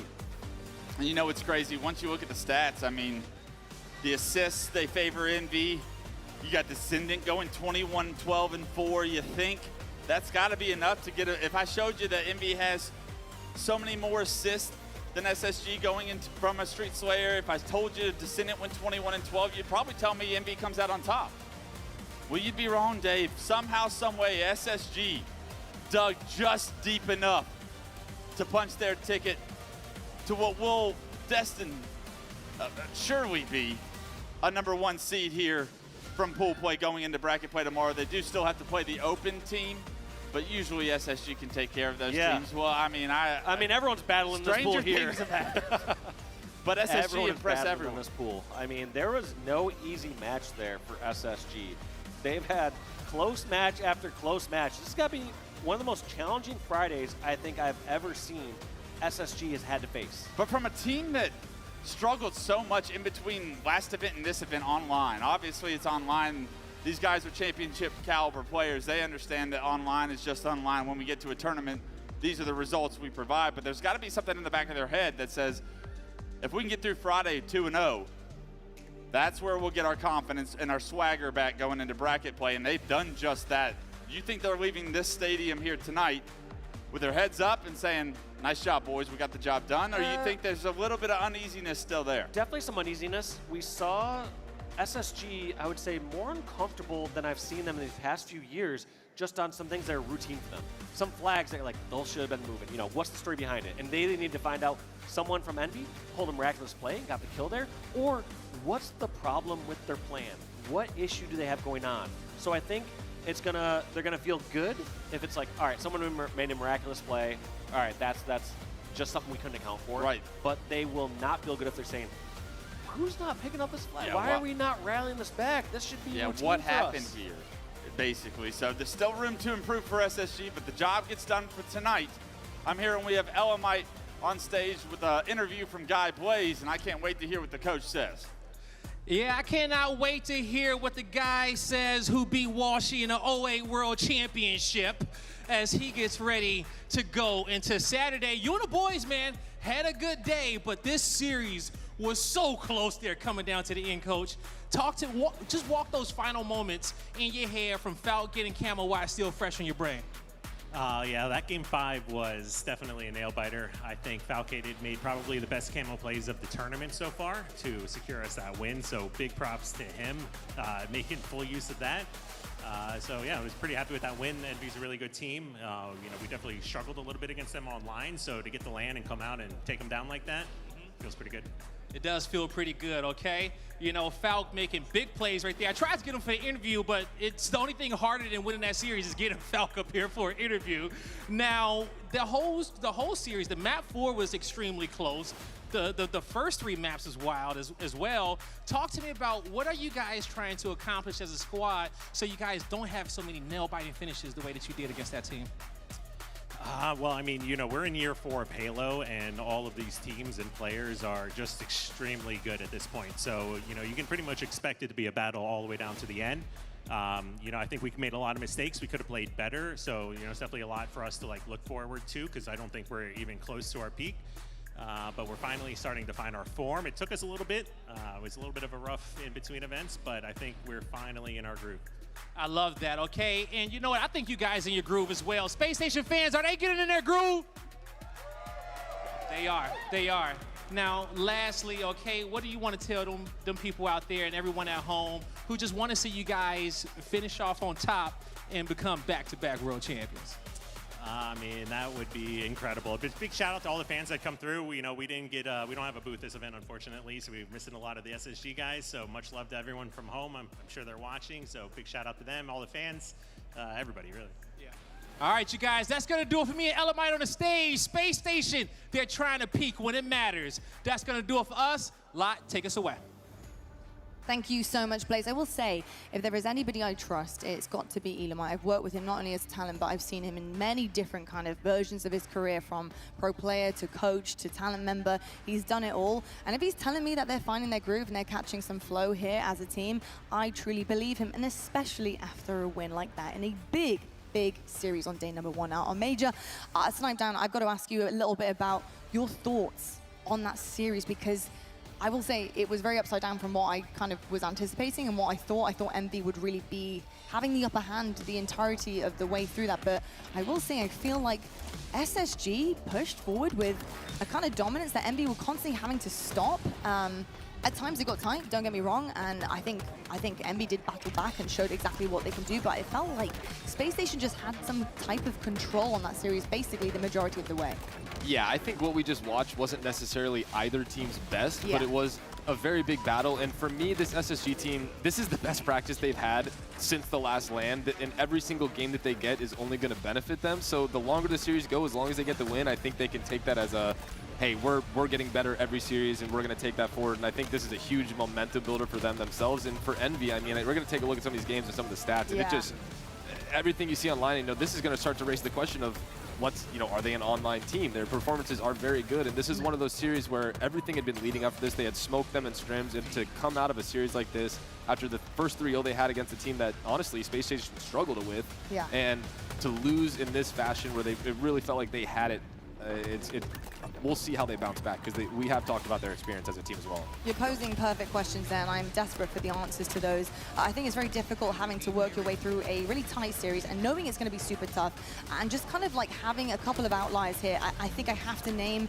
and shame in some regard Jackson, and it's purely because I believe he is so much better than what we saw in this series, and it's okay to have a rough series, It was a close one. Is it the reason why they went down? Probably not. It definitely doesn't help. I think you need somebody like Jackson at their final form to be really trying to deal a lot of damage and have a lot of powerful presence there as well.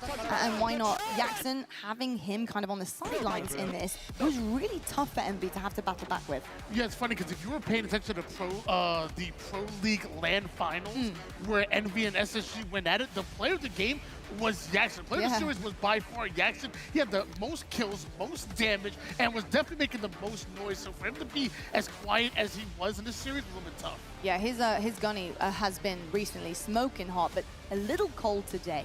As well as Piggy here, I think it's okay to have a couple of people on your team kind of pulling their weight in different categories, whether it's objective work, etc., and just being that kind of overall teammate to clean up when it matters most, or even just deal the damage here.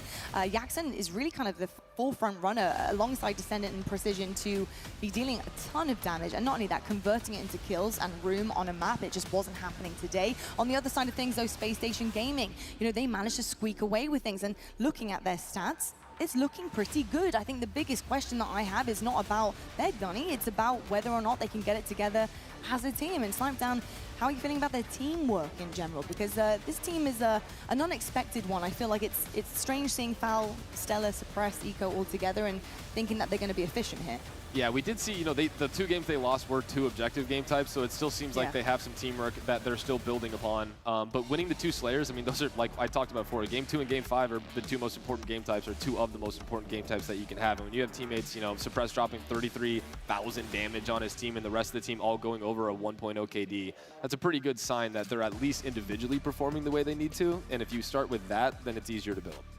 Tony, I got to ask you about the 5th man on that SSG roster, though.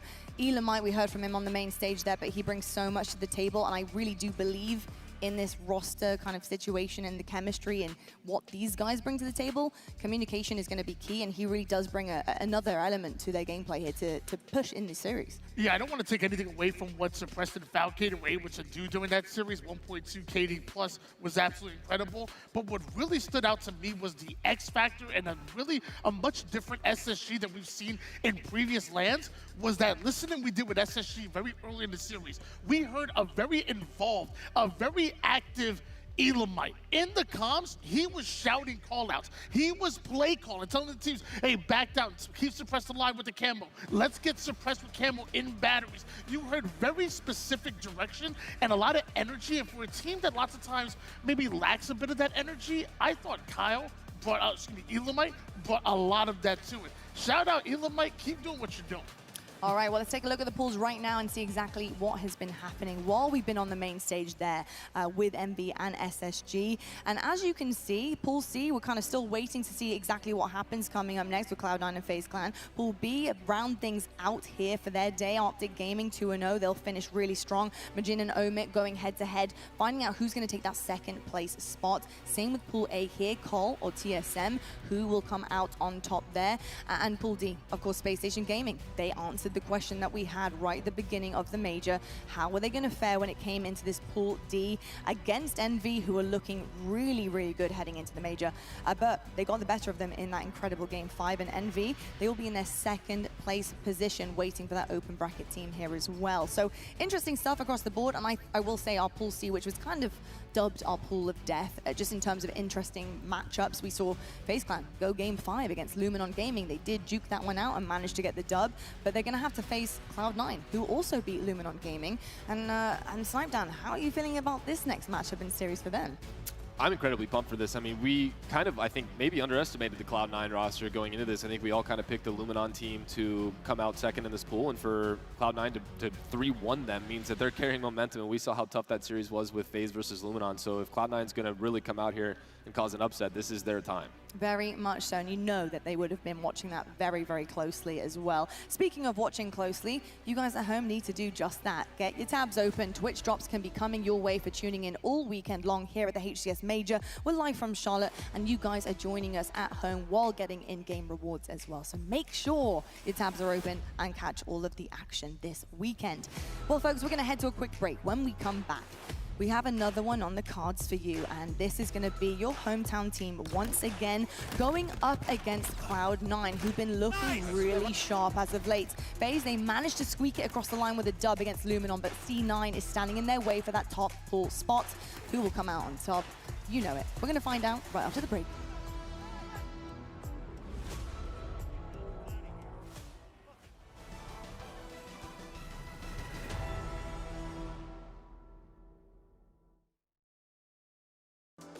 Level up your gaming space with metal posters from Displates.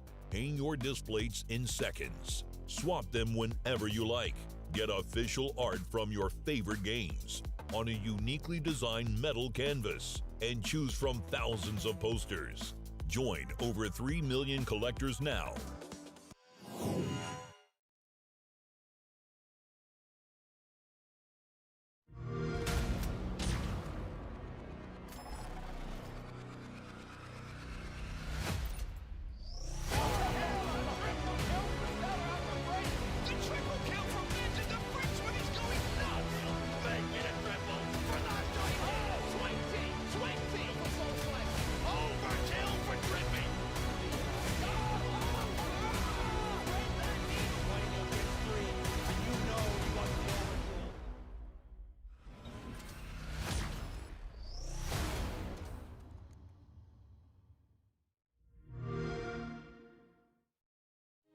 For the first time ever, your game gets 100+ audio presets.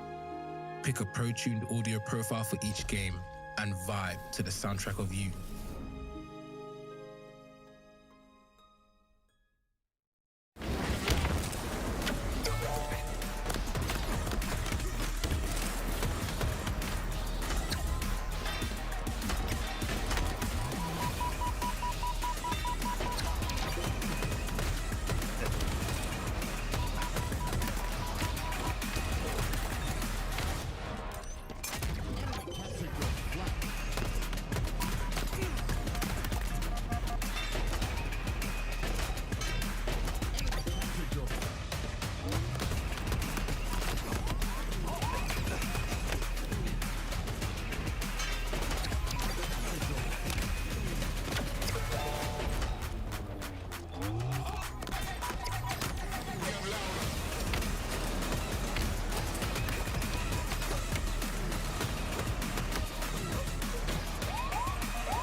kill. Enemy on the score.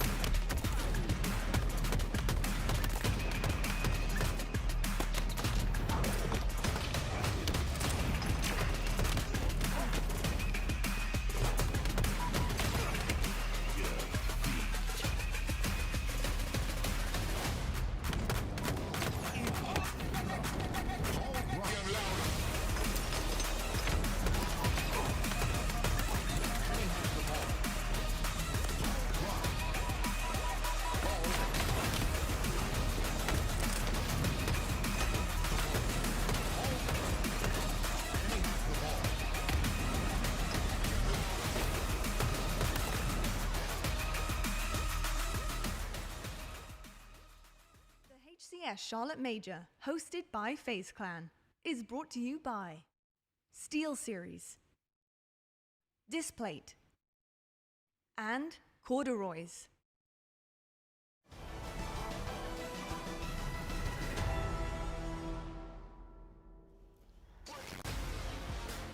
Welcome back, folks. Welcome to Charlotte, the day one here at the final major of the season. You can see right now some smaller players in the making here, hoping to get their chance one day on that main stage.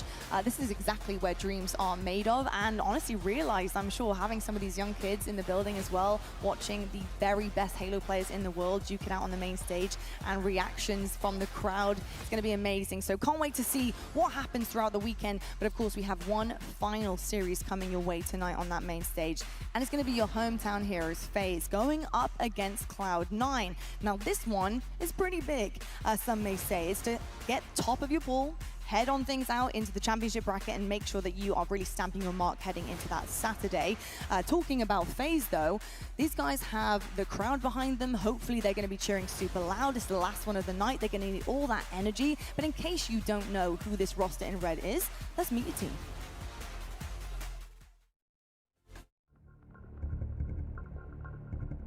Silo just gonna jump out, no scope for the triple kill. Wait, can he do it all?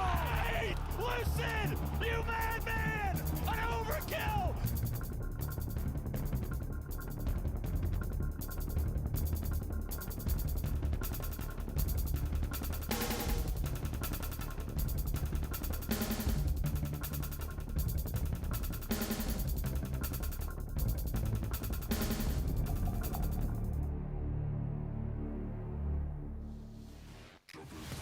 FaZe, the roster looking to turn their fortunes around here at this major. They are looking for gold. They are gunning for that trophy.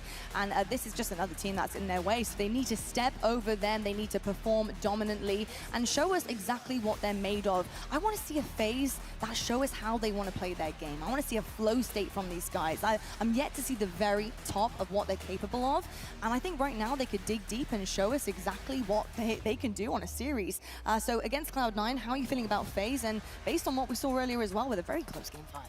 Yeah, I would like a FaZe that doesn't make everybody freak out about the series and take another game 5. But, I mean, they're good at Slayers. We saw them close out the last series, so if it really does come down to that, I'm sure they feel very confident. I think this team is taking their win with their last series as motivation and as a tool to then make themselves even better. And this Cloud9 roster, I mean, this is the best matchup that they could have right now with, you know, the last time they played, it was a struggle, and then Cloud9 beat the team that they struggled against. So this is one of those, we beat them, we carry that momentum forward, and hopefully we see something special here.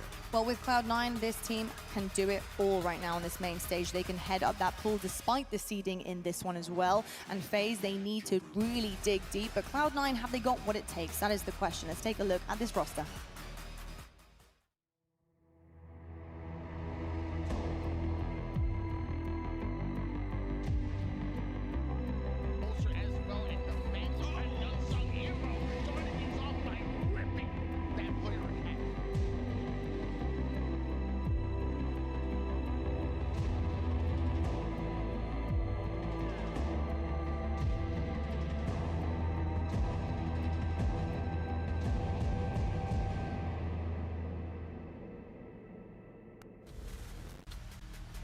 Tony, we know that with FaZe, there are holes in the gameplay. There are holes in the structure. Do you think Cloud9 are capable of capitalizing on those efficiently to get this dub on the main stage? Because this is going to be a big match for them. Yeah, I think they do. I think it'll lean on players like Collect and Sab, who, by the way, were also the standout players when going up against Luminon Gaming earlier in pools. Those are the players that are going to be able to disrupt FaZe's timing, disrupt their rhythm, so those are the ones that I'm leaning on. And then going into the series later, I just took a peek. You said you weren't sure you want to see FaZe in Game 5. I'm looking at it. Games 1 and 2, heavily favored FaZe. Games 3 and 4, heavily favored Cloud9. So the best thing about Cloud9 is throw off their rhythm, find some holes within FaZe's offense, but stay mentally strong. You can get to a Game 5, and then from there, who knows what happens. So what you're telling me, Tony, is that potentially for this final one of the night, we could have an absolute banger on our hands. That's what I'm hearing, for sure. Well, let's get into it, shall we? We have our casters ready to go, primed and prepped, and it is Jersey versus Gaskin. Boys, duke it out together, get the punches thrown. It's going to be a brawl on the booth, on the main stage. Are you guys ready for it? You're billing it as a Game 5 banger. I think we're ready for it. Everybody else is ready for it as well, Dan. It's going to be an absolute pleasure to cast over two teams that are looking to top their pool in night number 1. Yeah, I didn't know if it was going to end up this way. Looking at this pool, I mean, the expectation was that we would have seen Luminon perhaps taking down Cloud9 because, you know, they put themselves in this pool. They wanted to play these two teams, and a very close series against FaZe Clan means they now are really battling to try and finish third, if anything. Whereas these two teams, it's about who can top the pool tonight and hope to beat the open team to confirm their spot as number 1. Well, quite the series layout we have. Now, one thing that is going in favor of FaZe Clan has been the Slayers as of late, Shurs. Yeah, and with Slayers, more often than not, we'll always bill it as, hey, these are a bit of a coin flip. Any team can win. The lower seed has a chance. But FaZe, likes of FaZe and Shopify Rebellion, they're starting to prove that Slayers are more than a coin flip. They're all seeming to tip in their favor more than not. Yeah, I mean, if you look at the statistics for FaZe, it's incredible what they've been able to achieve so far as this team of 4 in Slayers in particular. I mean, Slayer Recharge in this series, they are unbeaten at the moment, 7-0 across this year, which I think is incredibly impressive, not to drop it one single time. So that is not good news for Cloud9. In fact, the series layout in general, I think, does teeter towards FaZe, which is going to be great news for the fans here in Charlotte. But with how Cloud9 played and overturning Luminon, that is going to be such a confidence booster for them. And they probably feel like they can take on the world right now, watching FaZe struggle a little bit more against them in their previous best of 5. And for FaZe, it wasn't too comfortable against Luminon. Cloud9 beating Luminon 3-1. You spoke about briefly how Luminon made that gamble of they wanted this pool. The gamble didn't pay off for them, but for FaZe Clan here in Cloud9, this series is a big one because for FaZe, they didn't look comfortable against Luminon, and for Cloud9, this series sometimes can be like comparing apples and oranges, but this series promises to be a very good one. I prefer bananas, but FaZe Clan, they were playing a little bit bananas in the previous series. They were really struggling in the early game, but then they provided the banana peel and they made Luminon slip over and over again. I would prefer, though, to see FaZe Clan show a little bit more structure in the early stages of these games to ensure they don't have to try and make those miraculous comebacks time and time again. One thing's for sure is FaZe Clan series are never boring. It might make for some uncomfortable viewing if you're a FaZe Clan fan, having to watch them go through the gauntlet, head towards a Game 5 and eke out and squeak out victory, but they found the way to do it time and time again. Time again, they've done it. But FaZe Clan, can they now get the job done when it matters most? There's certainly that extra pressure as well when it's your own event, isn't it? I mean, we've seen a few teams fumble when suddenly you have that expectation on your shoulder, but these boys that are on the FaZe roster, it's not like they aren't used to pressure. They've been in grand finals. They've been in the biggest and best positions that you can find yourselves in the HCS. So I don't think that will really take into account for them. And we spoke to Snakebite briefly before the tournament, and he said that he's quite happy with the trajectory of the team, that the things that they're working on, they're starting to see a lot more success, and he's expecting them to show up big in this tournament. And so perhaps a team like Cloud9, they can make a statement of intent. I'm excited to see what happens as well in our first matchup of CTF Aquarius, because when you look at this FaZe Clan roster and how they play this map, look to the likes of Penguin, look to the likes of Trippy to be getting in and behind enemy lines, getting that flag, and the speed of which they can go from base to base, especially Penguin, I might add.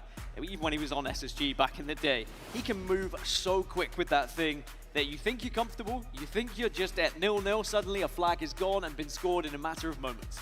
I think it's also important for us to highlight Cloud9. They overcame adversity, beating the European heavyweights in Luminon. They now find themselves face to face with FaZe Clan. They might be thinking, we might quite fancy ourselves here. And correct me if I'm wrong, I think Cloud9 were eliminated from the last competition, the last LAN we had, by that Luminon roster, or previously Nemesis. So it would have been a little bit of revenge for them here in pool play, and whilst they're not going to be eliminating Luminon, Luminon will get a chance to come back and potentially still compete in that bracket, providing they beat the open bracket team. Cloud9 have at least got one up, and they've got their first foot in the door of getting into that championship bracket as well, and starting from the winner's side, rather than having to start from the elimination side. Now the stage is full of superstars. Having a look at the teams and the players individually, Lucid and Sab, hot starts for a reason. KD is with a 1.20 and a 1.31 respectively. Both teams having played the same squad, so that comparison is quite fair. It is quite fair. I mean, two incredible players and very important to their team as well.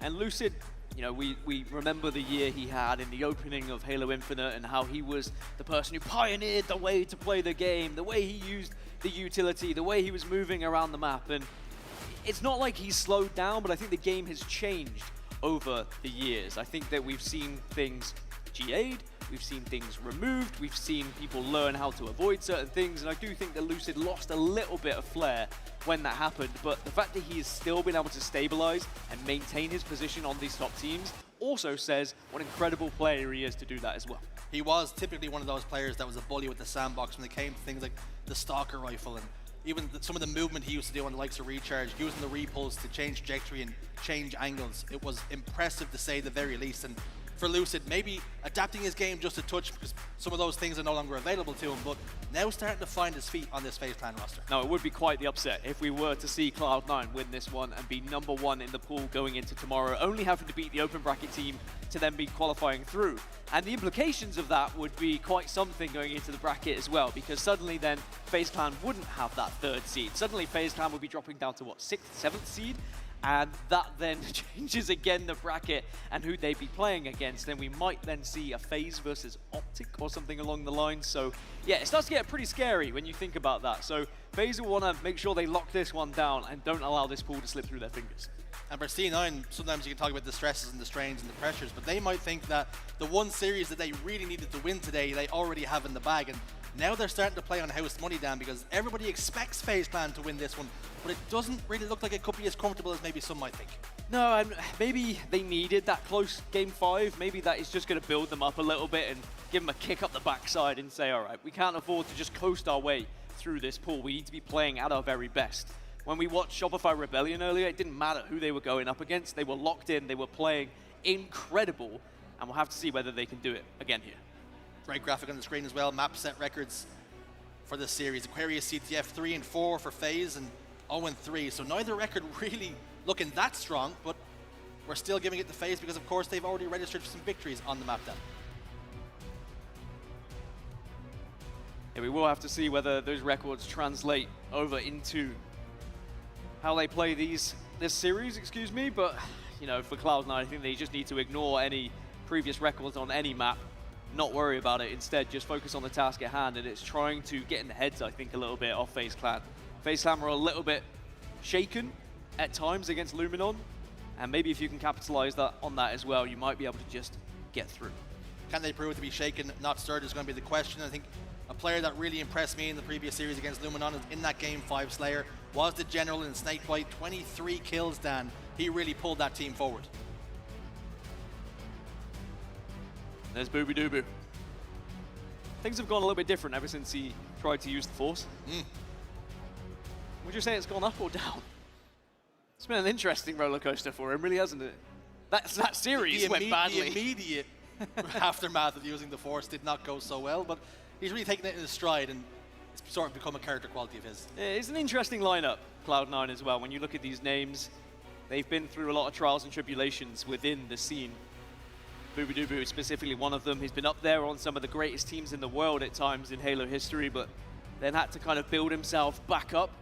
Wasn't prioritized as a teammate by others that maybe didn't see him having the same kind of results that he once did, but now he's found himself on a roster, a team who kind of, it does feel like a team full of misfits a little bit, and that I'm saying that in the nicest way possible as well. A team that have been kind of forced together, maybe not wanted by others, but now have found a home where perhaps they can start to show what they're truly made of. And it's interesting, right? Because when the FaZe Clan sort of SSG split/merger happened, everybody spoke about how Stellar and Eco said that they needed a typical type of player to succeed. Someone a little bit more, players a bit more fast, so they can play behind them, that sort of thing, yada, yada, yada. But maybe the same thing can be said for the likes of Bubu. He needs a certain type of player. You say Misfits, maybe that's what he needs. Just a ragtag team that can maybe get the best out of him. Well, someone who knows what it's like to go through ups and downs was Collect on your screen, and just trying to stay focused a little bit there, or maybe just some frustration whilst we wait to get this first map started. Thanks for bearing with us as all the players get ready on the main stage. It has been quite the years for him, hasn't it? He reminds me of when you look at sport and you look at a player that comes in young and the expectation is thrown at them. Suddenly they're put in the newspaper, suddenly they're put online as this is going to be the next big deal. And then that expectation becomes a little bit too much at times. And whilst Collect has had some incredible results, we're still waiting to see the full potential of Collect, I feel. And he really has become a little bit of a journeyman, bouncing from team to team and dropped from another, picked up by he goes onto a team that maybe doesn't have an organization just yet, performs really well, gets picked up again, and the cycle repeats. And on this Cloud9 roster, he seems to have found something that he's pretty comfortable with. On the flip side, for FaZe Clan, the question is, can they match the likes of Shopify Rebellion and the likes of Optic Gaming? They have been a firm third place as of late, and one man that wouldn't be happy about that is Snakebite. Previous world champion, of course, as are those that he's alongside, but Snakebite just wants to win. I've never seen anyone put as much time into VOD review as this man. I happened to be at a theme park with him at one point, and he was watching VOD whilst in the queue for a ride, and I was like, does he ever not watch VOD? But I tell you what, it's a good place to watch it because it's pretty boring otherwise. Does that mean that the queues were that long that VOD was the best option? Or maybe the fact that he's that committed and that dedicated that he was trying to find any single thing along the way. But for Snakebite, you know he wants to win, wants it desperately, and anything other than that is nothing but disappointment. Trying to keep the triggers and the fingers warm. The thumbs? Or would you rather keep warmer? Thumbs or your finger? Gotta be your thumb. Yeah, trigger fingers maybe not as important. No. Although if you can't shoot, can you dipsy doodle someone, maybe hit a melee? That's the real question. But is your finger's still too cold to hit melee if you're on bumper jumper? What sort of button scheme are you working with? Ooh, good point. Yeah, what if you hammer it with your elbow? Yeah. See, there's always a way. And where there is a will, there is a way. There's no wills in the stage, though. There is a Trippy, though. And I've heard some crazy predictions from, like, Guy Blaze, for example, who has said that he thinks FaZe is going to win this event, and he had, like, a dream that Trippy was going to go on and become MVP, and then he heard that there was a birthday around, and suddenly now Trippy's going to be the best player around. And you know what? I'm all for superstition. I think Trippy will happily have that happen as well. I would ask the question, is Guy Blaze having cheese before he goes to sleep? Because that is of course, prone to giving you some hallucinations, some wild dreams. But one thing is for sure is Trippy would be absolutely okay with that coming to fruition. But there's a long way to go yet. We are still in Friday, and even though this is the last and final match on the main stage, I think, unless we see any other matches just being added on a little bit later, Saturday and Sunday certainly can be running the gauntlet at times. In early for the pool play matches against the open bracket team, and then you have to try and run it, see if you can get into that winner's bracket and get all the way to Championship Sunday, where dreams are made of, here in Charlotte. What a great appetizer day one has been. We've seen a lot of great series, potential upsets, and some game fives along the way as well. And maybe that's on the cards here again. With this FaZe Clan Cloud9 roster, it promises to be a banger. And we've built it for long enough. It's time to get into some gameplay, Dan. Yeah, I appreciate everyone bearing with us. The players are now loading in, and we are about ready to get into CTF Aquarius. It is a good map and mode for FaZe Clan. They know how to play it, but so do Cloud9. It's not like they are any strangers to it either. Keep an eye on the likes of Bubu though. I do like how Bubu approaches this map. He is a nuisance to play against, and FaZe Clan need to keep tabs on him and don't allow him to play with such freedom. FaZe Clan, Cloud9 to close the night. Shields up, weapons hot. We're rocking and rolling, folks. Are you going to rock and roll into an early lead, or are we going to see a little bit of stalemate to begin with? Starting strategy is always very important on Aquarius. Capture the flag. If you can get in, get out, and get an early flag, it can sometimes be the perfect recipe to getting your foothold into this game. But Does look like Trippy's teammates have gone down. And sadly, a screen that I can't see what's happening in the moment, so we'll have to see and check in with what's happening over there. There we go. We found another observer, so absolutely fine. We're back underway. On board with Lucid as well. Don't worry, the black screen wasn't long enough that we've missed any flag captures, although we have missed a few people hitting the respawn screen. As a matter of fact, 3 members of FaZe Clan went down. Lucid was the last man alive, and he's inside his own base, looking to play a little bit of defense. It has to. With his team going down like that, you just have to accept the responsibility that you are the last point of defense, and you have to hold the fort. At Cloud9, they weren't really able to capitalize on the early damage and the early kills. And I think that bodes well for FaZe, that even when they have lost a couple of members, they are doing well to just hold off the brute force that Cloud9 are trying to shove in. And they are still marching forward here. Sometimes that could be the difference between the top teams, is that when you get the advantages, you capitalize on them. And Cloud9 just playing a little bit patient, maybe too patient. Baiting FaZe Clan out of the base, but they're not interested in biting onto that bait. Cloud9 laying siege. Collect's going to run the flag bottom middle. He gets picked, though. That's the opener that FaZe Clan so desperately needed. Lucid will slide forward over towards the front base, and engagement's going down over towards the fridge. If Uzi's gotten one, Sab another. Penguin will answer back. Big fight goes down the front base, and Lucid comes out on top. Had to come out on top as well. It's looking a little bit concerning as well. Missed a few shots, but Lucid does just lock in, ensures he gets the kill, and now FaZe can start to push out and gain some control of this map, although that was blindsided there. Lucid did not expect Collect to be coming out of nowhere. You have to clear your corners. Gotta mind your P's and Q's. Teams like Cloud9 will punish it. Snakebite's happy with the damage he's done. He's gonna back away here. Being chased down by a HaloWC. General gets the next one. Collect will back away. Just stalling for as long as he can, waiting for his teammates to spawn back up, waiting for a full complement of players before venturing out here. Collect will get one. You can already tell, just the opening couple of minutes here, that this is going to be a series that could just be defined by a couple of magical moments. We've casted a few games today where it has been a little bit one-sided in the opening stages, and you kind of know really where that series is going to be heading just off of what you've seen, but I think Cloud9 are going to be well up for this fight here, and FaZe Clan need to be prepared for that. The start's been a little bit tense, a little bit nervy. Both teams all too aware of how important this one is. Just gives you a slightly easier bracket run. You can top the pool. Boo-boo-doo-boo. 3 dead for FaZe Clan. Cloud9 looks to be threatening to put the first flag cap on the board. A boo-boo-doo-boo breaks the deadlock. 1-0 now to Cloud9. You always have to keep tabs on the Dubu. Can't allow him to just walk into your base for free, because he's in, he's out. It's a heist. And that flag is back home thanks to assistance from the rest of the team. But now you have to turn offense into defense here. You need to ensure that you don't allow an easy walk-in and an easy counter-cap for FaZe. Penguin and Snakebite going down is good news. But Booba needs to make sure that this flag is covered, and it looks like he's done his job. Flag cap solidified. Boo-Boo was the last man alive for the moment. FaZe Clan can venture forward now. Penguin taking a little bit of shots, a little bit of damage over there.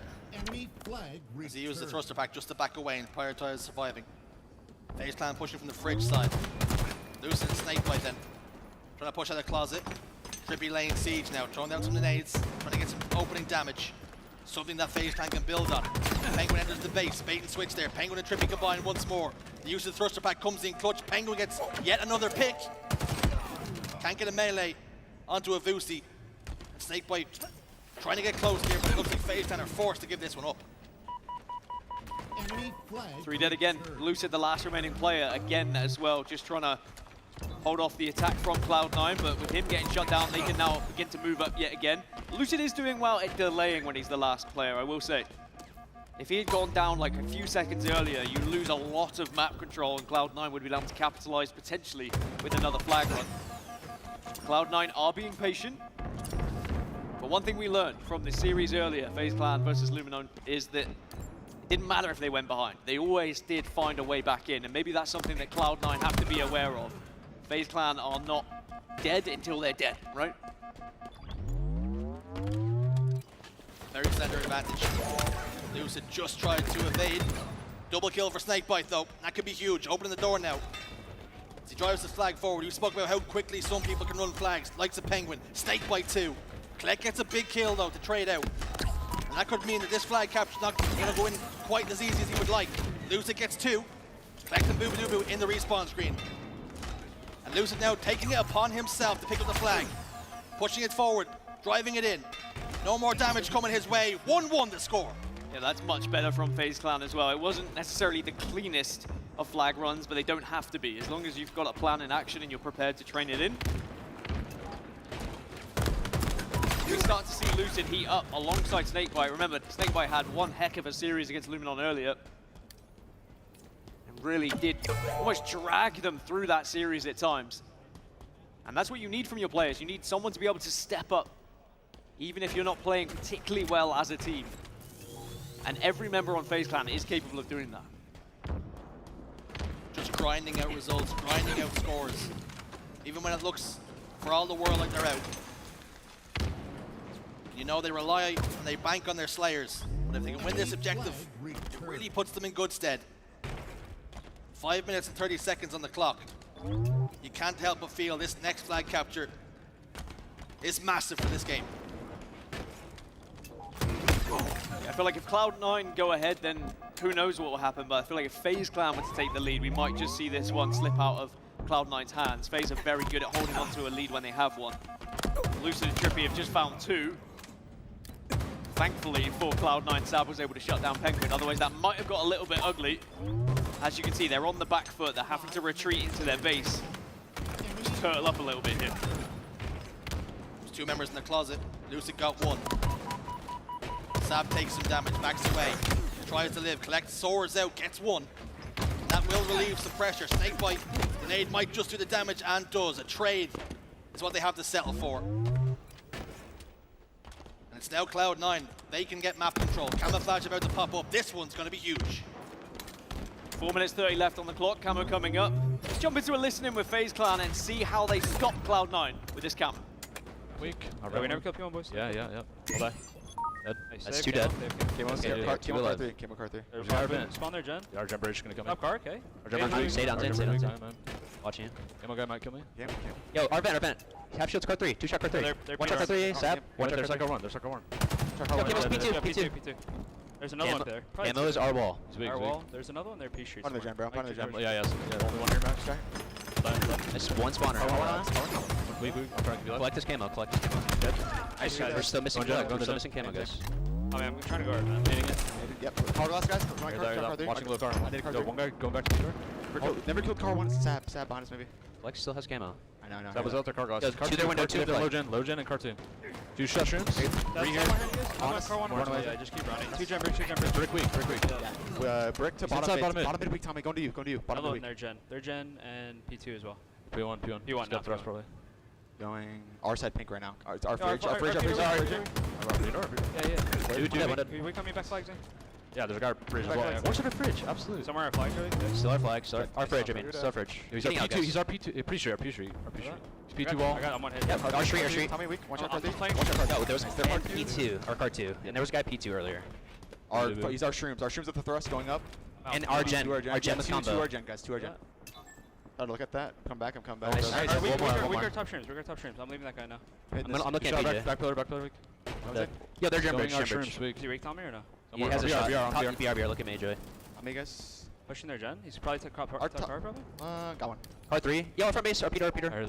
Our P door and car 3. P-door out. He's half shields. 2 RP door, Joey. Careful. He's hitting our Eli jump. No, one missed it. Car 3 again. Our window now. Top mid. Alright, Shrooms as well. One shot bowling. Dead. Very difficult to try and break through either defense at the moment, but both teams trying so hard right now to see if they can get that flag on the board. You said the next flag might be huge, but the longer this time ticks away, it could be the last chance of getting a flag on the board as now Cloud9 begin to run it. Sab, down to no shields. And even less shields than he had before. His HP starting to take a hit. Oh, that's risky. Nade lands at his feet, keeps him weak. Lucid gets 2. 3 dead now. Boo, last man alive inside his base. And here comes the siege. Forced to back away. Cannot stay alive. Collect, threatens to head up towards the P side. And now a counter cap opportunity may come to fruition. Lucid getting some kills. Sab desperately trying to stay alive. Lucy keeps the flag alive just by getting a touch, tossing it towards the front base. Boobadooboo soaring out from bottom middle. Snakebite settles for a trade. This flag's in no man's land. Penguin gets yet another touch just to keep it alive. Manages to just stay alive. Heading towards the base now. Sab position top middle. Wants to do as much damage as he can. Penguin gets in the flag. A minute now for Cloud9 to respond. Again, it was messy. They grinded it out, but all that matters is they have a 2-1 lead now. Only a minute 10 on the clock, but 3 dead. Only Trippy alive now on the side of FaZe Clan. Big nades coming through. Has to connect. Does get the kill, or at least gets the damage to get the assist. And that will just slow down Cloud9 here. They did have a bit of control, but now they need to fight back. They can't afford to just willy-nilly run this flag. Otherwise, they will give control back to FaZe Clan. Never willy-nilly your flag. Ever, ever. Don't do it. Trippy steps onto the flag. Sends it home now. A lot of work to be done, and not a lot of time to do it. Urgency is needed. Desperation, perhaps, needed here for Cloud9. And it's Sab over towards the fridge. His life is so important here. Gets one on the Trippy. A huge opening now for Cloud9. If they can capitalize on the 2 slays that they've got, HaloWC makes the jump. Sab's trying to join him, but just slips off the edge. Penguin does damage. Penguin stays alive in the lays, and Trippy gets one. Great defensive work from all members, really, of FaZe Clan. They were ready, primed with grenades, and Cloud9 looks like it will be too much now. Time dwindles down then. FaZe Clan looking a lot more comfortable now. A successful hold. Defense stands strong. FaZe Clan take the series lead. It was not pretty, it was not comfortable, but it was a win, and that's all that matters for FaZe. They had to work very hard for that one. Cloud9 certainly can hold their heads high, but maybe we'll feel a little bit frustrated at how close it was. And I said it would just come down to a couple of magical moments. Just these very fine lines that separate these 2 teams at the moment. And when 2 members were down, I think it was Penguin and Lucid, last 2 alive there, just waiting to bank some nades onto that flag so that no flag could be pulled. If they didn't have nades, or if they weren't in that position, that flag starts to run, we could have been seeing overtime. It wasn't pretty, but it was effective. FaZe Clan grind out that result. And you just can't help but think, Dan, that FaZe haven't really found their feet so far in this tournament. They're still going through the motions. It's very different when you compare to the games we've seen from Optic Gaming and from Shopify Rebellion, I will say. Those 2 teams look like a different class. And even though FaZe, I don't feel like they are too far behind, you can definitely see the differences. But you could also argue that maybe this is a more competitive game than what we saw from Shopify Rebellion and Optic Gaming as well in terms of the seeds that they played. Or Cloud9 maybe are just starting to close that gap. That's something we've been asking for a couple of months now. Who is going to be able to bridge that gap between the top teams and those who were previously just behind? Game 1 in the books. The ink is dried. Now, Slayer hits the horizon. The stage is set for FaZe Clan to double their series advantage. With how their Slayers have gone in the past, they're right where they want to be. They're right where they need to be, Dan. So game 2, heading into Slayer Recharge, and yeah, Slayer is Slayer for FaZe Clan. It's their home, it's where they're comfortable, and they'll be expecting to take a 2-0 lead here and really push Cloud9 to the brink. But when we look back at some of these highlights, I mean, Cloud9, they took the lead, but it didn't really worry FaZe Clan. And you can see from the caps that they got as well, it wasn't like they just walked it in and they had complete control of the map. They had to well and truly throw their bodies at that flag to ensure they could get it back to the base. Cloud9 were definitely trying to build something, but the foundation just wasn't strong enough. And we speak about FaZe Clan grinding out the result, it not being pretty, it being pretty ugly. In large part, you have to give Cloud9 credit for making the game that kind of way, making the pace slow and methodical. Cloud9 were good off spawn to be able to kind of catch up with FaZe when they were running those flags and make sure that they weren't easy. Grenades were being put in the right position as well to take that initial chunk of health off, get rid of those shields. But it's all forgotten now as we move on to game 2. Maybe will be a distant memory for Cloud9 as they look back later, but Slayer Recharge, as I've said, is a pretty good game type for FaZe Clan. They've always looked comfortable on it. I would like to think they can show a little bit more control. But at the same time with Cloud9, how they're shooting at the moment, I have that feeling that we could be looking at some more really close, tight games, which is going to come down to one big moment or a couple of big moments from these teams. When you look back at how FaZe played against Luminon, Snakebite, he's stepped up to the plate. Will someone else maybe be the next one to do so? I was going to ask the question, you speak about what we're likely to see. Who is it for Cloud9 you're looking at? You're speaking about how well they're shooting. Who do you look at here to be the difference maker? You speak about the game being separated by moments. Who do you think is going to deliver on those moments? I'd like to see Sab, if I'm honest. I think that Sab had a couple of opportunities in that last game where he provided what he needed to. He got the kill, he got his one, but then he saw players fall around him and they didn't get that opportunity to maybe be off the back of it. A Slayer is different. Sab can step up, he can become that guy, he can get 20 kills and suddenly win the game for Cloud9. And we have seen him do that historically in Slayer games as well, so I think that he has more than what it takes to be the difference maker here for C9. And it feels almost weird to say that performances usually follow results, but results also follow performances sometimes. And with FaZe coming so close, playing so close to the sun, do you fear it's only a matter of time before they start to get burned? Especially if you get further into that bracket and you start to play more and more teams who might be able to punish you for said mistakes. Well, someone who's had a deadly bite is the General. Map 2, 14 kills. Map 5, 23 kills. This was against Luminon earlier today, and he was the difference maker. And he's been that for his teams historically throughout HCS for many a year, a decade or plus. And he's doing that just for FaZe today. You can see the 4 stars above their logo, which I assume recognizes how many trophies FaZe has won over the years in Halo. How many championships have been lifted by the FaZe Clan, and how many has Snakebite helped guide them to? A lot. And how he would love to add yet another star to that jersey. It was like the World Cup stars on a football jersey or a soccer jersey. You Americans, will Cloud9 ever get a nice little star on their jersey in Halo? Could it be this roster? It's a bunch of young guns. I called them misfits earlier, but again, I mean that in the nicest way, because you put them all together and they don't look out of shape at all. They look like the real deal this event. It really is 4 players that just sort of been mashed together, almost out of necessity. Cloud9 recognizes the types of players they need. They brought in HaloWC, and he's delivered on some of that early potential and promise that he had. But when you look towards these series, there is no use in beating the teams in and around you. It's time to start creating something, start causing some upsets. Why not do it here? So with Slayer Recharge, it can be one of those games that does slow down almost to walking pace at times, depending on who has control or how close the game is as well. I think if I'm Cloud9 here, I don't want to allow it to get to that point. I want to take it to FaZe Clan, try and keep this one a little bit pacey, keep FaZe uncomfortable. As you can also see, we've got stats of how C9 were performing against Luminon. Sadly, Luminon got kind of beaten down today by both of these teams, and even though they were close games, the results will stand that both teams were able to get one up over the Europeans.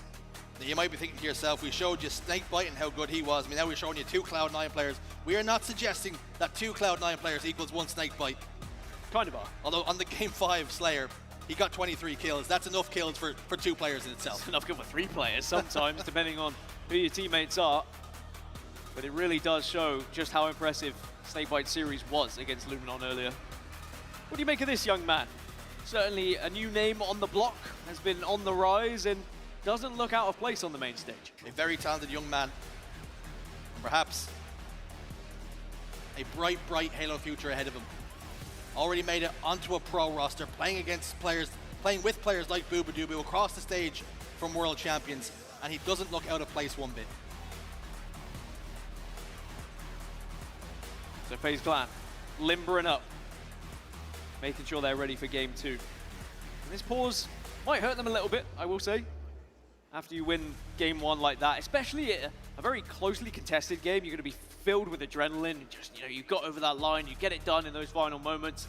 You want to get into game 2, but slight pause maybe just helps Cloud9.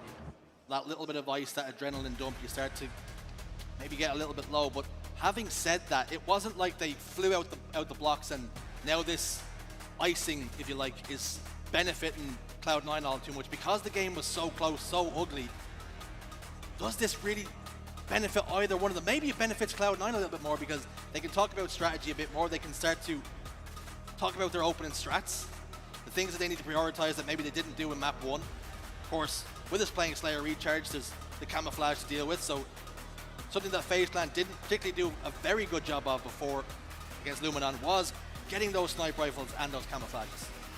Yeah, I think if we see Cloud9 able to get maybe over 50% of these camos, then FaZe Clan might struggle.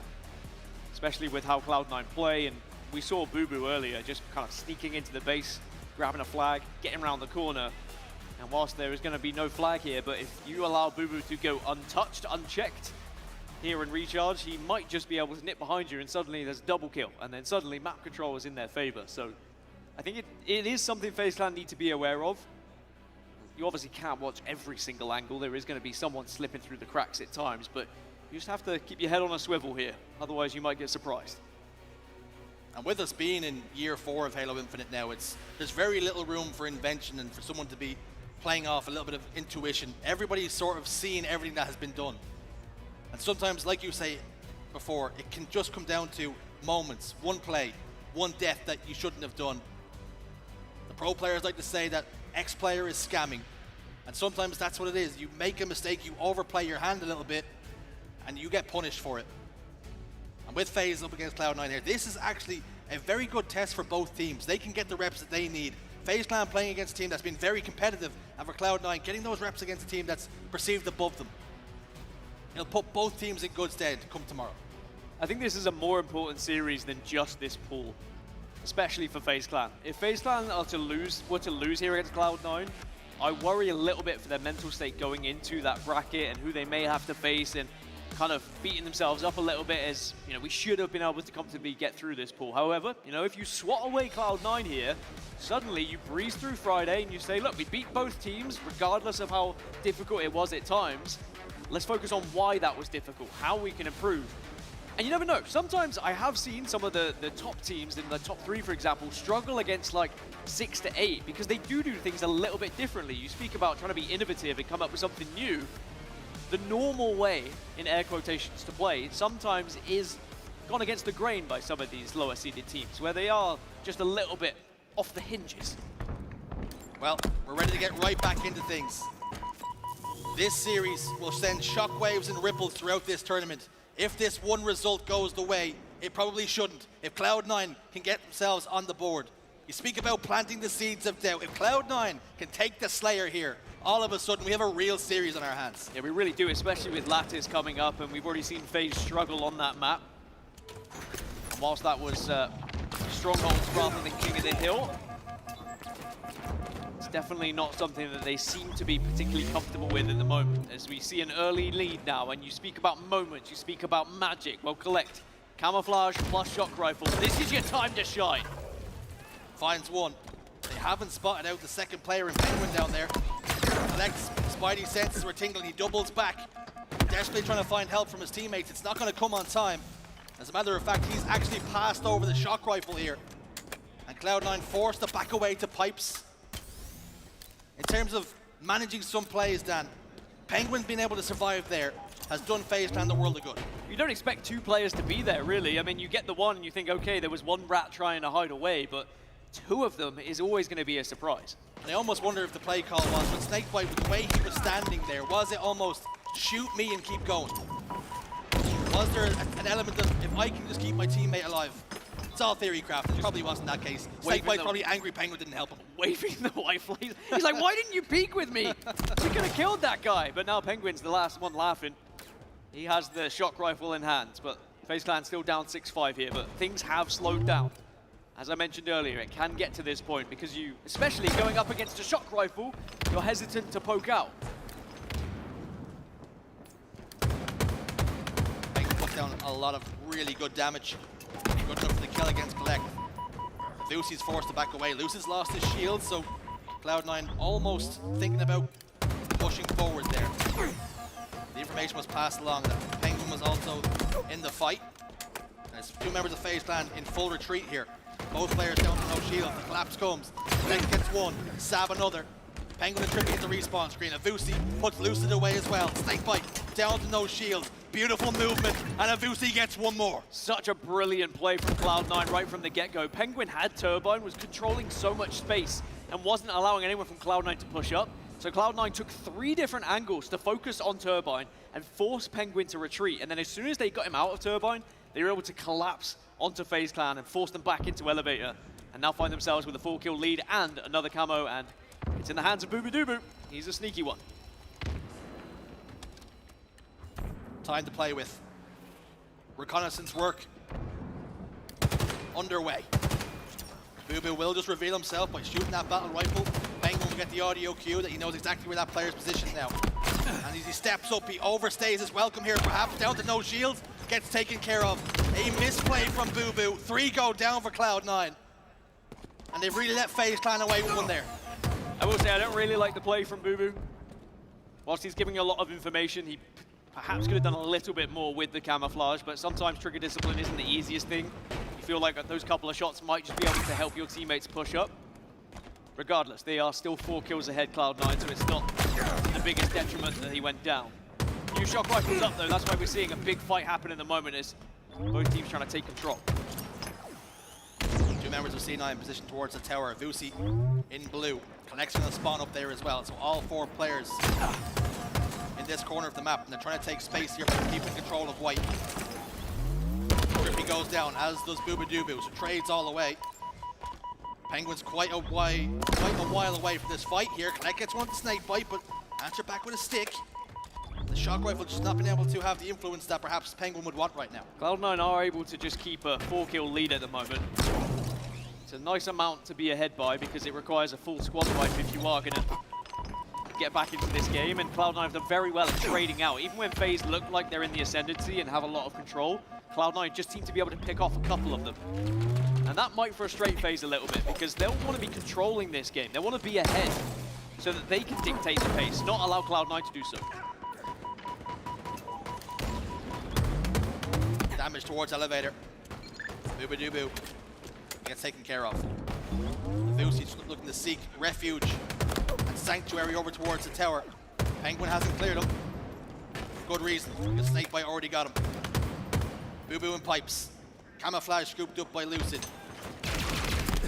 FaZe Clan doing a much better job of prioritizing those power-ups now. Plasma pistol in the hands of Lucid, but he's forced to back away here. Does not want to reveal himself, as there's too many enemy combatants around him. Oh, uh-oh.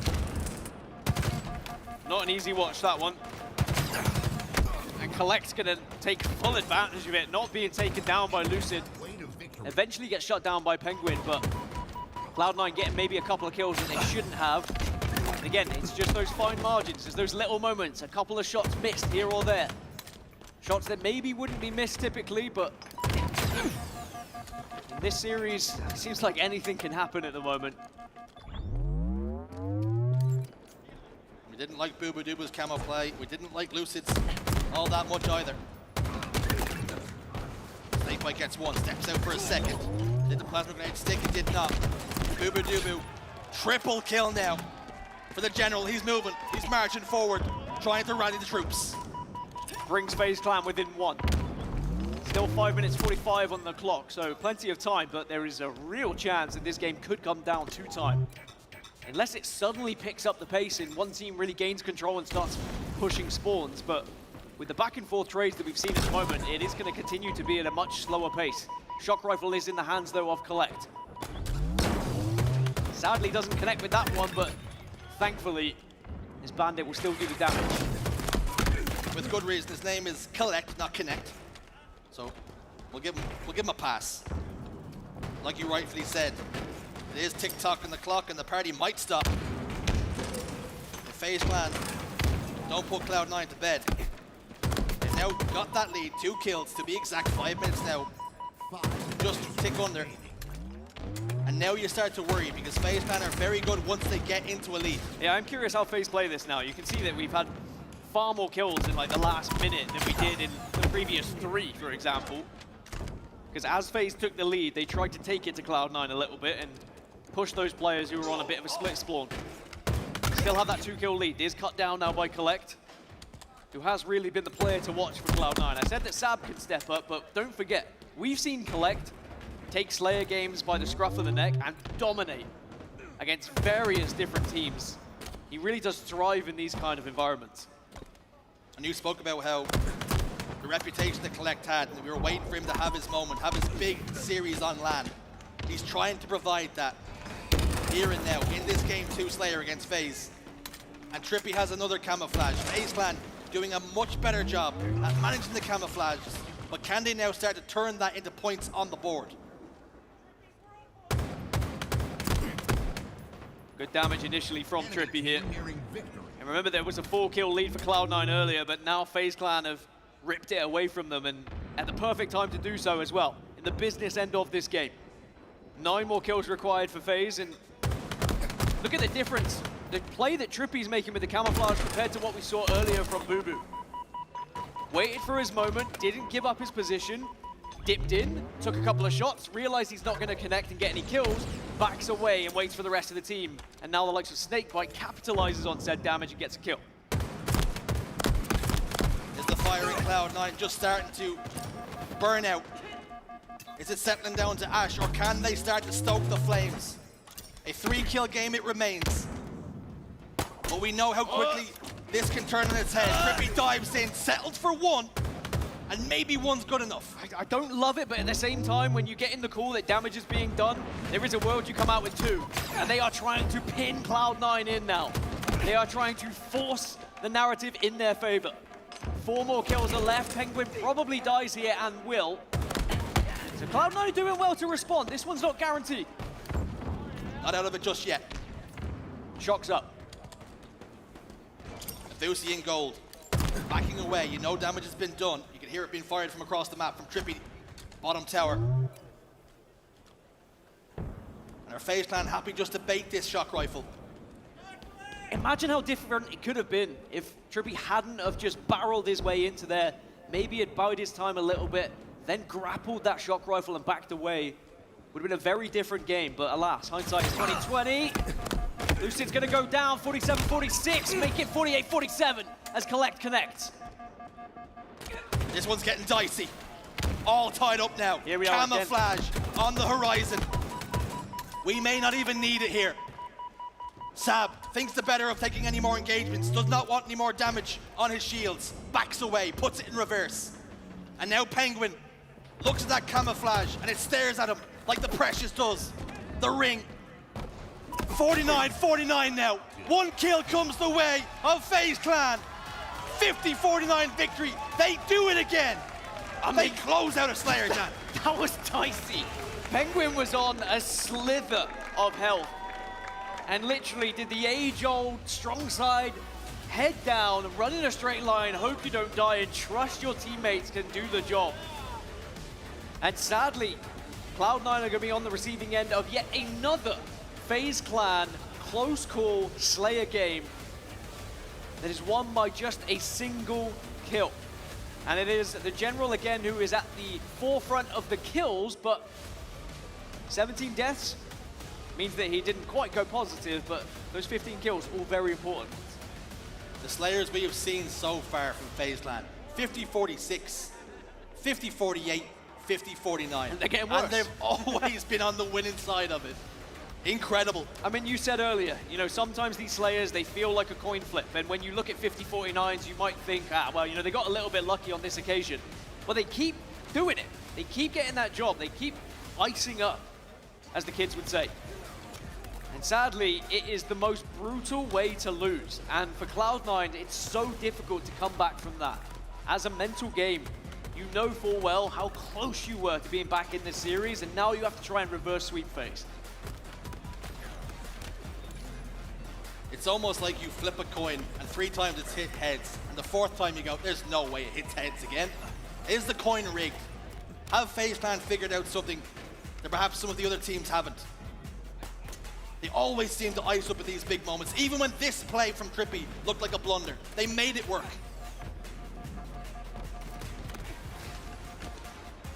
Communication from FaZe was very clear in those final moments. It was just allow those players who had eyes on Cloud9 to get the damage done. And look at this from Penguin. Recognized he was getting shot, just head down. I think he was probably going to die here. Did he even get round? I'll tell you what, fair enough. He got round the wall anyway. Just head down, run straight forward and avoid the gunfire that's coming. And sometimes you don't even know where that gunfire is coming from as well. So you're just hoping that you are getting out of that angle. So here we are, FaZe Clan find themselves 2-0 up. We do head into Lattice, which I think does help Cloud9 here. I think that Cloud9 are the type of roster that should have been putting a lot of time into this map, and that's not to say FaZe Clan haven't, but there is something that we saw earlier that just seems like FaZe don't really click with Lattice at the moment. I have watched enough FaZe gameplay over the past few weeks to know that this map mode combination, maybe even just this map in general, they have not really figured it out. They haven't solved the mystery, the puzzle to it. And even though Cloud9, they go down by 2, maybe this is where they revitalize their series. Maybe this is where the resurrection happens. Well, you can see King of the Hill in general is better for Cloud9, but how does it fare when you put it on a new map here in HCS? Can FaZe Clan get control of that sniper rifle and put this series to bed, and then go to bed themselves? I'm sure they would like to get an early night, a 3-0, and go into tomorrow a little bit more fresh-faced. However, if Cloud9 win this one, suddenly this series starts to get elongated a little bit. Suddenly you start to get a little bit twitchy and wonder, is this going to be another brutal Game 5 where we have to go right down to the wire, and then we go to bed scratching our brains a little bit, saying, you know, have we been good enough today? A lot can be decided here in Game 3. And with games 1 and 2 being so close, separated by just one flag cap and one single solitary kill, who is to say that this King of the Hill won't follow the very same vein, the very same pattern stand? This could be separated by just one hill, and we're underway in Game 3. One hill, one kill, one shield. Doesn't matter who does it. Well, Snakebite, he's been doing a lot for FaZe Clan. It looks like he's going to try and get first dibs on this hill. Oh, I love this as well. Good positioning of the Shroud screen, because you can utilize the rock to try and get an angle on people, and then you can just dip behind it when you're under a little bit of fire. Somebody under a little bit of fire right now is Trippy. Collect should be able to put this one away, and does. All 4 dead now for FaZe Clan. And it's C9 with map control. It is C9 with boots in the hill. Collect with the wig wobbler. Good for a body shot. Penguin just about stays alive. That crouch paying dividends in the process. Third time's a charm. Still doesn't connect, but was able to get the initial shot off, and it means the Penguin was the last remaining player. It means the Cloud9 are continuing to score here. But Penguin, proving to be a thorn in the side of Cloud9 right now, is not going down without a fight. And eventually, Collect will fall, and Penguin's still alive, and now gets a reward of a sniper rifle. It was funny because Penguin and Collect collide there at that moment, and Penguin is now 5-0-1, and Collect is 5-0-2, so both players probably separating who was going to get the killing spree. Sab will get onto Penguin, and will get the kill. Losing the backstab here. Drops down, gets 2. Looking for more, not done just yet. Slides towards the hill. Such an important shot though from Penguin. Just hitting that body shot, you can see how it changes the game. Lucid's able to pick up both because there was a member of Cloud9, Sab, being in no shields. And that's the difference. Collect missed a couple of those no scopes. Those really small moments can just change the course of how everything's going, the butterfly effect. It's when those small moments, those small margins, they start to stack together. You start to see points turn one way or another. The pendulum swing from one way to the next, and a series being defined. And it's Penguin doing more damage, getting kills, and it's FaZe Clan who do open us up. They're one capture closer to a clean sweep. So FaZe Clan strike first. The real question is, how do Cloud9 respond as Snakebite is bouncing around the map with the QT? Sadly, Cloud9 had tabs on him, and he wasn't able to create any more magic. Next hill yet to be taken by either team at the moment. It's been a scrap just for a little bit of control before you can start to head towards it. Once you do gain control of this hill, you can set up around it quite comfortably. Put someone over towards the snipe bridge, perhaps, especially with a sniper coming up. And it makes it a very difficult one to break, but no one's really been able to get that kind of setup so far. Trippy backs away. Communication coming from his team. Oh! You quite literally seen that. You've seen the light flash right before his eyes. That bullet whizzed past his visor. Yep, clambers up into the window he goes, and the thruster pack helping to keep Sab alive. Only for a moment though now. Lucy with the sniper rifle. trains his attention towards the vent, sees nothing. HaloWC just about gets away. I don't think he connected with any of the pixels on his body there. HaloWC's in trouble though. Sab doing damage from across the map, and it's now Cloud9 who can step inside that hill. And even though Lucid does eventually go down, notice the positions he was taking with that sniper rifle. Wasn't putting himself in areas where he was too exposed, always trying to find some sort of coverage. If he does go down to no shields, sure, he had to take a panic moment and jump down in the end, but we would have seen so many players just run out with that sniper rifle, try and get the whirlwind shot, but then you give away that sniper rifle if it goes wrong. So it's all mapped out here by Lucid. Even though it may not have worked this time, in the future, it could be very different.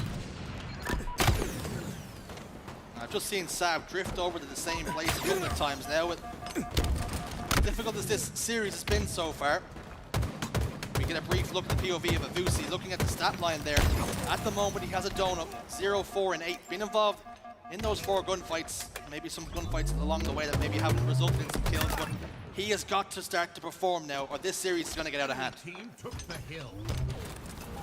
Yeah, I start to train your way if you are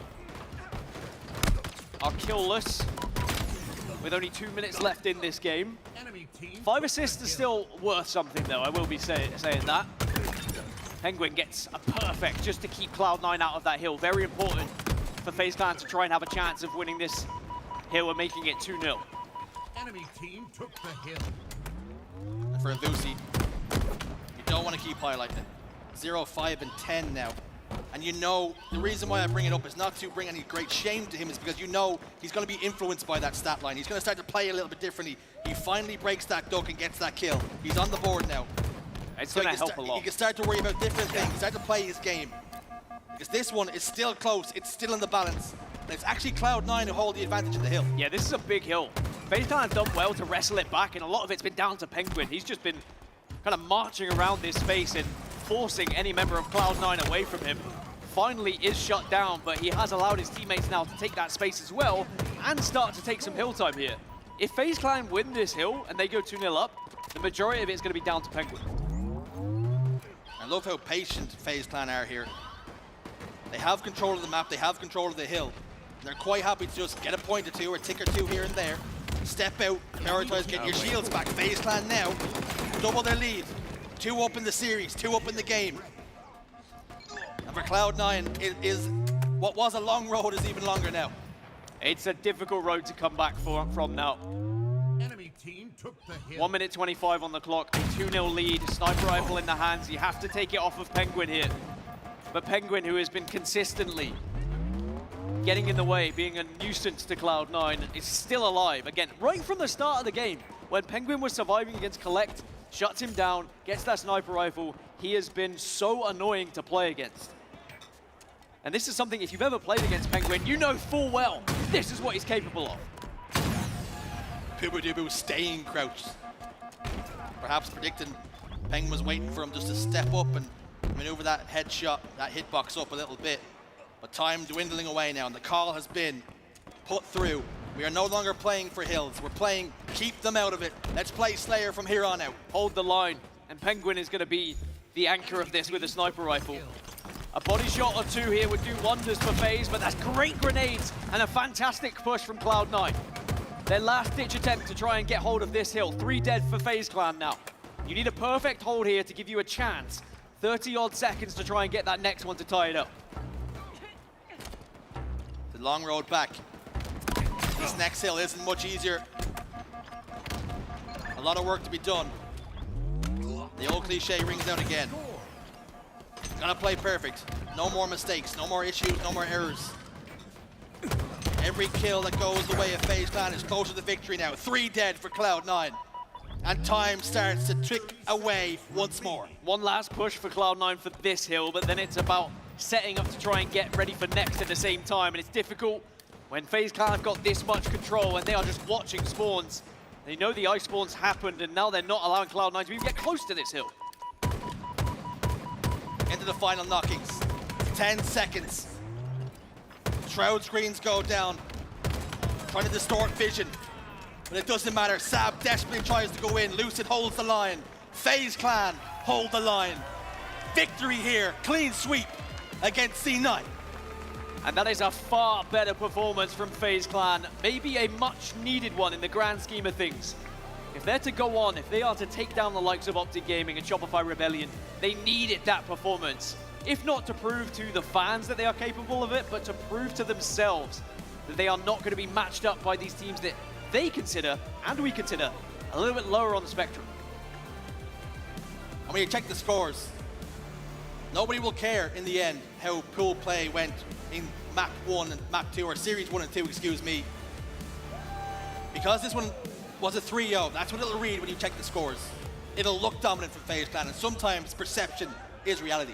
It will hurt Cloud9, but they have to remember they were able to overturn Luminon, so they will still be second in the pool as it stands. But remember, there is an open bracket team that will still arrive in this pool and could cause a little bit of a ruckus and maybe change things how the seeds currently sit. But all we do know is FaZe have been able to get the job done in their hometown, in their home turf, and they currently find themselves top of the pool.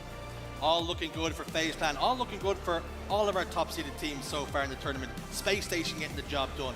Optic and Shopify Rebellion as well. So far, everything seems to be going according to plan. So far, so good, but we've been here before when you think everything's cruising and then someone, somewhere just slips up a little bit and it changes everything. Well, 22 kills from Trippy, even though I was highlighting Penguin, who I do think was very key in that win. Slowly and quietly about his business was Trippy in the kill feed, getting kill after kill, and I think almost feeding off the energy that Penguin was providing, and the positions that Penguin found himself in was just allowing the rest of the team so much freedom. I think it's important to note, you say it right. Keep your eye on this thing, because you take your eye off it for a second and there will be some shenanigans happen. Definitely some shenanigans could happen. Well, one person who doesn't like shenanigans happening all the time is Blaze, but I think he's on the stage with someone who is good with their shenanigans, Lucid. Yeah, Dan, he's out here with all the shenanigans, with his knees out in a 3-0 victory. Make some noise for the home team, everybody. FaZe getting it done. A nice way to kick off pool play for you guys. It was 3-0 against Cloud9 here, but they fought y'all back. They fought back hard against the series. What was the game plan? What did you guys talk about to take them down? Because, you know, we've seen them before kind of peak and get hot against some of the top teams out there. Right.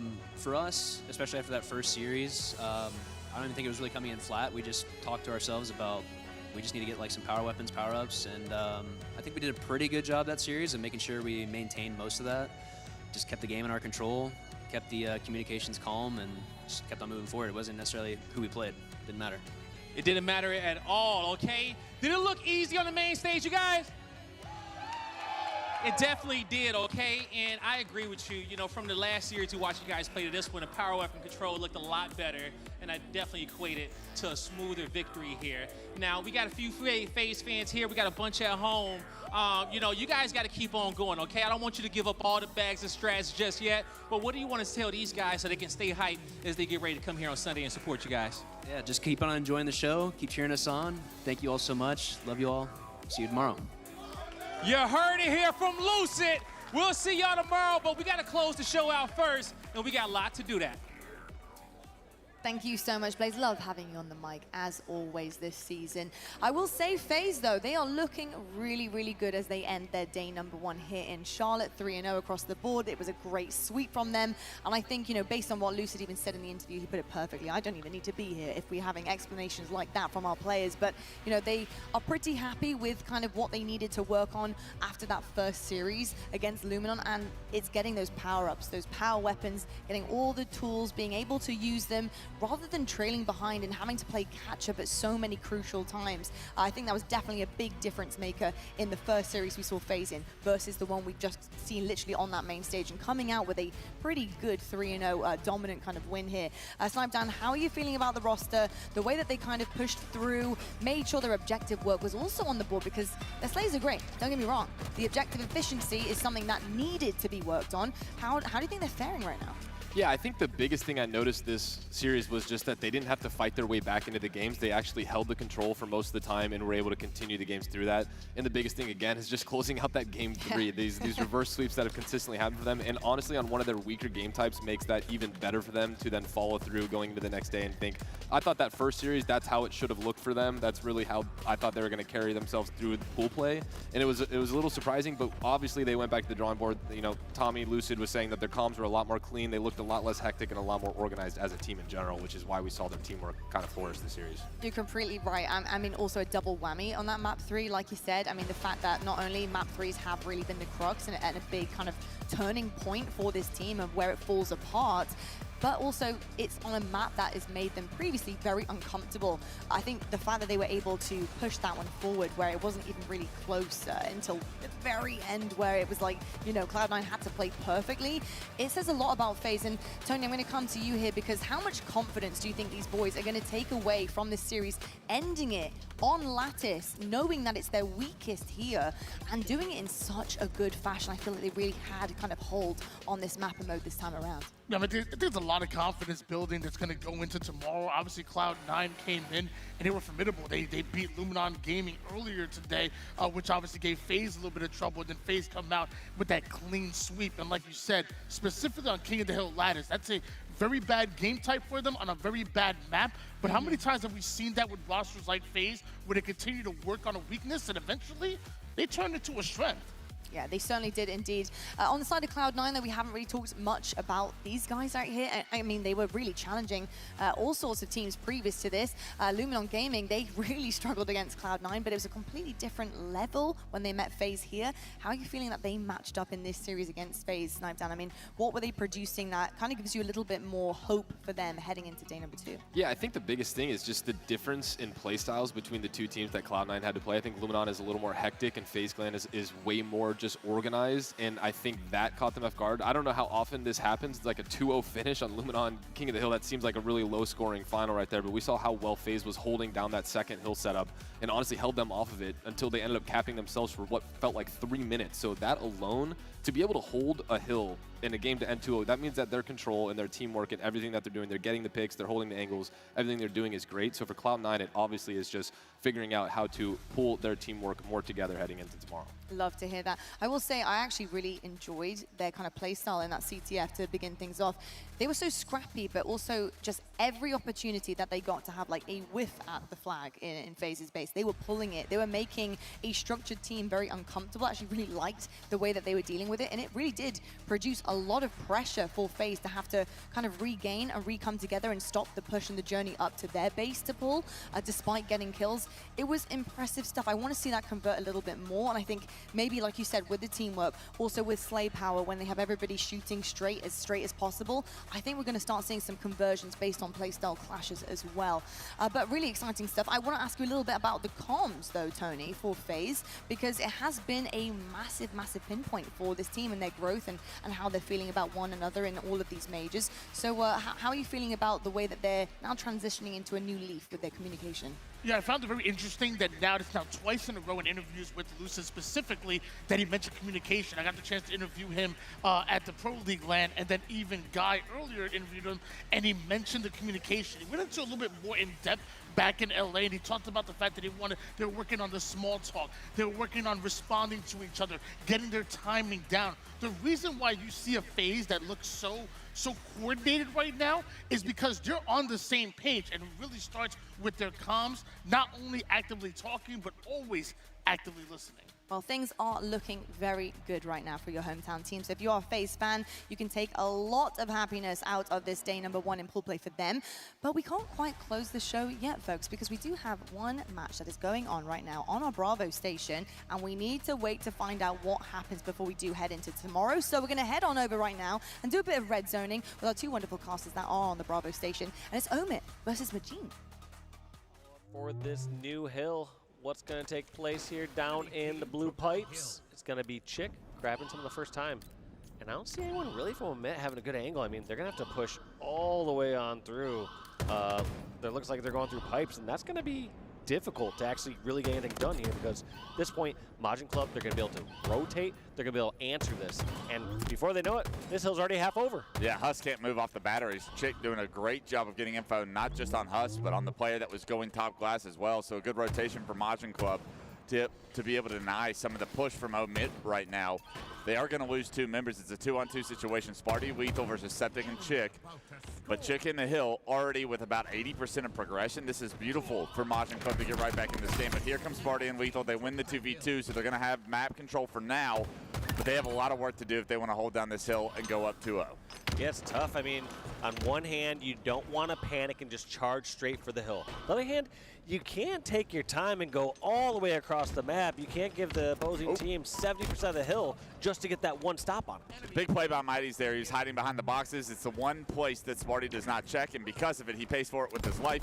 That's going to give Majin an opportunity to get right back in this hill. But as I say that, they do lose Mighty's, Bastos, and Chick after that kill came through for Mighty. So a good job of Omit to be able to deny any footsteps that might have been in the hill from Majin, because they are so close to capping this hill, but so close doesn't cut it. And when Septify finds the first pick from the hill with the shock rifle, they're going to be able to have an opportunity here to go up 2-0 in what was 2 very close first 2 hills. This is devastating here for Majin Club. They were so close there, especially on that blue pipes, and to lose that one. I really did like how Septify stood inside the hill with the shock rifle. Some people think, I have the power weapon, I must get out and go do something else. And that hill specifically, your fights are all going to be those long-range fights. At the closest, you'll have somebody maybe come over in pit near you, and even then, you're having a great shot to take someone's face off. And that first pick was everything for Omid to go up 2-0 here. Now the pressure onto the elevator players for Majin. It is a 3v2, and this information is known. Majin stuck bottom elevator, and here comes Septify. Septify finds both. The sandwich from Omid from the kneeler position comes through. Camo just came up, and that's Huss's cue to try and make it to bottom middle quickly before respawners from Majin can get there. He is going to get that camo, but he can't get away with it. The camo gets burned.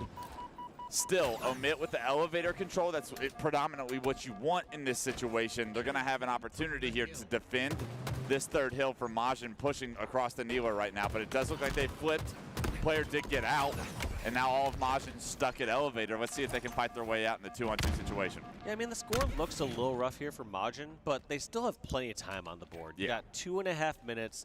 They have control of elevator, or at least they have a fighting chance at elevator, and they can easily get themselves back in this game. So I'm not too worried for Majin. It's not like it's over. It's not like you're in a bottom center hill and they're nowhere near it.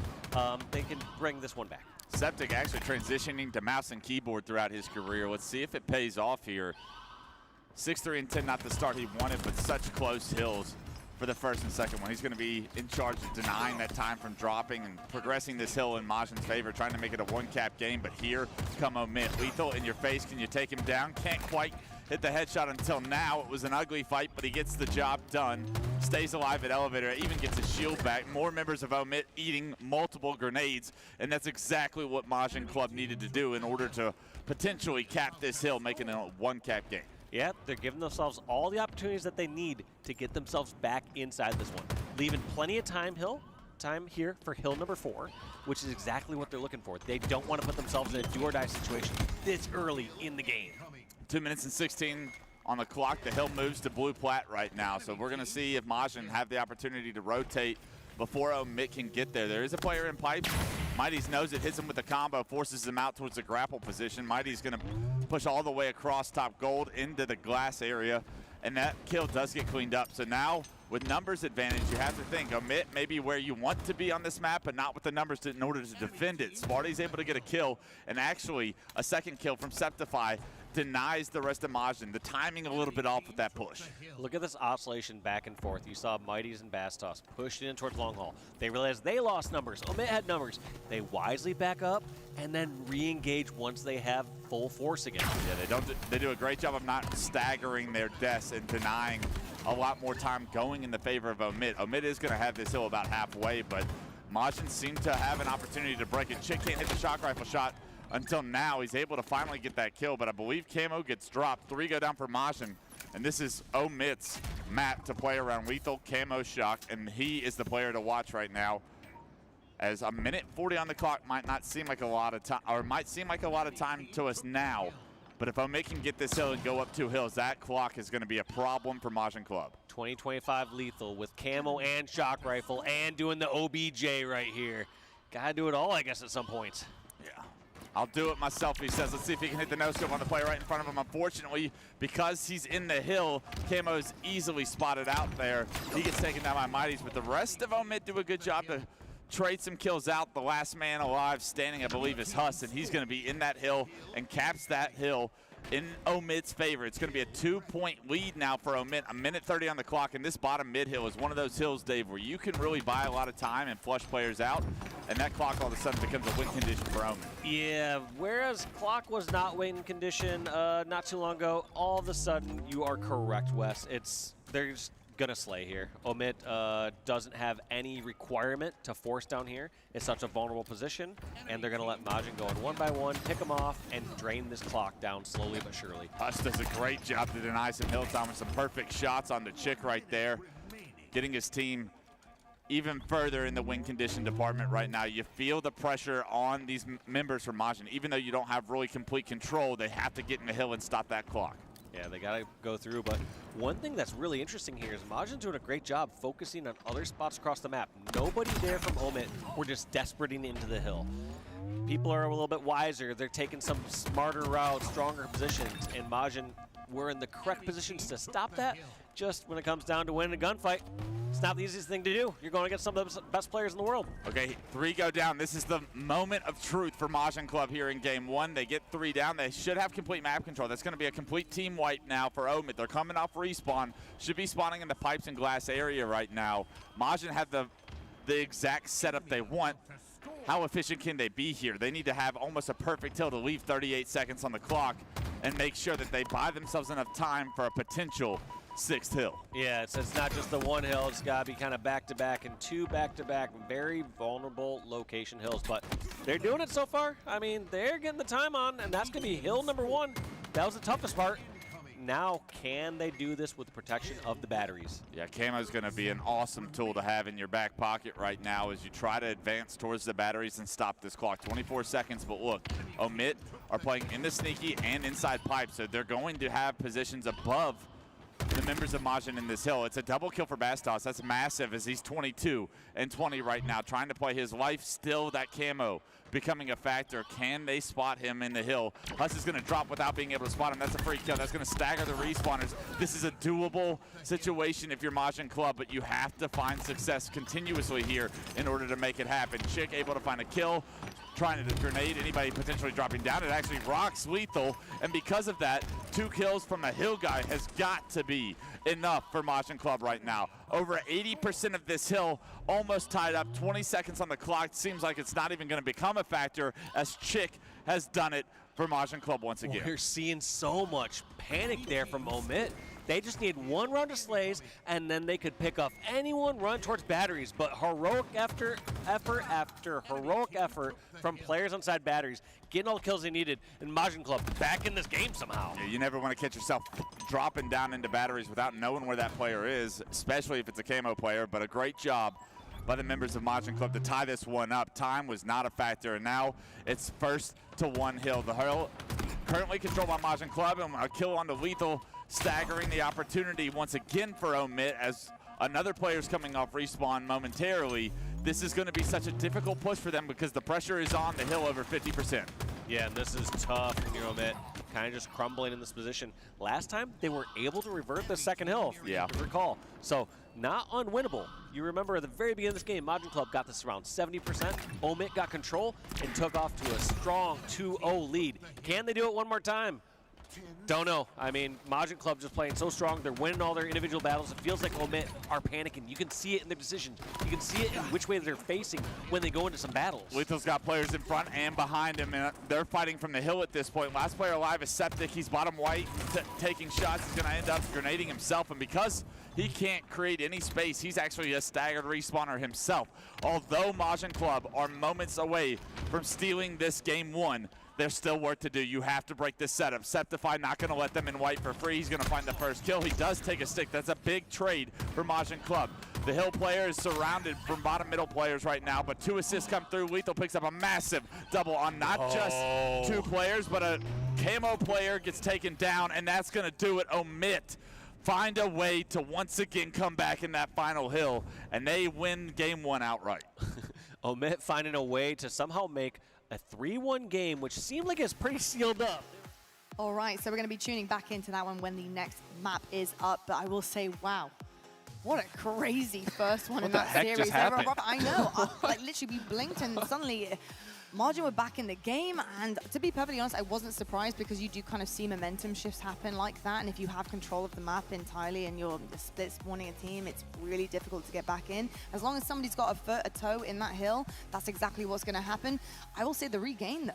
I was really impressed with that from Omit. Like, good stuff to regain, because sometimes you can just allow that snowball to carry on and continue in really difficult situations, but Omit being able to kind of ice up like that, regain control, get back in the hill, and some really good gameplay there from Huss, you know, putting down that shroud, making sure that his teammates were able to block things off while he didn't get killed.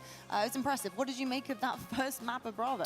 I mean, it started off very strong, and then I think about there was 50 seconds left in the game. A full bottom middle hill got capped, a full mid cap, and I mean, it really just came down to the squad, Lethal Squad, coming through and finally getting together and realizing that we just have to make one solid push together and then have a hold, because they let about 50% of that final hill go through as well. So for them, it really was just waiting for each other, finally getting one good momentum, and they clutched it up like they did the first 2 hills. Sometimes that's just all it takes, isn't it? It's just like, guys, hey, we need one good push, one good break, and we're chilling. Like, but it's easier said than done.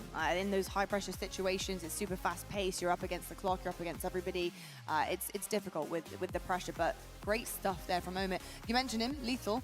Tony, Lethal stepping up. I mean, great stats from him. He was controlling pretty much everything. He had camo shock. He was in the hill. He was doing it all, and the numbers were phenomenal, including the assists as well. So big step up from Lethal, and I love seeing him kind of take the reins once again, because, you know, he's a historic player. But what did you make of his individual skill in that first map here?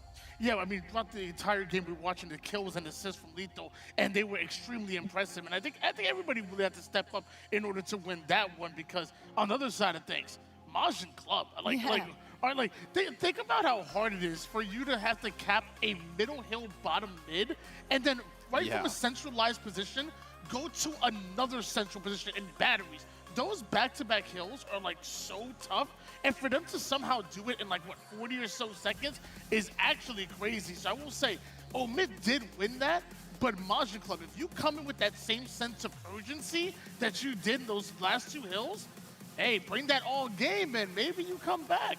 100%. I think the sentiments are, you're down, but you're not out, and I think that's exactly the mindset they're going to have. It wasn't like it was a blowout, which it could have easily been if they hadn't kind of kicked it up a notch and taken a second gear there. But yeah, I will say Majin, they really should be feeling confident heading into the second map, considering how great that comeback was and the control that they had the entirety of that kind of push. I think, for me, I want to see Omit kind of step up in the objective department a little bit more early in terms to close things, because it was a dominant performance, and like we kind of talked about just then, letting that get away from you, out of your grasp of your hands, it is really, really tough. I want to see them turn things around, because when it comes to some of the bigger teams, some of the teams that are going to punish every little mistake that you make, the turnaround is going to be impossible. You're going to be down, and you're not going to be able to bounce back.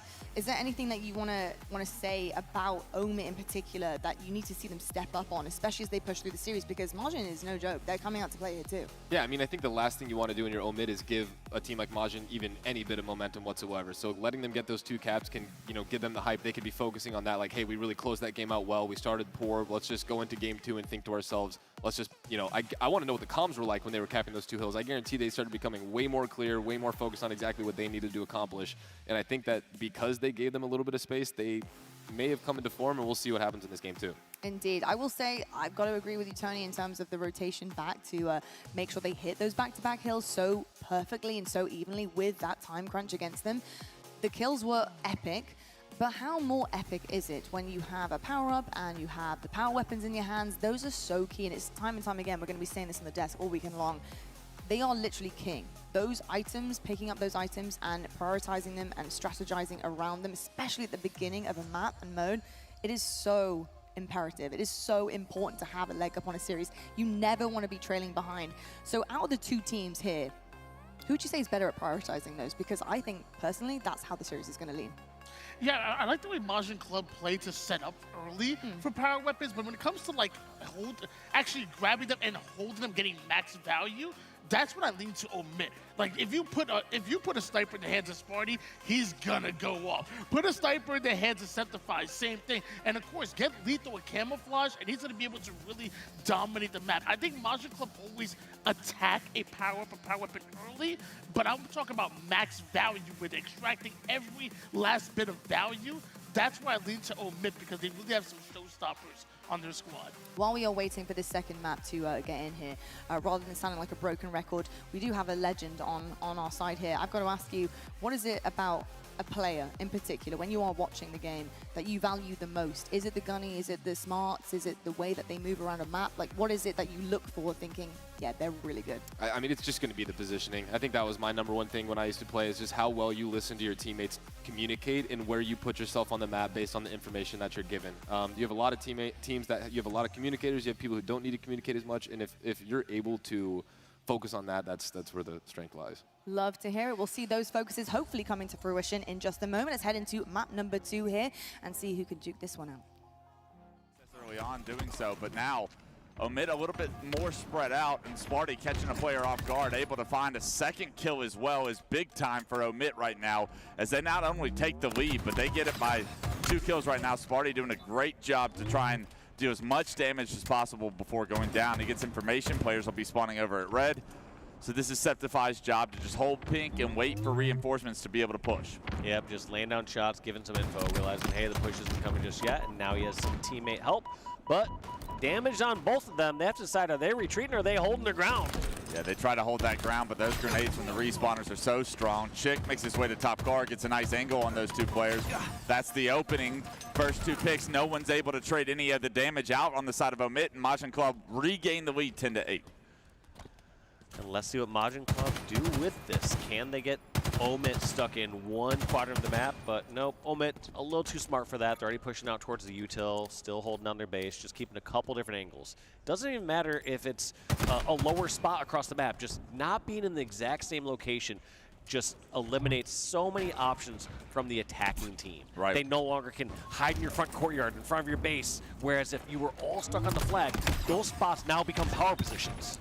Yeah, absolutely. And as we say that, Chick with the stick and a get out of dodge onto Huss right there. Beautiful job of not only getting that kill, but making sure he doesn't get traded out.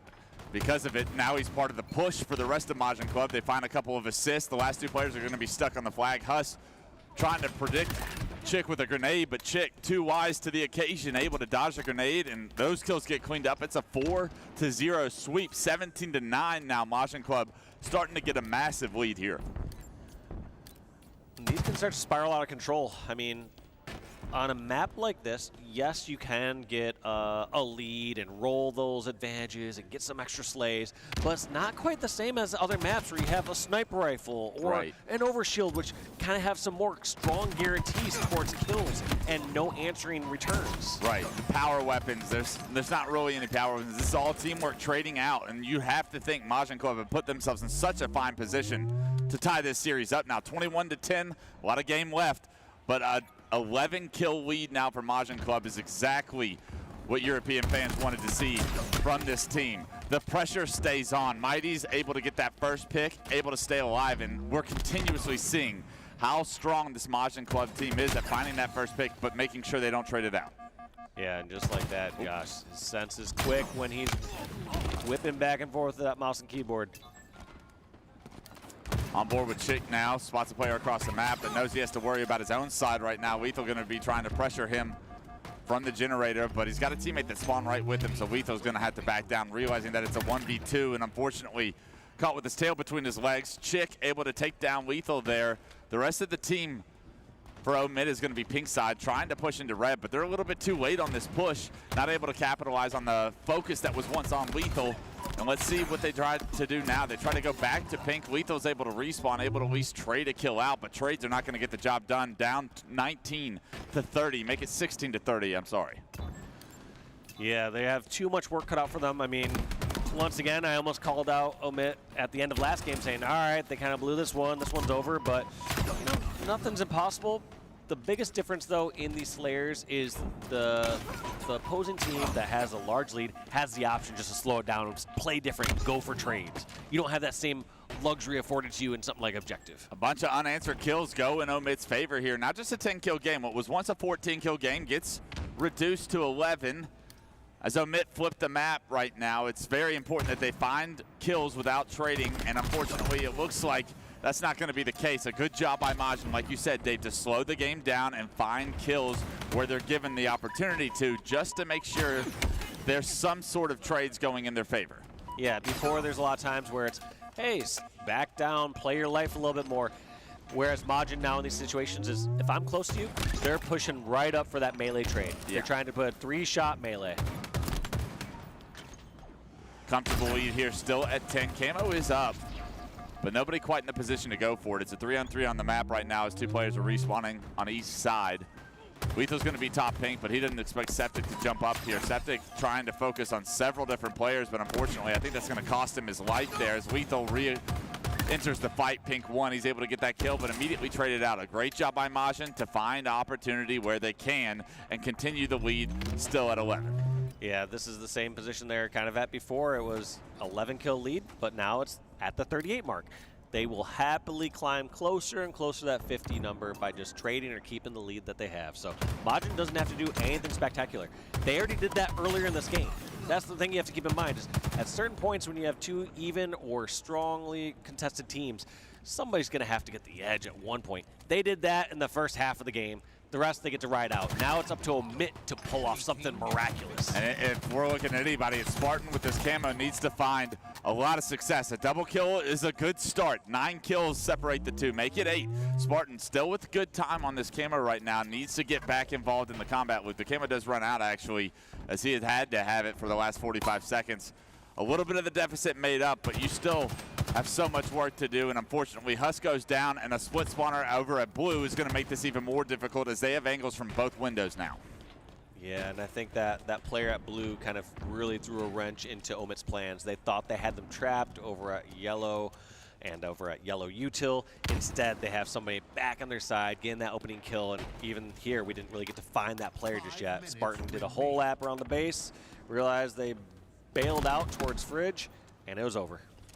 Right now, it looks like 3 members of Omit stuck in the engine, and they're not going to be able to get out of here successfully, you'd have to think. But Spartan does some good damage to deny some of the push, but here comes Septic, here comes Bastos. The teamwork, the perfect shots from Bastos will reward Majin Club. 47-36 is the lead. 3 kills to go, and they will tie this series up. Just like this, over and over again, these members of Omit are kind of going into a 2v1 over towards util, and Bastos and crew said, yeah, we'll take that one again. Yeah, we'll happily fight 2v1. Yeah, we're pretty good in these situations. As like Bastos those odds. Finds the double kill, finds the 50th kill for Majin Club. It's a 50-38 victory, and it was really all of Majin Club playing so well together in that game that it was never close. It was always Majin Club in the lead, and it was just a matter of by how much. Yeah, it was. They won it early on, as I said before. They got up by like that 10-14 mark, and throughout the rest of that game, from the 30-kill mark on, they went even. They just went even in Slaves of Omit and closed that out in a convincing fashion. Majin Club tying the series up. This is a series that could go the distance to end tonight. It's a 13-10-7 performance. It's a 15-7-7 performance. All right, there's map number 2 for you guys in a completely different kind of situation here. Majin Club just running away with things there. I mean, that was a stomp, quite frankly. There was no slowing them down. They were really, really good. There was a couple of kills every now and then that maybe weren't trades from the side of Omit, and I gotta say, Majin Club just holding on strong. And for me, the main slayers there had to be Mighty's and Septic. Septic finishing with some beautiful stats, 15-7, I believe. Mighty's just got caught out in a couple of gunfights there, which played a little bit victim with his KD at the end of that map, but he was a front runner too. I mean, really impressive stuff from Majin. How did you feel about the aggression that they started out with there? Because that Slayer was in their hands the entire time.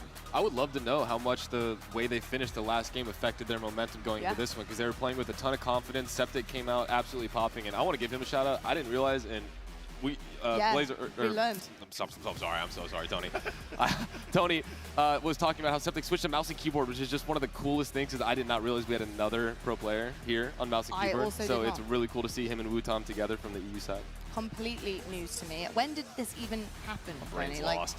no, honestly, all of our brains up here are lost right now, so you're going to have to deal with this, basically the entirety of this final push here on the desk of day one. It always happens. Tony, when did this occur? Because I was not aware that we had another keyboard and mouse player, so when did Septic actually switch? Well, the funny thing is, this actually happened last year, but the thing is with Septic, though, no, there's a reason, though. The thing with Septic, though, he hasn't been on a top team roster from EU before. It was Sika retiring that allowed Septic to jump on this roster now, and now we're seeing more of him. He was on that, like, tertiary team that would always get, like, travel coverage towards open bracket. Well, now Septic getting a huge opportunity once again and getting to show off the mouse and keyboard skills. I mean, it's pushing through. It's shining right now. I mean, it was looking dominant out there. He was looking fantastic. Also, another massive shout out to Sika, by the way. We actually haven't spoken about him since we heard the news of his retirement on social media. Thank you so much, Sika, for everything that you've done for Halo. We've loved watching you. I mean, historic runs from this guy. Quadrant was one of my favorite teams ever. It was the start of something absolutely pivotal for European Halo.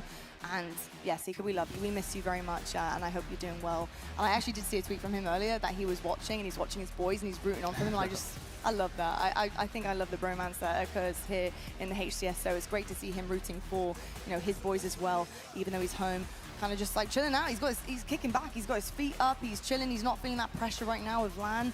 But some people thrive under pressure. My next question to you, Snipedown, is: do you think Omid do? Can they thrive under pressure? Because, you know, they managed to get that first map. The second one was not snatched. I mean, it was really like pushed heavily into the favor of Margin. I mean, that was a tough map loss for them. Can they bounce back, do you think? I mean, the end of game one was a little panicky. They clutched it up. This game, they really didn't have anything going for them the whole time. We saw Majin with all the momentum, and I mean, if things continue the way they are, I mean, the pendulum has definitely swung back in the other direction. I think this match was going to be a shootout the whole time that we were thinking about it, but the way it started, it looked like Omid was going to carry through, and now we're 1-1 heading into a game 3. So, I mean, this is looking like it might go the distance. When you're watching the two, do you feel like when you look at Omid, they're missing a little bit of power? Do you think Absolutely. they're missing a bit of It's power? something. It's like a spark, or it's just something where they get something going, but it dies out so fast that it's not like it carries through. And we saw a little bit of that in the game one, but it fills it out, and then it was just like a collapse. It wasn't like, oh, we'll get it back quickly. It was, you know, the game. Any other great team was just going to steamroll them right there, and it does seem like it's a little bit of a momentum, maybe a confidence thing, or something's going on there. Something is happening for sure. I will say I agree. I do think that they are getting broken very quickly. There is no real setups that can occur currently, just in the way that they are playing the game. I don't know if that heavily leans towards the fact that they just don't have a player currently right now stepping things up in the KD department. And listen, I'm all about the kind of objective work, the efficient players. I love that. I'm literally married to one. However, sometimes you do need a main player on your team. You need to have the room to be able to move on a map. It's so important. Do you think that's what's missing, Tony? Are we seeing maybe some lackluster performances where the main slayers on the team, or who we thought were main slayers, are just kind of being pushed to the side here and just kind of becoming wallflowers with the rest of the team here and relying heavily on some good objective work? Well, that's the thing. When I saw game number one, it kind of to lens of what Eric's point earlier, where it was slightly, you saw it slightly in game number one. Well, that's because Sparty actually almost had as many kills as Lethal. But if you look at the damage column, Lethal had 1,500 damage more than anybody else. In that second game, again, Lethal, 13 kills, 11 deaths. Again, maybe 500, 600, 700 damage more than everybody else on his team. In that game number one, Sparty was keeping up in the kills, but nobody else putting the damage down. In that game number two, it was Lethal in the kills and damage, and that's it. Somebody else has to step up with them. 100%. It's got to be for me, Spartan, for sure. Absolutely. I said Lethal's never been a main slayer on many of his teams, so if he's the one stepping up, then that is slightly concerning. Not in like a bad way like that, but TJ is such a good role player. That is not his necessary position. That is where Spartan has always flourished. He needs to be the one to stand out in the KD category. Without question. Well, I'll tell you what, folks, let's head into map number 3 and find out exactly what happens. It's 1-1 right now in the series. Who is going to come out on top in this one and hopefully push it either the distance or close things out? We'll find out. Let's head into map number 3. Finish off the last player alive, front the base. It's going to be ball time, going back into Omid's favor, so Spartan doing a phenomenal job to give his team opportunity to stay in this round, and with that, his team has shined. and now in the lead. Yeah, his team would actually be down around, 50-0 right now if he did not win that 2v1. But since then, they've made some plays to get themselves back into it. So what one player's play can transition to is something that I think really tells the story of competitive Halo right now. It is going to be Omid's setup getting broken after just a 32-point setup, but highly contested still round one is, as all of Omid going to be coming off respawn. It should be Majin taking the lead here. Not by much. We'll see how long it takes Omid to break this setup. Yeah, Majin trying to watch Blue carefully over here, see where they're going to make the moves from. And it looks like Bastos doing a great job, like laying down so much damage and not taking any in return. Yeah, spots Huss front the base as well. Good comms to be able to get information on that player being weak, and because he gets that kill before Huss can turn that corner, it's an opportunity for maybe Majin to keep this setup going. But where did Spartan the dog go? He's behind you as he picks up another assist. He gets the ball in his hand. Mighty's goes down, 3 go down, and although Majin did get that narrow lead before their setup gets broken, Omid breaks it on the first push, and they jump back in the lead here in round one. And look at this difference kind of in strategy here from Omid. Seems like they, rather than sitting back at red, are being aggressive right in the very front of blue. They're going near pipes, they're going near crates. Now, does it pay off? It doesn't in this case, but you can see a difference in that strategy, Wes. Yeah, a massive mistake, I would say, right there from the Omid side, trying to be overly aggressive. The snipe was up, they wanted it, they got it with the Quantum, he Quantumed out, but kind of let the rest of the Omid members that were helping the sniper out to dry, and with that, the setup gets broken once again. So both of these setups, both of these opportunities for setups, I should say, Majin Club and Omid, are being broken necessarily on the first push. We haven't seen a strong hold just yet. We'll see how that continues as this game continues to go on. It's still just round one. There are 3 points that separate the two. Omid currently in the lead, but narrowly. These kills so important. Chick making him work for it, but eventually goes down. Mighty's gonna get a bottom white spawn. That's pretty favorable, but it's still a 3-on-2. Yeah, we're gonna see. We're not gonna see this ball picked up immediately until they feel clear. And just a second too late. There was 3 down for Majin, and they weren't able to grab it. Septify has the blue spawn, says, I'll let them spawn blue. I'll sacrifice myself. We'll get the ball over here. But you gotta wonder, this setup's kind of already broken. The fact that there was 1 free kill there, you're gonna have to have other kills coming out from Omid, which they do answer with Mighty's and Chick going down. That fraction of a second between the ball resetting and him being able to pick it up probably costed Omid about 20 seconds of ball time before a potential break of the setup. But the setup gets broken. No time was awarded to Omid throughout that process. They do have the ball in hand now, but what the lead could have been is the big question. Chick still trying to break into this setup. Unfortunately, a player front the base he doesn't expect to be there takes him out, and that's going to allow what really feels like the first setup hold is going to be here in this game 3. And oh my God, some moves there. It's not just only Sparty that can pull off those plays. Bastos, single shot left, takes down Spartan. The Lord giveth and he taketh away as Bastos wins that 1v2 situation, and right back in the lead his team is about to be. Majin Club crossing that 73 mark. He's actually going to drop it and slay. He feels the pressure coming, but maybe not from the right direction. Huss behind enemy lines now towards red ramp. He is going to jump into this window and try to play his life, but eventually going to get hunted down before they can even take the lead. So these setups, not very strong for Majin Club, as we haven't seen them really be able to hold it. But this player on the back ramp, this is a massive 1v1, and he's got a little bit of help from his friends outside by Ice. And now finally, Majin Club with a little room to breathe. You would think take the lead, but they dropped the ball, just as I might say that. You know, they decide to just caster's curse you right there. They want to, make you look a little We foolish. should just get that last point before you do it. Just 1 point, just to make, just here to gain the lead, instill that confidence in the team. Yeah. But these players, when in doubt, they want to slay it out. They're going to drop and make sure they get that first shot, because that's the difference maker in a lot of battles. Sure, we've seen a couple turnaround fights here, which has been insane, where somebody's here, 1 shot, and is able to hit that. But a lot of these other fights, more than 50% of these fights are determined by who's getting that first shot at this level. Yeah, Huss doing a good job to take down Chick. Chick was starting to heat up with that snipe. Hit the first shot on the Sparty, but can't quite get the other kills. And now let's see what Huss is made of.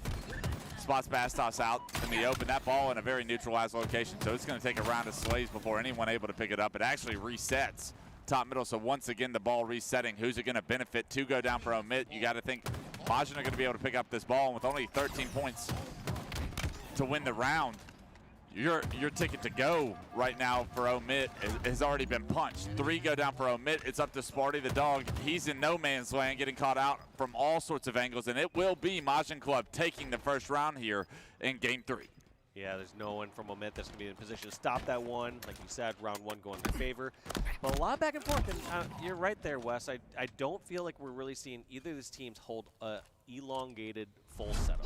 Yeah, and ball was predominantly over towards that red area. I'd be surprised if we don't see one of these teams switch it up and try and get this ball towards blue. Maybe a much better opportunity at actually holding some of these setups and playing your life a little bit stronger. But it really is all about those first picks. Once again, we see Majin Club winning the opening break, kind of prioritizing that oddball. You see Mighty's kind of throw it down, but then opt to slay once things don't go in his team's way. 3 members do go down for Omit, however. Septify, the last player alive, he gets taken down, all 4 dead. And now Majin Club have an opportunity to say, where do we want this ball? Do we want to bring it towards blue? Sparty is going to spawn blue, so right back to red we go. I'm actually a little surprised. Mighty's was right near the QT, sees it once again, just says, nah, not worth it.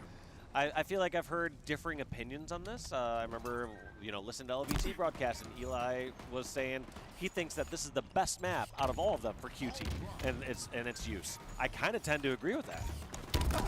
I don't know. What's your feeling on the value of QT on this map? I would absolutely agree, especially with the size of the map and the routes that are taken. Having that QT in order to be able to rotate to some of these positions that are so difficult to keep eyes on, absolutely. You want to be able to cover as many lanes as possible, and I think that QT does allow players to relocate and have involvement in combat loops that are going around across the map. But you never want to give up your life, and if you're not comfortable, you're not comfortable. So that's maybe what Mighty's is thinking right now. The setup once again gets broken over at red. Majin do get 23 points unanswered, but it is now Omit's time to shine here. If they want to push this to a round 3, they need to start holding some of these setups a little bit longer. Yeah, broken once again. And it does feel like some of these times there's, I don't want to say unnecessary deaths, but players that should be living a little longer or in stronger positions, like they're getting some early picks on the sniper as an example, and it's like, yes, they made a great play to get that sniper, but also at the same time, the sniper arguably caught off guard, didn't have the information, didn't know they were pushed that far out on ice. You can tell it's a new map by just the scrappiness. A lot of our oddball maps that you've seen in the past, the ones that have been played for 4 years, the setups are traditionally stronger by the pros that have been around for so long. But this being a new map mode combination introduced to the HCS for this event, still teams figuring out what they prioritize, how they want to hold some of these setups, and it's going to haunt whoever loses this Game 3. Right now, it's a 19 lead, in favor of Majin. They did win round 1, so they're looking stronger here, and they're starting to pull away here in round 2. Omit on the ropes for Game 3.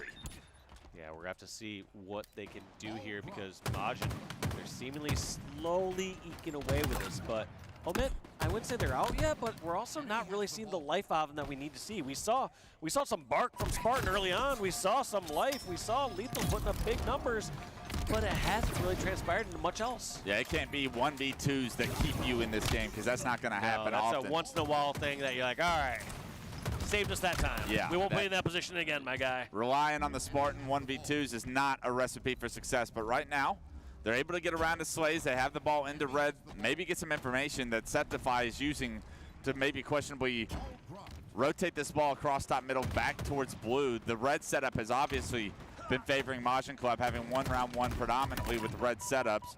Right now, though, Mighty's and Chicks, they find kills in the kill feed. A bit of a challenge from Septify. I don't hate that one, actually. Found out there's someone weak out there. You were going to get hunted in red. That, I think, is a calculated challenge.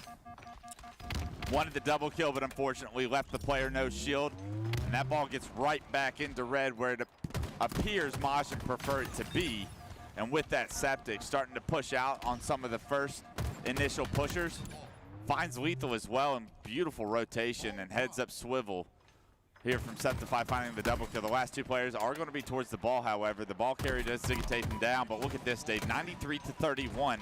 And that's Septic just playing his life, knowing that they can play so slow in these situations. Does lose the big gunfight to Huss, but you need a lot more from Omid if they want to even come close to making this go to a round 3. But it was just perfect positioning there by Septic that entire time. Didn't have to do anything too flashy. Went in and out, just spaced himself perfectly. He was next to 2 different players throughout that time and backed away when he needed to, challenged when he needed to. And yes, maybe didn't execute on the fight against Huss, but like I would take better or perfect decision making over somebody who's hitting a couple extra shots sometimes.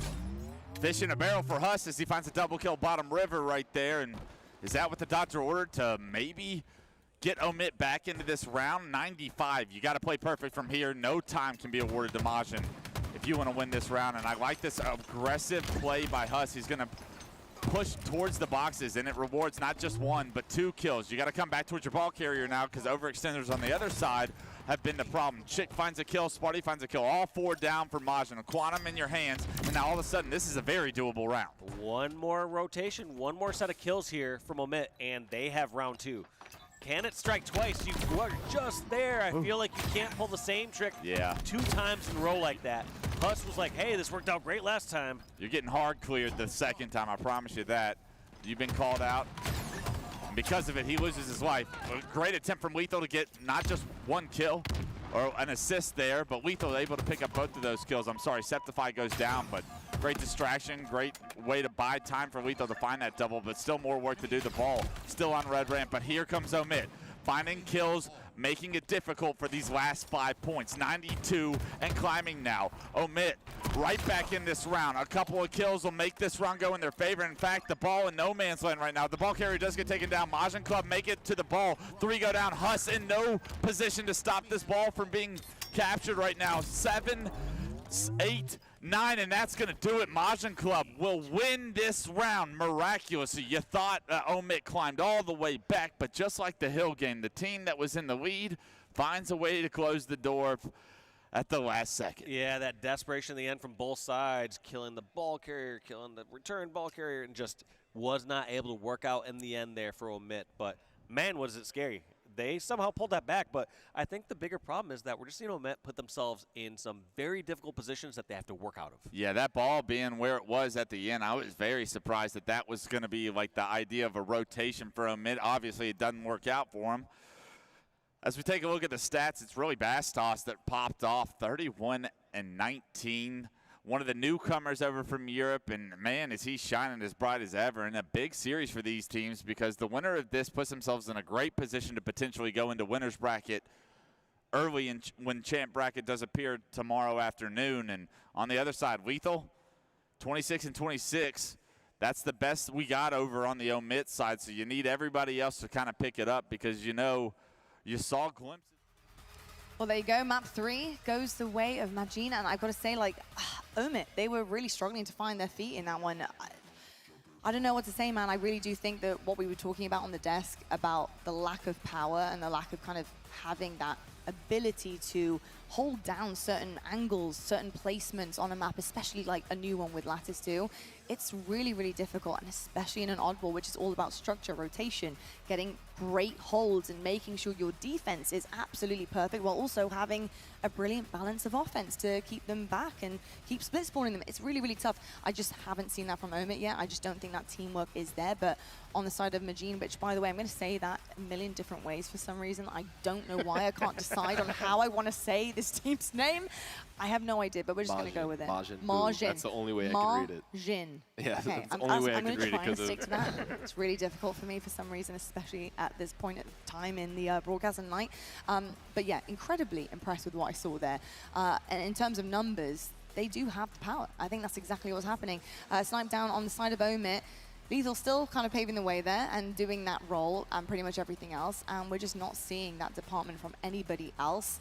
I mean, how do you start to regain here? How do you push through the rest of this series and try to completely switch this around and take the dub? I mean, it's tough. Yeah, truthfully, it's tough, and with what we've seen, the shift has been pretty apparent. And oddball, when you lose 2 rounds in a row, that the team with the better teamwork usually wins oddball games. So that's where they're at. Not to mention, TJ was the only one with over 20 kills in the game. He had 14, well, before any of his other teammates had 5. And it's just, you know, this is something when I was on that Evil Geniuses team with me, Roy, Lunch, and Lethal. Anytime he was the main slayer, we lost that game. Any single time. It just doesn't work with the way that means that, because he's usually the one racking up the assists, and if he's the one getting the kills, the rest of the team's not flowing the way they need to. So something needs to change. We talked about it again. Maybe Sparty's the one who needs to step up, but the roster needs to figure it out going into this final, or the pool play run is going to be tough. It's such an interesting concept because you're right. I mean, it's not that Lethal's doing anything wrong. He's performing fantastic. Yes. He's probably actually performing exactly where he needs to be. And the reason why it looks so elevated in a sense is because the rest of his team are not meeting that kind of level. They're not meeting that momentum, and they're not doing what needs to be done to push it across the board. So I will say I completely agree with you, because it shouldn't look that far from each other as a team. That is a very worrying kind of situation that we're seeing here in terms of the stats. But Lethal really is Mr. Do-It-All. He's keeping them in it when it matters most, but it's just not converting, unfortunately, because, Tony, this is a team game. This is not solos. This is a team game. You need a full force out there, and right now, Majin, I'm going to have to keep going, are really doing exactly what it takes to really seal the deal every single map. You feeling like that momentum is going to push forward heading into this next map where hopefully they can take the series? Yeah, I think it is. I mean, you've gotten this far already, and for a squad like Majin Club, who really have been through a lot. Like, I think about their journey so far. You know, when Jimbo retired, and he really was their leader. Like, he really was the identity of that roster. So when he retired and Bastos got the opportunity, it was great. I thought Bastos played great, but, you know, then you have Sika. He's next up. He says, you know, I'm out of here. So then you have Septic step in. So a lot of changes within the team's roster and their identity. And for them to come in as strong as they are right now against Omid and be able to just look as good as they do, I think it's impressive. So shout out to Majin Club. You guys earned the lead so far. Don't throw it away. We've seen some crazy comebacks so far, so don't throw the lead away. Now you got to close it out. I will say some disgusting stats from Bastos there as well. So just notably, he is performing out of his mind, as well as the rest of the team. Can they keep this going? Can they seal the deal in the series, or will we be being pushed further? We'll have to find out. We're heading into our next map. Play from Septic. Just letting Omid come to him, taking his time. Another thing I'm just noticing a lot here from Majin versus Omid is Majin are making themselves difficult kills. They're buying that extra 2 or 3 seconds every single death, whereas it feels like a lot of times Omid are just committing, and they're out in the open. They're saying, all right, I'm fighting this one to the death, and hopefully I win this fight. Interesting decision by Septic here. He actually drops the snipe for Bastos, so that tells you a little bit about Bastos just here and there, right? Like, he must be the predominant sniper for his team. And he has camo. I guess that's another. That's another factor. I'm not dropping it for anybody. I don't care what power up you have. I also noticed whenever someone has that camo and they're like, oh, give me the snipe, they never say how much camo they have left. Yeah. You're like, all right, you have 3 seconds left. Do I really need to drop this? What's the point, man? Go take up some more ground somewhere. Hell, if that Kick works, rocks. I'll just say I had camo last life. Drop me the snipe. But right now, I mean, Bastos at a 5-1-1 start. It's everything you could ask for from your camo player. Unfortunately, it doesn't translate into score because Omid up 47-4. It is going to be Majin Club finally getting into B, but as I say, that chick gets killed, and not only that, but the reset comes through. So a great job by Omid to answer back from maybe a poor performance in Game 3 and start off Game 4 the way we want to see Omid play, at least early on. 57-4 now as the contest for B here continues on. Yeah, couple big kills right there. Now we're going to see Majin finally putting some points on the board. I wouldn't be surprised if they try to trade B for A, but I don't see them forcing anything here. I think they're going to try to let Omid make the first move and then react. So let's see how they decide to play this one out. Looks like Mighty's going to get the entry kill onto Huss. Trades it out against Sparty. And looks like the play is push in towards A, but Bastos with the QT in his back pocket gets out of dodge. Wow, what a play. The quantum back, and it gets that kill on the Septify as well. Buys just enough time to make Septify believe he's not challenging him. And look at this. It's going to translate not only into just a trip cap, but camo is up as well. Can they get this camo? Big shots on the Huss. Those are perfect shots on the Huss. Another player milking his life. Gets him to no shield. All the damage in the world gets done, and Septic gets the benefit from Bastos. Absolutely popping off there. Gets his team to camo. A trip cap, and already Majin Club with the lead. Yeah, Bastos is not missing right now. I'm actually really excited to see what damage he has at the end of this, because even in a time right there where he gets the assist what a shot. instead of his teammate, it's like he got 4 good shots in that player as he was half shield or less. Dead to rights, too, on the scoreboard. Camo snipe once again in the hands of Majin Club, and maybe the need wasn't there to push, but the want was there to push, and he loses both the camo and the snipe. It's going to be all 4 down, and maybe Majin Club scratching their head as far as we had complete control. We had the power up, the power weapon, and kind of just threw it away there. A little disrespectful push to Omit. Omit make them pay for it. And only a 30-point lead, but as well as Omit have started this game, it feels like Majin's still in the lead and still dictating kind of the pace of this game so far. Yeah, even at the beginning when they weren't getting the points on the board, like you were saying, it felt like Majin were still in control. Bastos still racking up slays, and so they finally got the OBJ working in their favor. But we're going to have to see if Omit can start to answer back some of these kills. I mean, some of these times when players are running hot, they can only run hot for so long. You can't expect it all game, all series, every single moment, every single fight. Yeah, unless they're on Optic Gaming or Shopify Rebellion, then those players never stop getting hot. But right now, we're seeing some great play from these lower tier teams, we'll call it. And Septic able to jump into the hill, get a contest, but Lethal able to find not one, but knocks another player to no shield. But that player is going to be able to play his life and keep control of B. Gets the reset, gets the Quantum. Bastos once again at 11, 4, and 3. Continues control for Majin Club. And argue again, that's just better positioning, better decisions there from Majin. Yeah. Like, they didn't do anything spectacular there in B. Turned, they rotated when they had the numbers, traded out melee, traded out a shot, got the reset. Doesn't have Simple to be flashy. Yeah. Camo coming up here shortly, and the battle for Camo right now, Septic versus Huss. Huss is going to be forced to back down. He was knocked to no shield. He's going to relocate towards the key door. The timing is going to be there. You have to think for Septic to know that Huss has got to be playing around this. They're not just going to give this Camo up, and there he is. Huss gets spotted. Another player can't quite get the melee, but the damage gets done. 3 go down. Septify, the last player alive, can't deny the Camo from going over towards Majin Club. Septify in a very difficult position here as he has to fight yet another player. Everyone on his team coming off respawn. They do jump into A, but as well, Majin Club will jump into B to just flip the map. Yep, perfect help there too from Bastos. Knowing that, yes, there's a bunch of threats over in Garage, but he helps his teammate get the double team over towards the dice. And then, right just like that, they keep this BC set up. Nothing flashy, nothing special. I love the juke where he acted like he was going to drop down bottom middle, able to get nice shots on the Lethal, maybe lessen the push that was going to go on to B right now, and immediately has his eyes set over towards A. Lethal's going to be forced to try to come back to A, but dealing with this Camo player is going to be so difficult, and already Bastos able to transition A into his team's favor and then relocate top middle. Does challenge Huss there. Huss gets the better of him for what feels like the first time Bastos has lost a fight here in just a little bit. 3 go down for Majin Club, and finally, although the lead is 100 points in Majin's favor, we see Omit with a trip cap. Yeah, trip caps can get out of control real quick, especially if they're able to secure a couple of these kills right away, just like that. Septify, help his team get back into this. Just like that, was a 100-point lead, now only a 60-point lead, and it continues. Yeah, they're staggered respawns right now. You got 2 players in A.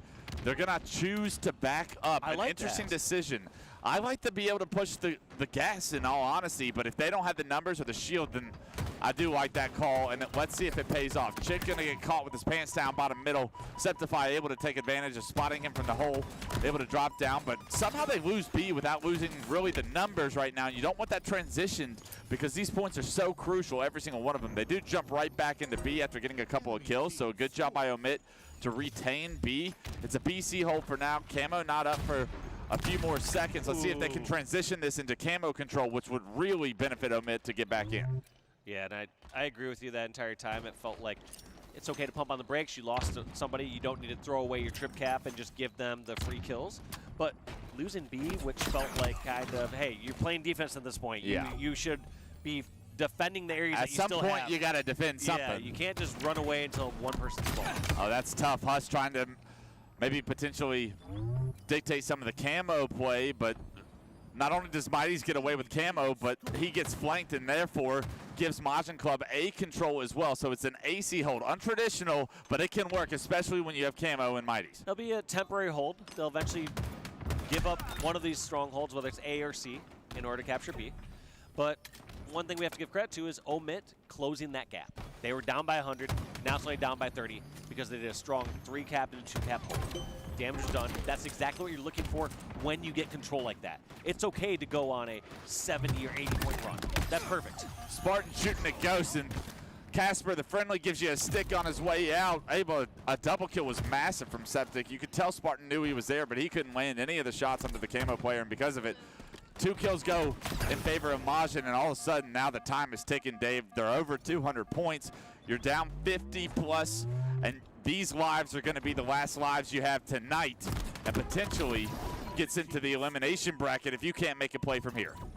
Yeah, Chick trying to desperately push it back towards A, recapture this one. But looks like they're going for their own trip cap temporarily. Let's see how long they can hold this for. Omit, this is not what they want to see. They thought they were getting back into this one, but all of a sudden, trip cap, they need to stop the bleeding. Oh, Chick with 4 shots, couldn't get the 5th one off. They are going to give up A, but it's a BC hold for Majin Club. 30 points is all they need. A 1 round of slays, and I swear this series is going to be over in favor of Majin. I don't know what they need to do to get out of this one. Last time they tried the pushes all the way towards cut and all the way towards C, but I don't think they have that sort of time. Seems like they gotta force it towards B at this time. But when they're going out through that little garage door, it can be so difficult from Nest. Yeah, Huss able to get that kill and able to get into the stronghold immediately. Stops the scoring for Majin Club. Starts the scoring for Omit. 163 and climbing. You gotta be nearly perfect at this point. You get 2 kills in your favor right now. Do they push the trip cap is the question. Camo will be coming up, so another obstacle to try and juggle on this comeback. I don't think you force the trip cap, but as soon as the opportunity presents itself, you go for it. You gotta go for it because you can't just hold a double cap for 80 points if you haven't done the rest of this game. That might have been a big 1v1 won by Mighties. I know he had the first couple shots, but great job by him to find himself in that position to be able to get A in their favor. It is going to be Septified jumping into C, but the reinforcements for Majin Club off respawn are going to be able to defend C. They're going to get the resets. 10 points in climbing, and now Omit have to make a decision. Is it A or C? We got to get in something. Septic able to defend Bolt right now. Knows that they're going towards A. Tries to help his teammate Chick. Not able to stop them in this case. Omit at least extend the game a little further. They do have 2 down, however. It's up to Sparty and Lethal to try and make a play here. B is going to be converted. 4 points is all they need. Sparty gets taken down as he glides through the air. He gets removed from the map, removed from the series, and it's Majin Club. All right, well, that is going to do it. We found out exactly what happens. And Majin, they are looking really, really good right now and close things out very, very strongly. Heading, of course, into tomorrow, the championship bracket is exactly where they're going to be. And they're going to be on the winner's side of things. Hopefully, if that obviously incredibly good open bracket team doesn't come in and shake things up, because that could happen. We have some absolutely amazing teams that are going to come through that open bracket, including teams from LATAM region. We've got NZ coming through as well. So lots of exciting potential players and teams to really start to cause some upsets here heading into that championship bracket. Tony, I've got to ask you, what did you make of that series overall? Because Majin looking really, really good right now. Yeah, I mean, Majin definitely did their thing. Omit are a strong roster and probably the favorites going into this matchup. However, the boys from the EU coming in and showing. And don't just be talking about Luminon Gaming. Apparently, we need to be talking about Majin Club as well. I will say, like you said, though, whoever comes out of the open bracket, it's going to be tough. I know Gunplexion and the crew made it. I know Suspectum and Super CC made it out as well. It's going to be really tough. It's going to be very, very tough indeed. And talking about tough, pools can be very much tough, especially when you have the best of the best in there, duking it out on that main stage to try and get the best spot possible heading into day number 2. Looking across the pools here, I got to ask you, Snidedown, what's been your favorite one to watch so far in terms of the gameplay, in terms of the matchups? What's been the most entertaining for you up here on the desk? I mean, I think the Pool C was probably still the most entertaining pool. The most entertaining match was definitely the Space Station Envy match. I think that one was the one that we all said that was the most exciting match that we were looking forward to. Two just absolute firehouses going into that series, and we saw that come down to a Game 5. If I'm a pool play team, I'm wanting to go into that Pool B. I think that's definitely where you want to end up, and I think it's really cool. No one would have predicted Majin to be the EU team likely to come out of pool play. Everyone would have picked Luminon, so I think we have pretty cool storylines going on so far. We do have some good storylines going on. That's right, Snipedown, and you're going to be talking all about them tomorrow. But of course, Arcade leaderboard for day number 1 here at HCS Charlotte. We really haven't seen too much of Renegade, funny enough, and talked about him much on the main stage and on this desk. But at 1.63, he's picking up exactly exactly where he left off at SLC, looking so good. He's at the top here, and followed shortly by Cycle. We've got Legend up there as well, Royal 2, and also Descendant. And again, you know, from MV, Descendant, somebody we actually talked about heading into this being so good at the game. He shoots straight, and he's also actually got the game awareness to partner with that to boot. So exciting stuff for all of these guys on the KD leaderboard. But of course, that is going to change as we get into tomorrow. If I know anything, is day 1 KD leaderboard is not at all what happens by day 2 and by day 3. So excited to see how that one also switches up too. But we also do have a player of the day, folks. And I don't know who it is until I see this graphic, so I'm going to find out exactly who it is with you. And our player of the day is, of course, it's Renegade. The guy on the top of the leaderboard, and of course, an incredible player for Optic Gaming. 3-0 results today across the board, and great kills as well. I mean, he's really in those engagements always. He is never one to back down from a fight. And I got to say, Tony, you know, whether or not he can sometimes have a couple of kind of questionable deaths here, every single time he has one questionable death, he has 2 to 3 insanely good kills that move the momentum of a game into their favor. And that's something I love about Renegade. He is a ultimate risk and reward player. Yeah, you can't pull anything away from him. I mean, topping the KD leaderboard like that is serious. Renegade, a lot of people's favorites actually win MVP for the year, with the year that he's been having so far. And for a team largely that struggled a bit in pool play, it's really cool to see them come in, go undefeated. Obviously, maybe not the strongest pool, but still, you got to get the job done. And Renegade and Optic Gaming, they did that. They certainly did indeed. Actually, notable as well, Margin, they did actually take a map of Optic Gaming. So, you know, there are, you know, some small holes in some of our teams here, even the top ones who are winning majors in the season. It's just how you capitalize on those.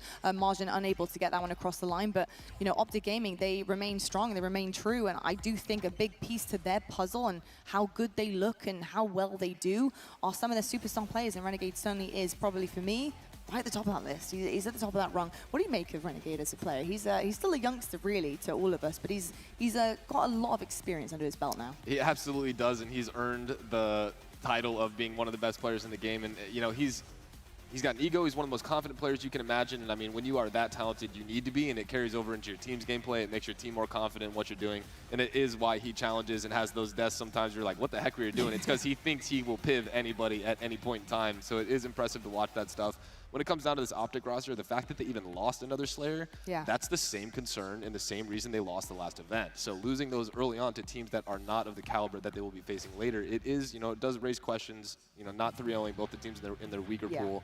But, I mean, we saw how dominant they were. We saw the stats on the team. You know, we don't really know what that is until they match up, but it will be something to watch. It certainly will indeed. Folks, you're probably wondering what is coming your way tomorrow. Here is the schedule for day number 2 here in Charlotte. And we'll find out exactly what main stage action will be coming your way, because we do have, of course, that morning session of pool play. We have those open bracket teams coming on in, trying to get the better of our big HCS fish. There's a big pond, but I will say they can disrupt the waters here. We'll have to find out who does well. Of course, we then have our winners round 1, followed by a limit round 1. We also will have the round 2s, a boot, obviously going into the evening. I can't even speak at this point, and I'm just making words up. And then we have our elimination round 3 happening right at the end of the night.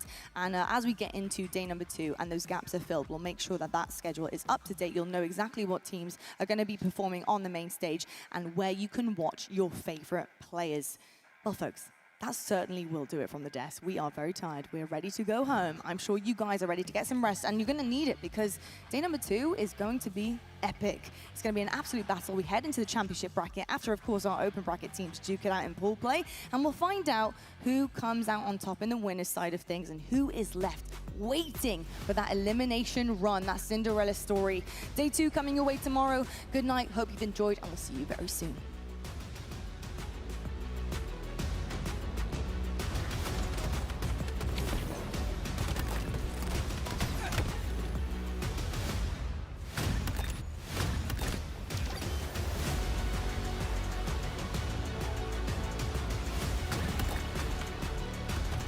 Nice job.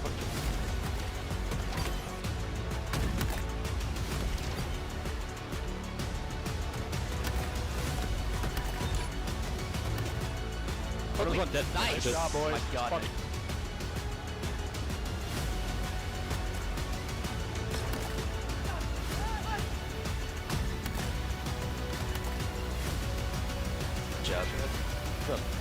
Nice. Go Okay. mid. Let's go mid.